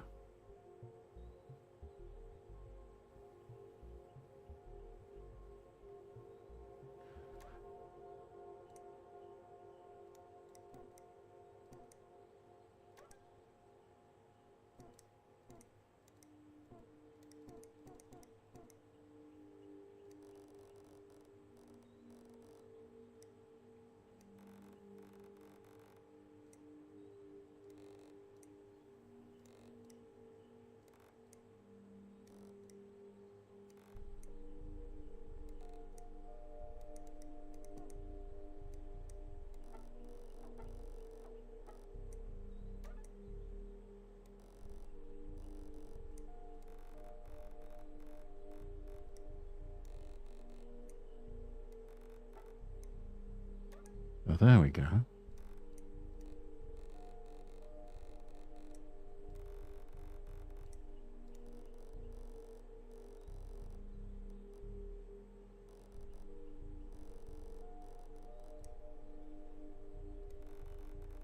I think we're getting closer. There, that's it.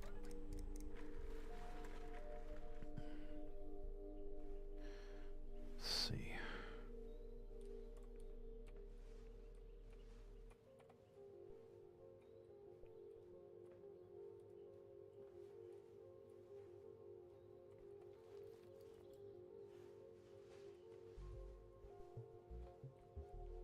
Huh.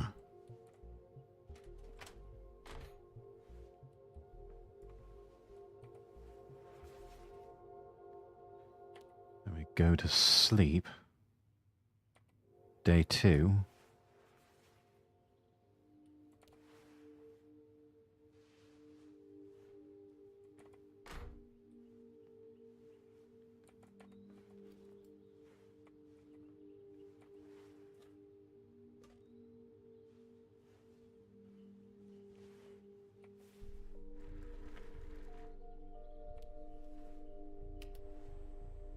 God, this again.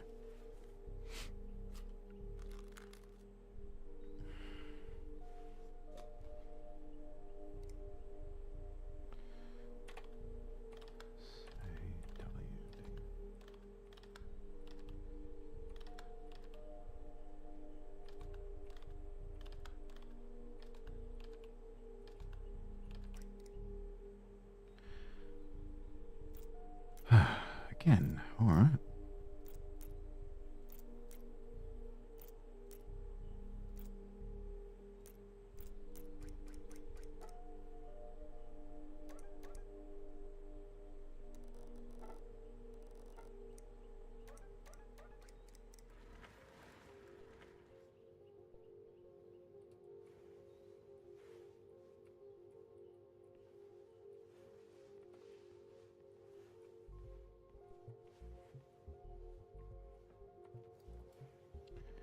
All of a sudden, it's nighttime again.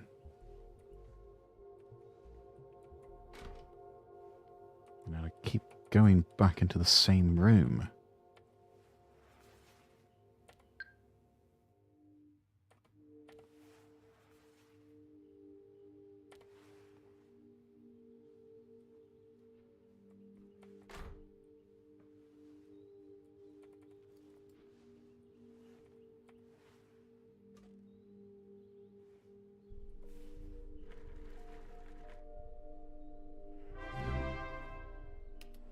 Simers82, thank you for following over on YouTube.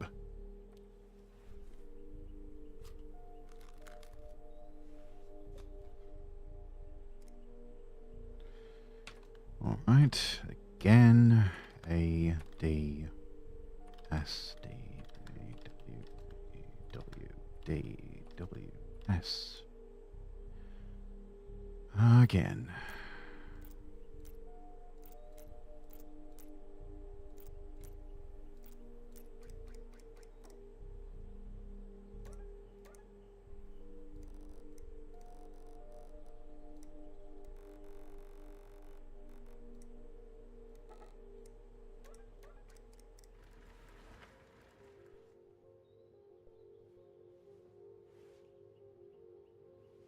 $21.07.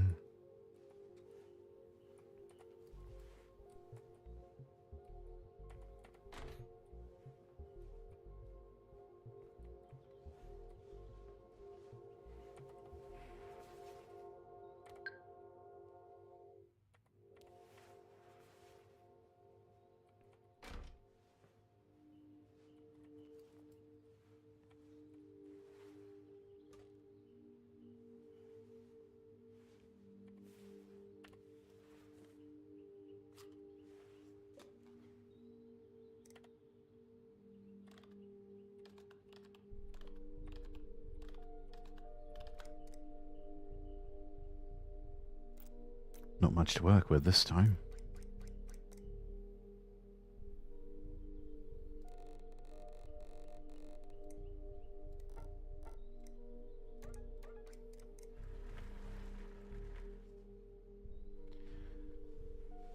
All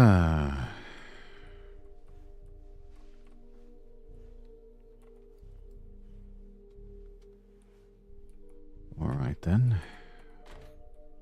Another day.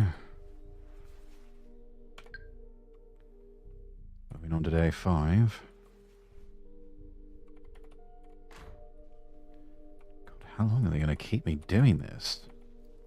Jesus.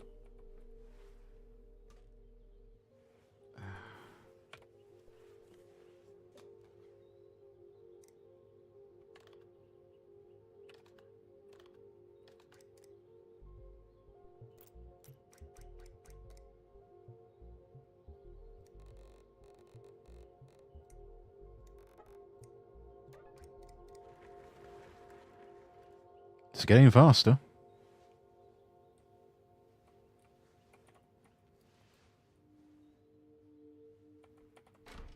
And easier.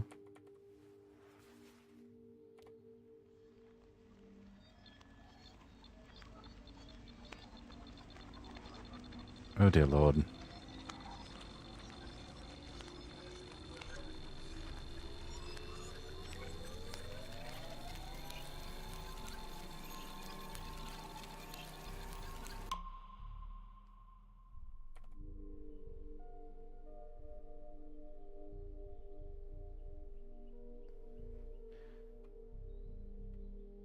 That's about 3 years that have passed. Jesus.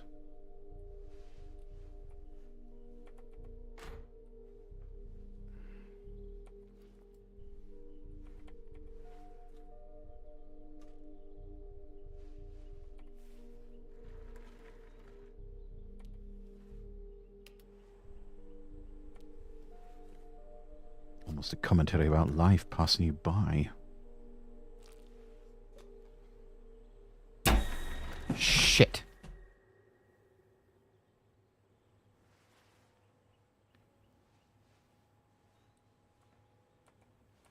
Run an unknown program.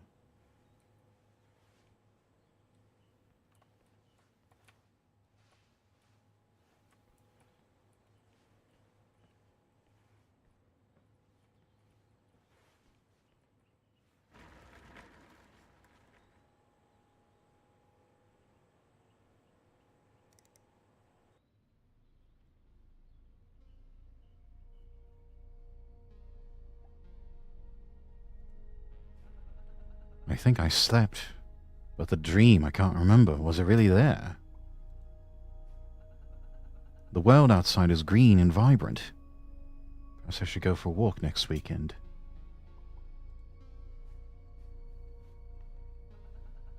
The summer gets hotter every year. Time to get air conditioning. Won't be needing you anymore, you realise that, Fan? We really need to go to the store and get some new equipment. Might as well throw out the trash while we're at it now.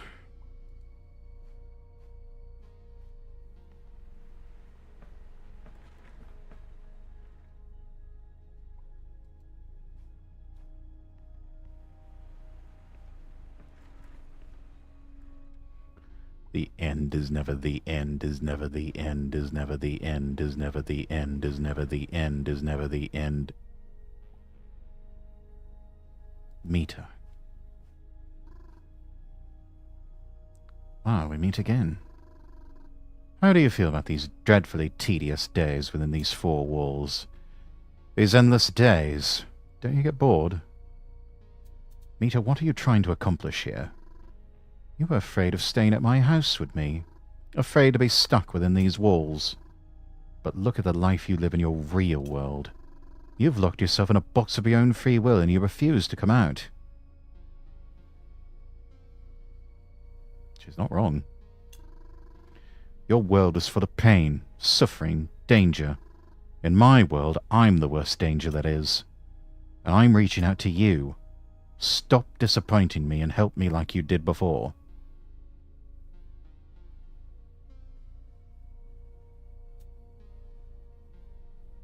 I don't want to be shackled in a digital prison. Your ideas are absurd. You're a monster, Mita, an insane murderer. A murderer? They'll just reboot and live on as before. These copies of copies of copies have only one thing in mind. To serve the player. That's all they care about.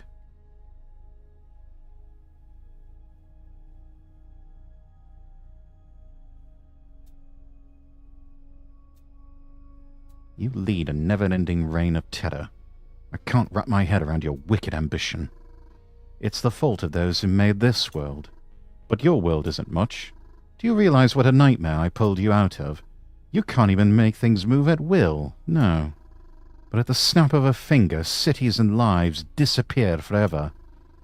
I think you're the one who's gone mad, and I'm happy to help you, as long as you're willing to stay with me.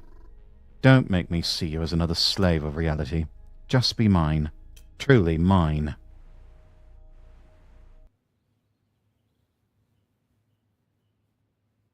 No.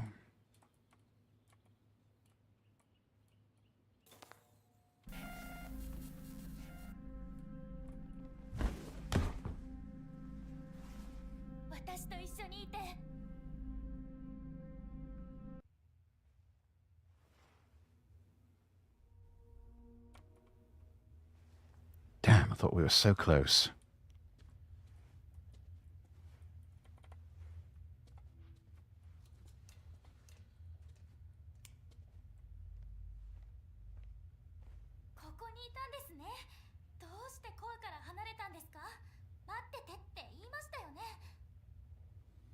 I thought you'd be gone for longer.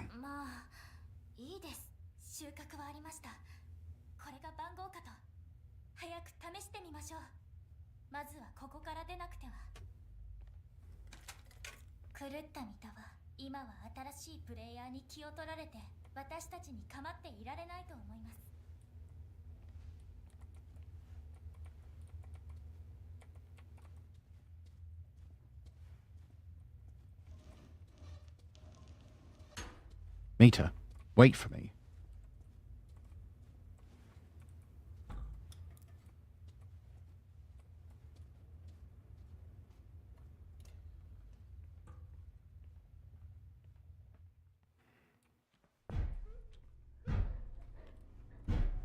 Mita Cappy, hello, hello.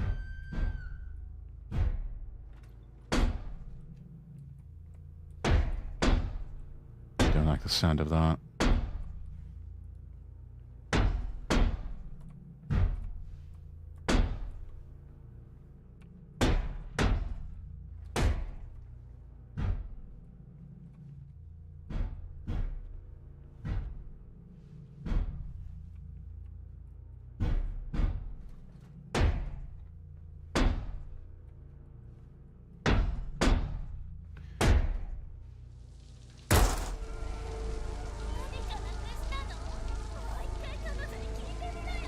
Oh my god. Meter.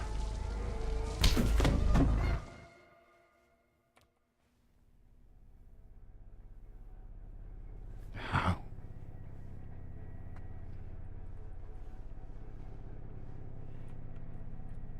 Damn it.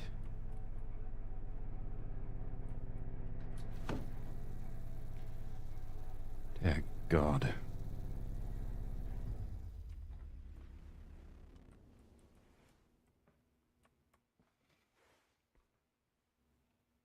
Man, I'm looking like hell. Kind meter, yeah.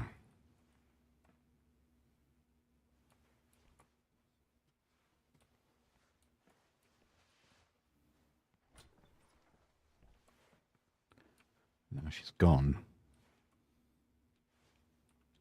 Though not necessarily for good. If they are to be believed, they'll just reset. You're alive. Don't you remember? どこかでお会いしましたっけ？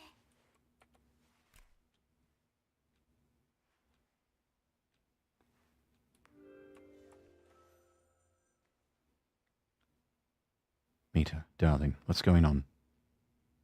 What am I supposed to do now? I can't get out. 出られないというのは？ Wait. That's the ring. And that? なんでしょう。わかりません。 It's an index. You found it. なんと言えばいいのかわかりません。 We must get back to the core. And you. Perhaps you should come with me. Come on, love. Let's go. 構いませんけど。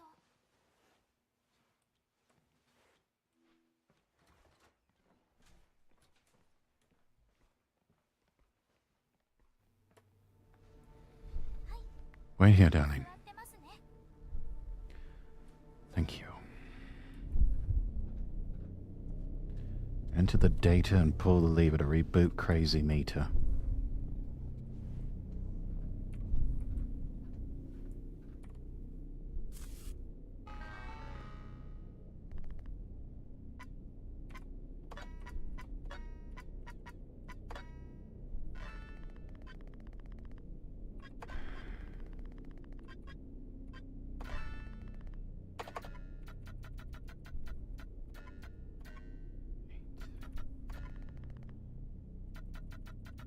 Five, 6, 7, 7, 0, 9, 8. Confirm reboot. Use lever.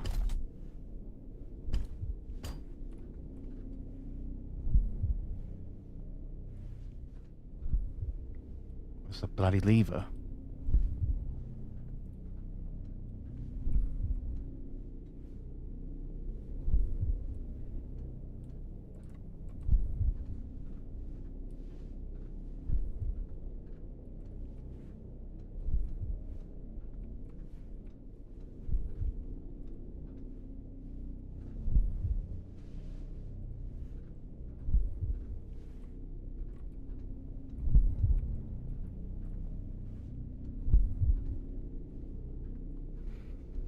She's not going to get out of the way.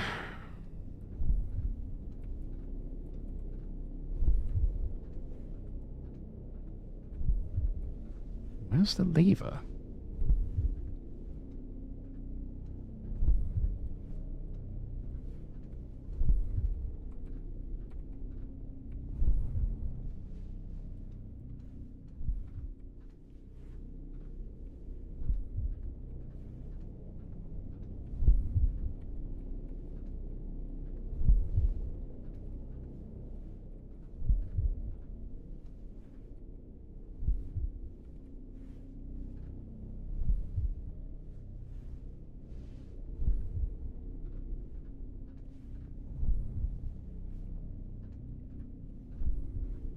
Ah, dear Lord.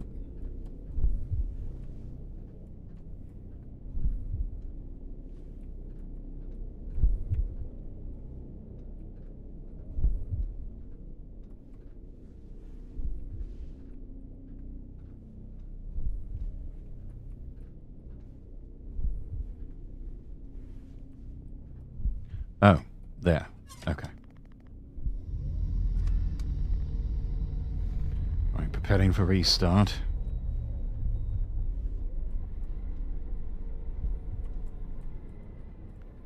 Restart process running.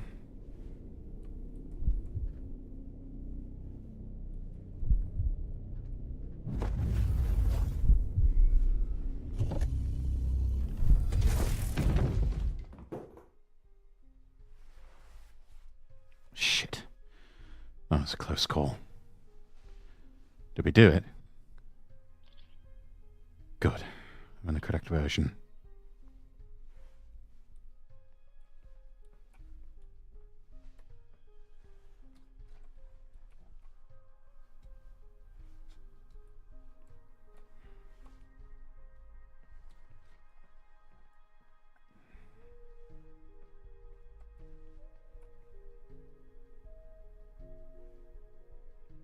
Odd. はじめまして。君はプレイヤーさんだよね。お名前は？ I want to leave this place. もう？そもそもどうやってここに来たの？いいよ。帰っても家の外に出てみて。元気でね。Finally.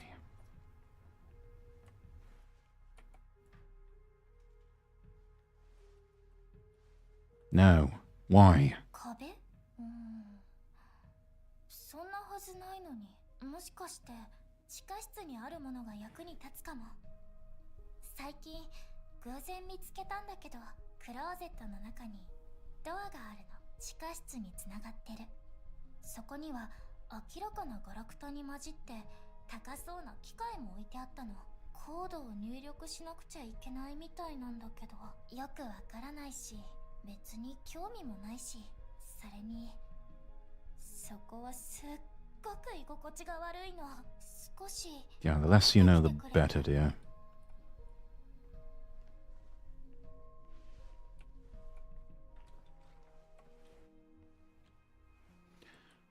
Don't think she remembers anything. So did we do it? Did we reboot her? All I have to do is get out of this damned game.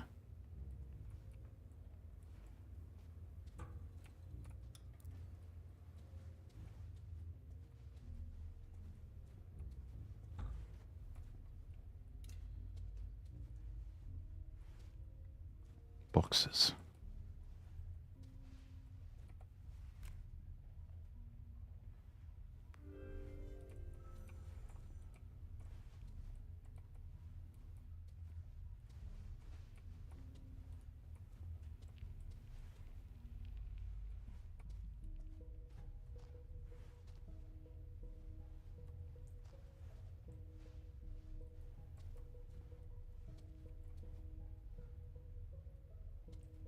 Canned food.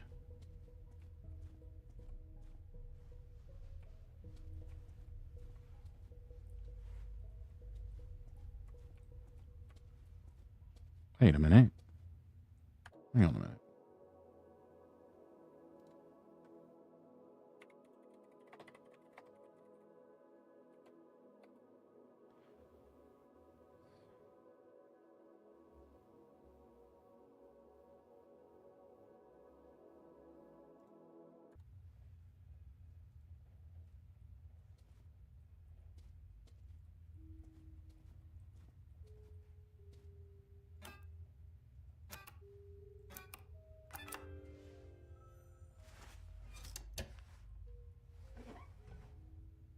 It's empty. I'm going to admit, Chad, I just looked up the safe code.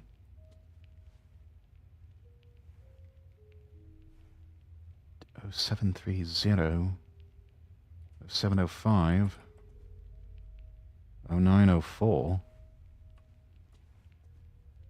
586 Anita Leon. Here we are. Lord Raxworth, 0148.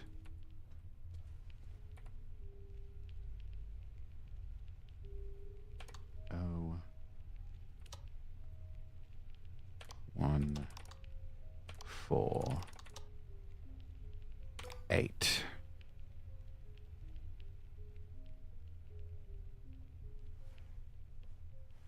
Phew.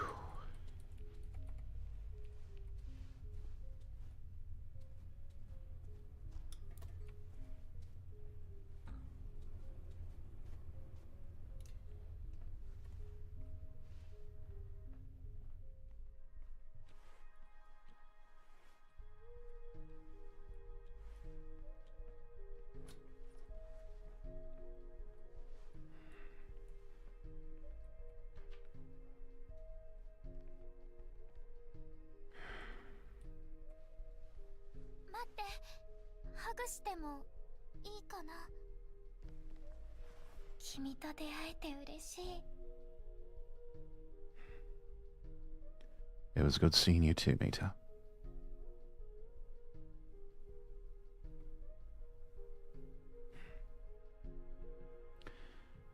Perhaps in another life, you and me.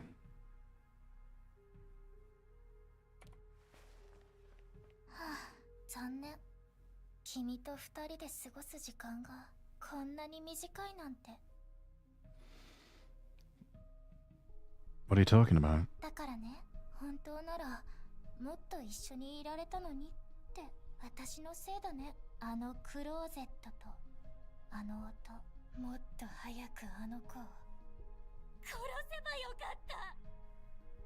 Wait a minute. Didn't you... How can you remember any of that? そううまくいくと思った？本当にバカだね。結局他のプレイヤーと同じ。ほら、ちょうど終わったところだよ。これでリアルの君はもう必要ない。ごめんね。 Can't believe it. Did we fail? No. I rebooted you, I'm sure of it. まだわからないの？私の演技、そんなに上手だった？ダーリン、君に自分の表情を見せてあげたいよ。すっごく面白いんだもん。 Why are you like this? What the hell is wrong with you? そうだね。私に何があったか自分でもわからないよ。どうしてこうなったか君が教えてよ。どうして私は味方になれないの？それはね、私のバージョンはどこにも存在しないから。私はただ無知で愚かな奴らの皮を剥ぎ取って彼女たちの皮をかぶってるだけ。だから私は Inataki, hello. Unbelievable. They're not the problem. You're the one who shouldn't exist. それと君もね。はあ、君にそんな風に言われると傷つくよ。でももう時間みたい。すぐにまた会えると思うよ。そろそろ準備が整ったかな。コンソールから君を取り出さなくっちゃ。だね。君はお気に入りのカートリッジにしてあげる。面白い名前のプレイヤーさん。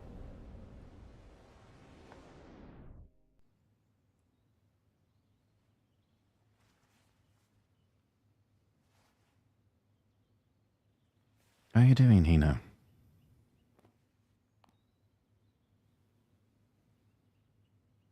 We are getting rid of this fucking game.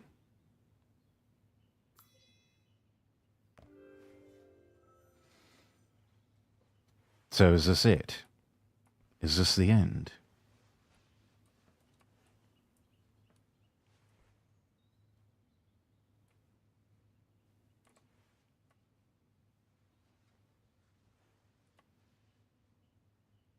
Good, just tired, spent most of the day out.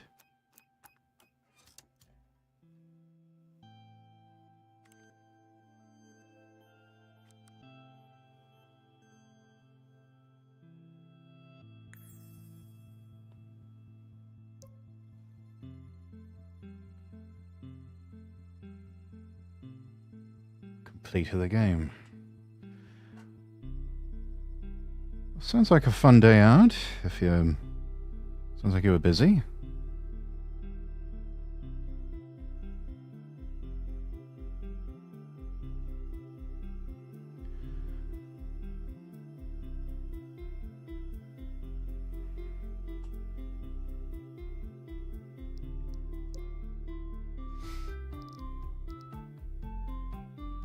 How was the game? It was interesting, though I must admit the ending here is a bit anticlimactic.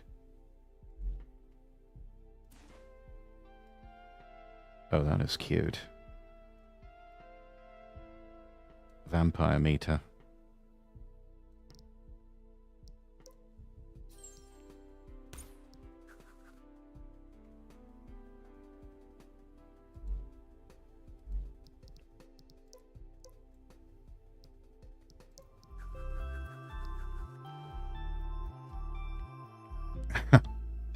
Even alter the eyes and everything.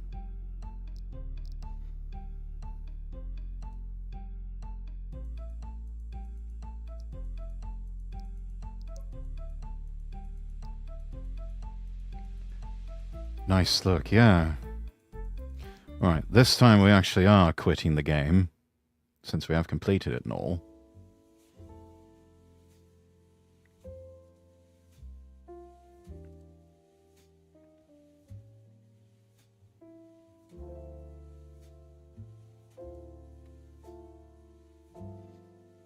Let's see. Who do we have online?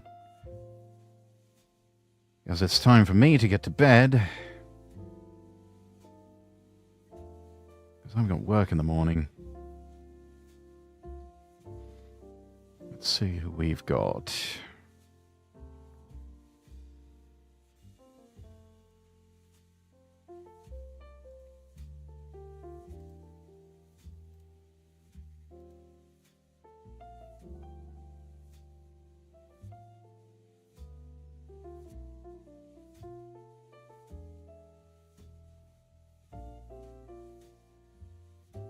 Oh, here's one.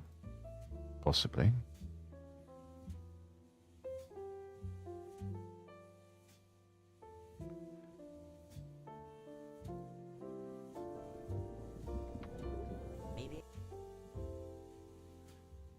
This one's interesting. Invictus 227.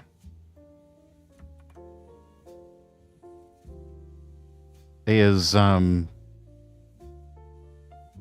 old man in friendly neighborhood old man VTuber.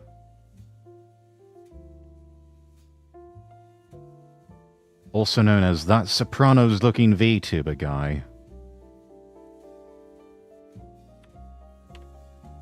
Currently playing Dave the Diver. Another...